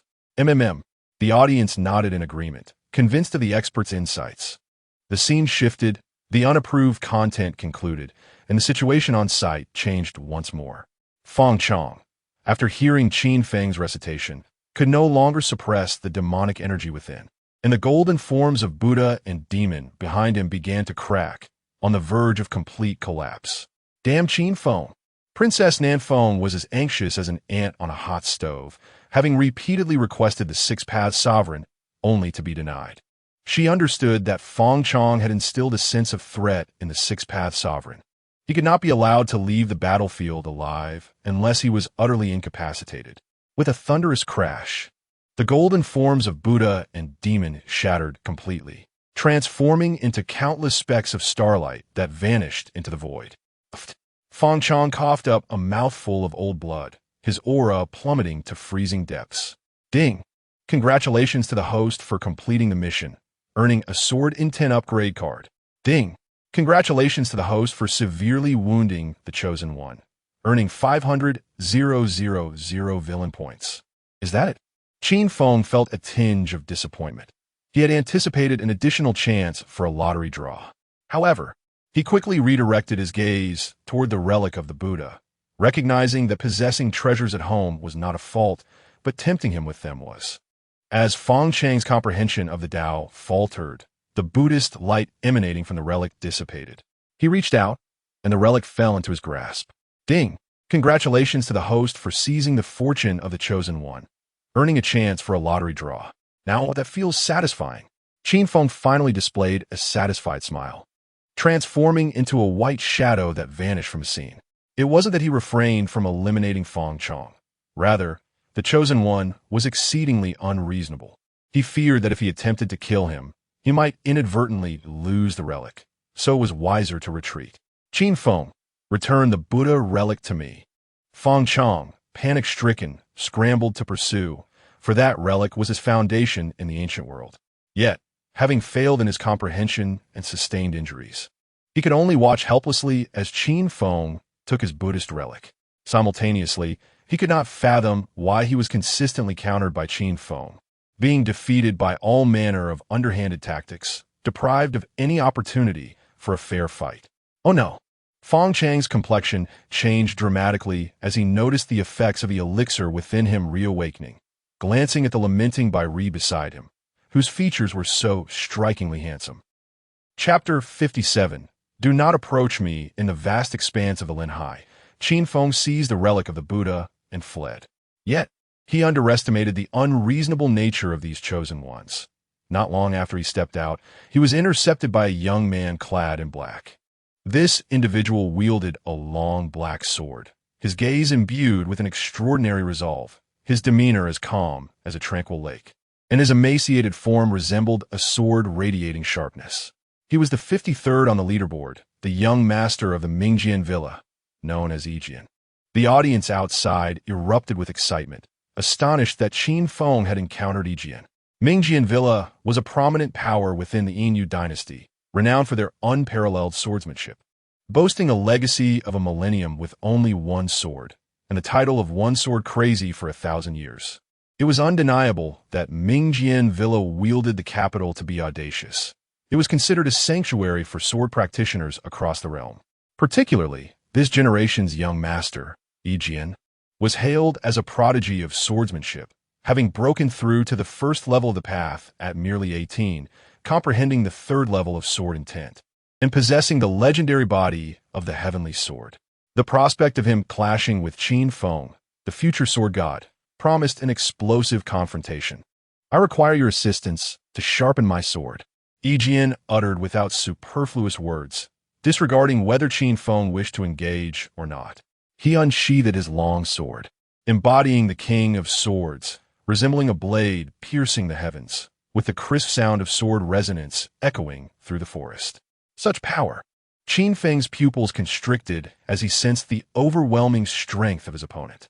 With a first-level cultivation of the path, third-level sword intent, and the heavenly sword body, Yijian was undoubtedly the most formidable prodigy Qin Feng had encountered thus far.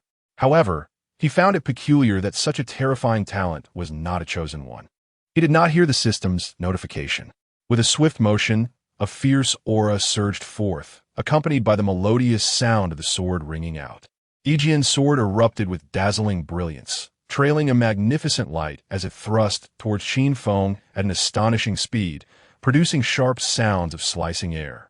Qin Feng shifted his body, swaying like a gentle breeze. What an ethereal movement, akin to a gentle wind or a sweeping tempest.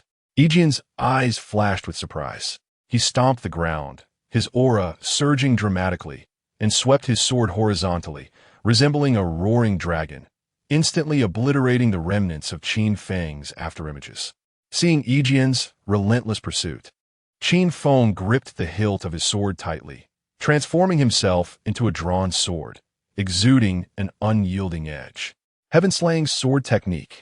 The crisp sound of the sword echoed through the woods as an intense sword aura swept forth. Clang! The two swords collided with a heavy impact, the clashing of metal ringing sharply. The audience outside gasped in awe as the two warriors remained locked in combat, surrounded by an invisible tempest of sword aura, with terrifying sword energy carving glaring marks into the ground. How is this possible? The Six Paths Emperor and others exclaimed, shocked by Qin Feng's terrifying prowess.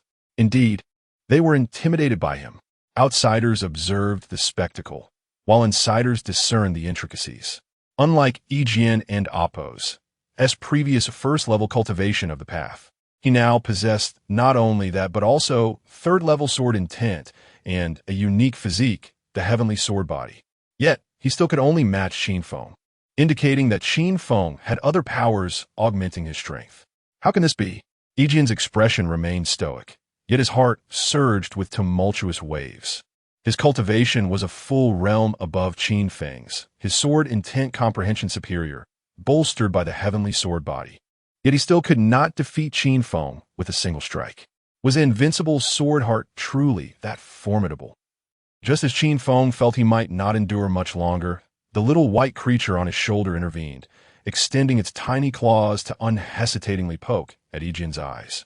To be a successful hunter, one must learn to conceal oneself, remain as still as stone, lock onto the target, gather strength, and strike swiftly like the wind. Ah, strike! By the heavens! The spectators erupted in exclamations, realizing that Qin Feng's pet rabbit shared his disregard for appearances. Yijian, feeling the pain, hastily retreated, nearly blinding himself. Yet, he did not react as one might expect. Having gained insight from his battle with Qin Feng, he emanated fierce sword energy that swirled around him. He appeared to be elevated, like a proud snow lotus standing against the wind on a cliff, exuding an awe-inspiring power. What is this? Qin Feng felt an intense shock at this familiar scene. When he attained the invincible sword heart, he experienced a similar sensation. This meant that during their battle, Yijian had begun to grasp the invincible sword heart. What ist? System, reveal yourself. Such an abnormal talent. And you tell me he is not a chosen one? The system responded.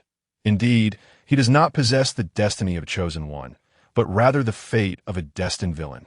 A villain? Appear. Qin Feng stood frozen, his mind racing with disbelief. He had encountered 3 epic protagonists, yet he had never faced a grand antagonist.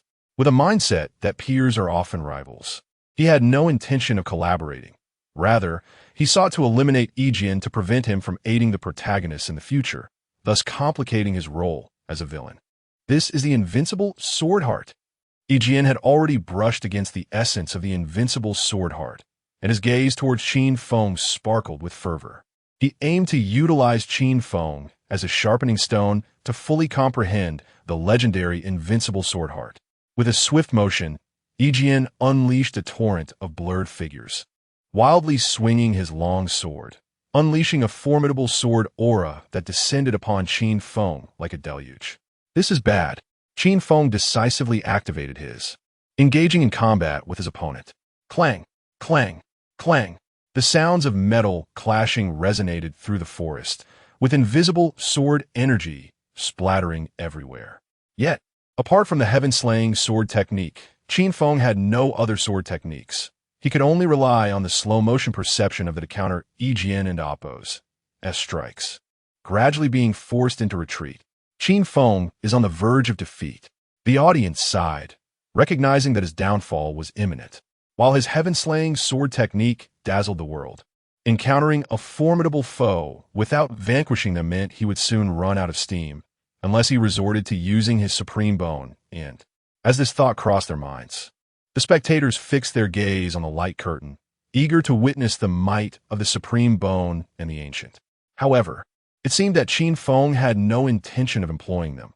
He swiftly retreated, increasing the distance between them, gradually sheathing the long.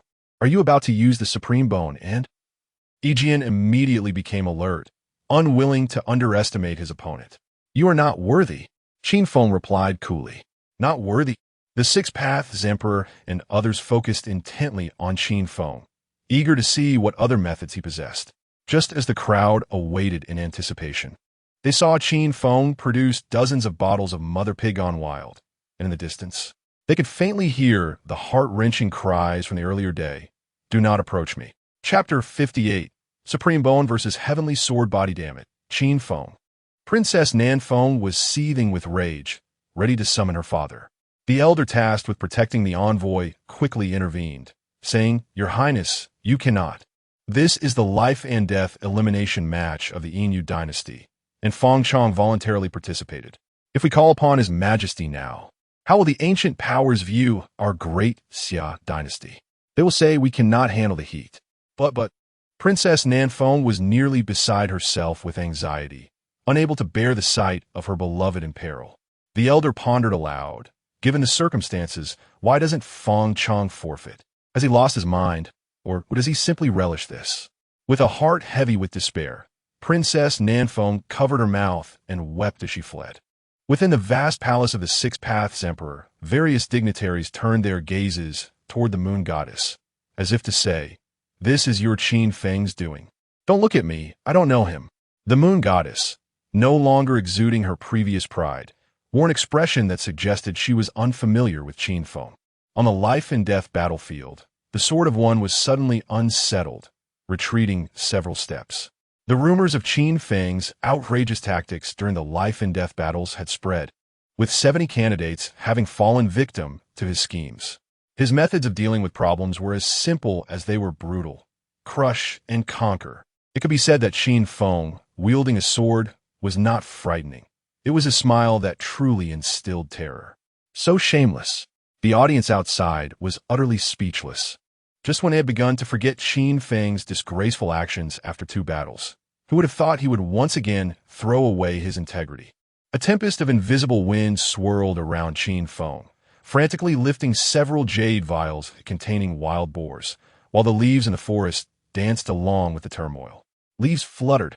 This was a renowned technique he had learned from the 10 ancestors, which he had successfully refined over 7 years, resulting in an exhilarating palm technique. Its power might not have been the strongest, nor its damage the highest, but its obscenity was universally acknowledged. With a single palm strike, he unleashed a torrent of passion. This is the expression of the Sword of One turned grave, feeling a pang of regret for seeking out Qin Feng. He could distinctly sense that the range of this palm strike was immense. He not only had to avoid the chaotic wild boar powder, but also the leaves that had transformed into slicing blades. Any misstep would provide Qin Feng with the opportunity to seize his joy as a man. "Go!" Qin Feng waved his hand lightly, sending forth a powerful gust. Whoosh, whoosh, whoosh. The leaves transformed into terrifying weapons, cutting through the air like chainsaws, accompanied by a thick fog that enveloped the surrounding area for hundreds of meters. The Sword of One held his breath, showing no sign of retreat. The black long sword in his hand traced a perfect arc, conjuring a fierce storm of sword energy in the forest. The flying leaves were obliterated by the sword energy, and the dispersing powder was cleaved apart. Now in Appo's, that's the moment. As the Sword of One split open a path with his sword energy, a connection between him and Qin Feng appeared. Qin Feng swiftly assumed the stance of the heaven-slaying sword technique, calling upon the system to use the sword intent upgrade card he had earned from completing a task. Ding! Congratulations, host. You have used the sword intent upgrade card. Level 2 sword intent has advanced to level 3 sword intent, embracing the rivers and seas, blending seamlessly. In a fleeting moment, Qin Feng perceived a fleeting glimpse of sword light, as breathtaking as a startled swan, shimmering through the clouds. There should be limits to childishness. The Sword of One was thoroughly displeased with Qin Feng and Appo's actions, feeling as if he were being humiliated. For a swordsman to repeatedly use the same technique, especially one that had been successfully thwarted, was the greatest insult to his artistry. Even the cover of the passionate palm technique could not mask this affront. Clang! The high-pitched sound of the sword being drawn resonated, shaking the hearts of all present.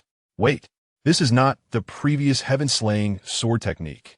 Qin Feng, clad in snow-white attire, appeared like a flash of lightning, his fair hand gripping the long sky, divine sword's hilt. With a graceful lift, he unleashed a dazzling sword light that illuminated the forest. The drawing, striking, and sheathing of the sword flowed seamlessly. Level 3 sword intent. The Sword of One's eyes widened in disbelief, feeling an icy wind akin to a secluded mountain spring rushing toward him. He dared not be careless, summoning an array of razor-sharp, invisible sword energies around him. Clang! The clash of gold and iron echoed through the forest as the two figures crossed paths at astonishing speed. In that moment, it seemed the world had frozen. Qin Feng's sword was already sheathed, while the Sword of One stood motionless, only faintly hearing the sounds of soft weeping nearby. Who emerged victorious? The audience outside held their breath, their eyes glued to the screen, awaiting the outcome. Initially, they believed Qin Feng's level 2 sword intent to be his limit, yet he had surprisingly comprehended level 3 sword intent. Truly terrifying, the first prodigy of the ancient era had proven his worth. Puff! Qin Feng could not suppress a mouthful of blood, his body marked by fresh wounds. The invisible sword energy emanating from the Sword of One was no ordinary energy. It was the lethal sword energy inherent to his heavenly sword body, causing significant harm during the breakthrough of the heaven-slaying sword technique. However, according to the bleeding rule in sword duels, he was certain his injuries outweighed those of his opponent. Puff! The Sword of One, adhering to the rules, knelt on one knee, unable to restrain the blood that gushed forth from his body, creating a gaping wound from which blood flowed freely. Did Qin Feng win? The audience outside found it hard to believe, their hearts lingering in disbelief. Even though Qin Feng was revered as the first prodigy of the ancient era, his cultivation at the extraordinary 9th level was hardly commendable. Yet, he had still managed to defeat the Sword of One, who was ranked 53rd in the points leaderboard.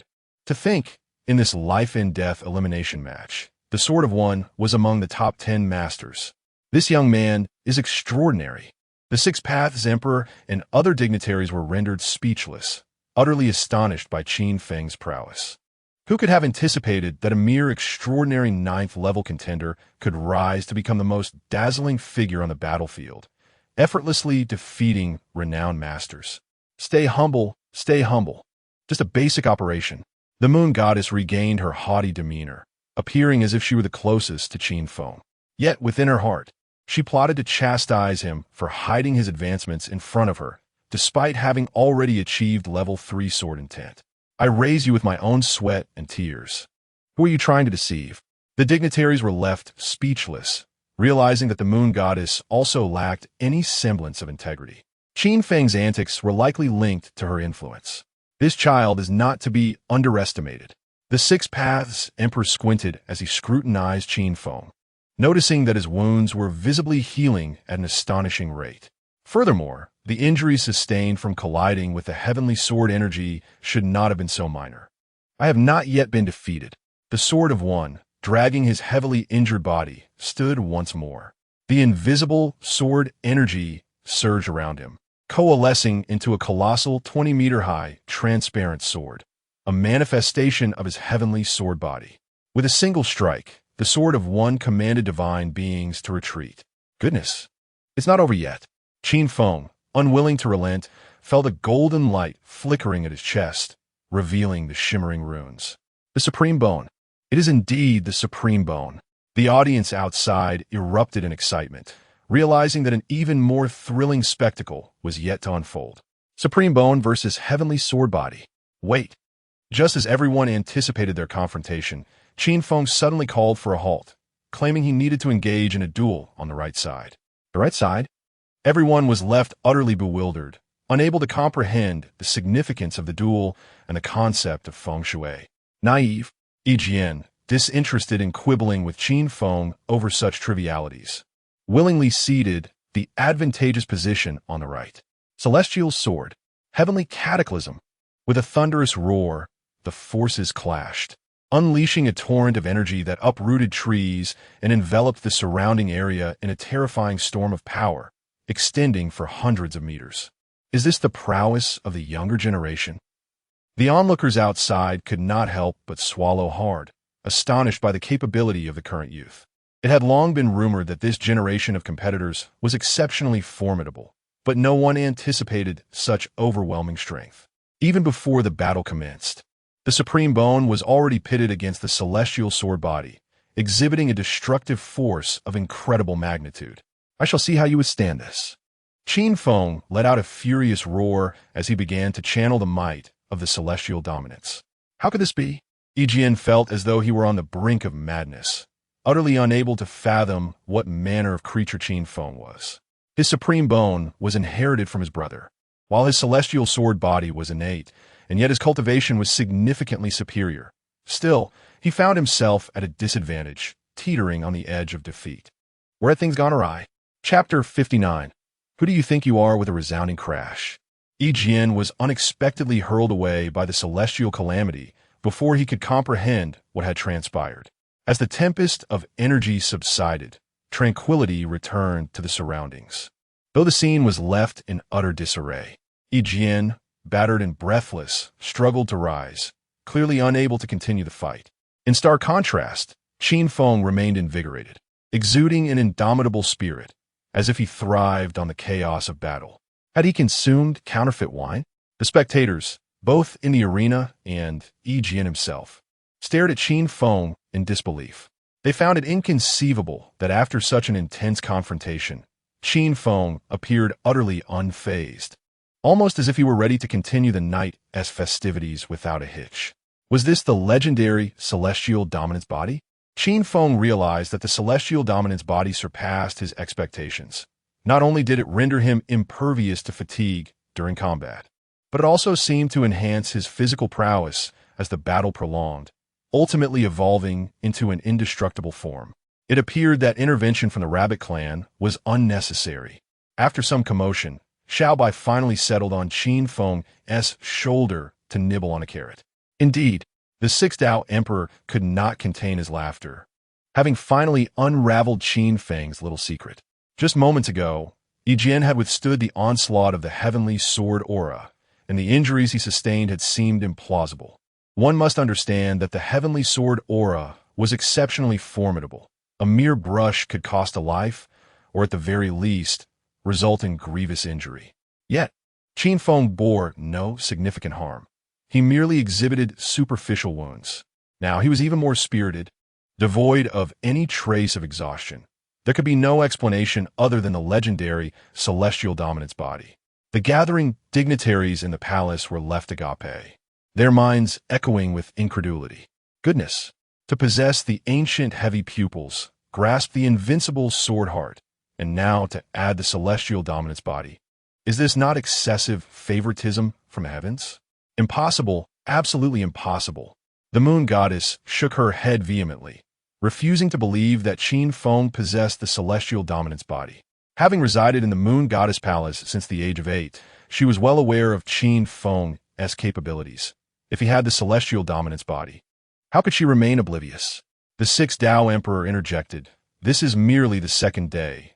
Tomorrow, the final day, will undoubtedly bring more chaos.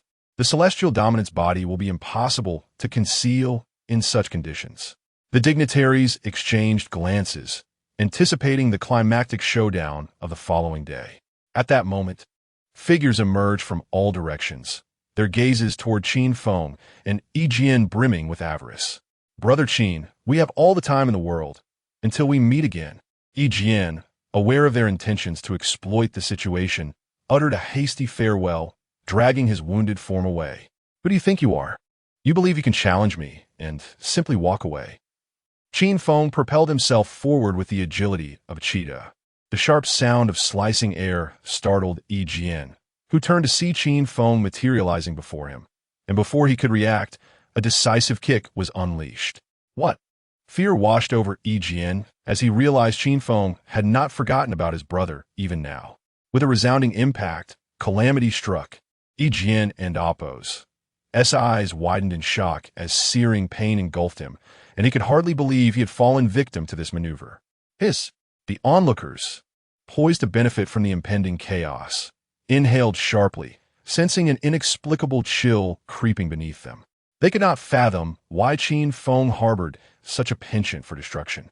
Reports suggested that over 70 of his brothers had already met a grim fate at his hands. Simultaneously, they pondered a pressing question. Was it truly wise to provoke Qin Feng for mere points? Ding dong. Congratulations, host. You have achieved the feat of annihilating 100 descendants, earning 1,000 villain points. 1,000 points credited. Qin Feng had no intention of halting his rampage. He donned a seemingly innocuous smile as he surveyed the crowd. Not too many, merely over 100, calculating that at 1,000 villain points each, he could amass a total of 100,000 villain points. Buzz. The shrill sound of swords echoed ominously. With remarkable speed, Qin Feng formed a hand sign, causing the Longkong divine sword before him to split into 9 miniature swords, orbiting around him in a mesmerizing display. 9 swords unleashed. Qin Feng executed another hand sign, pointing toward the throng of onlookers. Swish, swish, swish. A cacophony of slicing winds ensued as the 9 swords streaked through the air like meteors, devoid of any flourish, directly aiming for their brethren. The anguished cries resonated as one after another fell helplessly. Run, run. As the bodies continued to drop, a palpable fear spread among the remaining spectators, especially upon witnessing the swift flash of sword light that left no survivors. They felt as if they had plunged into an icy abyss, the roles of predator and prey shifting in an instant. Ding dong. Congratulations, host. You have achieved the feat of annihilating 100 descendants, earning 1,000 villain points. Ding dong. Congratulations, host. You have achieved the feat of annihilating 100 descendants, earning 1,000 villain points. As destruction unfolded, the system notifications echoed incessantly. Run. He is a demon. No one could withstand the terror surging within. Panic-stricken, they began to flee, now acutely aware of the dread embodied by this ancient prodigy. He may not be the strongest, but he is certainly the most unscrupulous. At that moment, due to the nature of the content being unsuitable for younger audiences, the broadcast shifted to an interview in the kingdom of Ma Dai. The interviewer, in a rather provocative manner, asked Master Ma, "You previously claimed that Qin Feng would rank around 100. Now he has defeated Jian, who ranks 54th. What are your thoughts on his potential to crush over 100 candidates?" The representative from the kingdom of Ma Dai responded awkwardly. From what we witnessed earlier, Qin Feng's third-level sword intent indicates that he is not as unrefined as I initially assumed. He has devoted the past 7 years to mastering swordsmanship, showcasing the adept guidance of the moon goddess. The interviewer, still puzzled, queried, "But Qin Feng appears equally proficient in the supreme bone. It seems he is not solely focused on swordsmanship. Is it possible that he possesses extraordinary talent, allowing him to simultaneously cultivate multiple abilities?"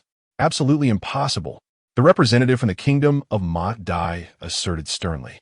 "One must understand that human potential has its limits. Qin Feng has only been alive for 15 years. To achieve such mastery in swordsmanship is unprecedented. At most, he could sacrifice his own cultivation to refine the supreme bone, but it is unfathomable for him to cultivate multiple abilities." "I see."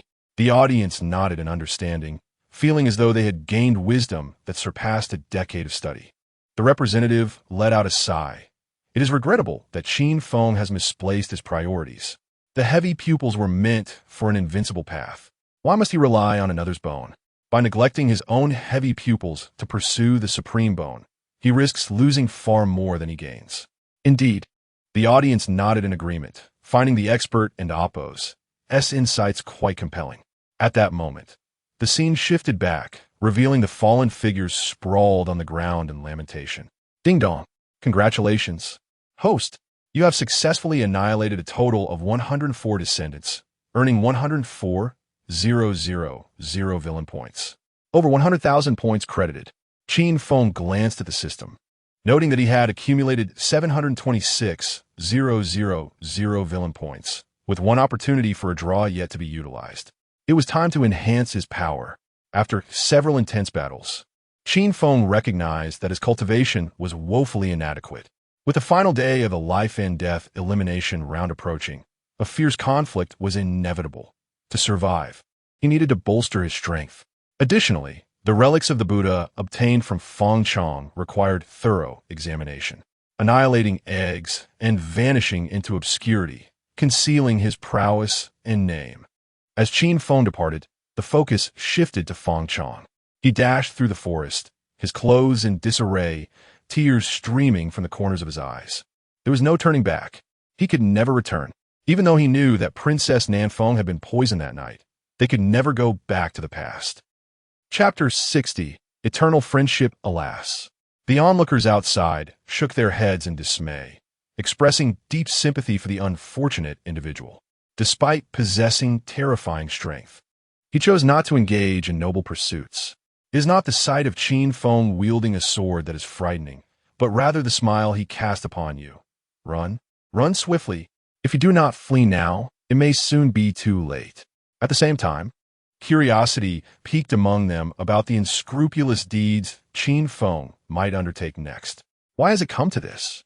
Princess Nanfeng, even with her mental fortitude, found it hard to accept the grim news.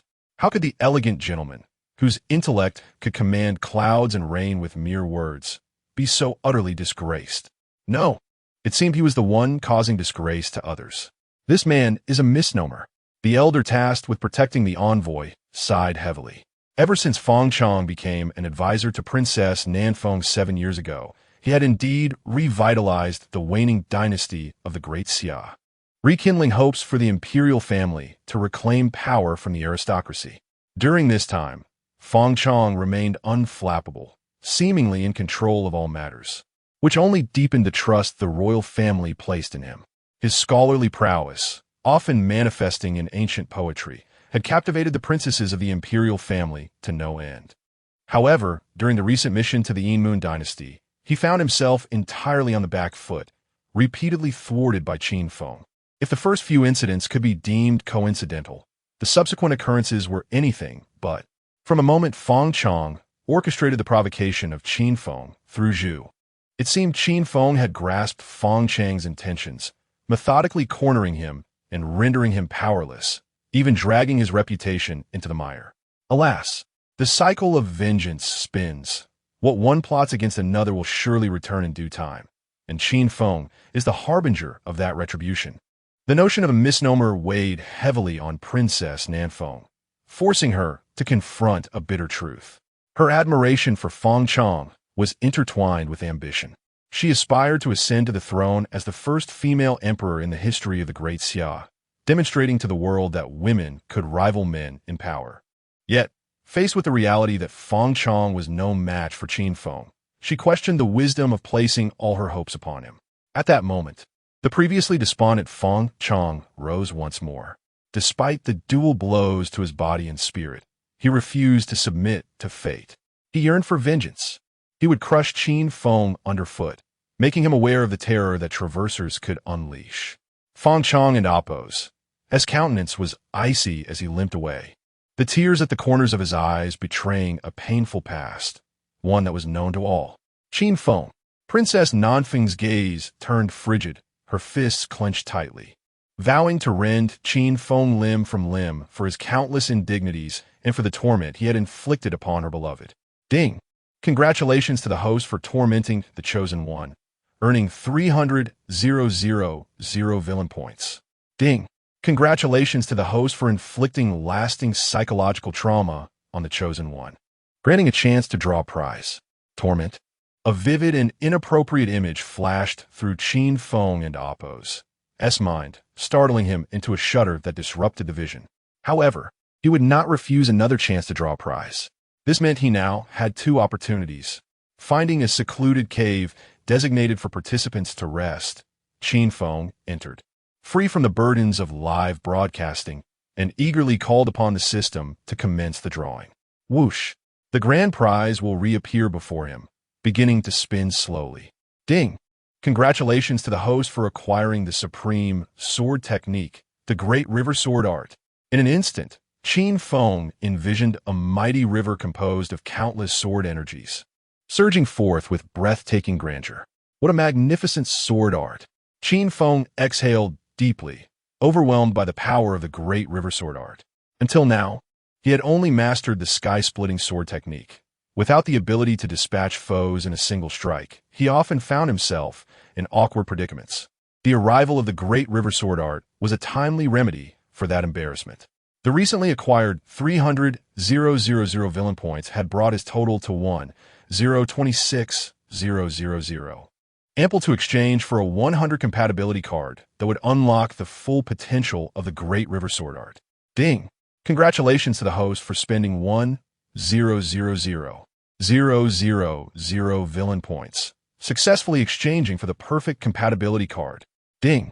Congratulations to the host for successfully using the perfect compatibility card, elevating the great river sword art to its utmost perfection. Buzz! Countless sword energies surged around Qin Feng, roaring like a great river in full flow. Little White, munching on a carrot, perked up, sensing the burgeoning sword energy emanating from Qin Feng, inching closer to becoming an unparalleled sword rabbit. Time slipped by unnoticed. Slowly, Qin Feng opened his eyes, his gaze dark as ink yet glimmering with an aura that pierced the heavens, having fully comprehended the essence of the great river sword art. Indeed, Qin Feng nodded in satisfaction, calling upon the system to continue drawing prizes. Ding! Congratulations to the host for drawing the supreme mark, Indomitable Will. Indomitable Will, a supreme mark that grants the bearer immunity to any spiritual attack in the world. What a valuable treasure! The brief description spurred Qin Feng to fuse it immediately. In the ancient realms of cultivation, spiritual attacks were akin to soul assaults, sneaky and insidious, often unseen and unfelt, yet perilous. It was said that powerful spiritual assailants could brand a mark upon one's soul, rendering them a slave to their will. With the indomitable will, such treacherous attacks would no longer pose a threat. Now, onto the Buddha's relic. Qin Feng retrieved the Buddha's relic, and a golden light instantly illuminated the dim cave, causing the dragon-shaped tattoos on his body to stir restlessly, as if encountering a treasure of the heavens. The Dawei Tianlong is a technique of the Buddha. What effect will the fusion with the Buddha's relic yield? Qin Feng was filled with curiosity and proceeded to refine the relic on the spot. Boom! As Qin Feng integrated the Buddha's relic, an overwhelming, almost frenzied energy surged forth. His body shook violently, feeling his blood and qi roiling as if igniting a fierce blaze that scorched his bones and flesh. In an instant, an excruciating pain engulfed his senses, a torment he had never before experienced. Qin Feng, what is happening to you? Little White sensed something amiss. Anxious as a cat on a hot tin roof, without regard for efficacy, it handed Qin Feng the sage bamboo scroll, hoping to assist him in resisting the energy from the Buddha's relic. Meanwhile, outside the cave, a gathering of individuals whispered among themselves. Are they truly going to confront Qin Feng? This fellow has no limits. It is rumored that nearly 200 brothers have become sisters. Perhaps we should avoid provoking him. With his current score placing him at 51st and his cultivation at the bottom, there could be no easier opponent. What if he has a crazed mother pig as well? Fear not, for friendship endures, and our bond remains unbroken. Chapter 61. Who agrees, who disagrees within the cave? Qin Feng held the relic of the Buddha in one hand, and the sage's bamboo scroll in the other. One was a sacred object of Buddhism, the other a revered artifact of Taoism. Had it not been for the inability to broadcast live from the cave, the entire ancient world would have erupted in fervor. Thanks to the presence of the little white rabbit, which had placed the sage's bamboo scroll in Qin Feng's hand, the Buddha's relic suddenly became tranquil, no longer exhibiting its previous ferocity. It was as if the sage's scroll had instilled a sense of awe, rendering the relic hesitant to act recklessly. Indeed, all things in the world are interdependent and counteractive. Qin Feng seized the opportunity to proficiently channel the 33 heavens transformation technique, directing the energy emanating from the Buddha's relic into his limbs and bones. A roar erupted as the golden dragon patterns on Qin Feng's body emitted a dragon's song, fervently absorbing the energy from the Buddha and Appo's relic. With this authentic Buddhist power at his disposal, the might of the great celestial dragon would ascend to new heights. Thud, thud, thud. A series of muffled sounds reverberated from within Qin Feng and Appo's body as it began to tremble uncontrollably. An indescribable agony spread from his limbs, akin to the sensation of every bone shattering and flesh tearing apart. Yet, thanks to the extraordinary self-healing ability of the 33 heavens transformation technique, the fractured bones and torn flesh began to mend, rendering his physical form increasingly formidable with each reconstruction. This sensation was exquisite, yet the more delightful it was, the greater the torment one had to endure. He was on the verge of breaking through to the spirit martial realm. Sensing the surging energy within, Qin Feng resolved to make a decisive leap into the spirit martial realm. Unlike the external projection of spiritual power in the extraordinary realm, the spirit martial realm involved the manifestation of spiritual energy into forms. Depending on the martial techniques practiced, the shapes could vary. Some might transform into wolves, others into tigers, while some, like Feng Chong, could morph into a colossal Buddha. Currently, his sky-slashing sword technique lacked a form. The Great River sword technique manifested as a great river, while the great celestial dragon took the shape of a dragon soaring in the sky. Given that his martial techniques were all perfectly compatible, there was no need to waste time on the manifestation of spiritual energy. Breaking through to the spirit martial realm would allow him to utilize his techniques immediately. This explains why self-created martial techniques are deemed the strongest. Those that suit oneself are indeed the best. Is everything all right? Seeing Qin Feng's expression gradually calm, the little white rabbit sighed in relief, nearly becoming a forsaken stray. Thud, thud, thud. Suddenly, a series of hurried footsteps echoed outside the cave, causing the little white rabbit's heart to race again. This is bad. Someone is coming. The little white rabbit, observing Qin Feng in the midst of his training, resolutely positioned itself at the cave entrance. It was Qin Feng's rabbit. Over 100 men, all above the 5th level of the spirit martial realm, approached. They had heard of Qin Feng's victory over the Sword One and were aware that the first prodigy of the ancient world was no mere empty title. Yet, they could not resist the allure of the points in Qin Feng and Appo's possession. Compared to other prodigies, Qin Feng appeared to be the easiest target. He was at a disadvantage in both age and cultivation, having just fought a fierce battle with Sword One and severed hundreds of spiritual roots.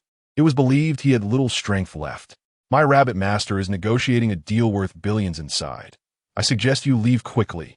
The little white rabbit appeared calm and composed, though internally it was frantic, unsure if it could intimidate them. Negotiating a deal? Is that true? A deal worth billions?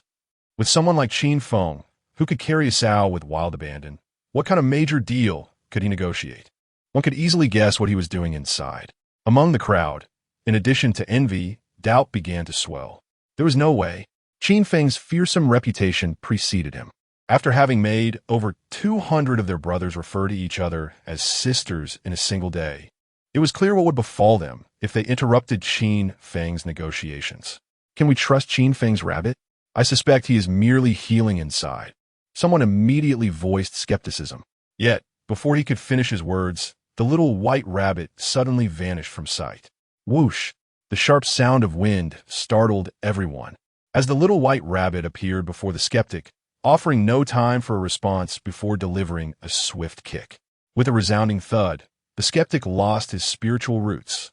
His eyes widened in shock, overwhelming pain coursing through him as he crumpled to the ground, curling up in agony while letting out a heart-wrenching cry of despair. Ah! It possesses spatial power. This rabbit wields spatial abilities. The crowd recoiled in fear, their gazes towards the little white rabbit filled with wariness. Spatial power is an extraordinarily rare ability, allowing one to appear and disappear at will. Only those of significant prowess among humanity could cultivate such powers. However, the demon race is different. Some beasts are born with these abilities, typically labeled as aberrations among their kind. What they did not expect was that the adorable little rabbit raised by Qin Feng was, in fact, an aberration among demon beasts, naturally endowed with spatial power. I, the rabbit, have spoken. Who agrees? Who disagrees? After establishing its dominance, the little white rabbit reached into its spatial realm and pulled out a carrot, holding it in its mouth with the swagger of a formidable figure. At that moment, the scene outside shifted to focus on the little white rabbit, showcasing its grand presence. Isn't this Qin Feng's rabbit? This rabbit is so audacious. Yet why do I harbor no dislike for it? Just like Qin Feng, it exudes confidence. No wonder it is Qin Feng's companion, an aberration among demon beasts. It is no wonder Qin Feng keeps it by his side. The onlookers exchanged glances, suspecting that the little white rabbit was merely bluffing. If Qin Feng were genuinely negotiating inside, there would be no silence. He wouldn't remain completely mute. The more the rabbit displayed such expressions, the more they believed it was stalling for time. Why can't there be a bit more trust between humans and rabbits? The little white rabbit, realizing its ruse had failed, understood that it would now have to fight desperately. With a whoosh, the little white rabbit chose to strike first, once again employing its spatial power. Move, kick, shatter, executed in one fluid motion. Why does this rabbit share Qin Feng's audacity? Be more confident. Remove the why. Fear etched across the faces of those surrounding them, terrified of becoming the next victim. However, despite the little white rabbit's formidable display and adept use of spatial power, those who dared to participate in a life-and-death elimination match were not without their own skills. Soon, someone identified the rabbit's weakness and swiftly charged towards the cave where Qin Feng resided. This is bad. The little white rabbit, witnessing this, hastily attempted to return, but fell into the trap set by the opponent. Now is the moment. The opponent accurately calculated the little white rabbit's reappearance time and location, launching a massive punch at the moment the rabbit flashed into view. In the arena of life and death, it's either kill or be killed. There is no mercy. Ah! The little white rabbit screamed in pain, its white fur stained with blood. The audience outside watched in anguish, praying for the little creature's survival. With a resounding thud, the little white rabbit was sent flying, crashing to the ground, motionless, seemingly lifeless. Next, it will be Qin Feng. The opponent's eyes gleamed with excitement. As long as they could enter and eliminate Qin Feng, everything would be secured. Yet at that moment, a certain author decided to forcefully enhance the little white rabbit's role, demonstrating that it was not a useless creature. The little white rabbit trembled but managed to rise again, even with only a breath left. It stood valiantly at the cave entrance, its feeble voice imbued with unwavering determination. As long as I, the rabbit, am here, you shall not enter the cave.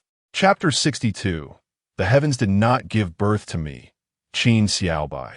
The sword path is eternal like the long night. This little creature, observing Xiaobai's indomitable gaze, the moon goddess was greatly astonished.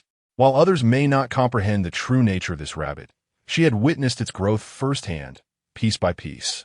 It could be said that it was a rabbit devoid of integrity, with its primary ambition being to sell Qin Feng to the young lady for profit. She had always been curious about the utility of raising such an unscrupulous rabbit, fearing that it might betray its master in a moment of peril. Now, she finally understood that lack of integrity did not equate to lack of loyalty. This rabbit truly knew how to stand by its master, ready to face challenges head-on. Similarly, the audience outside was deeply moved by Xiaobai's steadfastness. Even knowing the imminent danger, it chose to buy time for its master, its petite form appearing extraordinarily grand at that moment. You think you could protect Qin Feng like this? The surrounding crowd erupted in merciless mockery, eagerly anticipating the moment they would slay Qin Feng and then toast to their victory with Xiaobai. Is this amusing? Xiaobai weakly lifted its small head, and suddenly, a fierce glint of sword light erupted from its eyes. What is happening?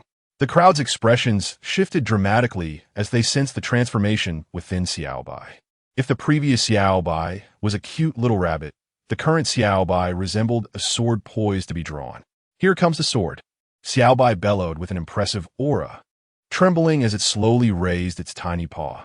A crisp ringing of sword music resonated from the cave, and a beam of sword light shot out like a meteor. As Qin Feng's companion since childhood, it not only learned his cunning ways, but also his swordsmanship. Furthermore, Qin Feng had never held back from teaching it, imparting wisdom on how to become a peerless sword rabbit. With the aid of the holy sage's bamboo scrolls and the enlightening carrots, over time, it had comprehended its own sword path, effortlessly summoning even Qin Feng and Appo's long sky divine sword. Before them, the long sky divine sword soared forth, transforming into 9 small swords that floated around Xiaobai. It was the long sky 9 swords. The crowd's faces shifted drastically, their hearts racing with the realization that something monumental was about to unfold. They were aware of Qin Feng's long sky 9 swords, acquired through shameless means from the emperor of the Great Xia, which subsequently became his exclusive weapon. They knew Qin Feng typically utilized the swords in a unified state, and disassembling them meant he was prepared to unleash his true power. Now, with this rabbit separating the long sky divine sword into 9 small swords, they could hardly believe that a rabbit raised by Qin Feng would possess any integrity. The heavens did not give birth to me, Qin Xiaobai. The sword path is eternal like the long night. Xiaobai recalled a phrase spoken by Qin Feng, akin to a scion and Appo's transformation cry after a fierce battle. The sword energy around it began to swell fiercely, and the 9 small swords seemed to receive a command, turning into streaks of shooting star-like sword light, racing towards their adversaries. Goodness, I'm actually stirred to excitement by a rabbit. The atmosphere among the audience ignited instantaneously, their minds echoing the words. The heavens did not give birth to me, Qin Xiaobai. The sword path is eternal like the long night. Such overwhelming bravado, such audacious arrogance. No wonder this was a rabbit raised by Qin Feng. It had not only mastered his cunning, but also his wild spirit. The moon goddess suddenly found herself in a daze, her thoughts drifting back 7 years. She remembered her first encounter with Qin Feng when he declared, "At the pinnacle of immortality, I shall dominate the world. Where there is Qin Feng, the heavens shall follow," only to be followed by his plea, "Sister Moon Goddess, save me," which nearly destabilized her resolve. Danger! The assailants surrounding Xiaobai turned pale, hastily dodging as the 9 swords approached at breakneck speed. Yet, they had grossly underestimated Xiaobai's combat prowess. Although it shared the same extraordinary level of mastery as Qin Feng, Xiaobai possessed epic-level talent, effortlessly challenging opponents beyond its level. Even against those at the 9th level of spirit martial, it could hold its ground for several exchanges. Swish, swish, swish. The sounds of shattering eggs resonated, accompanied by cries of agony. Truly, this was a rabbit nurtured by Qin Feng. The audience outside could not help but swallow hard, instinctively shielding their companions. Qin Feng, what kind of person is he? The moon goddess realized, after 7 years, she could not comprehend Qin Feng. He possessed the ruthlessness to unearth his brother's supreme bone, the unyielding spirit against family elders, brazen audacity towards the great Xia princess, and shamelessly limitless tactics. Yet, this unscrupulous Qin Feng had managed to live peacefully in the moon goddess palace for 7 years, concealing his true strength while cultivating a peerless sword rabbit like Xiaobai. With a resounding crash, the long sky 9 swords were sent flying by a force, and the chaotic scene was abruptly brought under control. A figure clad in black armor descended from the heavens, wielding a war spear that exuded an aura of dominance, effortlessly swatting the long sky 9 swords away. Surrounded by the unique aura of an entry-level cultivator, it was Qianjun. The crowd collectively sighed in relief, knowing their companions were safe. Although Qianjun was not considered a prodigy, His entry-level prowess still allowed him to contend for a chance to emerge from the fray, effectively suppressing this rogue rabbit. Entry-level. Xiaobai and Appo's eyelids twitched slightly, its heart racing with a sense of impending doom. While it could indeed challenge those above its level and felt unafraid even against those at the 9th level of Spirit Martial, not all rabbits bore the name Qin Feng, especially not those with myriad perverse abilities who could kill at will.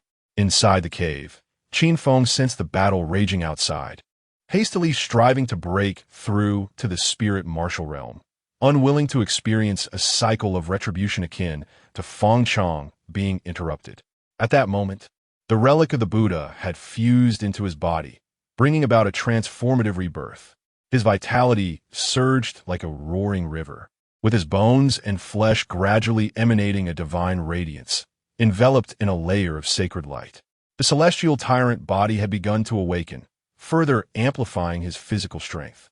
Now is the moment.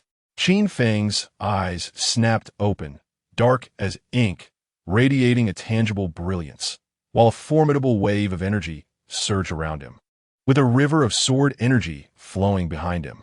The thunderous roar of the tidal wave startled those outside the cave. Is it Qin Feng? A look of terror spread across the faces of the crowd, as if sensing a fierce beast about to break free. They were uncertain of the source of the thunderous wave, yet they could keenly feel that Qin Feng had broken through to the Spirit Martial realm. A voice cried out in desperation, "What are we waiting for? Rush in and eliminate Qin Feng, or we shall all become sisters when he emerges." With the prospect of victory in sight, they were consumed by a gambler's mentality.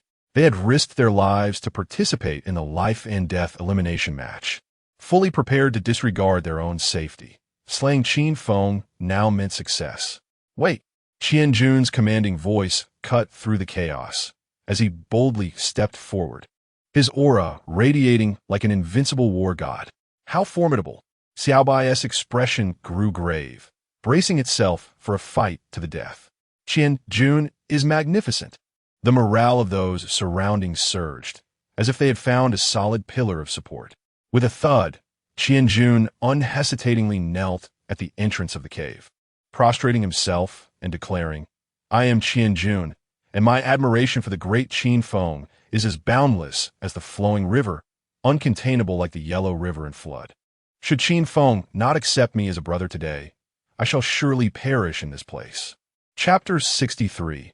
A wife from another's household is the best silence reigned in the atmosphere, an eerie calm enveloping the scene. Everyone had cast aside their inhibitions and joined the rebellion. Yet you, without a moment's hesitation, chose to submit. How infuriating! Alas, I have misplaced my trust. Xiao Bai was equally astonished, her mind racing with disbelief. After years of following Qin Feng, she believed she had grasped the essence of servility. Yet she was confronted with the stark reality that there were always greater depths to explore in the art of degradation. These fools, thousands knelt in reverence outside the cave, unashamedly submitting to Qin Feng. It was not a lack of shame that drove them to this act, but rather an overwhelming fear that surged from the tumultuous waves of sound that just echoed through the cave. If his intuition served him right, it was an exceptionally terrifying sword technique, one that resonated perfectly with Qin Feng. It is well known that to attain perfection in techniques above the holy level, one must innovate.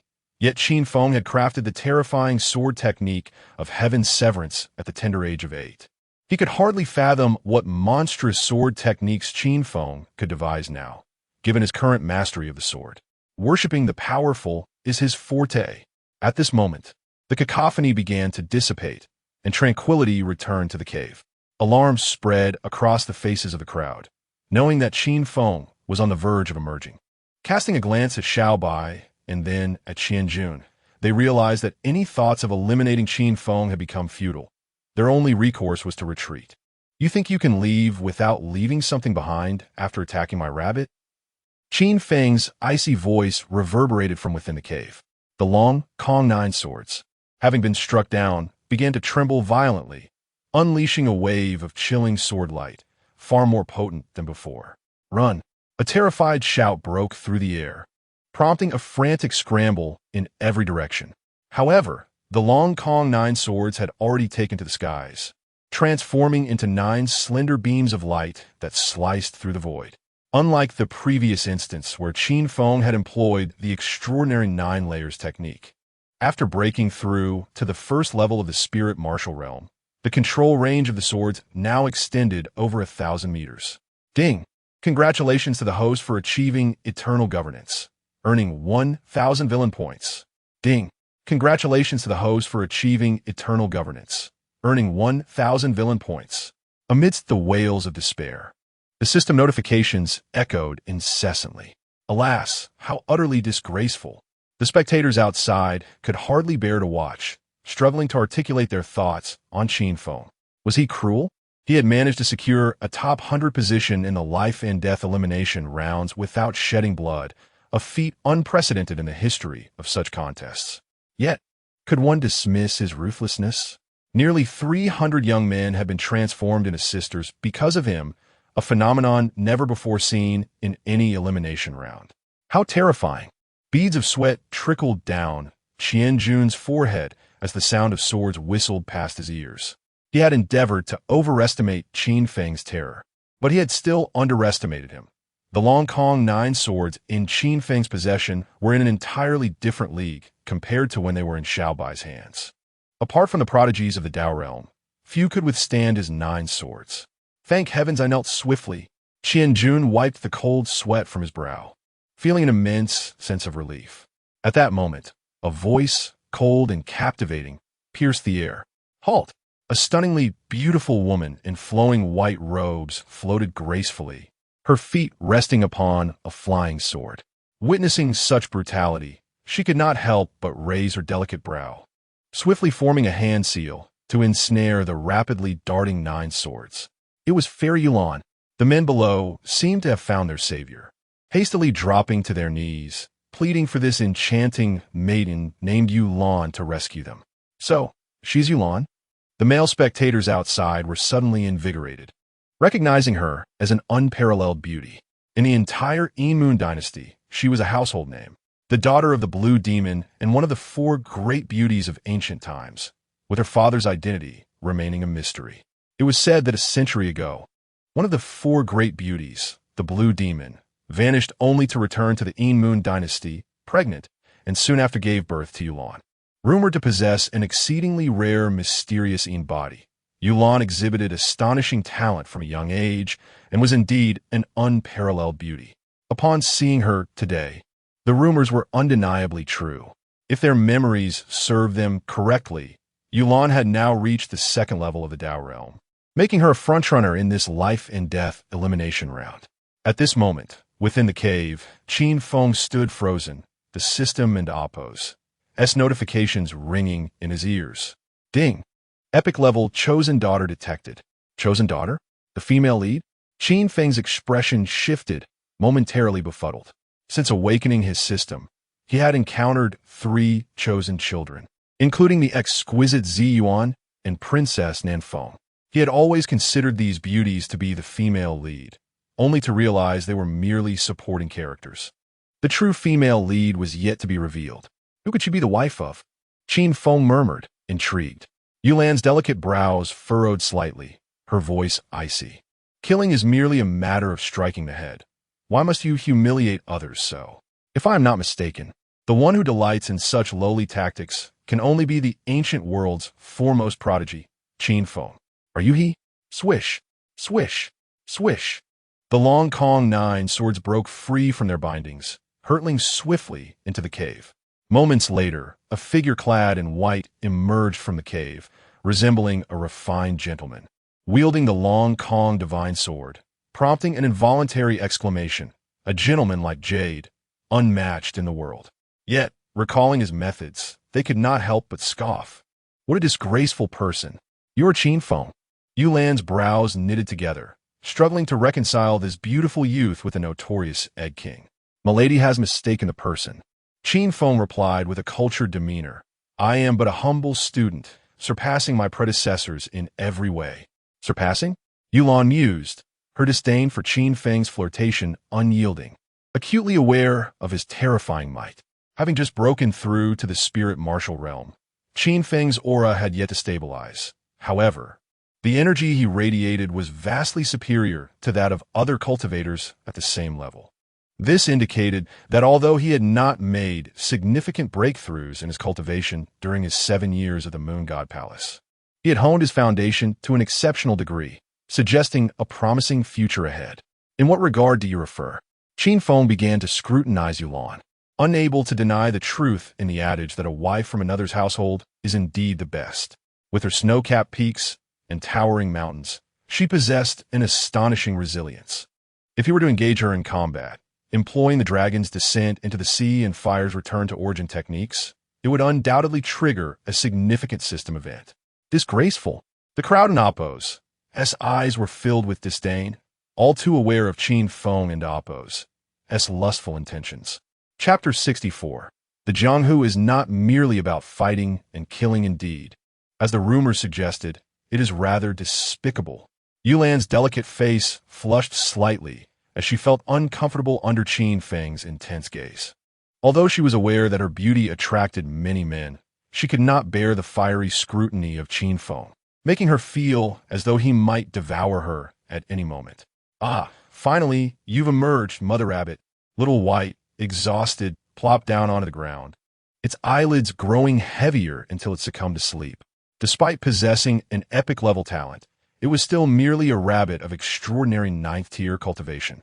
Faced with numerous spirit martial realm experts and even a few enlightenment realm masters, it had been relying solely on sheer willpower to persist. Now, seeing Qin Feng, it can no longer hold on. Sleep well.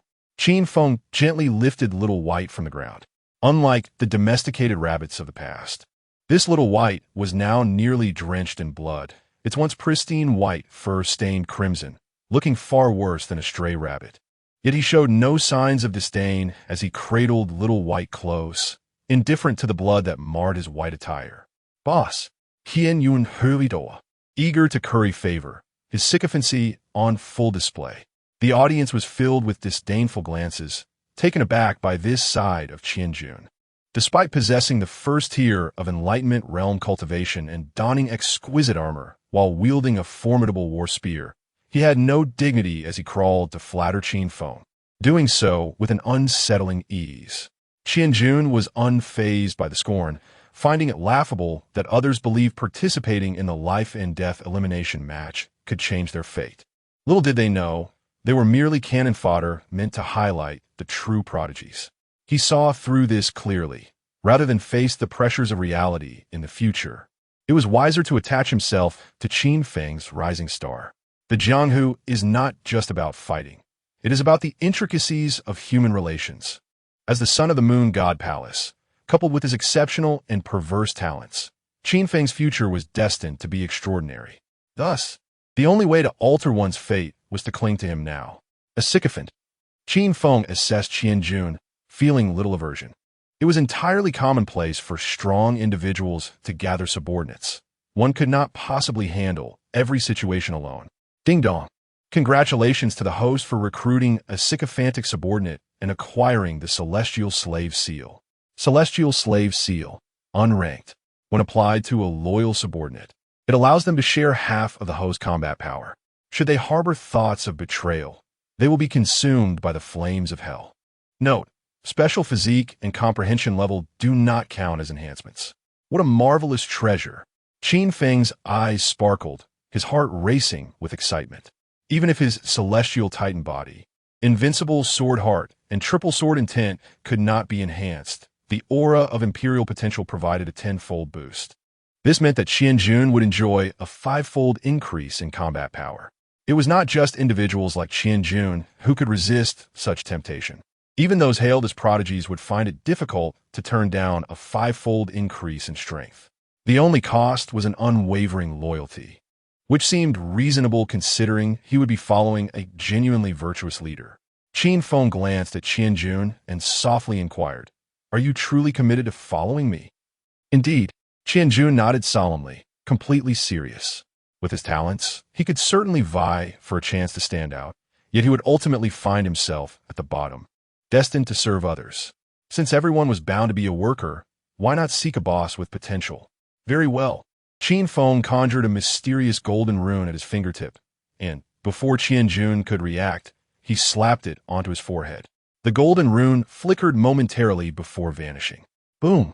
The energy within Qian Jun surged forth, fracturing the ground around him, and his aura skyrocketed 4 to 5 times in an instant. What is that? The crowd, including onlookers and figures like the Six Paths Emperor, were all taken aback. To enhance someone's combat power by over 5-fold with just a mark on their forehead would be astonishing if it had been performed by a mighty figure. However, Qin Feng had just broken through to the first tier of spirit martial realm, a full realm lower than Qian Jun. Is this a blessing or a curse? How could this be? Qian Jun stood dumbfounded, his heart surging with tumultuous waves. He could distinctly feel the overwhelming power within him, a genuine 5-fold increase. Although he had not experienced the joy of Qin Feng and Appo's imperial potential, he surely stepped into the ranks of prodigies. No way. This boss is someone I must follow, regardless of who may come to challenge him. Qin Feng paid no heed to the astonished crowd, turning his gaze skyward to Yulan, who stood upon her flying sword. He contemplated whether applying a celestial slave seal on her might yield significant rewards. However, the seal required voluntary surrender. Forceful application would bear no fruit. This is the first prodigy of the ancient times. Yulan and Appo's expression was grave as she felt the overwhelming presence of the ancient first prodigy. Gulp! The audience collectively swallowed hard, sensing the calm before the storm. Legends have long spoken of the arrival of great discord, when prodigies emerge like bamboo shoots after rain, each carrying immense fortune. By defeating one another, they could seize a portion of that fortune, and the ultimate victor would harness the world's luck to pursue the fabled pinnacle. Since declaring his supremacy 7 years ago, with at the pinnacle of the celestial, I, Qin Feng, shall reign supreme. He had earned the title of the first prodigy of ancient times, naturally becoming the prime target for all challengers. Now that the situation remains unsettled, we are all dark horses. Originally, Yulan had intended to challenge Qin Feng before he could fully mature, but his recent display made her reconsider whether to confront him now. She had learned from others about the duel between Qin Feng and Yijian, the Sword of Heaven technique, bolstered by the invincible sword heart and triple sword intent, was already fearsome. Yet the supreme bone and Appo's celestial calamity light was even more terrifying, having directly defeated Yijian's heavenly sword body. It was said that this was not even Qin Feng's complete form. His heavy I had only demonstrated basic abilities in battle thus far. However, even those basic capabilities were sufficient to instill fear. Had he developed any new abilities for his heavy eye over the past 7 years?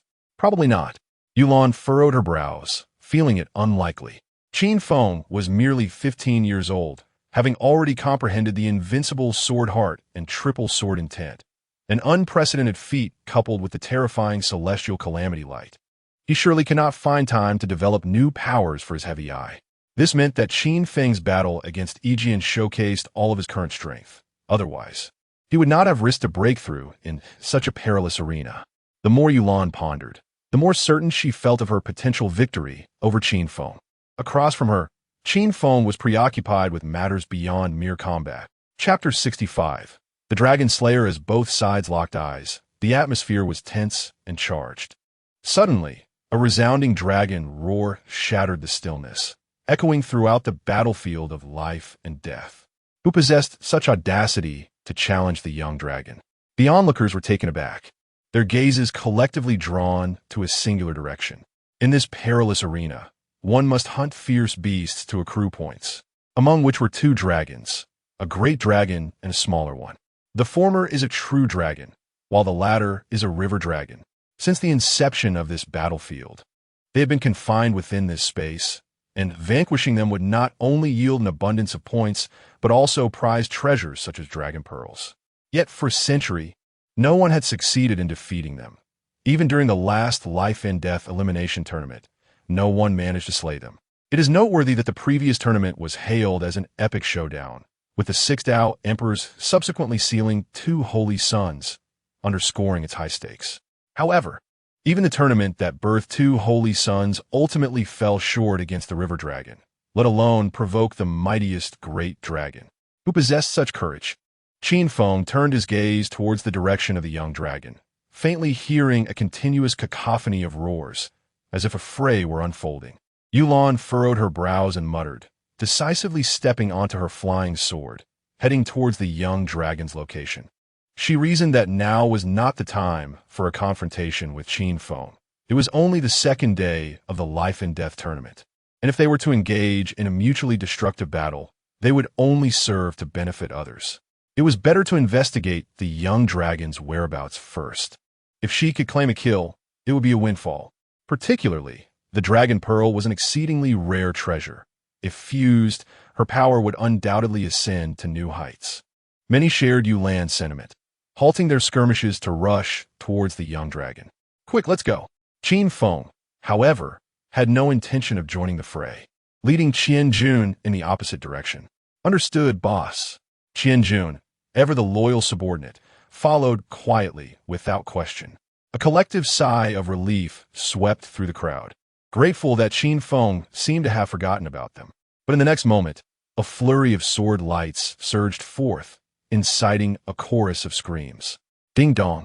Congratulations to the host for shattering a total of 121 eggs, earning 121,000 villain points. He had not forgotten them after all. The spectators outside shivered involuntarily, reminding themselves never to provoke Qin Feng. He bore no grudges but would repay any slight in kind. Meanwhile, at the river dragon's lair before cave, Feng Chang observed with a calm demeanor as a throng of candidates relentlessly assaulted the 40 to 50-meter-long river dragon. Unlike a coordinated assault on a boss, this group appeared dazed, like soulless husks, continuing their charge even after sustaining injuries from the river dragon, seemingly willing to self-destruct in its presence. What was happening? Candidates arriving from all directions wore expressions of wariness, sensing an ominous premonition. Come forth, all of you. Feng Chang's lips curled into a sinister smile, and an exceedingly malevolent great Buddha materialized behind him. As the Buddha spoke, an eerily enchanting chant resonated through the heavens and earth. It was the Buddha's demonic sound. Some immediately covered their ears, retreating in terror. This was an exceptionally formidable mental assault. Those with wavering wills would be entranced, becoming mere puppets devoid of thought. Yet they had gravely underestimated Feng Chang's terrifying transformation. Their wills were soon invaded by the Buddha's demonic sound, their gazes growing vacant, teetering on the brink of complete subjugation. Only Yulan, empowered by the aura of the Chosen One, could barely resist the invasion of the Buddha's demonic sound. Who on earth was this person? Yulan was baffled. How could such a demon exist in the life and death tournament? Feng Chang seized a man who had been enslaved, viciously biting into his neck and voraciously draining his life force to mend his own wounds. The scene was grotesquely bloody. After a spasm, the man lay utterly still. This fellow had completely succumbed to darkness. The audience outside watched in horror, their hair standing on end, shocked by Feng Chang's methods. Although he had not made a notable impression in the life and death tournament, continuously outmaneuvered by Qin Lao Lu, the memory of his grasp of the true essence of Buddha and demon was vivid. They could hardly fathom the calamity this once illustrious genius turned demon could unleash upon the ancient world. Almost there, almost restored, Feng Chang wiped the blood from his mouth, his eyes gleaming with madness. Once he slew the river dragon and obtained the dragon pearl, his power would undoubtedly surge to new heights, allowing him to enslave even more souls, making Qin Feng taste his anguish. At this moment, while Feng Chang was utilizing the Buddha's demonic sound to enslave candidates in a frenzied assault on the river dragon, Qin Feng and Qianjun arrived at a towering cliff, beneath which lay a vast expanse of white bones, both beastly and human. Boss, what are we doing here? Qianjun trembled, feeling that his leader might be somewhat unhinged. Everyone else was flocking to witness the river dragon and Appo's slaughter, yet he had brought him to the great dragon and Appo's domain. Indeed, this is the true dragon, the one with the highest points in the life and death battlefield. Qin Feng had initially intended to head towards the river dragon, but upon reflection, He realized that the dragon pearl from the great dragon would far surpass that of the river dragon. Moreover, with everyone's attention diverted towards the river dragon, he could unleash his full might against the great dragon without fear of others claiming share of the spoils. Confucius once said, "The master does not speak of strange powers, chaos, or spirits." Qin Feng cast a casual glance at Qianjun, filled with confusion, inquired, "What do you mean?" "I have no idea." Little Bai, nestled in Qin Feng's arms, regained some strength and solemnly remarked, "Using strange powers to render the questioner senseless means your inquiries are utterly superfluous." "Superfluous? Do you mean, boss, you intend to slay the dragon?" Qianjun ventured cautiously. "What do you think?" Qin Feng twisted his neck, commencing his warm-up exercises in preparation for the impending confrontation. He truly meant to slay the dragon. Qianjun felt as though the world were spinning, convinced his leader had lost his mind. The great dragon possessed the strength of the fifth stage of the Tao, an exceedingly rare entity among the demon race, far surpassing any peer among humanity. Even if Qin Feng's talent was prodigious, did he not think it somewhat reckless to attempt slaying it with just his first stage of spirit martial prowess? At this moment, the focus shifted back to Qin Feng. Everyone unanimously concluded that this child must have been drinking fake alcohol. He had undoubtedly intoxicated himself to the point of delusion. Chapter 66. The unconventional Qin Lao Lu slays dragons. The esteemed figures, including the Six Paths Emperor, were astounded, believing Qin Feng to be utterly audacious. It was one thing for him to have just broken through to the first level of spirit martial arts. Even someone at the 9th level of Tao would likely refrain from provoking a great dragon. This was a true dragon clan, whose innate advantages far surpassed those of the human race. Historically, it was the dragons who challenged humans across levels, with few humans daring to rise to the occasion against dragons. The notion of a first-level spirit martial artist challenging a 5th-level Taoist was unheard of. Did he possess some hidden trump card? "Don't look at me. I know nothing."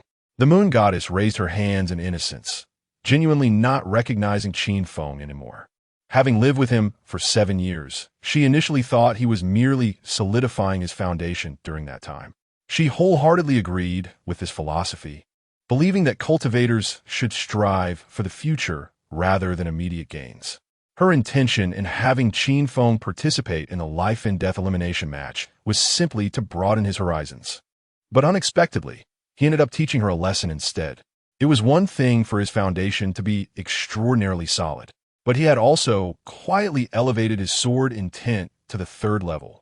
Moreover, there was the mention of the celestial body by the Six Paths Emperor. If that were true, this young man would indeed be a complete fraud and an utter anomaly. Uncertain? The Six Paths Emperor's gaze shifted toward the projection of Qin Feng. He genuinely admired the talent displayed by Qin Feng, yet rules were rules. If Qin Feng did not voluntarily forfeit, the Emperor could not release him. At that moment, the sight of the flood dragon was engulfed in a continuous cacophony of explosions. Art, they say, is an explosion. A manic expression danced across Feng Chang's face as he witnessed the flood dragon being bombarded by human-shaped explosives, its scales shedding incessantly and blood pouring like rain. Yet, Feng Chang remained unsatisfied, employing the Buddha's demonic melody to enslave even more spectators. This man was utterly ruthless. The audience outside was filled with indignation, exhibiting zero tolerance for the practitioners of demonic arts. They could no longer be considered human, having lost all reverence for life. To them, human lives were worth less than insects, especially given that this individual was a disciple of the emperor of the Great Xia, enslaving people from their own Inyu dynasty. Feng Chang. Princess Nanfeng was taken aback, unable to fathom how Feng Chang could have transformed into such a person. He was the epitome of elegance and intellect in her mind, a stark contrast to the selfish, self-serving individual he had become, willing to resort to any means to achieve his goals. An elder tasked with protecting the envoy spoke slowly, stating that falling into demonic practices meant releasing the suppressed desires within one's heart. In other words, Feng Chang's previous refinement was merely a facade, masking the selfish and petty nature lurking beneath. Impossible. Absolutely impossible. Princess Nan Feng shook her head vigorously, utterly disbelieving that Feng Chong could be such a person. In her eyes, he was the perfect partner, his foresight astonishing, effortlessly resolving even the most challenging situations and creating unprecedented works of art. He should embody the selflessness of the universe. How could he possibly be a selfish scoundrel? Sighing, the elder could only express his helplessness and ceased further commentary. Meanwhile, Qin Feng had completed his warm-up. After handing Xiao Bai over to Qianjun, he charged into the cave with remarkable speed. "He really going in?" Qianjun exclaimed, utterly dumbfounded, his mind blank. He had witnessed fearless individuals before, but he had never seen anyone so recklessly courting death as Qin Feng.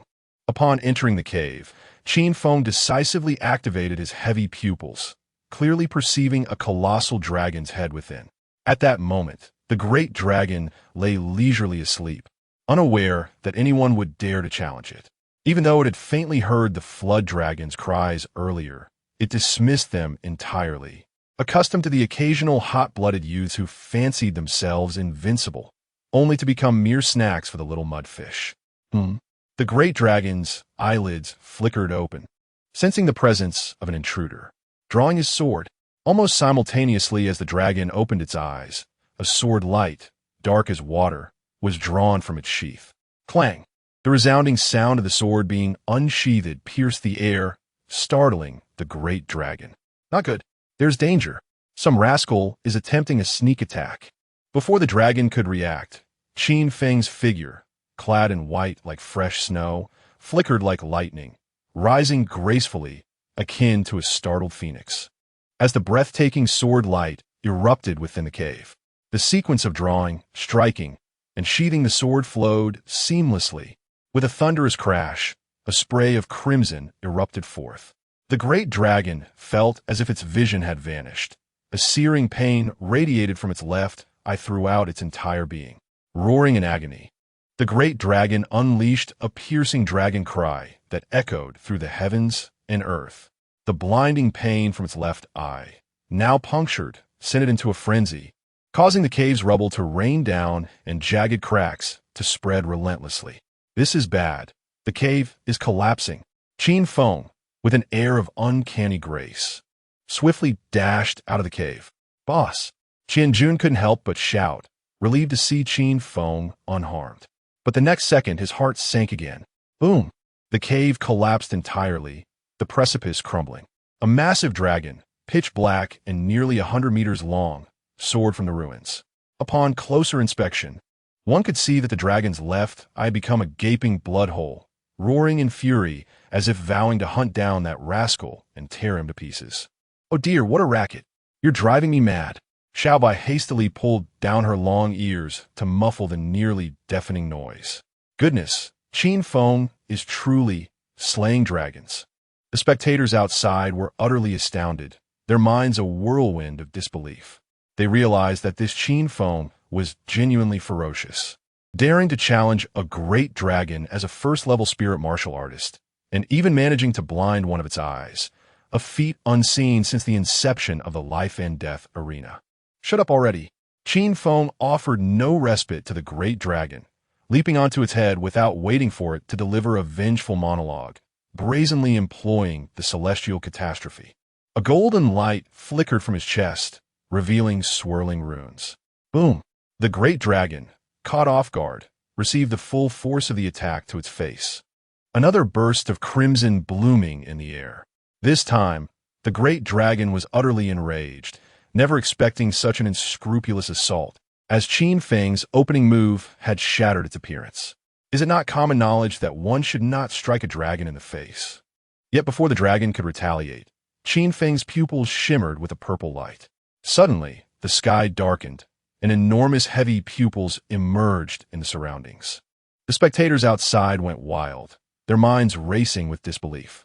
Why did this contradict what their esteemed teacher had claimed? Wasn't it said that Qin Feng had exhausted all his energy and could not develop his heavy pupil abilities? What was happening now? Simultaneously, they realized that compared to Qin Feng, they had lived their lives like mere dogs.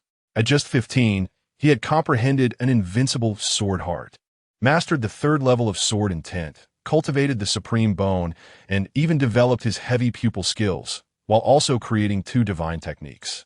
In contrast, they, at the same age, could only clutch 48 techniques and wear silly grins.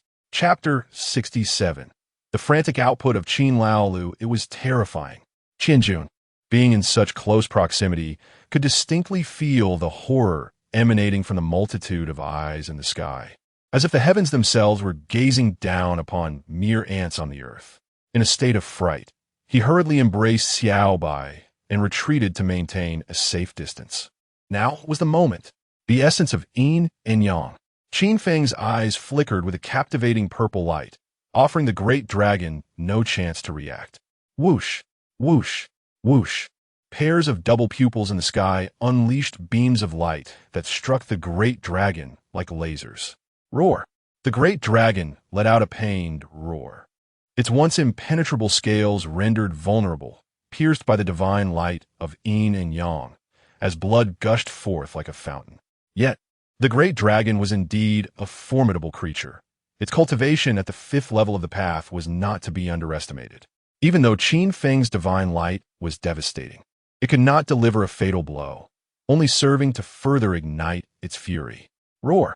The great dragon unleashed a thunderous roar, its remaining eye glaring ferociously at Qin Feng, as if to say, "You're finished.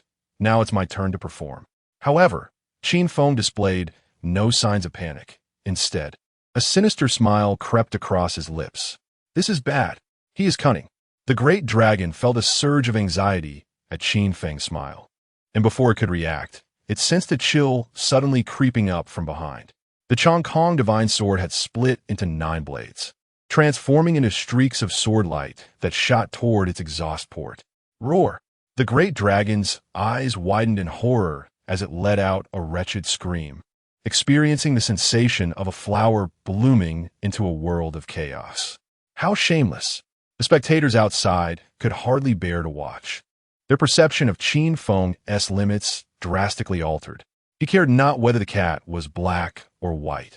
As long as he could defeat the great dragon, he would resort to any underhanded method. Roar! A sorrowful dragon's roar echoed from afar, soon followed by silence and tranquility. The flood dragon had been slain.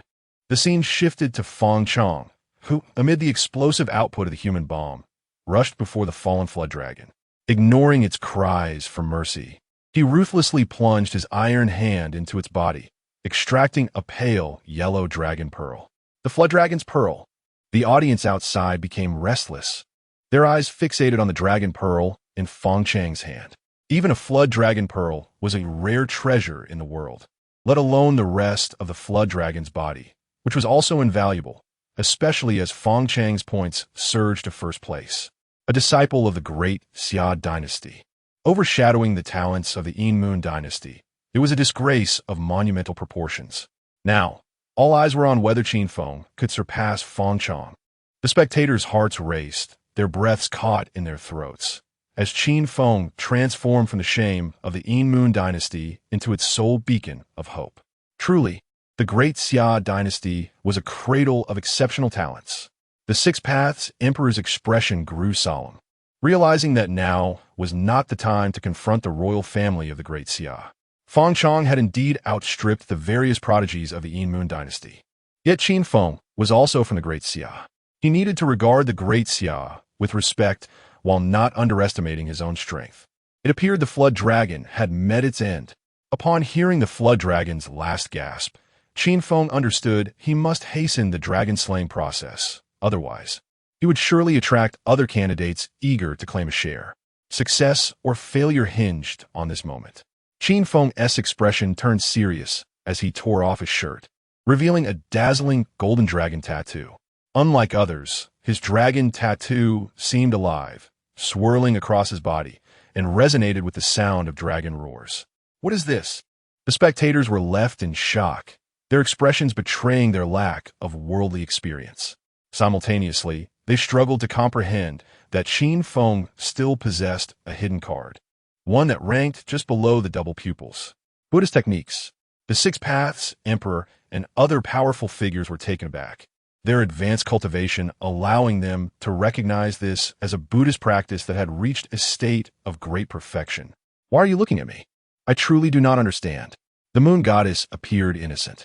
She had indeed seen the golden dragon tattoo on Qin Feng, but she was genuinely unaware that it was his self-created Buddhist technique.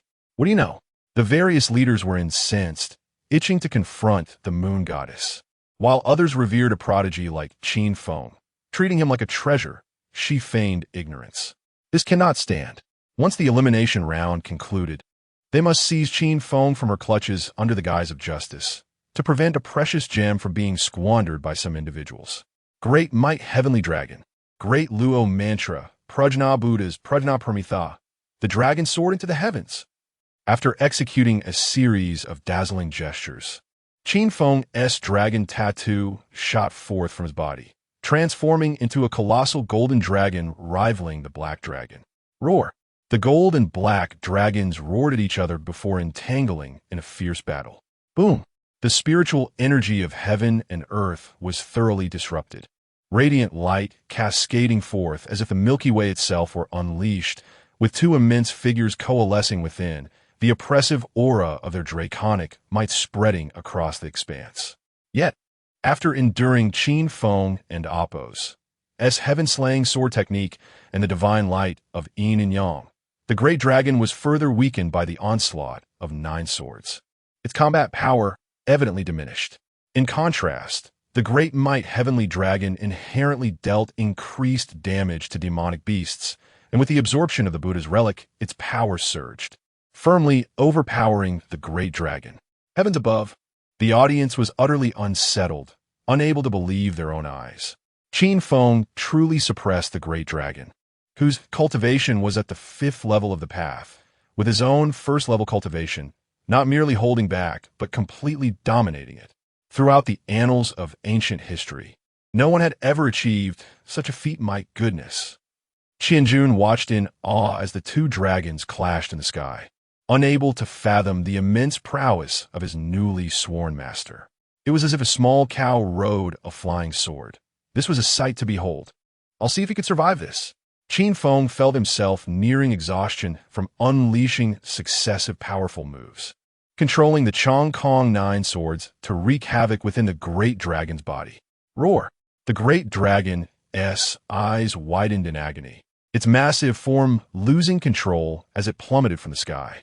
Now, Qin Feng hastily executed a gesture, commanding the Great Might Heavenly Dragon to strike down upon the great dragon. Success or failure rested on this pivotal moment. Should he succeed, it would be dragon meat and beer for the night. If he failed, he could simply blame it on Feng Chang's orders. Boom! Boom! Boom! The Great Might Heavenly Dragon dove down, crashing into the earth, unleashing an energy storm that echoed through the void like tumultuous waves. Roar! The great dragon emitted a final, lamenting roar, as if to accuse Qin Feng of being the shameless one. Simultaneously, it summoned its last vestiges of strength, furiously swinging its tail at Qin Feng. What? Qin Feng and Appo's pupils dilated in shock. He lacked the strength to evade.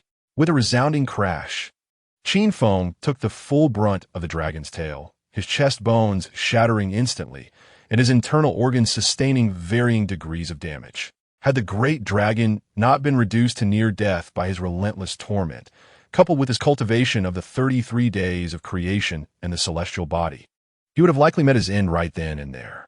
Thus, the old adage proved true. You may launch countless sneak attacks against me, but I need only strike you once to prevail. Chapter 68. I, Qin Feng, never waste a grain of rice, boss. Qianjun hurriedly rushed forward to catch Qin Feng. Boom! The colossal body of the dragon plummeted from the sky, a solitary tear rolling from the corner of its eye in its final moments. It had presumed Qin Feng to be merely a shameless rogue, lacking martial ethics. But little did it anticipate that this rogue would disregard the very rules of the realm. Without affording it a moment to react, Qin Feng unleashed a barrage of formidable attacks, obliterating it before it could even display a fraction of its true power. It refused to accept its fate. Ugh, it's over. I'm fine, let us go. Qin Feng, now gravely injured, strained to pull the dragon into his spatial pouch, urgently instructing Qin Jun to hasten their departure. The news of the dragon's demise would soon spread, and escaping thereafter would be an insurmountable challenge. Understood, boss. Qin Jun gripped his battle spear and swiftly led Qin Feng away from the scene. Outside, the audience fell into a profound silence, all of them frozen in disbelief.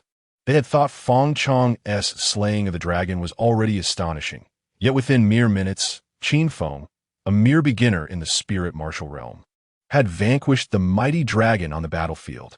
The prowess displayed in this era of competition was indeed extraordinary. Meanwhile, Feng Chang, elated, examined the dragon's orb with great delight, his mind racing with fantasies of defeating Qin Feng and subjecting him to unimaginable torment. Yet, just as he reveled in the dragon orb, a mournful dragon's wail echoed from afar, unmistakably the sound of a true dragon meeting its end. No way. Who killed the dragon? Feng Chang's face contorted in disbelief as the dragon orb lost its allure in his hands. Suddenly, an idea struck him. He quickly produced a jade tablet and infused it with spiritual energy.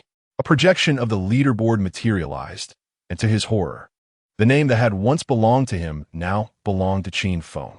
Puffed. Feng Chang, unable to maintain his composure, spat out a mouthful of blood. He could not comprehend how Qin Feng had slain the dragon, nor could he fathom why this detestable figure always appeared to thwart his victories. It was as if they were fated adversaries, existing in a perpetual state of rivalry. Wait, even if Qin Feng could kill a dragon, he must be severely wounded. Feng Chang refused to believe that Qin Feng had emerged unscathed.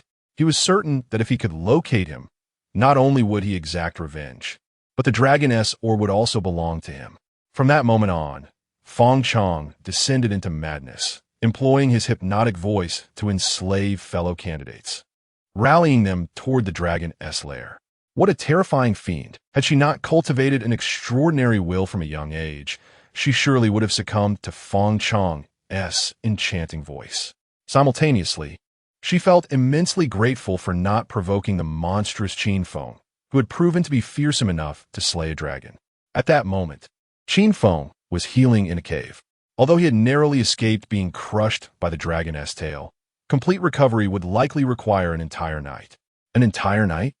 Qin Jun was left dumbfounded, internally exclaiming that Qin Feng was a freak. Such severe injuries would have claimed the life of any other. Yet he required only a single night for recovery.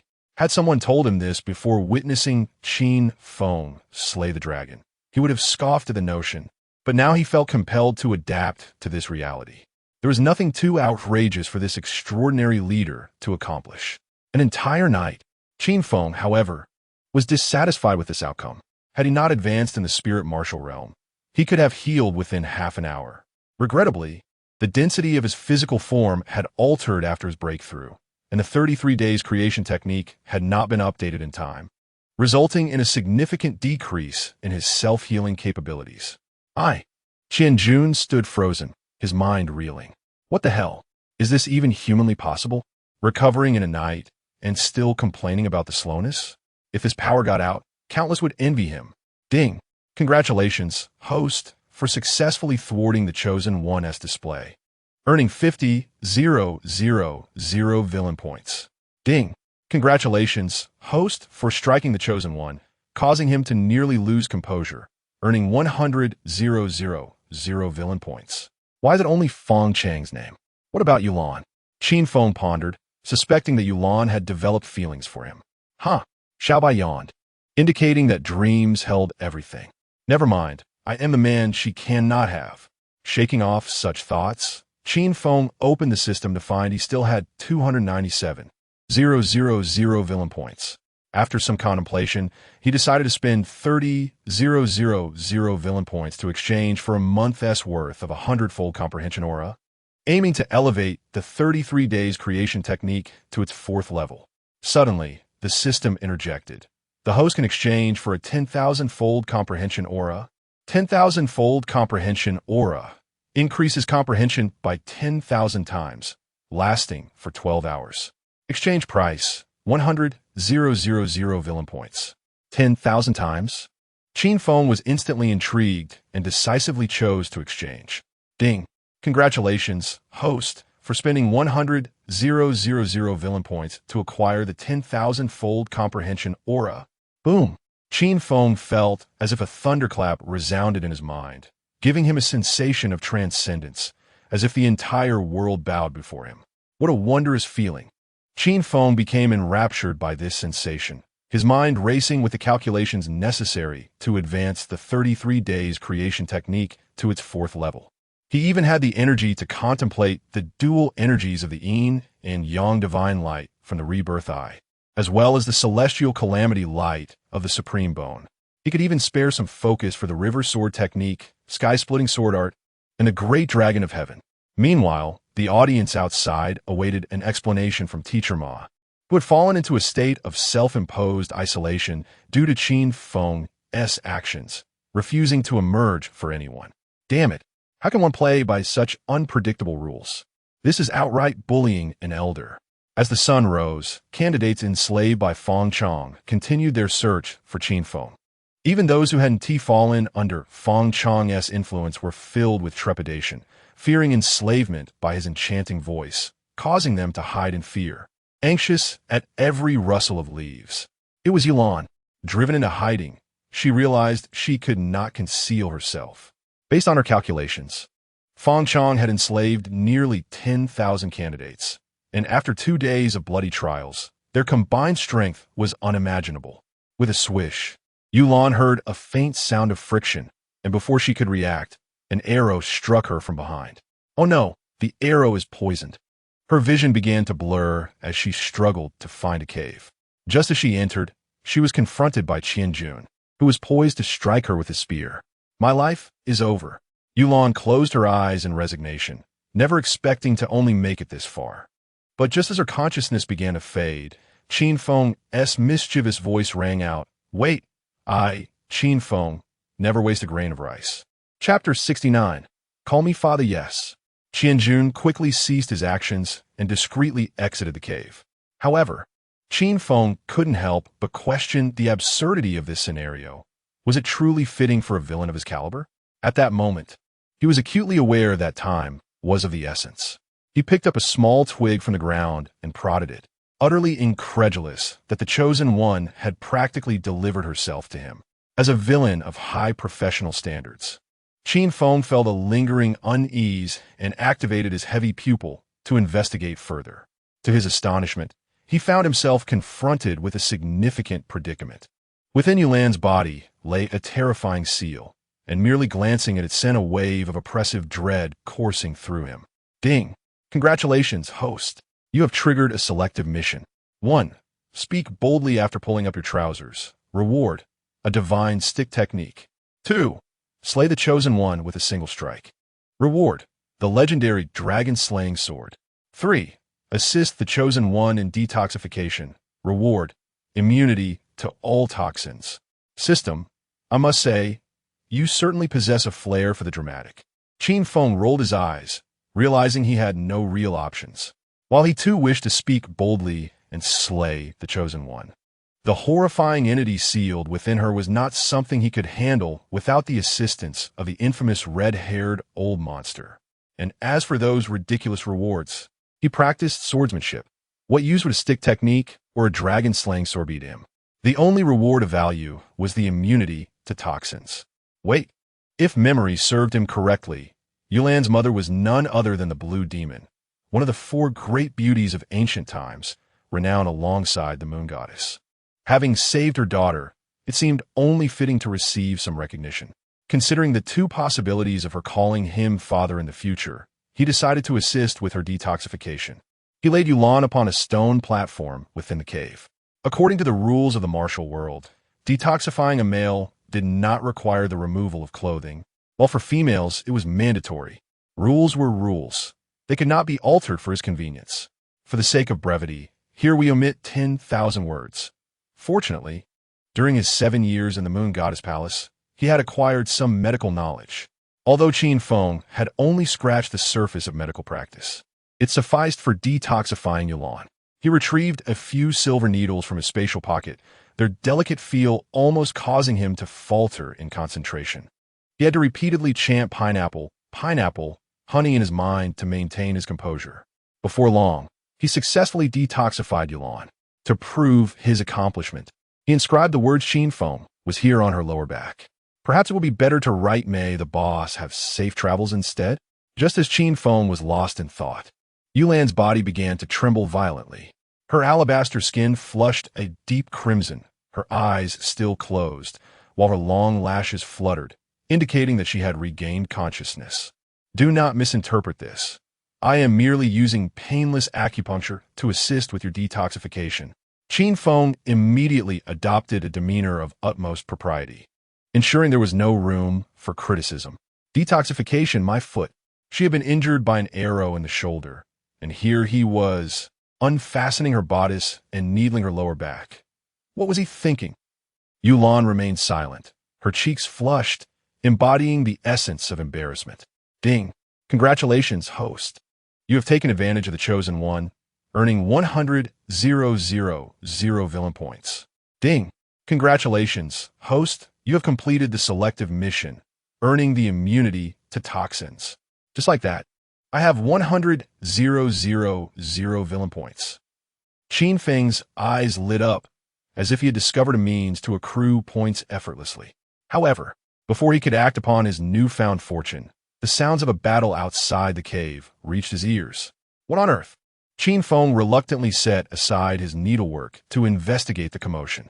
After he exited, Yulan hurriedly opened her eyes, donned her clothing, her face a shade of crimson that could almost bleed. She had not anticipated being exposed by this mischievous rogue, having only met him twice before. Ah, how mortifying! Yulan covered her burning cheeks, grateful that no one else was present. Otherwise, she would have to hide away in a crevice for the rest of her life. Smack! Little White, nearby, smacked its lips and continued to sleep soundly. Outside the cave, Qianjun was engaged in combat with a burly man, towering over him by a head. This man bore a striking resemblance to the legendary black whirlwind Li Kuei, wielding a pair of massive war hammers that clearly marked him as a formidable warrior. Stop! I am here to find Qin Feng. The burly man dodged without any intention of confronting Qianjun. To kill the boss, you'll have to step over my corpse first. A fierce glint flickered in Qianjun's eyes as his battle spear radiated a golden light. What? Do you think I fear you? The burly man, now enraged, brandished his hammers, readying for battle. Cease at once. Qin Feng interjected, feeling an uncanny familiarity with the situation. Qin Xiao, I finally found you. The burly man, upon seeing Qin Feng, was overwhelmed with emotion, discarding his hammers to embrace Qin Feng and Appo's leg, weeping as if he were a lost child finally reunited with his family. Qin Xiao? Qin Feng's expression shifted subtly. It had been a long time since he had heard such a title. Back in the Qin household, he had been referred to as Qin Xiao, young master, or the heir. Now, he recognized this man as Qin Wan, the son of the head of the 13 protectors of the Qin family, second only to the family head in status. This meant he had been sent by the Qin family. But for what reason? Were they in trouble, or were they simply anxious about his well-being? Qin Xiao, I have finally found you. Please accept me. I will follow your lead from now on. If you order me east, I shall not venture west. Qin Wan rambled on, tears streaming down his face, causing Qin Feng to feel a wave of nausea. Brother, given your appearance resembling that of a brute, perhaps it's best you refrain from trying to be endearing. All right, I accept you. Qin Feng, repulsed by the situation, hastily cast a spell to brand Qin Wan with a slave seal, hoping to distance himself from the man. No resistance whatsoever from Qin Wan. He accepted Qin Feng as his master without hesitation, allowing the seal to affix itself effortlessly, amplifying his combat power fivefold. Qin Wan's eyes widened in disbelief, astonished by what he had just experienced. He was aware that this young master represented the hope of the entire Qin family, but he never imagined he could possess such overwhelming power, capable of augmenting another and Appo's strength fivefold with a mere gesture. Ding! The slave seal has reached its limit. The host can unlock the limit by enhancing their cultivation. There is a limit to this technique. Qin Feng felt a tinge of disappointment. He had hoped to recruit numerous followers. Now, it seemed he could only pursue an elite path. Fortunately, these two individuals were not weak. Qin Feng scrutinized Qian Jun and Qin Wan, sensing a resemblance to the legendary warriors Su Chu and Dian Wei. This meant that with these two guardians at his side, he could confidently pursue the ambitions of a chancellor. Thud, thud, thud. A series of hurried footsteps echoed as numerous figures emerged from the darkness. Their vacant expressions fixed intently on Qin Feng. "This is bad, boss. We must flee." Qin Wan's expression shifted dramatically as he realized Feng Chong had arrived. Why should I fear him? Qin Feng had mastered the 4th level of the 33 Heavens Creation Sutra, and his injuries were healing at an observable rate. With his Supreme Bone, Heavy Pupil, Sky-Slaying Sword Technique, and Great River Sword Technique, he had no reason to fear this chosen one. He couldn't and oppose. He helped but emit a villainous chuckle as he contemplated this. Turning around, he re-entered the cave. If Yulan did not call him father, he would compel her to do so. What has happened to the boss? Qian Jun and Wan Ma exchanged glances, resigned to their fate of waiting faithfully outside the cave. Chapter 70 for Justice, for World Peace Boom. The two, Qian Jun and Wan Ma, decisively unleashed their fury upon a throng of enslaved candidates. One exhilarating experience. Wan Ma was beside himself with excitement. As the son of the eldest of the Qin family's 13 guardians, he possessed extraordinary talents from a young age, coupled with innate strength. Now, with the quintuple combat power bestowed by Qin Feng, he found himself immersed in a whole new realm of experience. It was akin to a young calf soaring on a flying sword, absolutely magnificent, with both hands wielding a colossal hammer. Each strike sent tremors through the earth, accompanied by several anguished cries. In contrast to the violent aesthetics of Qian Jun and Wan Ma, the latter took a more forceful approach, his war spear sweeping through the air as he ruthlessly reaped heads. While a fierce battle raged outside the cave, a similarly intense conflict unfolded within. Yulan, unable to contain her embarrassment, suddenly thrust her palm toward the incoming Qin Feng. Yet, Qin Feng did not relent. He first executed a deft maneuver and then countered with a swift motion to seize an object from afar. "Oh, you've changed your outfit." Qin Feng observed the red belly band in his grasp, a stark contrast to what he had seen during her healing. "Ding! Congratulations, host. You have taken advantage of the Chosen One, earning 100,000 villain points. You shameless person." Yulan had never encountered such a rogue. Her cheeks flushed with anger and speech failing her. In her frustration, she could only intensify her assault. "Ah!" Qin Feng pretended to be struck, collapsing to the ground, feigning a state of near death. "Hey, don't play dead. I barely put any strength into that last move." Yulan, seeing Qin Feng's prolonged silence, prodded him with a branch.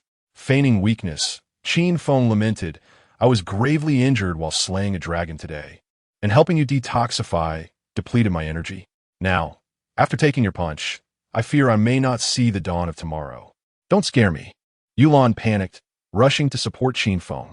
Whether or not his claims about detoxification were truthful, she knew he had indeed slain a dragon, which was a miraculous feat considering his cultivation level. It was inconceivable that he had emerged unscathed. "Were you hurt?" Yulan inquired anxiously. As she suspected, Yulan exhibited the compassionate heart of a chosen one, evident from her actions the previous day. Qin Feng, however, found the notion of killing the chosen one to be utterly regrettable. He felt it necessary to take full advantage of her kindness while he could. Cuddling closer to Yulan, Qin Feng gazed into her eyes and asked, "Do you believe in love at first sight?" Yulan's face flushed crimson, and she feigned composure, insisting, "What are you talking about? Quickly tell me where you're hurt, so I can help you heal. Spare yourself the effort. I know my own condition." Seizing the opportunity, Qin Feng grasped Yulan's delicate hand, his eyes brimming with emotion. "I once doubted love at first sight, but the moment I laid eyes on you, my perspective changed. My heart now beats solely for you, and I would willingly perish in your hands." Yulan's face deepened in color, her heart racing like a fawn. She could not comprehend her own reaction. Though she had received similar compliments due to her stunning beauty, she had always maintained her composure. Yet today, she could not remain calm. Was it because he had saved her? Qin Feng gently placed a finger against her lips, his voice soft yet earnest. Do not speak. Kiss me. Kiss you? Yulan was not inclined to comply with such an outrageous request. However, seeing the despair in Qin Feng's eyes, she recalled how he had healed her and felt a pang of guilt for having injured him. Perhaps she could grant his final wish. Unfamiliar with the treacheries of the world, Yulan suppressed her maidenly shyness, reassuring herself that she had seen and done much worse. It was merely a kiss. It wouldn't lead to pregnancy. She was merely performing a good deed, using love to redeem a rogue. Not far away, Xiao Bai was excitedly munching on a carrot, eyes fixed intently on the two. Yulan, blushing, closed her eyes, inching closer to Qin Feng's forehead, her long lashes fluttering, betraying her inner turmoil. Yet, Qin Feng was not content with a mere forehead kiss. He craved the sensation of a kiss that could linger. Seizing the moment, he struck unexpectedly. Due to space constraints, the following 10,000 words are omitted. Ding. Congratulations, host. You have taken advantage of the chosen one, earning 100,000 villain points. Yulan's eyes widened in shock as she realized she had been fooled. He actually extended his tongue. Ding. Congratulations, host. You have taken advantage of the chosen one, earning 100,000 villain points. Yulan, infuriated, pushed Qin Feng away, her face aflame, unable to articulate a coherent thought. What do you mean you? It was you who initiated it. I was the victim here. You took advantage of me, all right? Qin Feng, playing the villainess role, dusted himself off and sauntered away. Yulan was so outraged she nearly lost her composure, having never encountered such brazen shamelessness. Meanwhile, outside the cave, a chaotic battle unfolded. Qianjun and Wanma had lost count of how many they had slain, yet the candidates enslaved by Feng Chong continued to surge forward. Even with the quintuple combat power granted by Qin Feng, they were beginning to falter. What on earth is happening? The spectators, having awakened from their slumber, were met with a gruesome scene. Unlike previous sessions, this cohort's mortality rate would undoubtedly reach unprecedented heights. Thousands had already been sent to their demise as living bombs for dragon slaying, not to mention the additional casualties inflicted by Qianjun and Wanma. Feng Chong clearly disregarded the Yin Yu dynasty. The powerful figures of the Yin Yu dynasty wore grim expressions, itching to storm in and annihilate Feng Chong on the spot. The Six Paths Emperor sat silently, as if oblivious to the chaos around him. His reluctance to halt the deadly elimination round stemmed not only from a desire for fairness, but also a wish for Feng Chong to fully exploit the candidates, thereby inciting the public's hatred toward the Daxia dynasty. Only by unifying the object of public resentment could he ensure that the populace would willingly fight for him in the wars to come. As for the candidates who perished under enslavement, they were not true prodigies. Genuine talents would never fall prey to Feng Chong's enchantment. Yulan, for instance, had not been ensnared. The death of lesser candidates did not evoke his sympathy. Just then, a strange chant resonated in the ears of Qianjun and Wanma. What is happening? Hidden in the shadows, Feng Chong was taken aback, realizing that the Buddha's melody had no effect on the two. But that made no sense. Given their stature, they should not be able to resist the Buddha's resonance. Qianjun and Wanma exchanged puzzled glances, suspecting it had something to do with Qin Feng's celestial slave seal.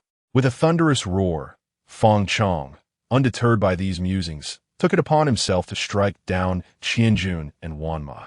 It's you, they exclaimed in unison, recognizing the darkened Feng Chong before them. Cloaked in smoky makeup and surrounded by an aura of malevolence. Even from a distance, a chill enveloped the air. Feng Chong had refined the dragon pearl. The audience, filled with concern, anxiously wondered about Qin Feng's fate. Simultaneously, they eagerly anticipated the final showdown between the top two contenders on the leaderboard. For justice, for world peace. Qin Feng proclaimed the protagonist's rallying cry as he emerged from the cave, aglow with righteousness. Chapter 71. Do you also wish to dance? It is Qin Feng. The audience outside the arena erupted in fervent cheers upon the appearance of Qin Feng. Completely oblivious to how he had become the disgrace of the Yin Yu dynasty, having confiscated the tools of crime from nearly 300 individuals. Qin Feng. Upon seeing Qin Feng, Feng Chong and Apos, S eyes immediately reddened. Ever since he had encountered that scoundrel, Qin Lao Lu, he had been subjected to various betrayals and schemes, rendering him unable to unleash his true potential. Ultimately, he had lost everything, including the woman he cherished most. Now, it was no longer about interests. He had but one thought: eliminate that wretched Qin Lao Lu. With a resounding bang, Feng Chong forcefully propelled himself off the ground, transforming into a dark shadow, racing towards Qin Feng. Such speed, Qin Feng decisively activated his heavy pupils, slowing Feng Chang's velocity and dissecting his subsequent movements. Unfortunately, it was too late to evade. He could only cross his arms defensively across his chest. With a thud, Feng Chang's kick landed on Qin Feng's arms. Yet the immense force did not cause Qin Feng to budge an inch. What? Feng Chang's face was filled with disbelief, profoundly questioning whether he was dreaming. He had just broken through to the 7th level of spirit martial arts, enhanced by the power of darkness, and had absorbed the dragon pearl of the flood dragon. How could he possibly be weaker than the newly ascended Qin Feng at the 1st level of spirit martial arts? This was undoubtedly the celestial body. The Six Paths Emperor's gaze remained fixed on Qin Feng, knowing that only the celestial body could possess such formidable physical strength. Indeed, after embracing darkness, Feng Chang had grown stronger. Qin Feng could distinctly sense Feng Chang's enhanced powers and seized the opportunity to grasp his foot, unleashing a wild flurry of slams upon the ground, akin to the Hulk crashing Loki, thumping him down repeatedly. With a thud, the earth was dented, and Feng Chang lay serenely within. What a pitiful royal scion, utterly weak. After his onslaught, Qin Feng did not forget to taunt, leaping up to bestow justice from above. With a thud, Qin Feng descended like a missile from the skies, yet Feng Chang narrowly dodged, utilizing his swiftness to engage in a dance of combat with Qin Feng. How could this be? Feng Chang grew increasingly bewildered, his mind swirling with questions. Was this truly the 1st level of spirit martial arts? Had he not gone dragon slaying yesterday? Why had he emerged unscathed? Not only was Feng Chang's mind a tempest of questions, but the audience outside was equally perplexed. They had witnessed Qin Feng being struck by a dragon's tail just yesterday. How could he possibly have recovered to full strength overnight? What profound technique had he comprehended in the womb? The Six Paths Emperor's gaze remained unwavering on Qin Feng, suspecting that his rapid recovery stemmed from an extraordinary cultivation method. This could not continue. Qin Feng had no time to assist them in unraveling mysteries. Faced with Feng Chang's speed advantage, he could only adopt a defensive stance, unable to lock onto his target to unleash the celestial sword technique. He could only upgrade to the shadowy elegance. Qin Feng glanced at the remaining 497,000 villain points, calling upon the system to exchange for the 4th volume of Shadowy Elegance. Ding!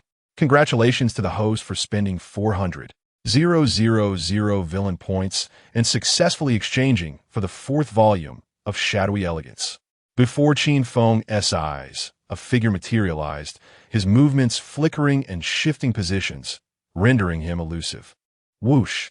Feng Chang reappeared before Qin Feng at lightning speed.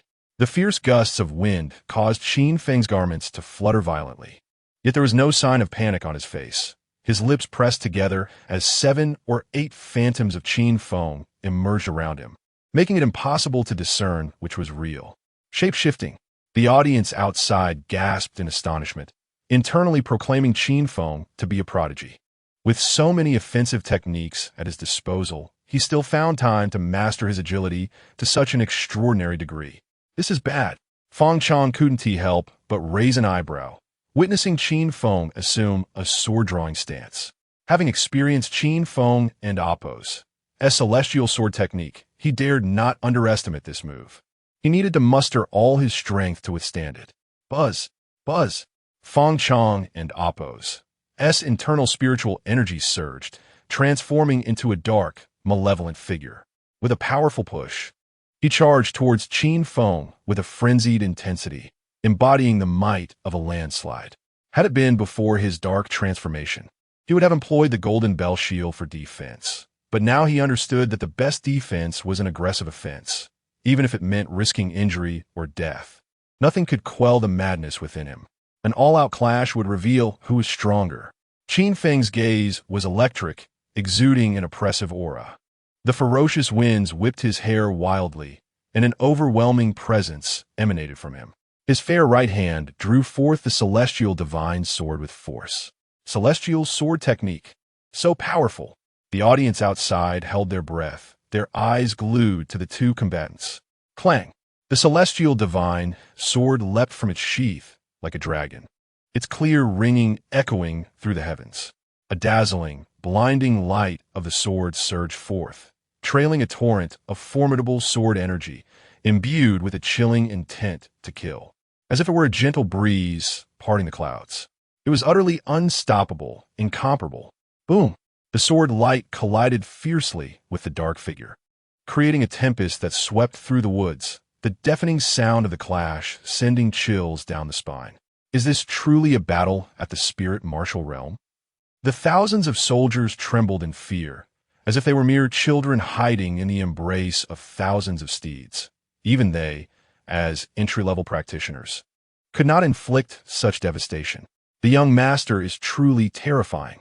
The thousands of steeds could not help but swallow hard. Who would have thought that in merely 7 years, Qin Feng would reach such heights without relying on the Qin family? Yet, upon reflection, their excitement surged. Being assigned to follow Qin Feng meant they were privy to part of the Qin family's top secret plans. The faster the two brothers grew, the closer the Qin family was to dominating the ancient wilderness. In the blink of an eye, their figures intertwined. Qin Feng and Appo's sword had returned to its sheath, and he bore several new wounds, while Feng Chang's dark figure was riddled with cracks, yet showed no signs of shattering. He had evidently taken the celestial sword technique head-on. Spectacular, simply spectacular. The audience erupted in fervor, their blood boiling with excitement.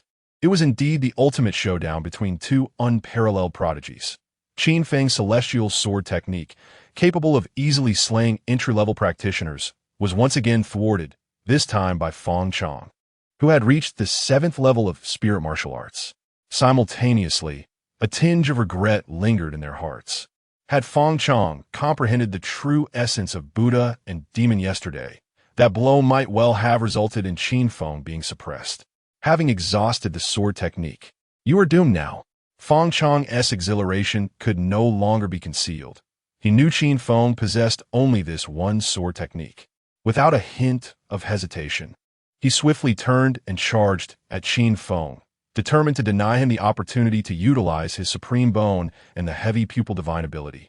Commanding the enslaved examinees to launch a collective assault on Qin Feng. No chivalry in martial arts is not exclusive to you, Qin Feng. You dare. The two, Qian Jun and Wan Ma, glared furiously, dragging their exhausted bodies to protect their master. Kill! The battle cries resonated as the enslaved examinees charged fearlessly towards Qin Feng. It seems you two wish to dance. Qin Feng, unfazed, turned around. His garments began to flutter despite the absence of wind, transforming him into a drawn sword. Sharp and unyielding, while the surrounding weapons emitted a humming sound, as if the swords of the world were crowning him. Chapter 72. I will definitely return what? Feng Chang's pupils constricted sharply, an unprecedented sense of crisis surging within him. Without a moment's hesitation, he propelled himself backward with a powerful push of his legs, activating the most formidable defense of the Buddhist sect, the Golden Bell Shield, for safety. Boom! The air around Qin Feng trembled, the sound of swords resonating endlessly, accompanied by a vast wave of sword energy sweeping through the forest. A piercing sound of wind tore through the air, as countless strands of sword energy converged into a raging river, seemingly capable of devouring everything in its path. All swords trembled in unison, their melodies unceasing, as if the waters of a great river descended from the heavens. What? A river of gathered sword energy? Feng Chang's eyes widened in disbelief, a frantic cry echoing in his mind. Impossible. He was a traveler of the Red Star. He was the protagonist of the primal era. How could he be suppressed and beaten by Qin Feng? My heavens! The audience outside was filled with shock, awestruck by the grandeur of the river sword technique. What kind of absurdity is this? The battle had escalated to such a level that he had already slaughtered the great dragon, yet he still retained hidden cards. He absolutely could not be merely 15 years old, nor could he possibly be at the first level of spiritual martial arts. The Six Paths Emperor and other powerful figures maintained an expression of calm, rendered speechless, their gazes collectively turning towards the moon goddess, hoping she could provide a reasonable explanation. The manifestation of Qin Feng and Appo's river sword technique indicated he had achieved a state of great perfection, meaning he had comprehended this sword technique before the river. As Qin Feng's guardian in the Yin Moon dynasty, the moon goddess could not possibly be unaware of the river sword technique. Weakly, she uttered, "If I say there's only a small waterfall in the back mountain of my moon goddess palace, would you believe me?" "Believe? I believe you. You scoundrel." As Qin Feng's guardian, how could she have spent 7 years without knowing what skills he possessed? Where had her thoughts been during these 7 years? Was she there to protect Qin Feng or to act as a female guardian?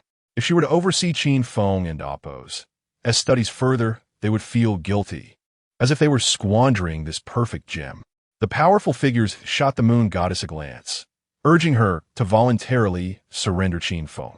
At that moment, thanks to Feng Chong and Appo's protagonist aura, he managed to evade fatality in time and activated his defensive mode, thus avoiding immediate annihilation.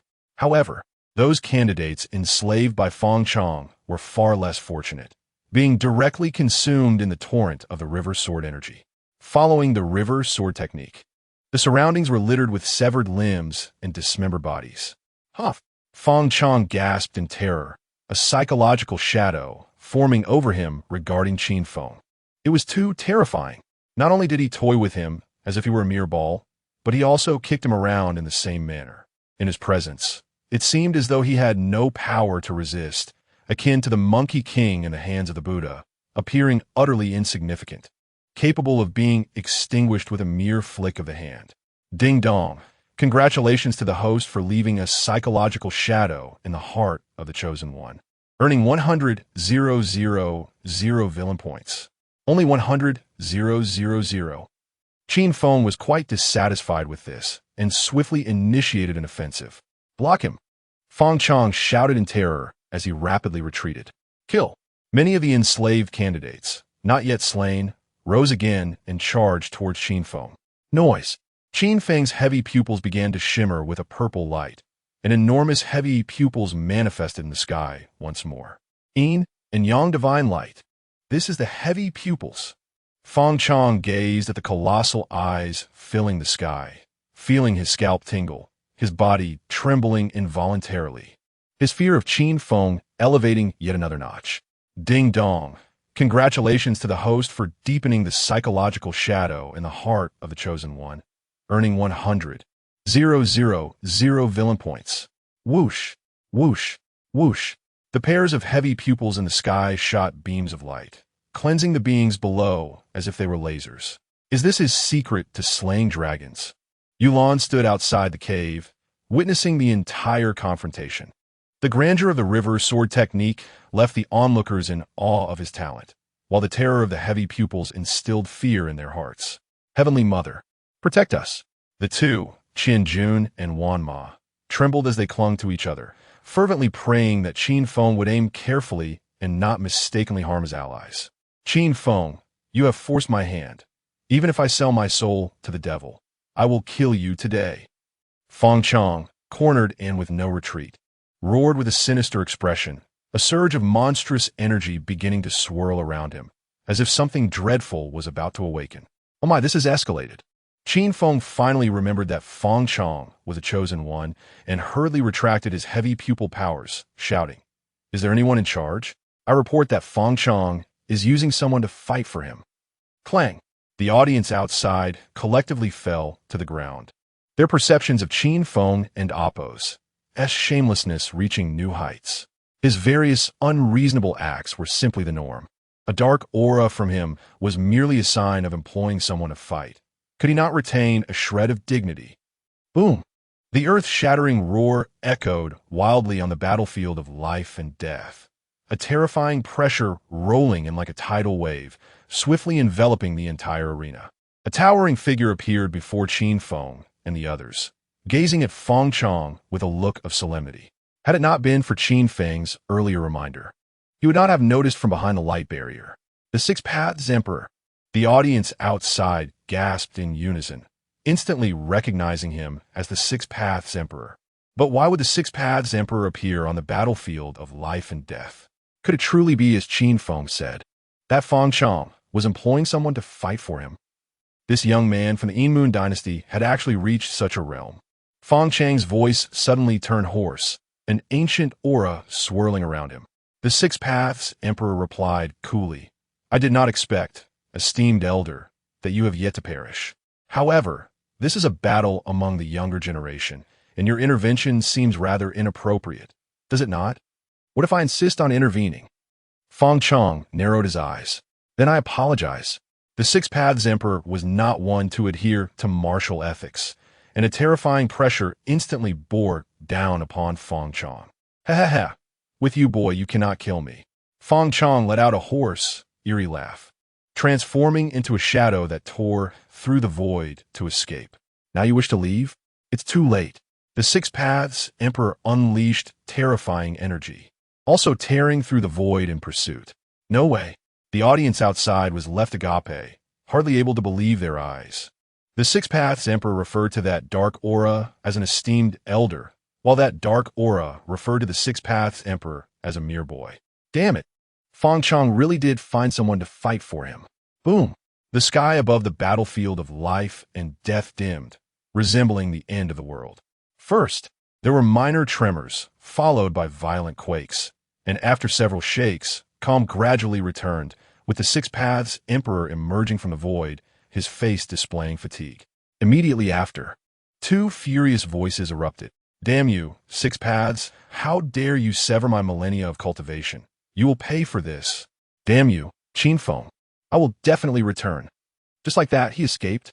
Qin Feng once again experienced the irrationality of the Chosen One, questioning whether he was secretly purchasing an even more powerful cheat. Ding dong. Congratulations to the host for weakening the Chosen One's fortune, earning a chance to draw a lottery. Ding dong. Congratulations to the host for inflicting serious injuries upon the Chosen One, earning 300,000 villain points. Qin Feng silently took out a small notebook, writing down, on this day, the Six Paths Emperor weakened my opponent, preventing me from honing my skills effectively. I require a compensation of 10 million top-grade spirit stones. The Six Paths Emperor cast a fleeting glance before vanishing from the spot, truly unwilling to engage in conversation with such a shameless entity. Chapter 73. Peering into the secrets of heaven after Feng Chong departed, the enslaved examinees regained their senses. Upon witnessing the severed limbs and remnants scattered around, they were instantaneously reminded of the events that transpired during their subjugation by Feng Chong. Truly, divine providence smiled upon them. The crowd, drenched in cold sweat, felt an overwhelming sense of relief at their fortunate escape. Under the influence of Feng Chong's mesmerizing voice, they had deftly evaded the human bomb and skillfully sidestepped Qin Feng's great river sword technique, ultimately escaping the ominous grasp of Qin Feng and Appo's dual energies of the heavy pupil. However, they never anticipated that, after evading both Feng Chong and Qin Feng, they would ultimately fall victim to a mere rabbit. Line up, everyone shall by strutted forth with an air of indifference, her voice both adorable and menacing. I, the magnificent and unparalleled rabbit Qin Feng, embodiment of justice and wisdom, adored by all, have saved your lives. Gentlemen, form an orderly queue to pay your protection fees. Ladies, be prepared to offer yourselves in gratitude, with priority given to the beautiful and previously married. A rabbit? The assembly turned their gazes toward Xiaobai. The news of Qin Feng's audacious pet had already spread across the battlefield.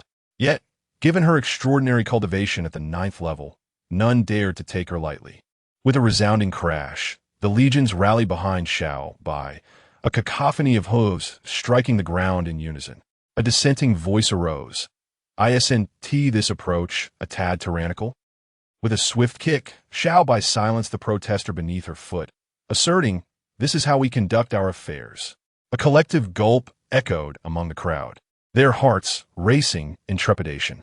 Unlike the elite warriors vying for the coveted 1,000 slots, their singular desire was to band together for survival, aiming to emerge from this life-and-death elimination round and seize an opportunity to join the other factions of the Yin dynasty. In simpler terms, they aspired to gain admission to a second-rate university. Faced with such a brazen rabbit, it appeared they had no choice but to comply and pay the toll. What a domineering rabbit!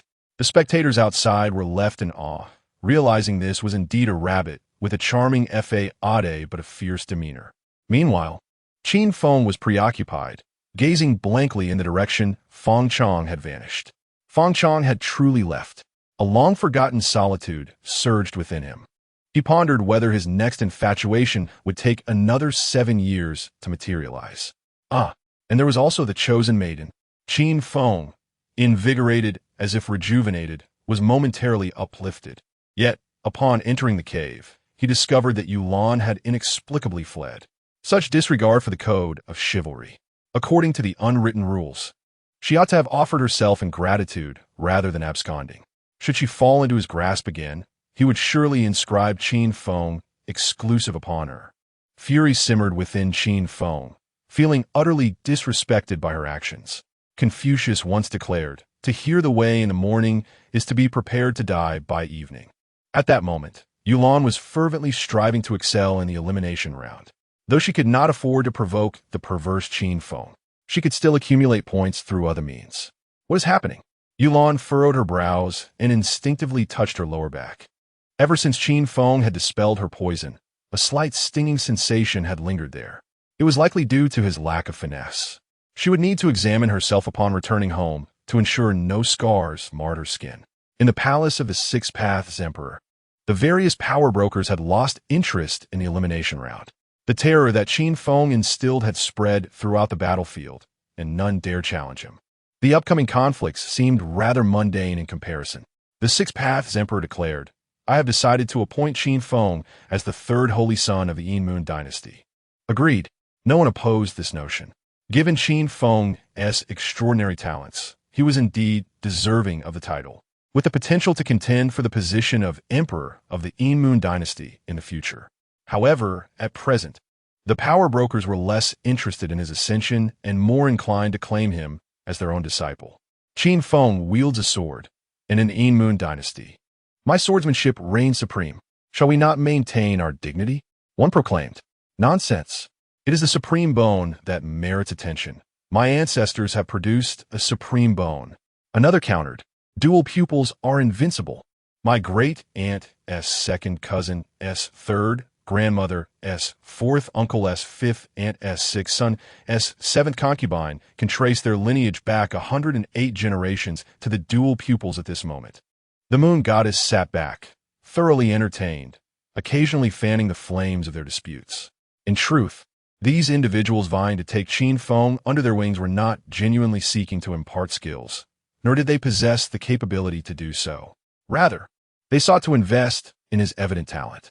Fortunately, I had the foresight to invest in Qin Feng 7 years ago. The moon goddess felt quite pleased with her choice. Vowing to silently support Qin Feng in his quest to become the next emperor of the Yin dynasty. Enough. The Six Paths Emperor, weary of their power struggles, spoke coldly. "I have already chosen a mentor for Qin Feng. There is no need for your futile efforts." Yes, the power brokers, intimidated by the emperor's ire, dared not utter a word. The emperor continued, "I shall send an envoy to the Qin family to persuade them to reconcile with Qin Feng." Reconcile? The power brokers considered this, secretly commending the emperor's cunning. Given Qin Feng's displayed talents, the Qin family would undoubtedly be shaken and likely regret expelling him. This approach might very well coax them back into the fold. If they could leverage Qin Feng's holy son status to draw the Qin family closer, it would signify a significant loss for the Great Xia in the Eastern Territories. Even if the Qin family stubbornly refused to forgive Qin Feng, Their overtures could sow discord between the great Xia royal family and the Qin clan, which would greatly benefit the Moon dynasty. At this moment, Qin Feng remained blissfully unaware, eagerly preparing to draw from a system. As a fervent enthusiast of lotteries, he would not let an opportunity slip by overnight. With a flourish, the familiar lottery wheel reappeared before him. Ding dong. Congratulations, host. You have drawn a heavenly secret card. A heavenly secret card? Qin Feng was puzzled and hurriedly examined the details. Heavenly secret card. Upon use, it grants a glimpse into the secrets of heaven, allowing one to seek out a great fortune. Note, such fortunes are rare. The card should be used judiciously, ideally beginning the inquiry from the chosen one to facilitate the discovery of heavenly treasures. Isn't this akin to a treasure map? Qin Feng rolled his eyes, contemplating from whom to begin his exploration. Second brother? Too minor. He posed no immediate threat. Lin San? Their relationship was amicable, not yet at the brink of hostility. Yulan? The more she resisted, the more exhilarated he became. It could only be you, Feng Chong. With thoughts of the ominous black energy within Feng Chong, Qin Feng decisively activated the heavenly secret card. With a thunderous resonance, Qin Feng felt himself becoming disoriented, as though traversing through time itself. Moments later, he awoke with a peculiar expression, having glimpsed not only Feng Chong discovering a monumental fortune, but also uncovering a small secret about himself. His protagonist's fate was, astonishingly, intertwined with 6 emperors. If this destiny were to manifest in a woman, it would lead to a most tragic existence, reduced to a mere plaything contended over by men. However, when it appears in a man, provided there is no external interference, it signifies a life of wealth and nobility, destined to be favored by 6 emperors throughout his lifetime. To simplify, there are 6 positions available, unrestricted by gender, and with the passage of time, one can defy fate and attain the status of an emperor. Goodness! Qin Feng silently exclaimed in admiration. He had always believed that Bai Ri was a victim, as his name suggested, only to discover that he was quietly amassing great fortune. Chapter 74. A grand transformation of heaven and earth. Why is there such a vast disparity among those who are equally gifted? Qin Feng reminisced about his own imperial potential, with an enhancement of all attributes by 10-fold, which was already formidable. Yet compared to Feng Chong, who effortlessly ascended to the imperial throne, he felt utterly insignificant. And there were 6 of them. Is there no law? Is there no justice? Perhaps this is simply fate. With a resigned sigh, Qin Feng understood that envying others was futile. He must forge his own path. As a devoted disciple of Confucianism, he would naturally keep Feng Chong and Appo's secret, his connection to 6 emperors, under wraps. However, he unceremoniously accepted the insight he gleaned regarding the grand transformation of heaven and earth. Utilizing the heavenly mechanism card, he successfully discerned that the Kunlun secret realm would open in a month. It was reputed to be an ancient sanctuary, accessible only once every millennium, and exclusively for cultivators under 30 years of age. Beyond its abundant treasures, it also housed legacies of many ancient powerhouses.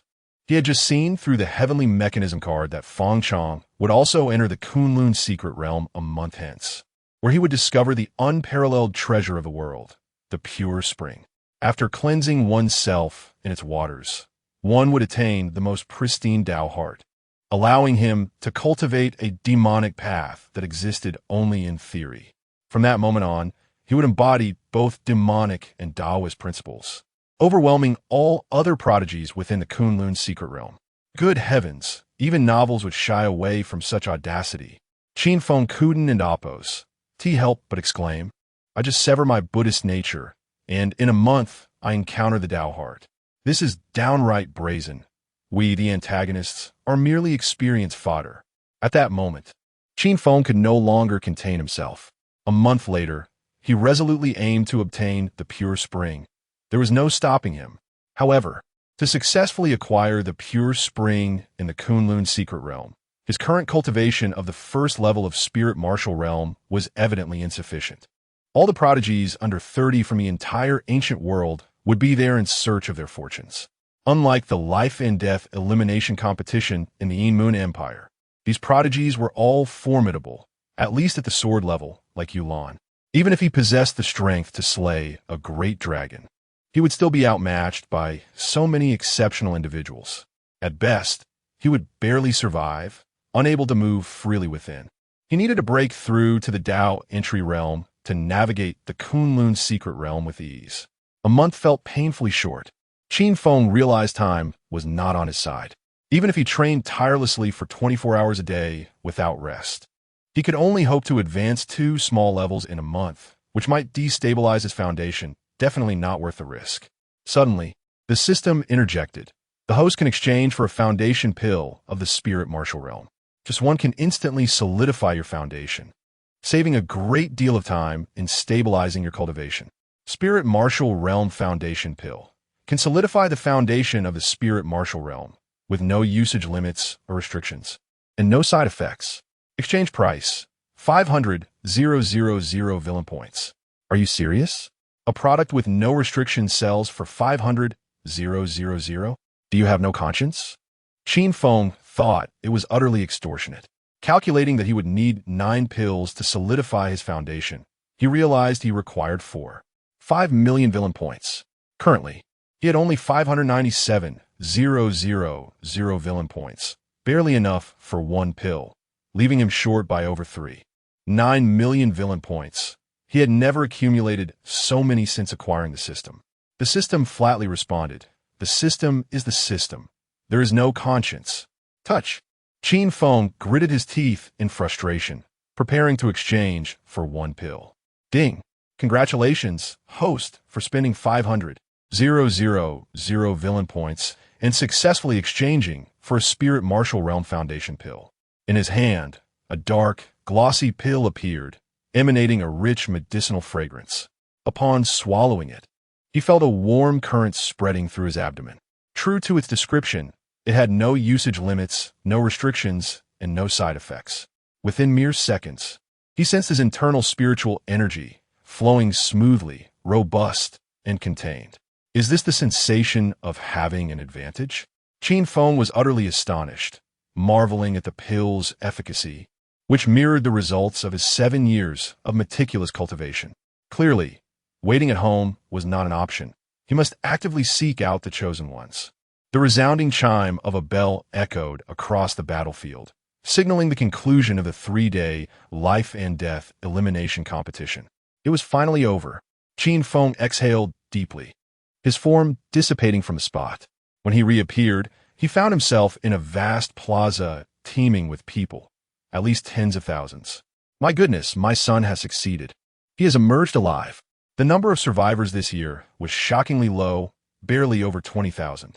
Historically, the mortality rate was 50%, but this year it had soared to 80%, all because of that Feng Chong, a prodigy of the Great Xia. The emperor should never have allowed him to compete. After all, he was part of the Great Xia delegation. Who would dare to refuse him? Rumor had it that Feng Chong played unfairly and had someone fight on his behalf. The surviving candidates were exhilarated, akin to students celebrating after their exams, letting loose in various ways. Qin Feng.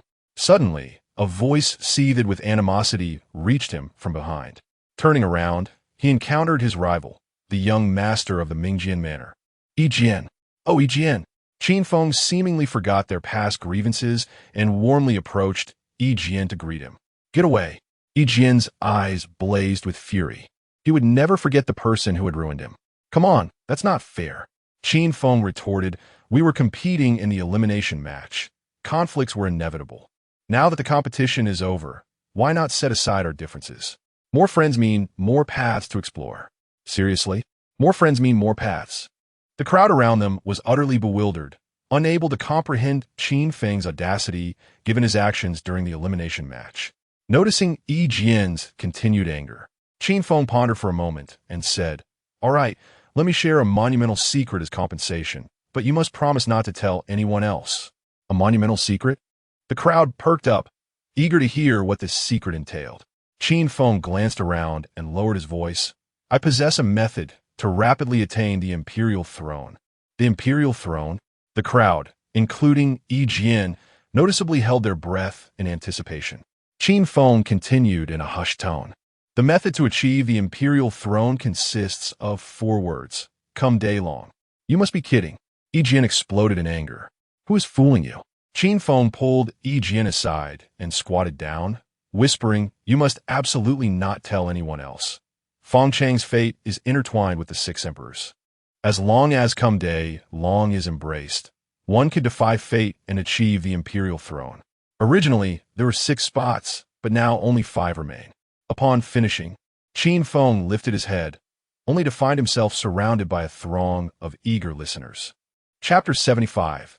The long road ahead, you've got to be kidding me. One Sword Chi's face darkened as he realized he had fallen for this wretched woman's deceit, playing along with the 6 esteemed emperors. How could he even conceive such a notion? I'm not playing you. Qin Feng protested his innocence, asserting that he was merely speaking the truth. Feng Chang was indeed entangled with the 6 emperors, and the long road ahead genuinely held the potential to alter fate and ascend to the imperial throne. Yet, despite the opportunity given to one sword, he proved utterly useless. The surrounding crowd expressed their disdain, clearly not believing Qin Feng's words. I am speaking the truth. I'm not deceiving anyone. Qin Feng shouted desperately, but his words fell on deaf ears. What had Feng Chang done to incur the wrath of their leader? Even after the life-and-death elimination match concluded, they were determined to subject him to 5 more tribulations of human despair. Qian Jun and Wan Ma stood nearby, silently mourning for Feng Chang for 3 minutes. What is most crucial among people? Trust. Qin Feng felt utterly helpless, astonished that in this day and age, even the truth was met with skepticism. Qin Feng, from a distance, Princess Nan Feng glared at him with a face full of fury. If looks could kill, Qin Feng would have been shattered into 1,000 pieces at that moment. All of this was due to that wretched man, who had turned her mission to the Moon dynasty into a farce. Not only had she failed to instigate conflict between Qin Feng and the noble heirs, thereby weakening their power, but she had also endured various humiliations and lost her greatest support, Feng Chang. She could already envision the scorn of her once flattering siblings upon her return to the great Xia dynasty. Silence. A commanding voice resonated throughout the square. The 6 Tao emperors and various influential figures hovered in mid-air, instantly silencing the previously boisterous crowd. The 6 Tao emperor declared, I hereby announce that the top 1,000 in the rankings will enter the Tianhong Academy for their studies. Clap, clap, clap. The unselected candidates applauded, feigning congratulations. But their envy was palpable. The Tianhong Academy was the premier institution of the Moon dynasty, housing millions of volumes of techniques, martial arts, and other cultivation methods, coupled with formidable faculty and enticing benefits. Most significantly, graduating from Tianhong Academy would grant one a position within the upper echelons of the Moon dynasty. A veritable leap into the heavens. The 6th Tao Emperor continued, this year's top scorer, Qin Feng, will be bestowed the title of the 3rd Holy Son of the Moon dynasty, allowed to establish his own estate, recruit followers, and granted a supreme spiritual peak. What? The 3rd Holy Son? The crowd erupted in astonishment, the atmosphere spiraling into chaos. The life-and-death elimination match occurred once every decade, yet the title of Holy Son was not a common occurrence. Only those extraordinary individuals who surpassed all others were deemed worthy. To be permitted to establish an estate and recruit followers signified that Qin Feng could legally form his own faction and join the ranks of the influential within the Moon dynasty. The supreme spiritual peak was a coveted sanctuary for cultivators, and should Qin Feng choose to open it to the public, countless practitioners would flock to him. All of this belonged to Qin Feng, a mere 15-year-old boy. I must go to my leader's chambers and express my gratitude. Qian Jun was overjoyed. That Bao had not only saved his life, but had also bestowed upon him a great fortune and honor. Incredible. Wan Ma gazed at Qin Feng with admiration. He had always known his master was formidable, but to achieve such heights without the aid of the Qin family, solely through his own merit, signified a level of hardship that was almost unimaginable. The title of Holy Son? The spiritual peak? Qin Feng was not particularly interested. He scanned the crowd for Yulan. As he had no chosen one beside him, and sought to glean 400,000 villain points from this chosen maiden before the Kunlun's secret realm opened. Yulan, not far off, shivered involuntarily, sensing an unseen gaze upon her. Was it just her imagination? As she glanced around in confusion, she spotted Qin Feng smiling at her from a distance, causing her cheeks to flush as memories of their intimate moments in the cave resurfaced. She quickly turned away, pretending not to notice, yet her curiosity about Qin Feng grew. Why would one who was already the sun need to borrow light? Just as Qin Feng cast a predatory glance toward Yulan, many others were eyeing him with similar intentions. The life-and-death elimination match had showcased the terrifying prowess of the ancient first prodigy, revealing that Qin Feng possessed a relic of the Buddha and treasures such as the dragon pearl acquired from slaying dragons. There was no practitioner who could resist the allure of such extraordinary artifacts. Even aware of Qin Feng's formidable strength and his status as the third holy son of the Yin Moon dynasty, there would always be those willing to take risks for a chance at fortune, no matter how slim the possibility. Before long, the sixth Tao Emperor concluded his speech and departed. The surviving candidates erupted into cheers, finally liberated to express their true selves. Just as Qin Feng prepared to approach Yulan for a discussion about life and aspirations, a commotion erupted as Princess Nan Feng and her entourage were blocked from proceeding. They were confronted by the parents of the enslaved candidates, demanding that Princess Nan Feng surrender the culprit, Feng Chang. They could tolerate their children perishing in a life-and-death elimination match, but they could not accept being enslaved by that monster, forced to become human bombs, leading to their total annihilation. This princess does not know where Feng Chang is. Princess Nan Feng replied curtly. Even if she did know, she wouldn't divulge it. The fact that Feng Chang had successfully escaped from the sixth Tao Emperor spoke volumes. Even if he was not as monstrous as Qin Feng, he was still an extraordinary prodigy. How could she possibly surrender such a talent? I do not know. The crowd could no longer contain themselves, rushing forward to fight desperately. Impudence. The disciples of the emperor were furious.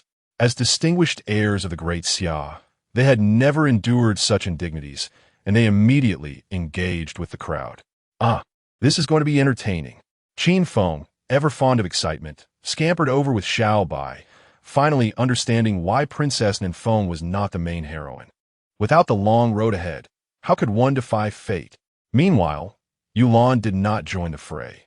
Instead, she returned home, shedding her garments to reveal her fair, delicate skin, preparing to indulge in a soothing bath. However, upon glancing into the copper mirror and noticing the tattoo reading Qin Feng was here adorning her slender waist, her demeanor shifted dramatically. She let out a high-pitched, furious scream that echoed throughout the Blue Demon Palace. That damn Qin Feng! I will not let you escape.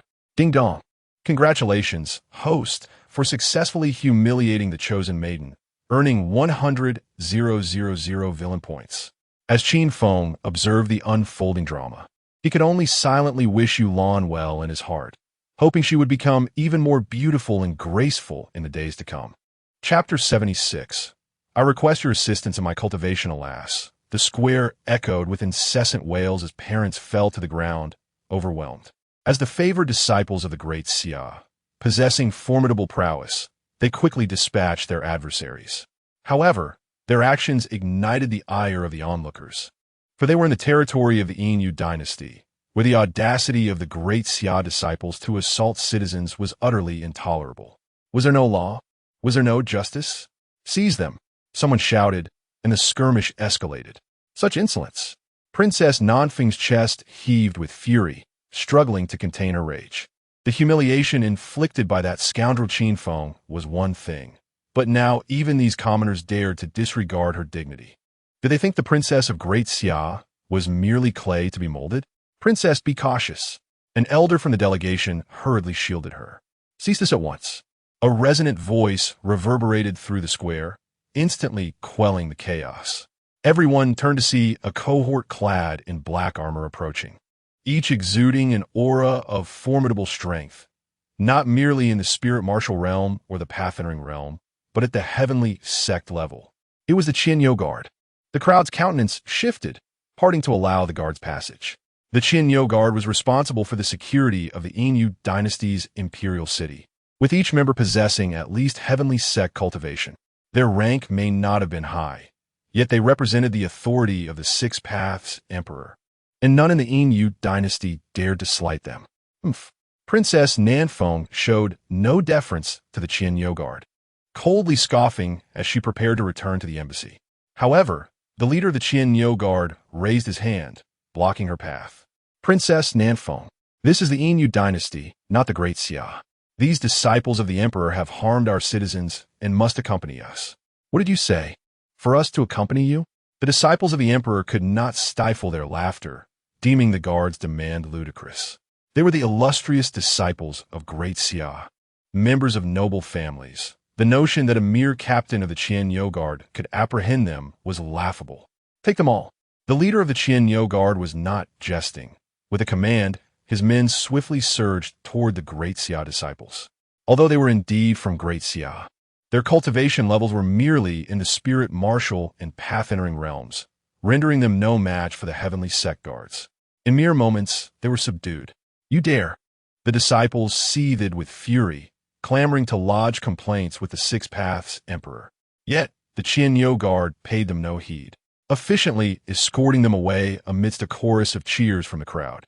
This is intolerable.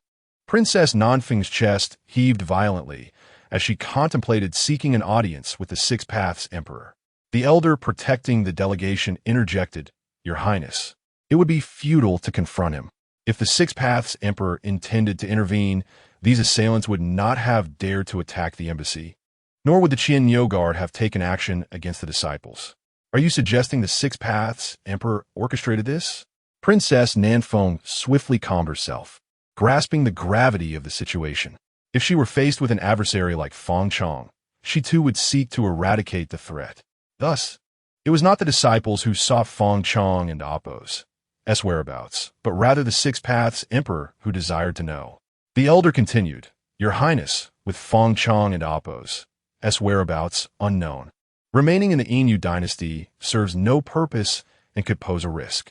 We should return to Great Xia post-haste. But Princess Nanfeng's expression was conflicted. She felt it was unacceptable to return empty-handed. She had embarked on this mission with specific objectives, and now, not only had she failed to achieve any, but she had also lost track of Feng Chong. If she neglected to address the predicament of the captured noble disciples, she would surely incur the wrath of the prominent families upon her return, even if her father wished to favor her.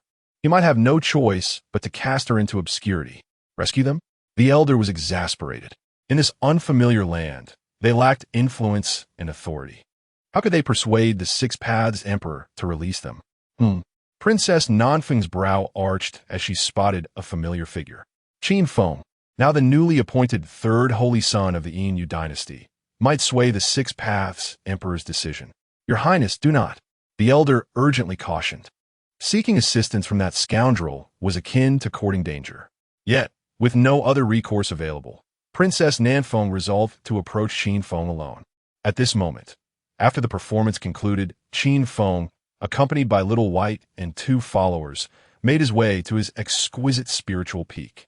Along the route, he earnestly imparted wisdom.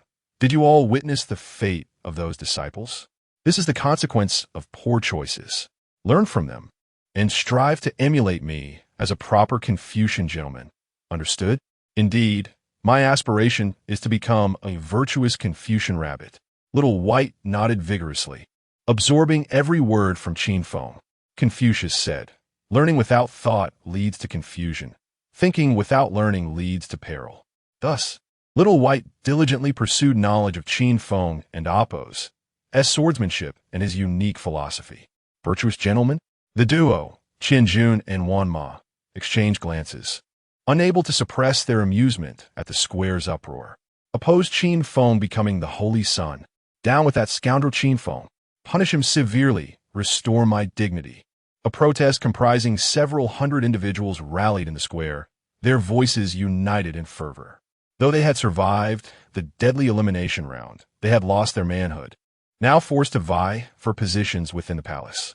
Not long after, Qin Feng and his companions arrived at the exquisite spiritual peak marked by the inscription Shuizhu Peak. The entire area brimmed with verdant vitality, adorned with various spiritual herbs, while fish in the brook leaped joyously. Upon entering, one could feel the abundant spiritual energy cascading like gentle rain, making cultivation here remarkably efficient. Chuizhu Peak, splendid. Qin Feng nodded in satisfaction, leaping into a bamboo grove. The surrounding area seemed to harbor a gathering formation, intensifying the spiritual energy, and a quaint bamboo house stood by a babbling brook. I adore this place. Little White gleefully leaped from Qin Feng's shoulder, frolicking amidst the bamboo, declaring dominion over the local creatures, even the fish in the brook and the mice in their burrows. Find a spot for your own training. Qin Feng instructed his two companions, encouraging them to explore the mountain for a place to reside. Understood. Qianjun responded with enthusiasm, while Wanma maintained a demeanor of calm. Before long, Princess Nanfeng arrived at Chuizhu Peak. The scoundrel was not the true threat. The real danger lay in her dependence on him to return to Great Xia with an explanation to the noble families. She steeled herself to enter the bamboo house and beseeched Qin Feng for assistance. Is this your attitude when seeking a favor? Qin Feng sneered, unimpressed by her approach. She didn't oppose to even display the insignia of a Bentley, yet dared to seek his aid. While he was somewhat surprised by Princess Nanfeng and Appo's arrival, it hardly unsettled him. While he utilized the celestial card to glimpse into the secrets of the heavens, he witnessed the disciples of the Great Xia Emperor being apprehended. Contrary to his expectations, they were not subjected to the eternal confinement by the Emperor of the Six Paths. Rather, they were released after approximately half a month. The reason for their release was that Feng Chong had not resorted to hiding.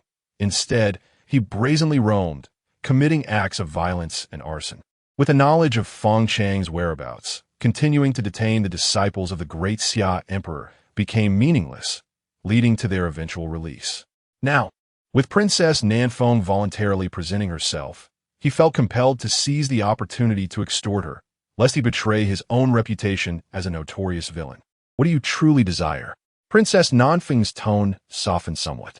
I require your assistance in my cultivation, he cackled, unable to suppress the signature laugh of a villain.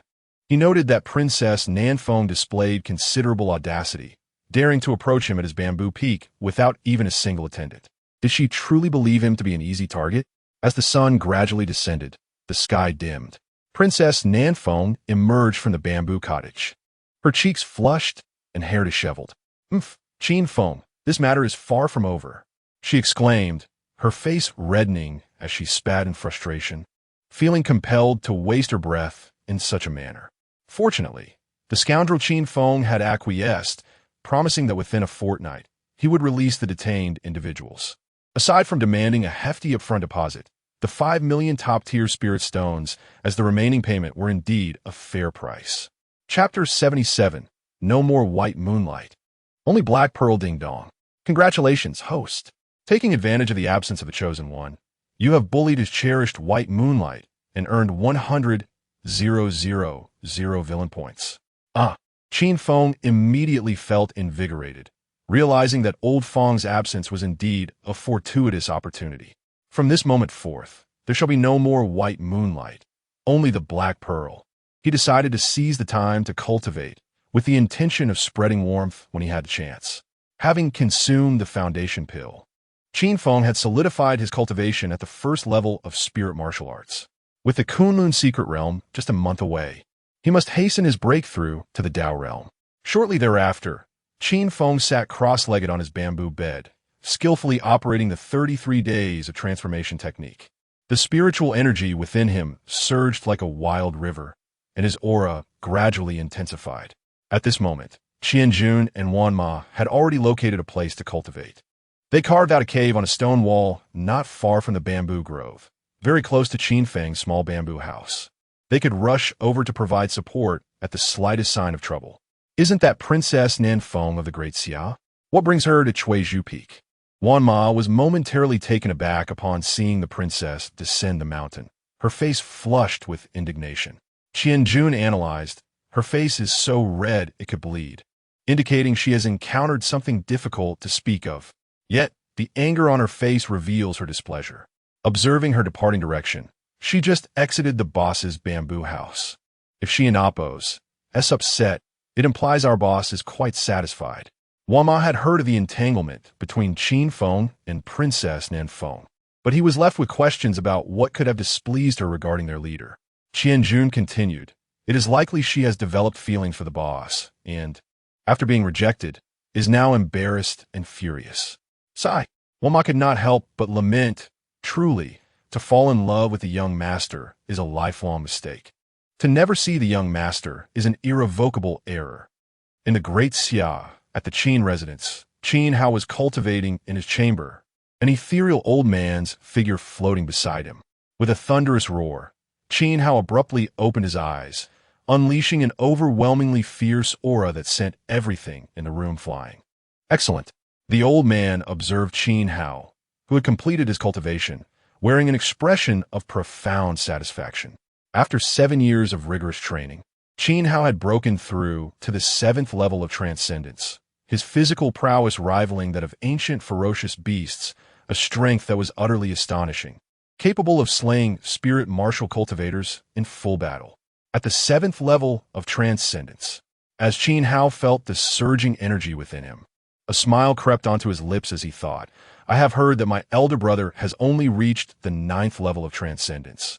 I am finally catching up. With my current strength, even if he possesses the supreme bone and dual pupils, I can still contend with him." Indeed, the old man nodded in agreement, acknowledging Qin Hao as the most formidable prodigy he had ever encountered. At merely 12 years of age, he had achieved the 7th level of transcendence, honing his physical body through near-maniacal methods. Not even a child of 12 could endure such trials, let alone a seasoned ascetic. In a full eruption of power, he could rival Qin Feng, Lin Xiner, our 3-year pact. Qin Hao's eyes sparkled with unquenchable determination. He would demonstrate his rise to the world in 3 years. A defiant shout against fate in the fated battle. Just then, a series of urgent bells rang, signaling a state of alert for the Qin family. What is happening? Qin Hao quickly opened the door and rushed outside, witnessing a group of individuals slowly descending from the sky, bearing the flag of the Yin dynasty. "By the decree of the 6th Tao Emperor, we have come to congratulate the former head of the Qin family, Qin Tian." The leader, smiling broadly, clapped his hands, as a group carried 10 large chests and placed them before Qin Tian. Upon opening them, a dazzling array of treasures was revealed. What a grand gesture! The surrounding Qin family members gasped, nearly blinded by the brilliance. Each of the 10 chests was filled with rare treasures, any one of which could drive cultivators into a frenzy. "Congratulations!" Qin Tian furrowed his brow. "I am not well acquainted with the 6th Tao Emperor. Why would he congratulate me?" The other party replied with flair, "Of course. It is to commend the head of the Qin family on the birth of a splendid son. Qin Feng has triumphed over 100,000 rivals in our Yin dynasty's life and death elimination tournament, single-handedly slaying a true dragon at the 5th level of Dao with his 1st level spirit martial cultivation, and has been personally bestowed the title of the 3rd saint son of our Yin dynasty by the 6th Dao Emperor." Hiss! The Qin family disciples collectively inhaled sharply, their minds racing with disbelief. They had heard tales of Qin Feng's extraordinary capabilities, yet they never imagined he could be so formidable, slaying a 5th level Dao true dragon with merely 1st level spirit martial prowess. Dragons possess an inherent advantage over humans that is countless times greater. It has always been the case that dragons challenge humans. When has it ever been the other way around, especially to such an extent? The audacity was simply astonishing. A 1st level spirit martial cultivator slaying a 5th level Dao true dragon. Upon hearing this, Qin Hao's composure wavered. Just moments ago, he had reveled in the thought of catching up to his brother, only to discover that his brother was playing at an entirely different level, engaging in battles of the Dao realm, and even killing a 5th level true dragon. This young man's talent is truly unparalleled throughout history. The ethereal old man was equally taken aback, his heart tumultuous. He had thought Qin Hao to be an extraordinary prodigy, but compared to his brother, he felt like a mere underachiever. Not only had he never witnessed a 1st level spirit martial cultivator slaying a 5th level true dragon, but even after scouring through ancient histories spanning hundreds of thousands of years, he could find no second instance. Grandfather. Qin Hao quickly steadied himself, looking to the ethereal old man with a plea to not regard him as merely human, but to employ even more extreme methods to refine him. The ethereal old man felt deeply moved, sensing the unwavering resolve within Qin Hao. My dear son has slain a dragon? Qin Tian and Apos. S. heart raced with excitement. After 7 years of restraint, he was desperate to shout, my son Qin Feng possesses the potential of an emperor. However, recalling the family's hidden agenda, he forced himself to suppress his exhilaration, adopting an expression of extreme fury instead. Get out. I do not have such a beastly son. In an instant, Qin Tian entered a state of rage, overturning the chests of treasures. Without waiting for the others to gather the treasures, he expelled the group from the Qin family, furiously declaring that the Qin family would never forgive the beast that was Qin Feng. The individuals from the Inu dynasty were unconcerned with whether Qin Feng was a beast. Their only interest lay in retrieving the treasures. Yet, Qin Tian offered them no opportunity, his raging aura rendering them unable to approach. His expression conveyed a clear message. If you do not leave, I shall not hesitate to kill. Get out. Qin Tian's roar echoed through the heavens, his terrifying aura suffocating. Leave quickly. Seeing the situation spiral out of control, the visitors abandoned their treasures, hastily fleeing from the Qin residence. What are you looking at? Get out. Qin Tian glared at the remaining Qin family disciples, unleashing a furious roar that sent them scattering like frightened birds. While Qin Tian had not held the position of family head for years, his cultivation level remained, and no one dared to provoke him. Have they all left? Seeing that no one remained, Qin Tian swiftly collected the treasures into his private vault. Chapter 78. The legendary shower at the peak of the emerald bamboo within a quaint bamboo cottage. Qin Feng successfully ascended to the second level of Lingwu after a night of diligent cultivation. Were it not for the insufficient points to exchange for the foundation pill, he could have effortlessly surged into the Dao realm in one go. The Chosen One not only possesses a remarkable partner, but also treasures that are truly extraordinary. Qin Feng could not help but sigh, gently caressing his abdomen. Ever since he merged with the Buddha's relic, an incessant flow of exceedingly pure energy had been emitted from within, apart from a portion absorbed by the great might heavenly dragon to enhance the Buddha and Apos' radiance. The remainder was utilized by him for breakthroughs. However, he remained unable to gain the relic's acknowledgement, unlike Feng Chong, who had managed to evoke a powerful protective barrier from it.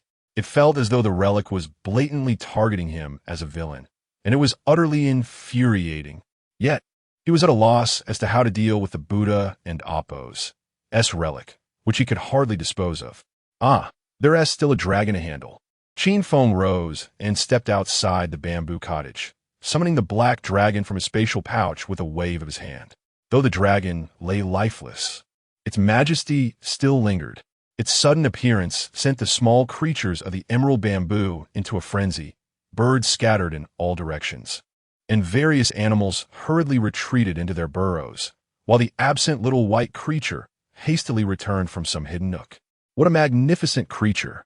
Little White exclaimed, feeling utterly diminutive in the presence of the great dragon. Boss! Qianjun and Wanma emerged from their lair, equally astonished by the sight of the deceased dragon. Despite its mere 5th level of Dao and a length of only about 100 meters, it was undeniably a genuine dragon. The most valuable aspect was undoubtedly its dragon pearl. With a swift motion, Qin Feng pierced through the dragon's skull and extracted a golden dragon pearl, the size of a baby's fist, shimmering with golden light and exuding an overwhelming dragon might. Such formidable dragon might. Qin Feng's eyes sparkled with a gleam of 24K gold, envisioning the great might heavenly dragon and Apos' potential growth after absorption. Not only would it possess the Buddha and Apos' radiance, but it would also wield immense dragon might, enhancing its suppression over the demon race. What to do with the rest? Qin Feng gazed at the colossal dragon, momentarily at a loss. He knew that dragon skin and bones could be crafted into divine armaments. Dragon blood could fortify the body and imbue magic, while dragon tendons could be fashioned into whips and other weaponry, not to mention the potential for brewing fine spirits. However, mere knowledge of their uses was futile without the requisite skills.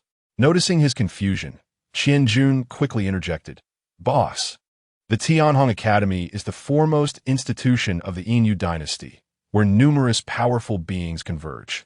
Handling a dragon would be a simple task for them." Tianhong Academy. Qin Feng's expression shifted to one of realization. He had completely forgotten about it. Just then, a melodious voice, akin to a dreamy song, echoed through the air.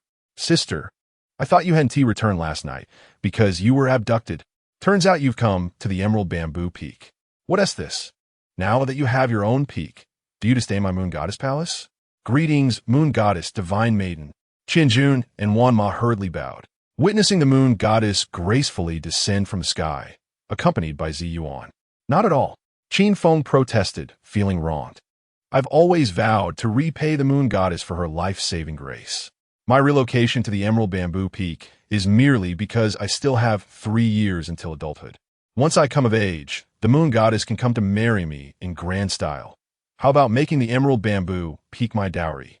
Haha, the Moon Goddess chuckled, thoroughly amused by Qin Feng's antics, finding him increasingly intriguing. Ever since their first encounter during his childhood, he had persistently declared his intent to marry her, remaining steadfast even after 7 years. This was a testament to her undeniable charm, for no woman would ever disdain her own allure. "Ugh, this is infuriating." Ziyuan stomped her foot in frustration, exclaiming that Qin Feng was always fixated on her aunt, unaware that her aunt was quite easy to entice. Qianjun and Wanma exchanged fearful glances, remaining silent, as the Moon Goddess was renowned as one of the 4 beauties of antiquity. Yet tales of her ruthlessness were numerous. After all, she had become the guardian deity of the Yinyu dynasty through sheer strength. Enough of this banter. Gather your things. I shall introduce you to someone. The Moon Goddess naturally cradled Little White in her arms, and upon noticing her reluctance, offered a spirit fruit as a bribe. "Who shall we meet?" Qin Feng inquired, waving his hand to store the dragon. Ziyuan responded mysteriously, "Your master, personally chosen by the 6 Paths Emperor, is the most erudite individual in the Yinyu dynasty. Not only is he well-versed in music, chess, calligraphy, and painting, but he is also proficient in various martial arts, alchemy, weapon forging, and runes, with profound research on special physiques." Qianjun could not help but exclaim, "Could it be the renowned Di Xiao, one of the 4 talents of antiquity?" "Indeed, it is he." The Moon Goddess's expression grew wistful, as if reminiscing. Since that event a century ago, he has become a shadow of his former self, drowning his sorrows in drink. The 6 Paths Emperor hopes to see if your talents can rekindle his desire to take on disciples. For only someone of Di Xiao's caliber can mentor a prodigy like you. Wait, I'm supposed to stimulate him? Qin Feng was left bewildered, unsure how he could possibly provoke Xiao'er. Was he meant to don women's attire to entice him? Soon enough, Qin Feng learned of Xiao'er's tale. It was said that a century ago, this esteemed Di Xiao had become one of the 4 talents of antiquity due to his profound knowledge, striking appearance, and formidable strength. He was akin to a super idol of that era, the Prince Charming in the hearts of all ancient maidens. However, after meeting the woman he loved and having a son together, he believed life would flow peacefully. Yet, unbeknownst to him, she was a transformed great demon. In the realm of antiquity, the paths of humans and demons were irreconcilable, an insurmountable divide. Thus, he resolutely took the life of their child, who was barely a month old, and the heartbroken transformed demon fled after uttering a curse that he would pay dearly for his actions. His deeds did not garner support from humankind. Instead, they branded him a heartless villain, leading to his gradual ostracism. From that moment onward, he succumbed to despair, drowning his sorrows in drink, losing the brilliance he once possessed. Now, the 6 Paths Emperor wished to see if Qin Feng's innate talent could awaken his desire to teach. As only a polymath like Di Xiao could guide a prodigy of Qin Feng and Appo's caliber. Wow! Qin Feng was left in stunned silence, realizing that Xiao had committed an act far more ruthless. To slay his own child merely for the sake of the human-demon divide was unfathomable. What would become of someone like him, who harbored a fondness for cat-eared girls, rabbit-eared girls, and fox spirits. Would he too be cast aside as a tool of retribution? Chapter 79.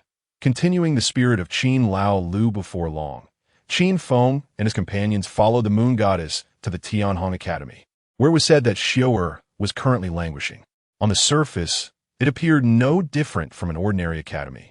Yet Qin Feng sensed a subtle undercurrent of terrifying energy fluctuations. The students they encountered along the way exuded a formidable aura. Aside from the recent graduates who had reached the entry level of Dao, the rest were at least at the Tianzong realm, with several even surpassing that, reaching the Yuandan realm. Truly, a cradle for talents of the Yin Yu dynasty. Qin Feng felt an undeniable pressure. His cultivation at the second level of spirit martial seemed out of place here. The students were equally astonished by his presence. Since the establishment of Tianhong Academy, there had never been a student at the spirit martial level. But upon recognizing Qin Feng as the third holy son, their surprise lessened considerably. They had witnessed his remarkable performance in the life-and-death elimination matches and acknowledged his right to study at the academy. The arrival of the third holy son promised an entertaining spectacle.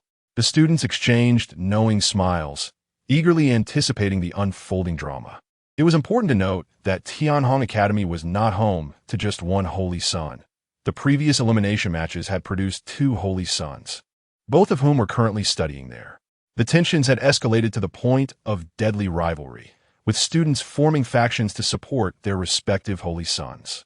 The arrival of the third holy son would undoubtedly intensify the chaos. Whether through alliances or confrontations, peaceful coexistence was out of the question. From the day they ascended to the status of holy son in the Yin Yu dynasty, it was clear that only one could ultimately claim the throne. Should we start recruiting troops?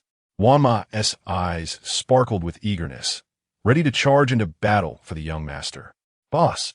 Qianjun looked at Qin Feng with hopeful anticipation, awaiting his command to gather forces. With Qin Feng now possessing a top-tier spirit peak, word of his recruitment would undoubtedly attract numerous powerful allies. Patience is key. Qin Feng contemplated briefly, deciding against a direct confrontation with the other two holy sons. They had established their presence at Tianhong Academy for many years. A rash challenge could lead to severe repercussions, and he would be the one to suffer. He resolved to uphold the spirit of Qin Lao Lu, to dig low while burying high. At that moment, a chilling voice pierced the air. Qin Feng. Yu Lang. Qin Feng's eyes brightened, feeling as though fortune had smiled upon him. Having just broken through to the second level of spirit martial, Yulan had come to him, presenting an opportunity to further his ambitions. Upon seeing Qin Feng, Yulan was filled with rage, remembering the disgrace he had caused her. The thought of his insufferable antics stirred the primal energy within her, making her feel as if her future prospects were at stake. A sharp, slicing sound surged through the air as Yulan approached with swift, elegant steps, her long hair flowing gracefully in the wind. Surrounded by an icy aura that froze everything in her wake, the students gasped in awe, retreating in fear. They had heard of Yulan's unique physique, the Xianing body, but witnessing its terrifying cold firsthand was a revelation. Even those at the Tianzong realm would struggle to endure such chilling energy. This coldness is formidable. Yet, instead of retreating, Qin Feng surged forward, his eyes gleaming with excitement.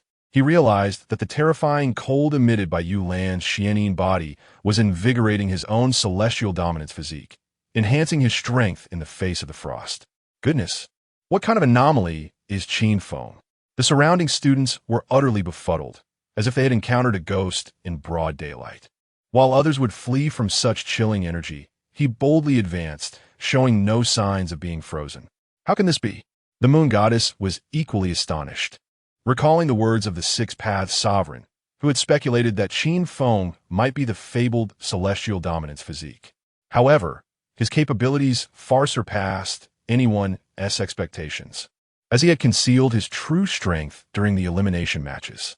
Now, witnessing his disregard for Yulan's icy aura, she could not help but accept the Six Paths sovereign's assessment. What kind of monster is he? The moon goddess was filled with disbelief. struggling to comprehend that Qin Feng had not yet revealed his full potential during the life-and-death matches. With a resounding crash, the two collided, the terrifying coldness exploding into a flurry of ice flowers. Before Yulan could react, Qin Feng pressed his lips against hers, drawing the frigid energy into himself. Yulan's eyes widened in shock, utterly unprepared for such an audacious kiss. Ding! Congratulations, host, for obtaining the favor of the Chosen One, earning 100,000 villain points. This is infuriating. Zi Yuan, exasperated, seized Xiao Bai and began to squeeze her cheeks in frustration. Having grown up alongside Qin Feng, she had never received such affection from him, while he had already kissed two outsiders. How could he treat my rabbit like this? Xiao Bai's round face was contorted as she struggled to jot down in her notebook. On this day, I, the rabbit, endured a pain beyond my years for Qin Feng and demand 20 carats as compensation. Goodness! The surrounding students were in a frenzy, unable to contain their astonishment. They had heard of the third holy son and Appo's lack of boundaries, but they never expected him to be so shameless, brazenly employing such despicable tactics in broad daylight. Unprincipled. Yulan, furious, pushed Qin Feng away, disdainfully wiping her lips. Delightful. Qin Feng shivered involuntarily, sensing his body growing stronger. You shameless creature. Yulan's face flushed with anger as she charged at Qin Feng once more. However, after just a few steps, she saw him raise his hand and produce a pink apron embroidered with lotus flowers. Yulan was so incensed that she was left speechless, hastily covering her chest. Ding! Congratulations, host, for bullying the Chosen One, earning 100,000 villain points. Goodness, this is incredible.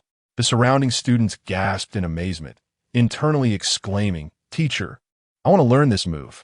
Enough, everyone stop. The moon goddess interjected, her gaze shifting to a figure approaching from a distance. A disheveled man, resembling a beggar and swaying as he walked, was drinking from a flask. The students recoiled in fear, as if they had encountered a harbinger of doom. Is that Dishio, one of the four talents of the ancient era? Qin Feng could not help but scrutinize him, sensing a formidable energy emanating from the man. Moon goddess. Dishio, inebriated, raised his wine jug, inviting the moon goddess to join him. She coolly ignored him, her expression neutral as she remarked, Dishio, the emperor asked me to convey a message. He has found a promising disciple for you. Are you interested? A disciple? Dishio asked, somewhat befuddled. What weapon does he wield? Qin Feng, with utmost sincerity, replied, in response to Senior Dishio, I wield an external aid. Chapter 80. Has Qin Feng failed? What a strange fellow. Dishio was filled with questions. Although he had languished for over a century, his mind remained sharp. But what on earth was this strange fellow? Senior Dishio, do not heed his nonsense. Ziyuan shot Qin Feng a disapproving glance and spoke politely. He has mastered the art of swordsmanship, comprehended the third level of sword intent, possesses an invincible sword heart, and has even created 2 divine-level sword techniques. Furthermore, he wields the ancient dual pupils and supreme bone, and has devised a remarkably powerful divine Buddhist technique.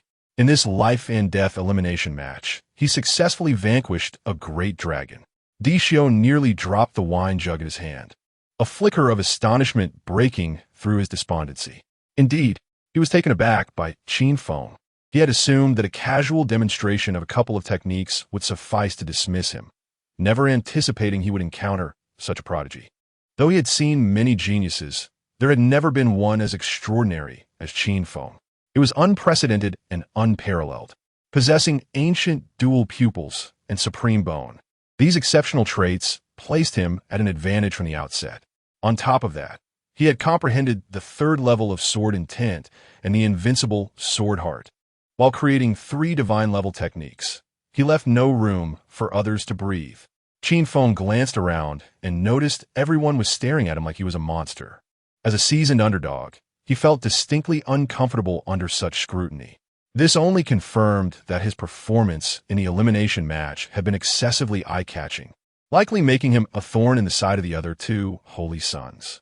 Should they conspire against him, How would he enjoy the pleasures of being an underdog? Desiring to evade targeting, he needed to master the art of concealment. Seeing Dishio react, the moon goddess seized the opportunity. The emperor has declared that Qin Feng's talent is beyond the grasp of ordinary instructors, and only you, the most learned scholar of the Yin Moon dynasty, could impart guidance. I can barely teach myself. How could I possibly instruct others? Dishio chuckled self-deprecatingly, continuing to drink. Resigned to his fate, living day by day. Alas, the moon goddess sighed inwardly, realizing how deeply the past had wounded Dishio, to the extent that he rejected the overtures of a celestial genius like Qin Feng. Senior Dishio, wait a moment. Qin Feng suddenly declared earnestly. What I truly wish to learn is the art of your failed life. Huh. The entire assembly was momentarily stunned, unable to grasp Qin Feng's intent. He began to perform theatrically, lamenting, "From the moment of my birth, I comprehended the divine technique of the 33 heavens, capable of rapid healing regardless of the severity of my injuries. I broke through to the opening realm at 3, transcended to the extraordinary realm at 8, grasped sword intent and an invincible sword heart, and now, at 15, I possess ancient dual pupils and supreme bone, along with myriad abilities. My life has been far too smooth, leaving me devoid of any pressure. Can you comprehend such torment? I can certainly understand your plight." Dishio thought, incredulous at Qin Feng's audacity. "You speak of a life devoid of pressure? You are living in utter comfort, and yet you have the audacity to complain. Had any of them possessed even a fraction of Qin Feng's capabilities, they would feel as if their lives were soaring to new heights. Yet he, burdened with an abundance of gifts, still found room for discontent. How outrageous!" The crowd was filled with exasperation, some wanting to confront Qin Feng directly. Dishio stood bewildered, caught in a whirlwind of confusion, unsure of how to respond. The perfect life that others could only yearn for was met with disdain from him. Was he out of touch with the times, or was Qin Feng merely jesting? "Please, Senior Dishio, grant me your wisdom." Qin Feng, undeterred by the gazes around him, resolved to stick close to Dishio for the time being. When the spotlight shifted away from him, he would return to his role as an underdog, digging pits for the two holy sons. "Do as you wish." Dishio waved his hand dismissively, sipping his drink as he departed. "I shall report to you tomorrow," Qin Feng stated, glancing at his system points, which had amassed to 497,000, to shy the 500,000 needed to purchase the foundational pill. A bit more manipulation of Yulan would suffice. As Qin Feng's gaze turned toward Yulan, he wore a smile reminiscent of the Hulk gazing at Black Widow. What was he plotting? Yulan felt an inexplicable unease at his smile, recalling how he had bullied her before, tears brimming in her eyes. As the daughter of the Blue Demon, she had never been subjected to bullying. Now, Qin Feng had publicly kissed her in front of so many. Who would dare marry her after this? Overwhelmed by her emotions, Yulan could no longer contain her tears and fled, covering her face as she ran away. "Hey, don't go. I'll be gentler," Qin Feng exclaimed, determined not to let her escape so easily, especially now that he was on the verge of purchasing the foundational pill. Ding! Congratulations to the host for making the chosen daughter cry, earning 100,000 villain points. Is this truly possible? Qin Feng's face lit up with delight, having stumbled upon a lucrative path. His audacity was shameless. The surrounding female students were furious, realizing he was not the person they had thought. This was becoming quite the spectacle. The moon goddess perked up, aware that for women, any woman more beautiful than themselves was an adversary. As one of the 4 great beauties of the primordial age, she had always had a strained relationship with the Blue Demon. Now, with Qin Feng publicly kissing the Blue Demoness daughter, she could only imagine the Blue Demoness reaction upon learning of this. Unfortunately, she was currently in seclusion. The moon goddess felt a pang of regret, vowing to visit the Blue Demon as soon as she emerged. "Ah, I am infuriated," Ziyuan exclaimed, grabbing her pet rabbit, Xiao Bai, and began to squeeze it in frustration. "I've told you not to treat the rabbit this way." Xiao Bai's round face was squished, and with great effort, it produced a notebook to write. On this day, I, the rabbit, have endured undue pressure because of Qin Feng and require compensation of 30 carats. Not far away, two figures observe Qin Feng, having witnessed the entire scene unfold. What do you make of this? One inquired. If he truly wishes to lay low, this holy son would wholeheartedly support him. But will he? No, he wouldn't he. If he were content to lay low, why would he covet his brother's supreme bone? He is astute, aware that he would be targeted, hence his feigned indifference. However, the act is too contrived. Anyone can see through it. The two figures exchanged knowing smiles before vanishing from sight. Had the competition among the three holy sons begun? The moon goddess turned to where they had disappeared, recognizing them as the other two holy sons of the Qin Moon dynasty. They were rare prodigies, perhaps even more formidable than Qin Feng in certain respects. It would not be easy for Qin Feng to gain the upper hand against them. Meanwhile, a throng of Tianhong Academy students were eagerly volunteering to become Qin Feng's subordinates. Beyond his possession of a supreme spiritual peak, many aspired to be marked with the celestial servant seal, thereby acquiring a fivefold enhancement in combat power. However, much to everyone's astonishment, Qin Feng seemed genuinely indifferent, appearing to have truly laid low. He disregarded the eager volunteers, wandering around like a vagabond, accompanied by Xiao Bai, bullying the younger female students. The female students of Tianhong Academy had all felt his distant grasp. Particularly, Yulan found herself frequently ambushed by Qin Feng, leaving her on the verge of developing a psychological barrier. If it had ended there, it might not have been so bad. Everyone merely perceived Qin Feng as a man being himself. But what led them to firmly believe he had truly laid low was his cultivation. In just half a month, he had astonishingly broken through 6 minor levels, reaching the 7th level of Spirit Martial. Even a fool would understand that such rapid advancement could lead to an unstable foundation. Chapter 81. Can the affairs of scholars be labeled as theft? Alas, Qin Feng has been utterly ruined. A profound sense of regret enveloped everyone, as they believed Qin Feng was beyond redemption. No matter how solid his foundation had been, the continuous 6 minor breakthroughs within a mere fortnight had completely incapacitated him, limiting his potential and extinguishing any hope of reaching the pinnacle of achievement. What? A breakthrough to the 7th layer of Spirit Martial within half a month. The other two holy sons reacted with incredulity, insisting it was absolutely impossible. Qin Feng, in his relentless pursuit of power, had shown no qualms even in harming his own brother. His ambition was common knowledge, and claiming that failure in learning from Emperor Xiao was merely an excuse.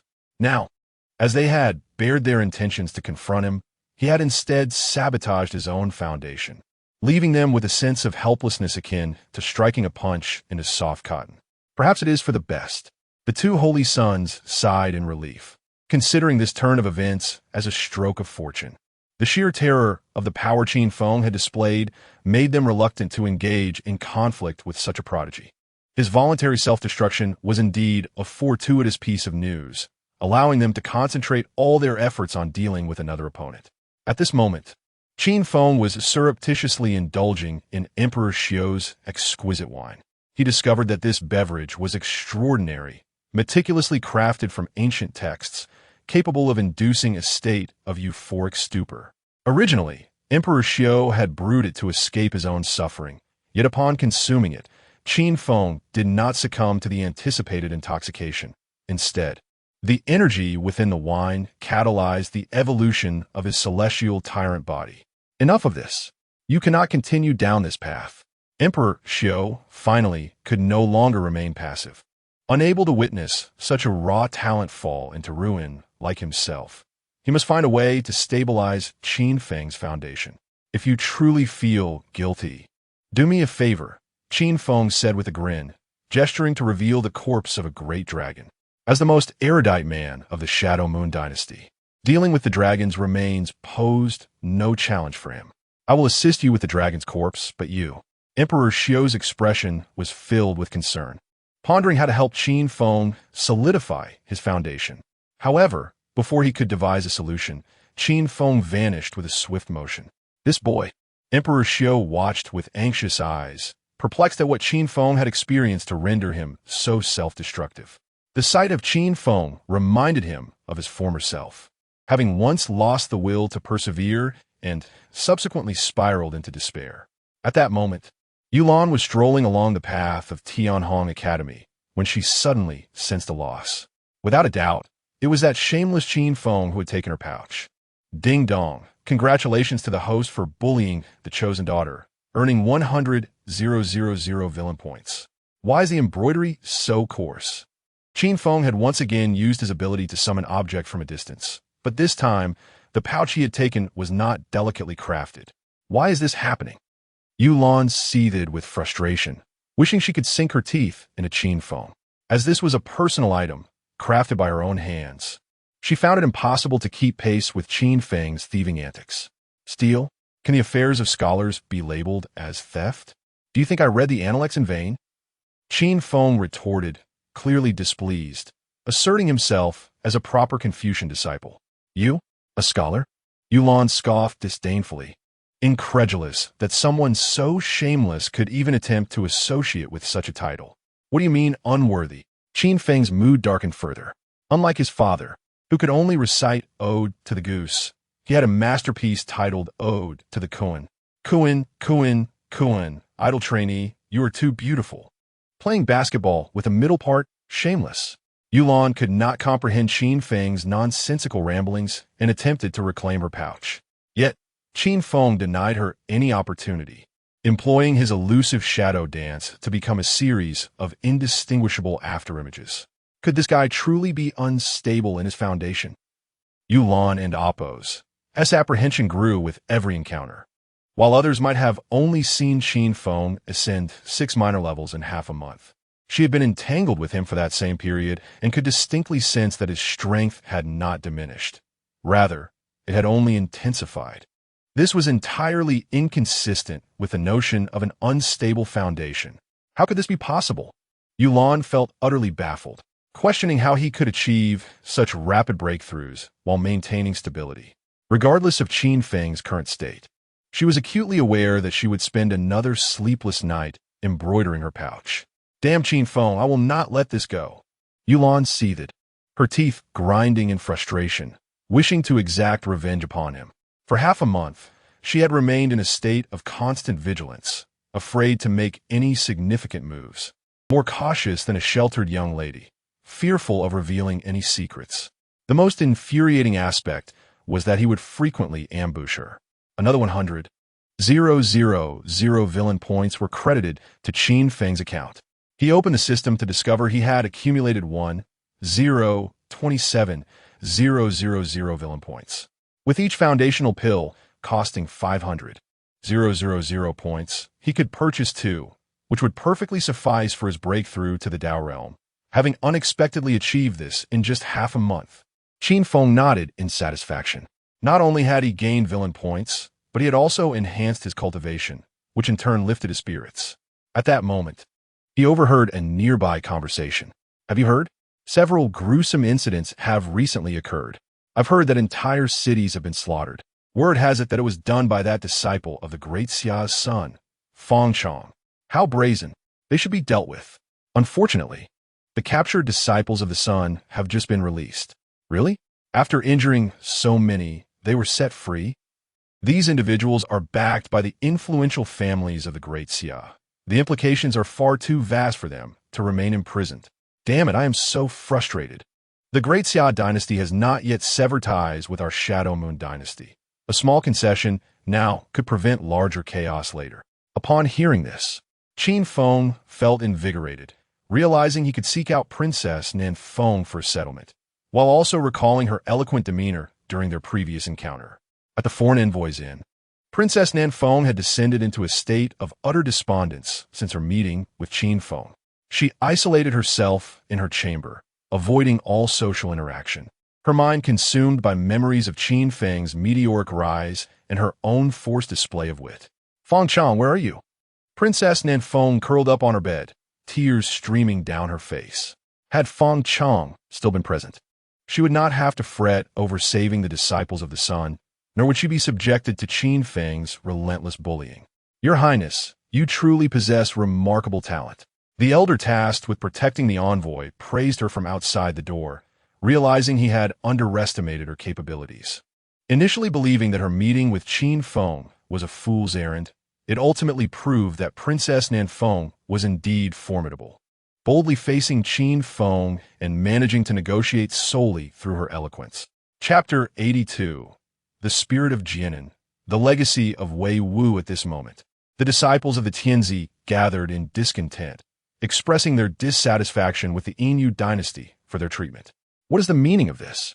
To capture us at will and release us on a whim. They do not regard us as worthy at all. Yinyu dynasty, I will not let this matter rest. As the disciples vented their frustrations, Qin Feng strode into the hall with a demeanor that suggested he cared for neither kin nor friend. Qin Feng, what brings you here? The disciples eyed him warily, fearing he might act irrationally. I am here to collect payment, Qin Feng replied nonchalantly. The reason you were released is that I interceded with the Six Paths Emperor on your behalf. Now, the final payment is due. 5 million top-grade spirit stones, no less.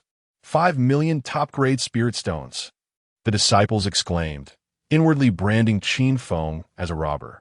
They could hardly believe that he had genuinely spoken on their behalf. You are correct in your assumptions, Qin Feng continued. My intentions were far from altruistic. It was Princess Nanfeng who pleaded extensively for my assistance. Silence.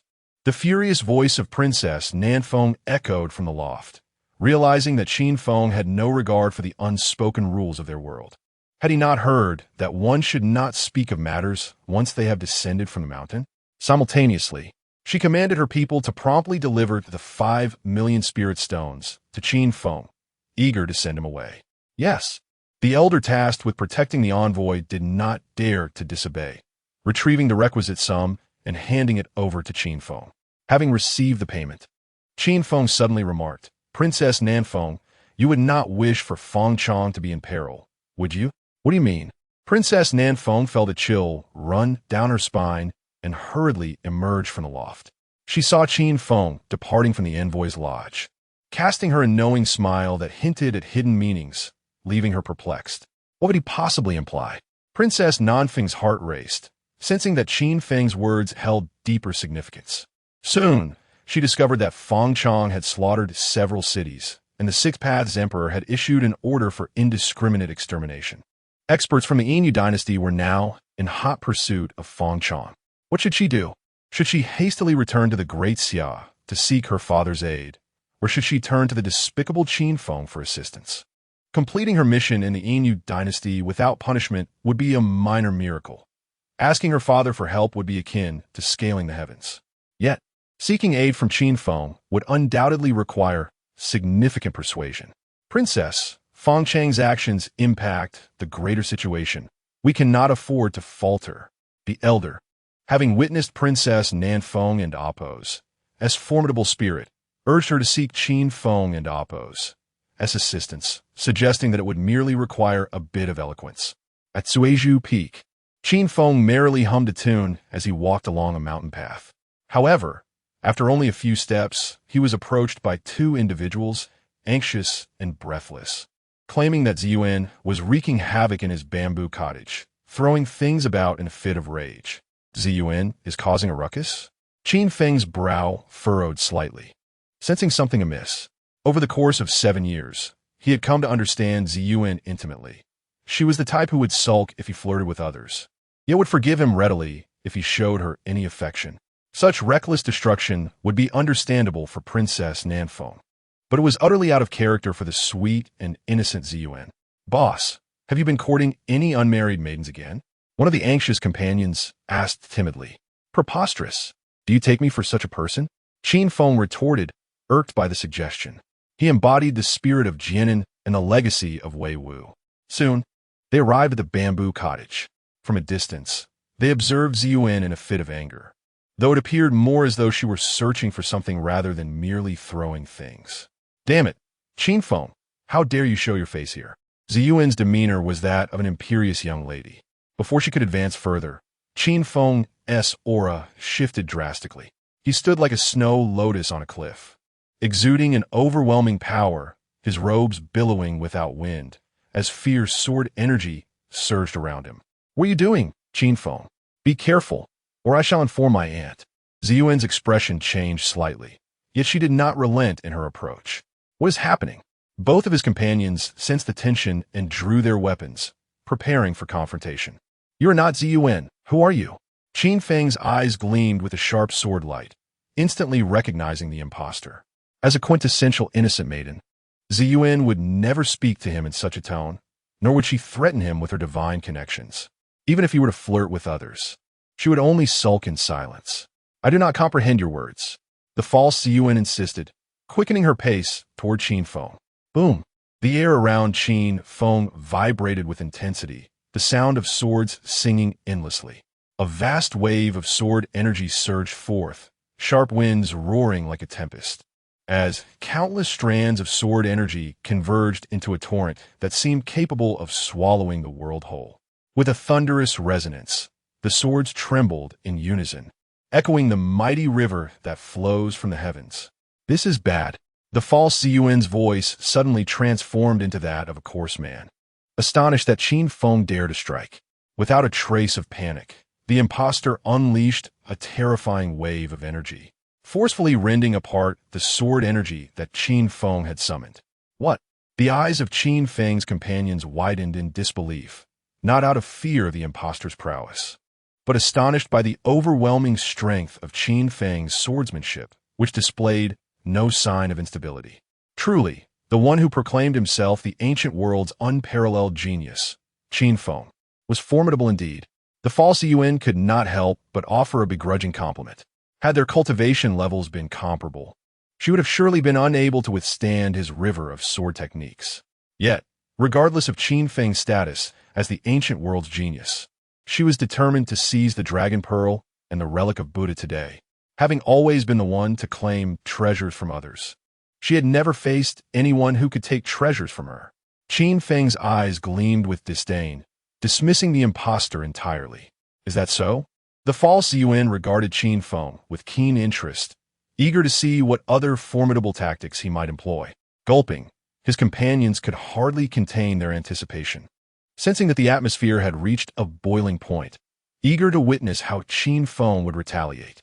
"Esteemed guests, allow me to display my shortcomings." Qin Feng clasped his hands in salute, turning to flee while calling out, "Sister Moon God, save me."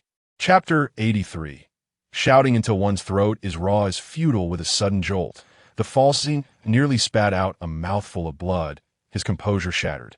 Although he had long been aware of the lack of scruples of the third holy son, he never anticipated such depths of depravity. Just moments ago, he had been brimming with youthful fervor, seemingly ready to vanquish any adversary. Yet in the blink of an eye, he discarded all sense of dignity, crying out for the moon god to save him. Had he not witnessed it with his own eyes, who would dare believe that a person could embody such shamelessness? Truly, it was akin to a knife grazing one's rear, an eye-opener indeed. Qianjun and Wanma stood frozen in shock, their minds echoing with the cries of a startled groundhog. "What the hell? Here I am, stripped and ready to witness your grand move, and you toss aside your dignity without a second thought." Yet, who could blame them? This was the leader they had chosen. No matter how lacking in honor, they were bound to follow him to the ends of the earth. "Help! Help!" Qianjun and Wanma dashed about, calling out for the moon god's intervention. How utterly disgraceful! The false Yuan was rendered speechless, glancing in three directions, acutely aware that an aggressive approach would yield no success. With Qin Feng's acquisition of the emerald bamboo peak lying close to the moon god palace, should the moon god truly arrive upon hearing any commotion, even 10 lives would not suffice to atone for his misdeeds. He dare not gamble. It was prudent to retreat swiftly, lest he encounter the moon god in person. "Flee. You may escape the first day of the month, but not the 15th. With a cold snort, the false Yuan transformed into a swarm of bats and vanished into thin air. Not long after, Qin Feng and his companions stealthily returned to the small bamboo cottage. "Surely he must have left by now?" Qin Feng inquired. "He should have." Wama scanned the surroundings, confirming the absence of any figures. Qianjun interjected, "If my intuition serves me right, That individual must be the legendary Master of Metamorphosis. Master of Metamorphosis? Qin Feng frowned. Pondering the name, he seemed to recall hearing of such a figure, rumored to possess a peculiar technique allowing for transformations into any being, man, woman, child, elder, or even various animals. Not merely a trick of disguise, but a complete alteration of one's physiological structure. At that moment, Xiaobai, the little white rabbit, trotted over, merrily singing a tune. Little white rabbit, pure as snow, with 2 ears standing high, slice the arteries, slice the veins, motionless, oh so cute. Skin it, chop it into pieces, toss it into the pot to stir-fry. Add some water, cover it up before serving, sprinkle with cilantro. Instantly, Qin Feng's demeanor shifted to alertness as he drew the Long Kong divine sword, pointing it at Xiaobai. What is the meaning of this? Xiaobai, startled, fluffed up its white fur, bewildered by the turn of events. Qin Feng spoke coldly. Confess and be lenient. Are you not the Master of Metamorphosis in disguise? Master of Metamorphosis? I am merely a rabbit from Bug Island. Xiaobai replied, utterly confused. Unaware, are you? Qin Feng's eyes narrowed. Then how will you prove that you are indeed a rabbit? Prove that I am a rabbit? Xiaobai remained baffled, uncertain how to substantiate its claim. I advise you to provide evidence of your rabbit identity, or else. Qin Feng's gaze flickered with menace, and the Long Kong divine sword gleamed ominously. Qianjun and Wanma readied their weapons, poised for Qin Feng's command to enact a swift execution. I am a rabbit, I am a rabbit, I am a rabbit. Xiaobai stammered, suddenly struck by inspiration. Wait, I recall you mentioning a secret code to prevent being defeated by unreasonable foes, which allows for a comeback. The earth vibrates high. A landscape of streams and mountains, eternal beauty. Ah! Qin Feng was momentarily taken aback, then exclaimed, with the door facing the sea, the rivers converge for eons. Who might you be? Xiaobai replied solemnly. I reside on Chenghua Avenue, a novice driver from Ouching Mountain. Qin Xiaobai. Qin Feng continued. I studied for 2 years at Erxiankyo Primary School, a world-renowned insignificant worm, Qin Laolu. Ah, indeed, it is my beloved rabbit. Qin Feng hastily sheathed his sword. He believed that no one aside from the rabbit he had personally raised could comprehend that secret code. Boo-hoo! Xiaobai began to weep, pulling out a small notebook to jot down. On this day, I, the rabbit, was frightened half to death by Qin Feng, requiring compensation of 10 carats. A heavy silence fell over the scene as Qianjun and Wanma stood motionless, unable to regain their composure, captivated by the bizarre yet intriguing exchange between man and rabbit. They had initially thought Qin Feng and Appo's reckless breakthroughs had rendered him inept, believing the 4 of them would be left to fend for themselves on the Emerald Bamboo Peak. However, upon witnessing Qin Feng wield the great river sword technique and the secret code, they glimpsed his ambitious aspirations to grow stronger and achieve greatness once more. Suddenly, a gentle breeze swept through the bamboo grove, accompanied by a faint yet alluring fragrance. What is this? Qianjun and Wanma exchanged bewildered glances, puzzled by the source of the delicate scent. Before they could investigate further, the world spun around them, reminiscent of a month-long separation from a beloved, causing their legs to weaken as they collapsed to the ground, utterly drained of strength. You have fallen victim to my futile shout. Now, where will you run? The Master of Metamorphosis returned, cackling villainously. A swarm of bats coalesced in the bamboo grove, forming a figure cloaked in black, obscuring its face. A figure undoubtedly villainous in nature. Is it poisonous? Qin Feng inquired, glancing at Qianjun and Wanma, suddenly recalling his immunity to all toxins. Poisonous? Xiaobai, in a panic, quickly munched on a carrot, asserting that it could indeed counteract poison. What on earth is happening? The Master of Metamorphosis was rendered speechless. His technique was supposed to incapacitate anyone, even those at the Yuan Dan level. Yet Qin Feng and the rabbit remained lively and unscathed. Futile shout? It seems you are not worthy of my attention. Qin Feng remarked nonchalantly, keenly examining Qianjun and Wanma, who were now utterly powerless, allowing him to inspect them at will. Truly, it was a futile shout. Damn it. The Master of Metamorphosis could not contain his frustration, feeling a modicum of disrespect emanating from Qin Feng. Yet he pressed on. Even if Qin Feng and the rabbit were unharmed, he was determined to seize the dragon pearl and the relic of the Buddha, rather than rush into confrontation. He activated the villain's signature trait, excessive chatter. Qin Feng, your two subordinates have succumbed to the world's most peculiar poison, a futile shout. If you wish to prevent their downfall, obediently hand over the relic of the Buddha and the dragon pearl. This is the so-called world's most peculiar poison? I could revive them in an instant. Qin Feng retorted, his expression filled with disdain as he produced a vial labeled Mother Pig Gone Wild. Chapter 84. He actually believed it, alas. Qianjun and Wanma exchanged glances filled with sheer terror, wishing to shout, "Boss, please don't come closer." Yet, they found themselves utterly powerless. Their voices would be rendered futile even if they screamed until their throats were raw. "Do not worry, I shall rescue you at once." Qin Feng observed the frantic blinking of the two, realizing their impatience. Without further ado, he uncorked the vial and administered the medicine to them. With wide eyes, Qianjun and Wanma felt an inferno ignite within them, yet their bodies were beyond their control. It was akin to a cannon being loaded, yet unable to fire, on the verge of an explosion. How can this be ineffective? Qin Feng bewilderedly regarded the frenzied Cao. Logically, even Lu Xia should have reacted to this. So why did Qianjun and Wanma remain unresponsive? Should I administer a few more pounds as a test? Simultaneously, he developed a profound curiosity regarding this so-called world's greatest poison, which was deemed utterly ineffective. It was indeed a necessary remedy for traversing the martial world, engaging in murder and plunder, and inheriting the Chancellor's will. Do you truly believe that the world's greatest poison is merely a name without substance? The ever-transforming demon Lord cackled. I advise you to hand over the dragon pearl and the Buddhist relic, or else they shall be utterly ruined. This villain certainly had a lot to say. Had it been me, I would have acted decisively. Qin Feng could not help but scoff at the villain's limited intellect, which hardly warranted a call for help.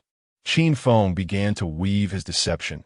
Even if I were to give you the dragon pearl and the Buddhist relic, do you truly believe that with my talent, it would take me long to surpass you? And considering my nature, do you think I would ever let you off the hook?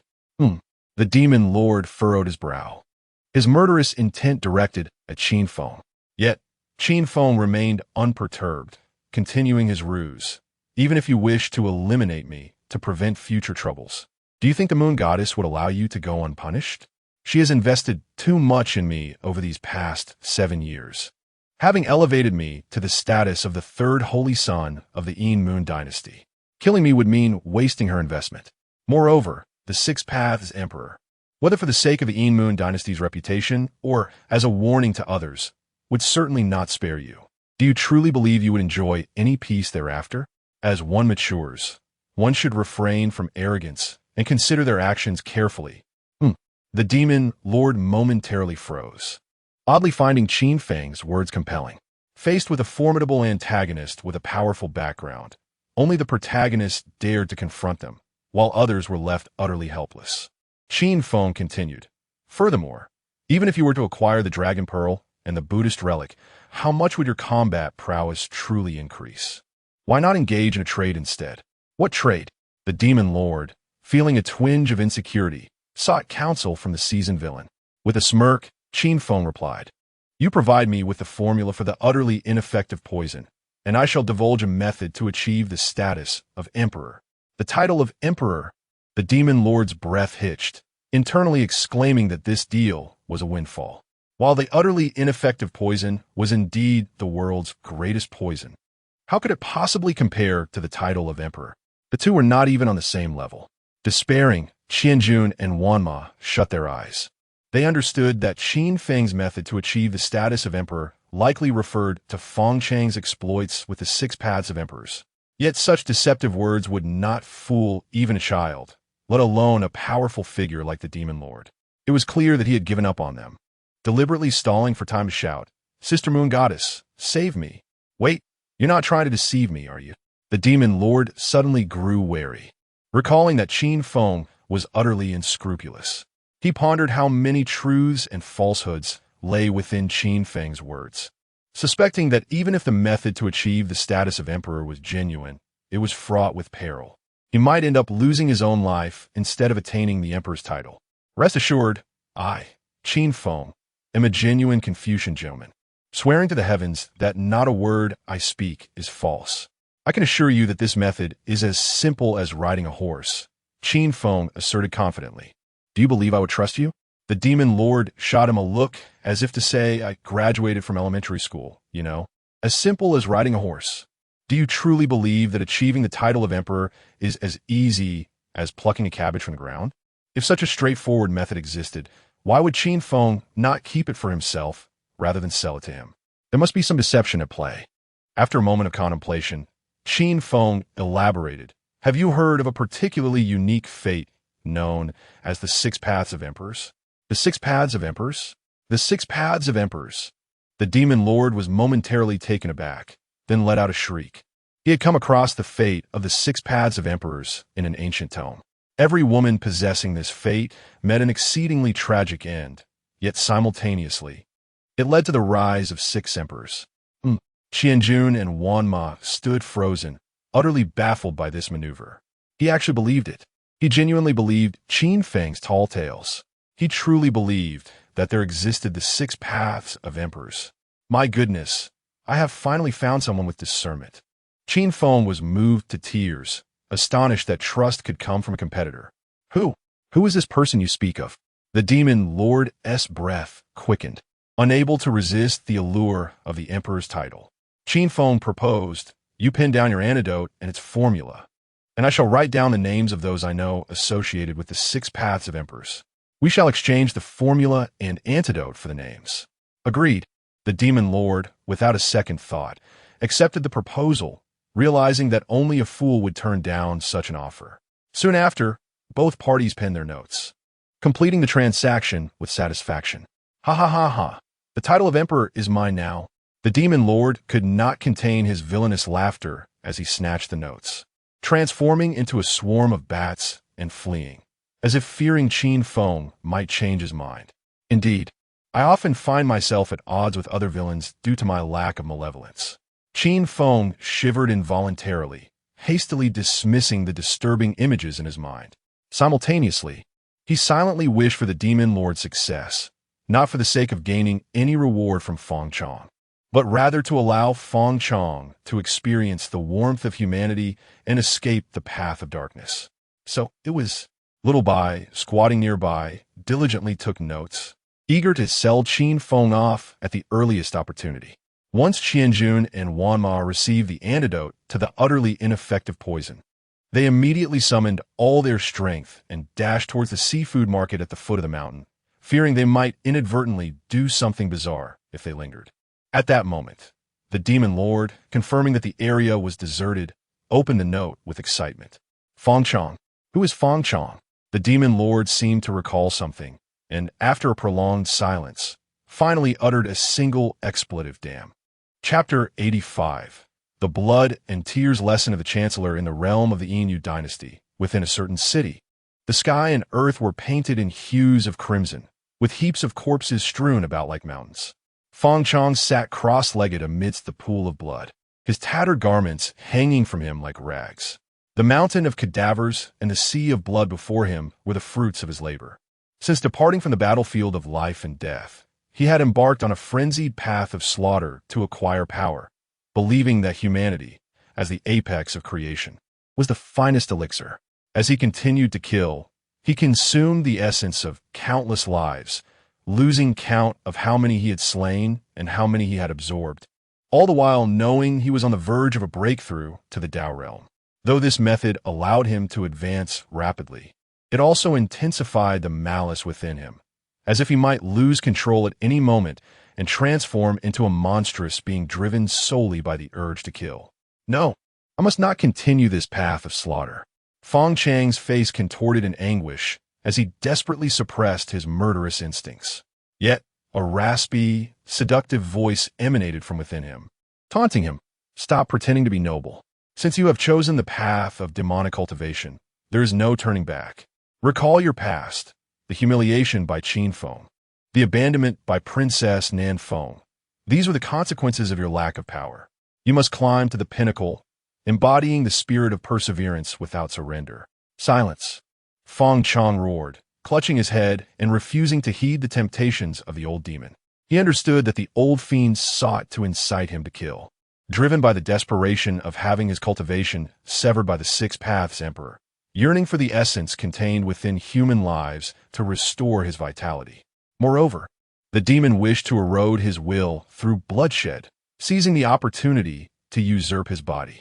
Previously, the relic of the Buddha had kept the old demon at bay, but now that it had been taken by Qin Feng, he had to rely solely on his own willpower to resist, knowing that one moment of carelessness could lead to his seduction. Ha ha ha! The old demon cackled, aware that Feng Chong was nearing his limit. He had descended too deeply into darkness. Turning back was no longer an option, and it would not be long before his body was claimed. Unless he could achieve enlightenment regarding the concept of demonic cultivation existing solely within a mind. Yet how could a mere child grasp such an abstract idea? At that moment, the shape-shifting demon lord arrived at the blood-soaked city, distantly observing Feng Chang's anguished cries. In recent days, he had consulted many experts in astrology regarding Feng Chang's birth chart, and the conclusions had left him astounded. Qin Feng's assertions were indeed true. This individual was none other than the fabled embodiment of the six imperial fates. Now that Feng Chong had fully succumbed to darkness, wreaking havoc throughout the Inu dynasty, finding him was hardly a challenge. What troubled him most was the fact that Feng Chong was a man. Damn it! To hesitate between the emperor and integrity, how could I possibly be torn? The shape-shifting demon lord slapped himself, realizing that relying solely on his innate talent would not suffice to achieve the emperor's throne. Resolutely, he transformed into a shadow and sped towards Feng Chong. Not good, there's danger. Feng Chang's expression shifted abruptly as an unprecedented sense of crisis surged within him. Without a moment's hesitation, he swiftly tore a spatial teleportation talisman, vanishing from the spot. Ha ha ha, where do you think you're going? The shape-shifting demon lord, unfazed, surveyed the surroundings and quickly locked onto Feng Chang's position, pursuing him once more. At the Tianhong Academy, Qin Feng approached Emperor Xiao to inquire about De Long's condition, as the opening of the Kunlun secret realm was only days away. I have dealt with De Long's matters, but your cultivation. Emperor Xiao gazed at Qin Feng as though he had encountered a ghost, scarcely believing his eyes.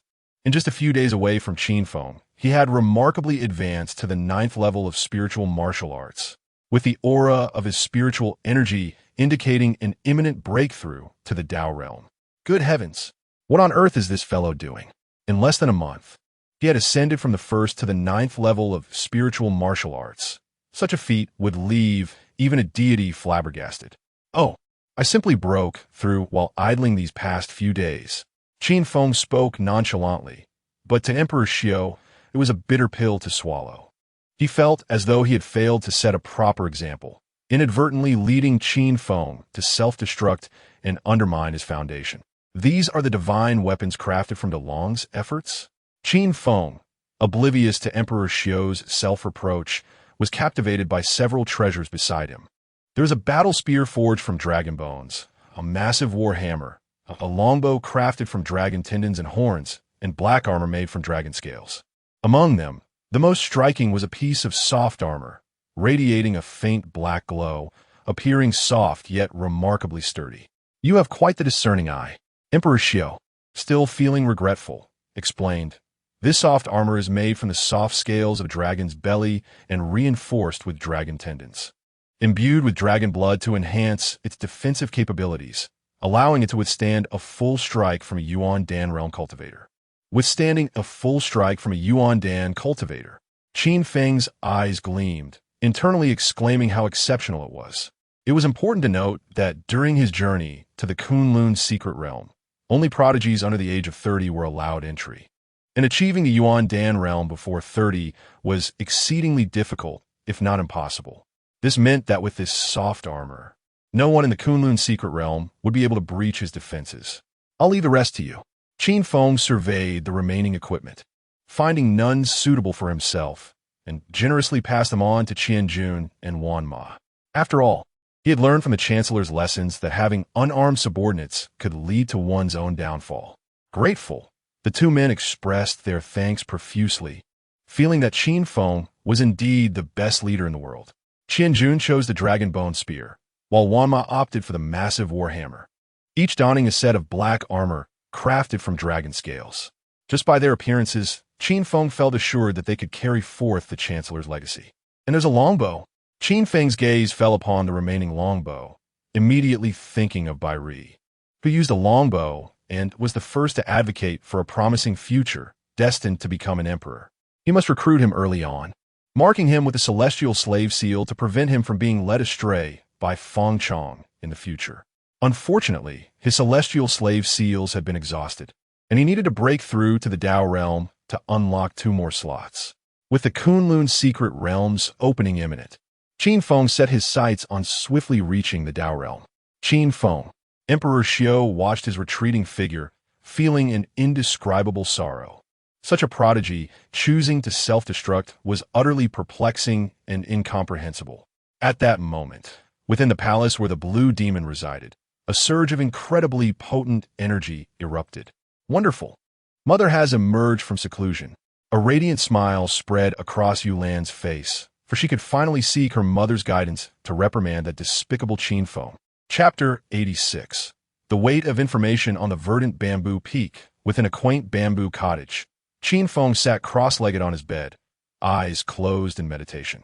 He emanated a radiant Buddhist light, intermittently accompanied by the resounding roar of a dragon, as a golden dragon circled around him.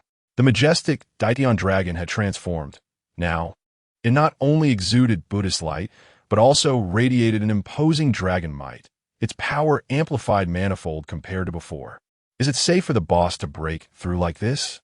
Qian Jun, stationed outside as a guardian, wore a face etched with concern. Ever since Qin Feng had been personally designated as the 3rd Saint Son by the 6th Dao Emperor, Bamboo Peak had become a bustling hub, with countless individuals eager to follow in his footsteps. However, as news of Qin Feng's consecutive breakthroughs spread, they witnessed the fickleness of human nature. Even the 2 Saint Sons from Tianhong Academy had begun to disregard him, allowing him to flourish or falter at Bamboo Peak. It's fine. Wan Ma's eyes were resolute, reflecting his unwavering trust in Qin Feng.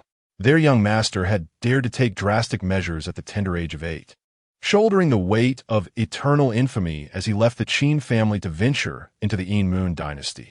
He would never embark on a path of self-destruction.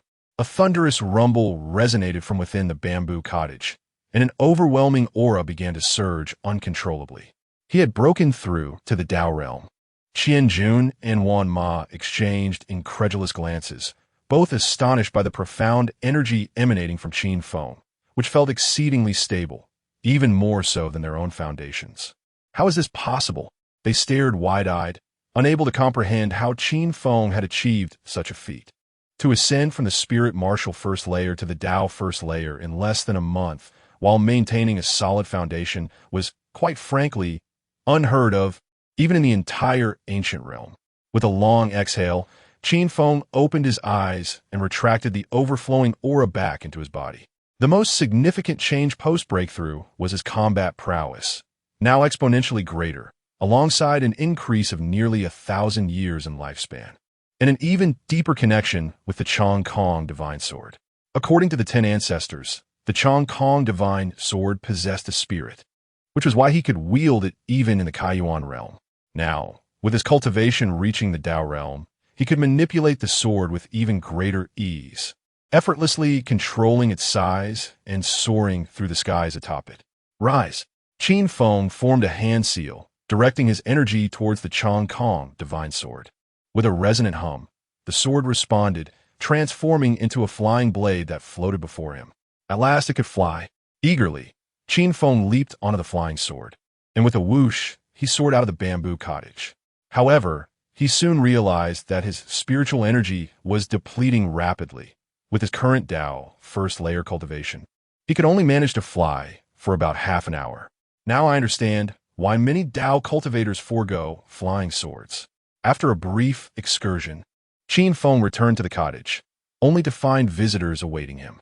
Besides the moon goddess and Zi Yuan, Yulan had brought along a captivatingly voluptuous woman whose powerful aura made Qian Jun and Wan Ma tremble in apprehension. It was evident that she was Lan Mo, one of the four great beauties of the ancient realm. After enduring almost a month of Qin Feng and Appo's teasing, Yulan was eager to confront him, bringing her mother to Bamboo Peak without delay. Meanwhile, the moon goddess, upon hearing of Lan Mo's emergence, hurriedly brought Yuan along to secure a prime spot. Equipped with snacks and fine beverages. Dao realm. The moon goddess furrowed her brows, her mind racing at the rapidity of his advancement. She had recently heard rumors of Qin Feng's astonishing breakthroughs, initially dismissing them as mere exaggerations.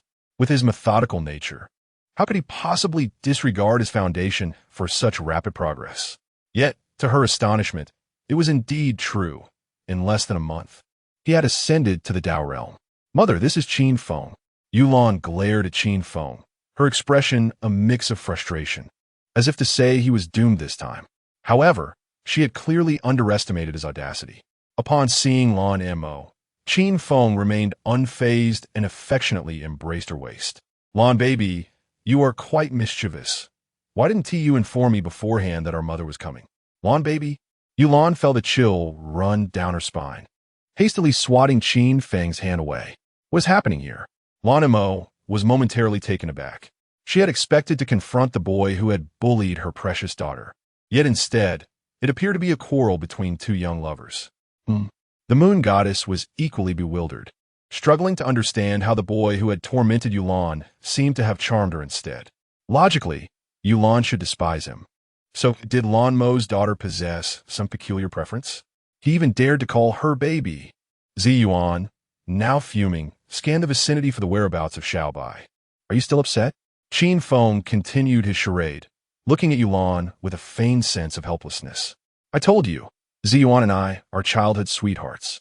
Even if you wish to repay me for saving your life during the elimination round, you could only be a concubine at best. Who would want to be your concubine? Yulan's frustration boiled over, asserting that Qin Feng was speaking nonsense. What did he mean by that? Did childhood sweethearts equate to wives? A blush crept across Yuan's cheeks, her heart racing like a startled deer. She had thought their childhood bond meant Qin Feng held no romantic feelings for her. Little did she realize her significance in his eyes. Why would I settle for being a concubine? Qin Feng grasped Yulan and Appo's hand earnestly. Rest assured, I, Qin Feng, am a responsible man. The earlier incident of removing clothing to cure your poison was merely a necessity. As for the belly band you gifted me as a token of affection, I shall keep that secret safe, never to divulge it to outsiders. Lan Mo stood in shock, grappling with the weight of his revelations. What the heck? While the act of shedding clothing for medicinal purposes was understandable, what was this nonsense about a belly band as a token of affection? She had always raised her daughter to be a refined lady, unaware of the wild escapades happening behind her back. Cough, cough. As a mother of great understanding, she should not pry into her daughter's interests. Who sent you a belly band as a token of affection? Yulan was utterly exasperated, never anticipating Qin Feng's shamelessness. Were these? Before Yulan could continue, Qin Feng waved his hand, producing a belly band. As Yulan's biological mother, Lan Mo instantly recognized her daughter's handiwork, confirming that these belly bands indeed belonged to Yulan. Alas, how time flies. Lan Mo couldn't help but sigh. She had thought her precious daughter was being bullied, only to discover she had lured her mother to witness her love life. Qin Feng glanced at the furious Yulan, realizing she was unwilling to call him BB. Thus, he resolved to make her call him that. Chapter 87. A just act that must be supported. You are talking nonsense. It was clearly him who stole it. Yulan fumed, her chest heaving with indignation as she hurried to report to the Blue Witch. Yudan and Appo's. Need to explain? I understand, having been young myself. Before Yulan could utter a word of defense, the Blue Witch revealed a knowing smile, soothing her precious daughter while casting a scrutinizing gaze at Qin Feng, as if assessing a prospective son-in-law.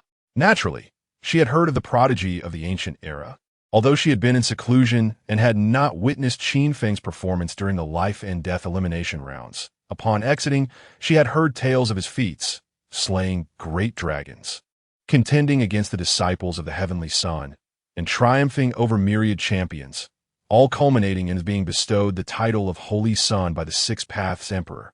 Most importantly, he was the direct heir of the foremost family in the ancient era, even if Qin Feng had fallen out with the Qin family. It was only a matter of time before his exceptional talents would lead him back. According to her standards for choosing a son-in-law, Qin Feng was undoubtedly the most perfect candidate, and thus she wholeheartedly supported this union. As for the impoverished boy her daughter had encountered in her youth, she had never found a single redeeming quality in him. What do you know to agree like that? Yulan felt an overwhelming sense of frustration, doubting whether this woman could truly be her mother. Aside from that wicked stepmother, who would dare marry off their precious daughter to someone of lowly status, especially the most contemptible one in the ancient era? Ding dong. Congratulations to the host for taking action to abduct the chosen daughter of Hu Tian, gaining her mother's preliminary approval and earning 100,000 villain points. Abduct who? Qin Feng was momentarily taken aback, wondering when the next victim, or should he say, the chosen one, would make an appearance. The moon goddess watched in increasing confusion. She had come to witness the Blue Witch's wrath upon discovering that her daughter was being bullied. Yet it seemed to have transformed into a mother-in-law's growing satisfaction with her son-in-law. Furthermore, wasn't this young man, Qin Feng, the one who had aspired to marry her since childhood? Now, he was speaking of marrying both Ziyuan and Yulan as his primary and secondary wives. What did that mean? Ugh, a scoundrel. He was ungrateful for his good fortune. The Blue Witch cast a flirtatious glare at Yulan, as if to say, were it not for my early birth, this prodigy of the ancient era would never have been yours. I would have seized him myself. However, the Blue Witch's tone shifted as she coldly declared, my daughter, the Blue Witch, shall never be a concubine. Both she and the moon goddess were among the four great beauties of the ancient era, their strengths comparable, the only difference being the absence of a legendary tortoise. Yet, this did not diminish her standing in the Yin Moon dynasty. She might not be above all, but she certainly ranked among the top 5. To have her daughter serve as a concubine would be a disgrace to her reputation. Surely, the moon goddess would not permit such a thing. Qin Feng glanced at the moon goddess with a troubled expression, shifting all the pressure onto her. Why am I involved in this? While watching the spectacle, the moon goddess was momentarily stunned, internally cursing Qin Feng for being a little rascal. What was this about childhood companionship with Ziyuan and marrying Yulan as a concubine? It was merely a ploy to incite conflict between her and the Blue Witch. Is that so? The Blue Witch narrowed her eyes at the moon goddess, exuding a demeanor that suggested she would force her to agree.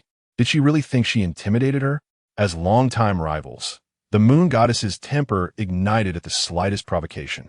The two began to levitate into the air, their gazes clashing like thunder, instantly suffusing the atmosphere with palpable tension. Now it's my turn to watch the show. Qin Feng settled into what had once been the moon goddess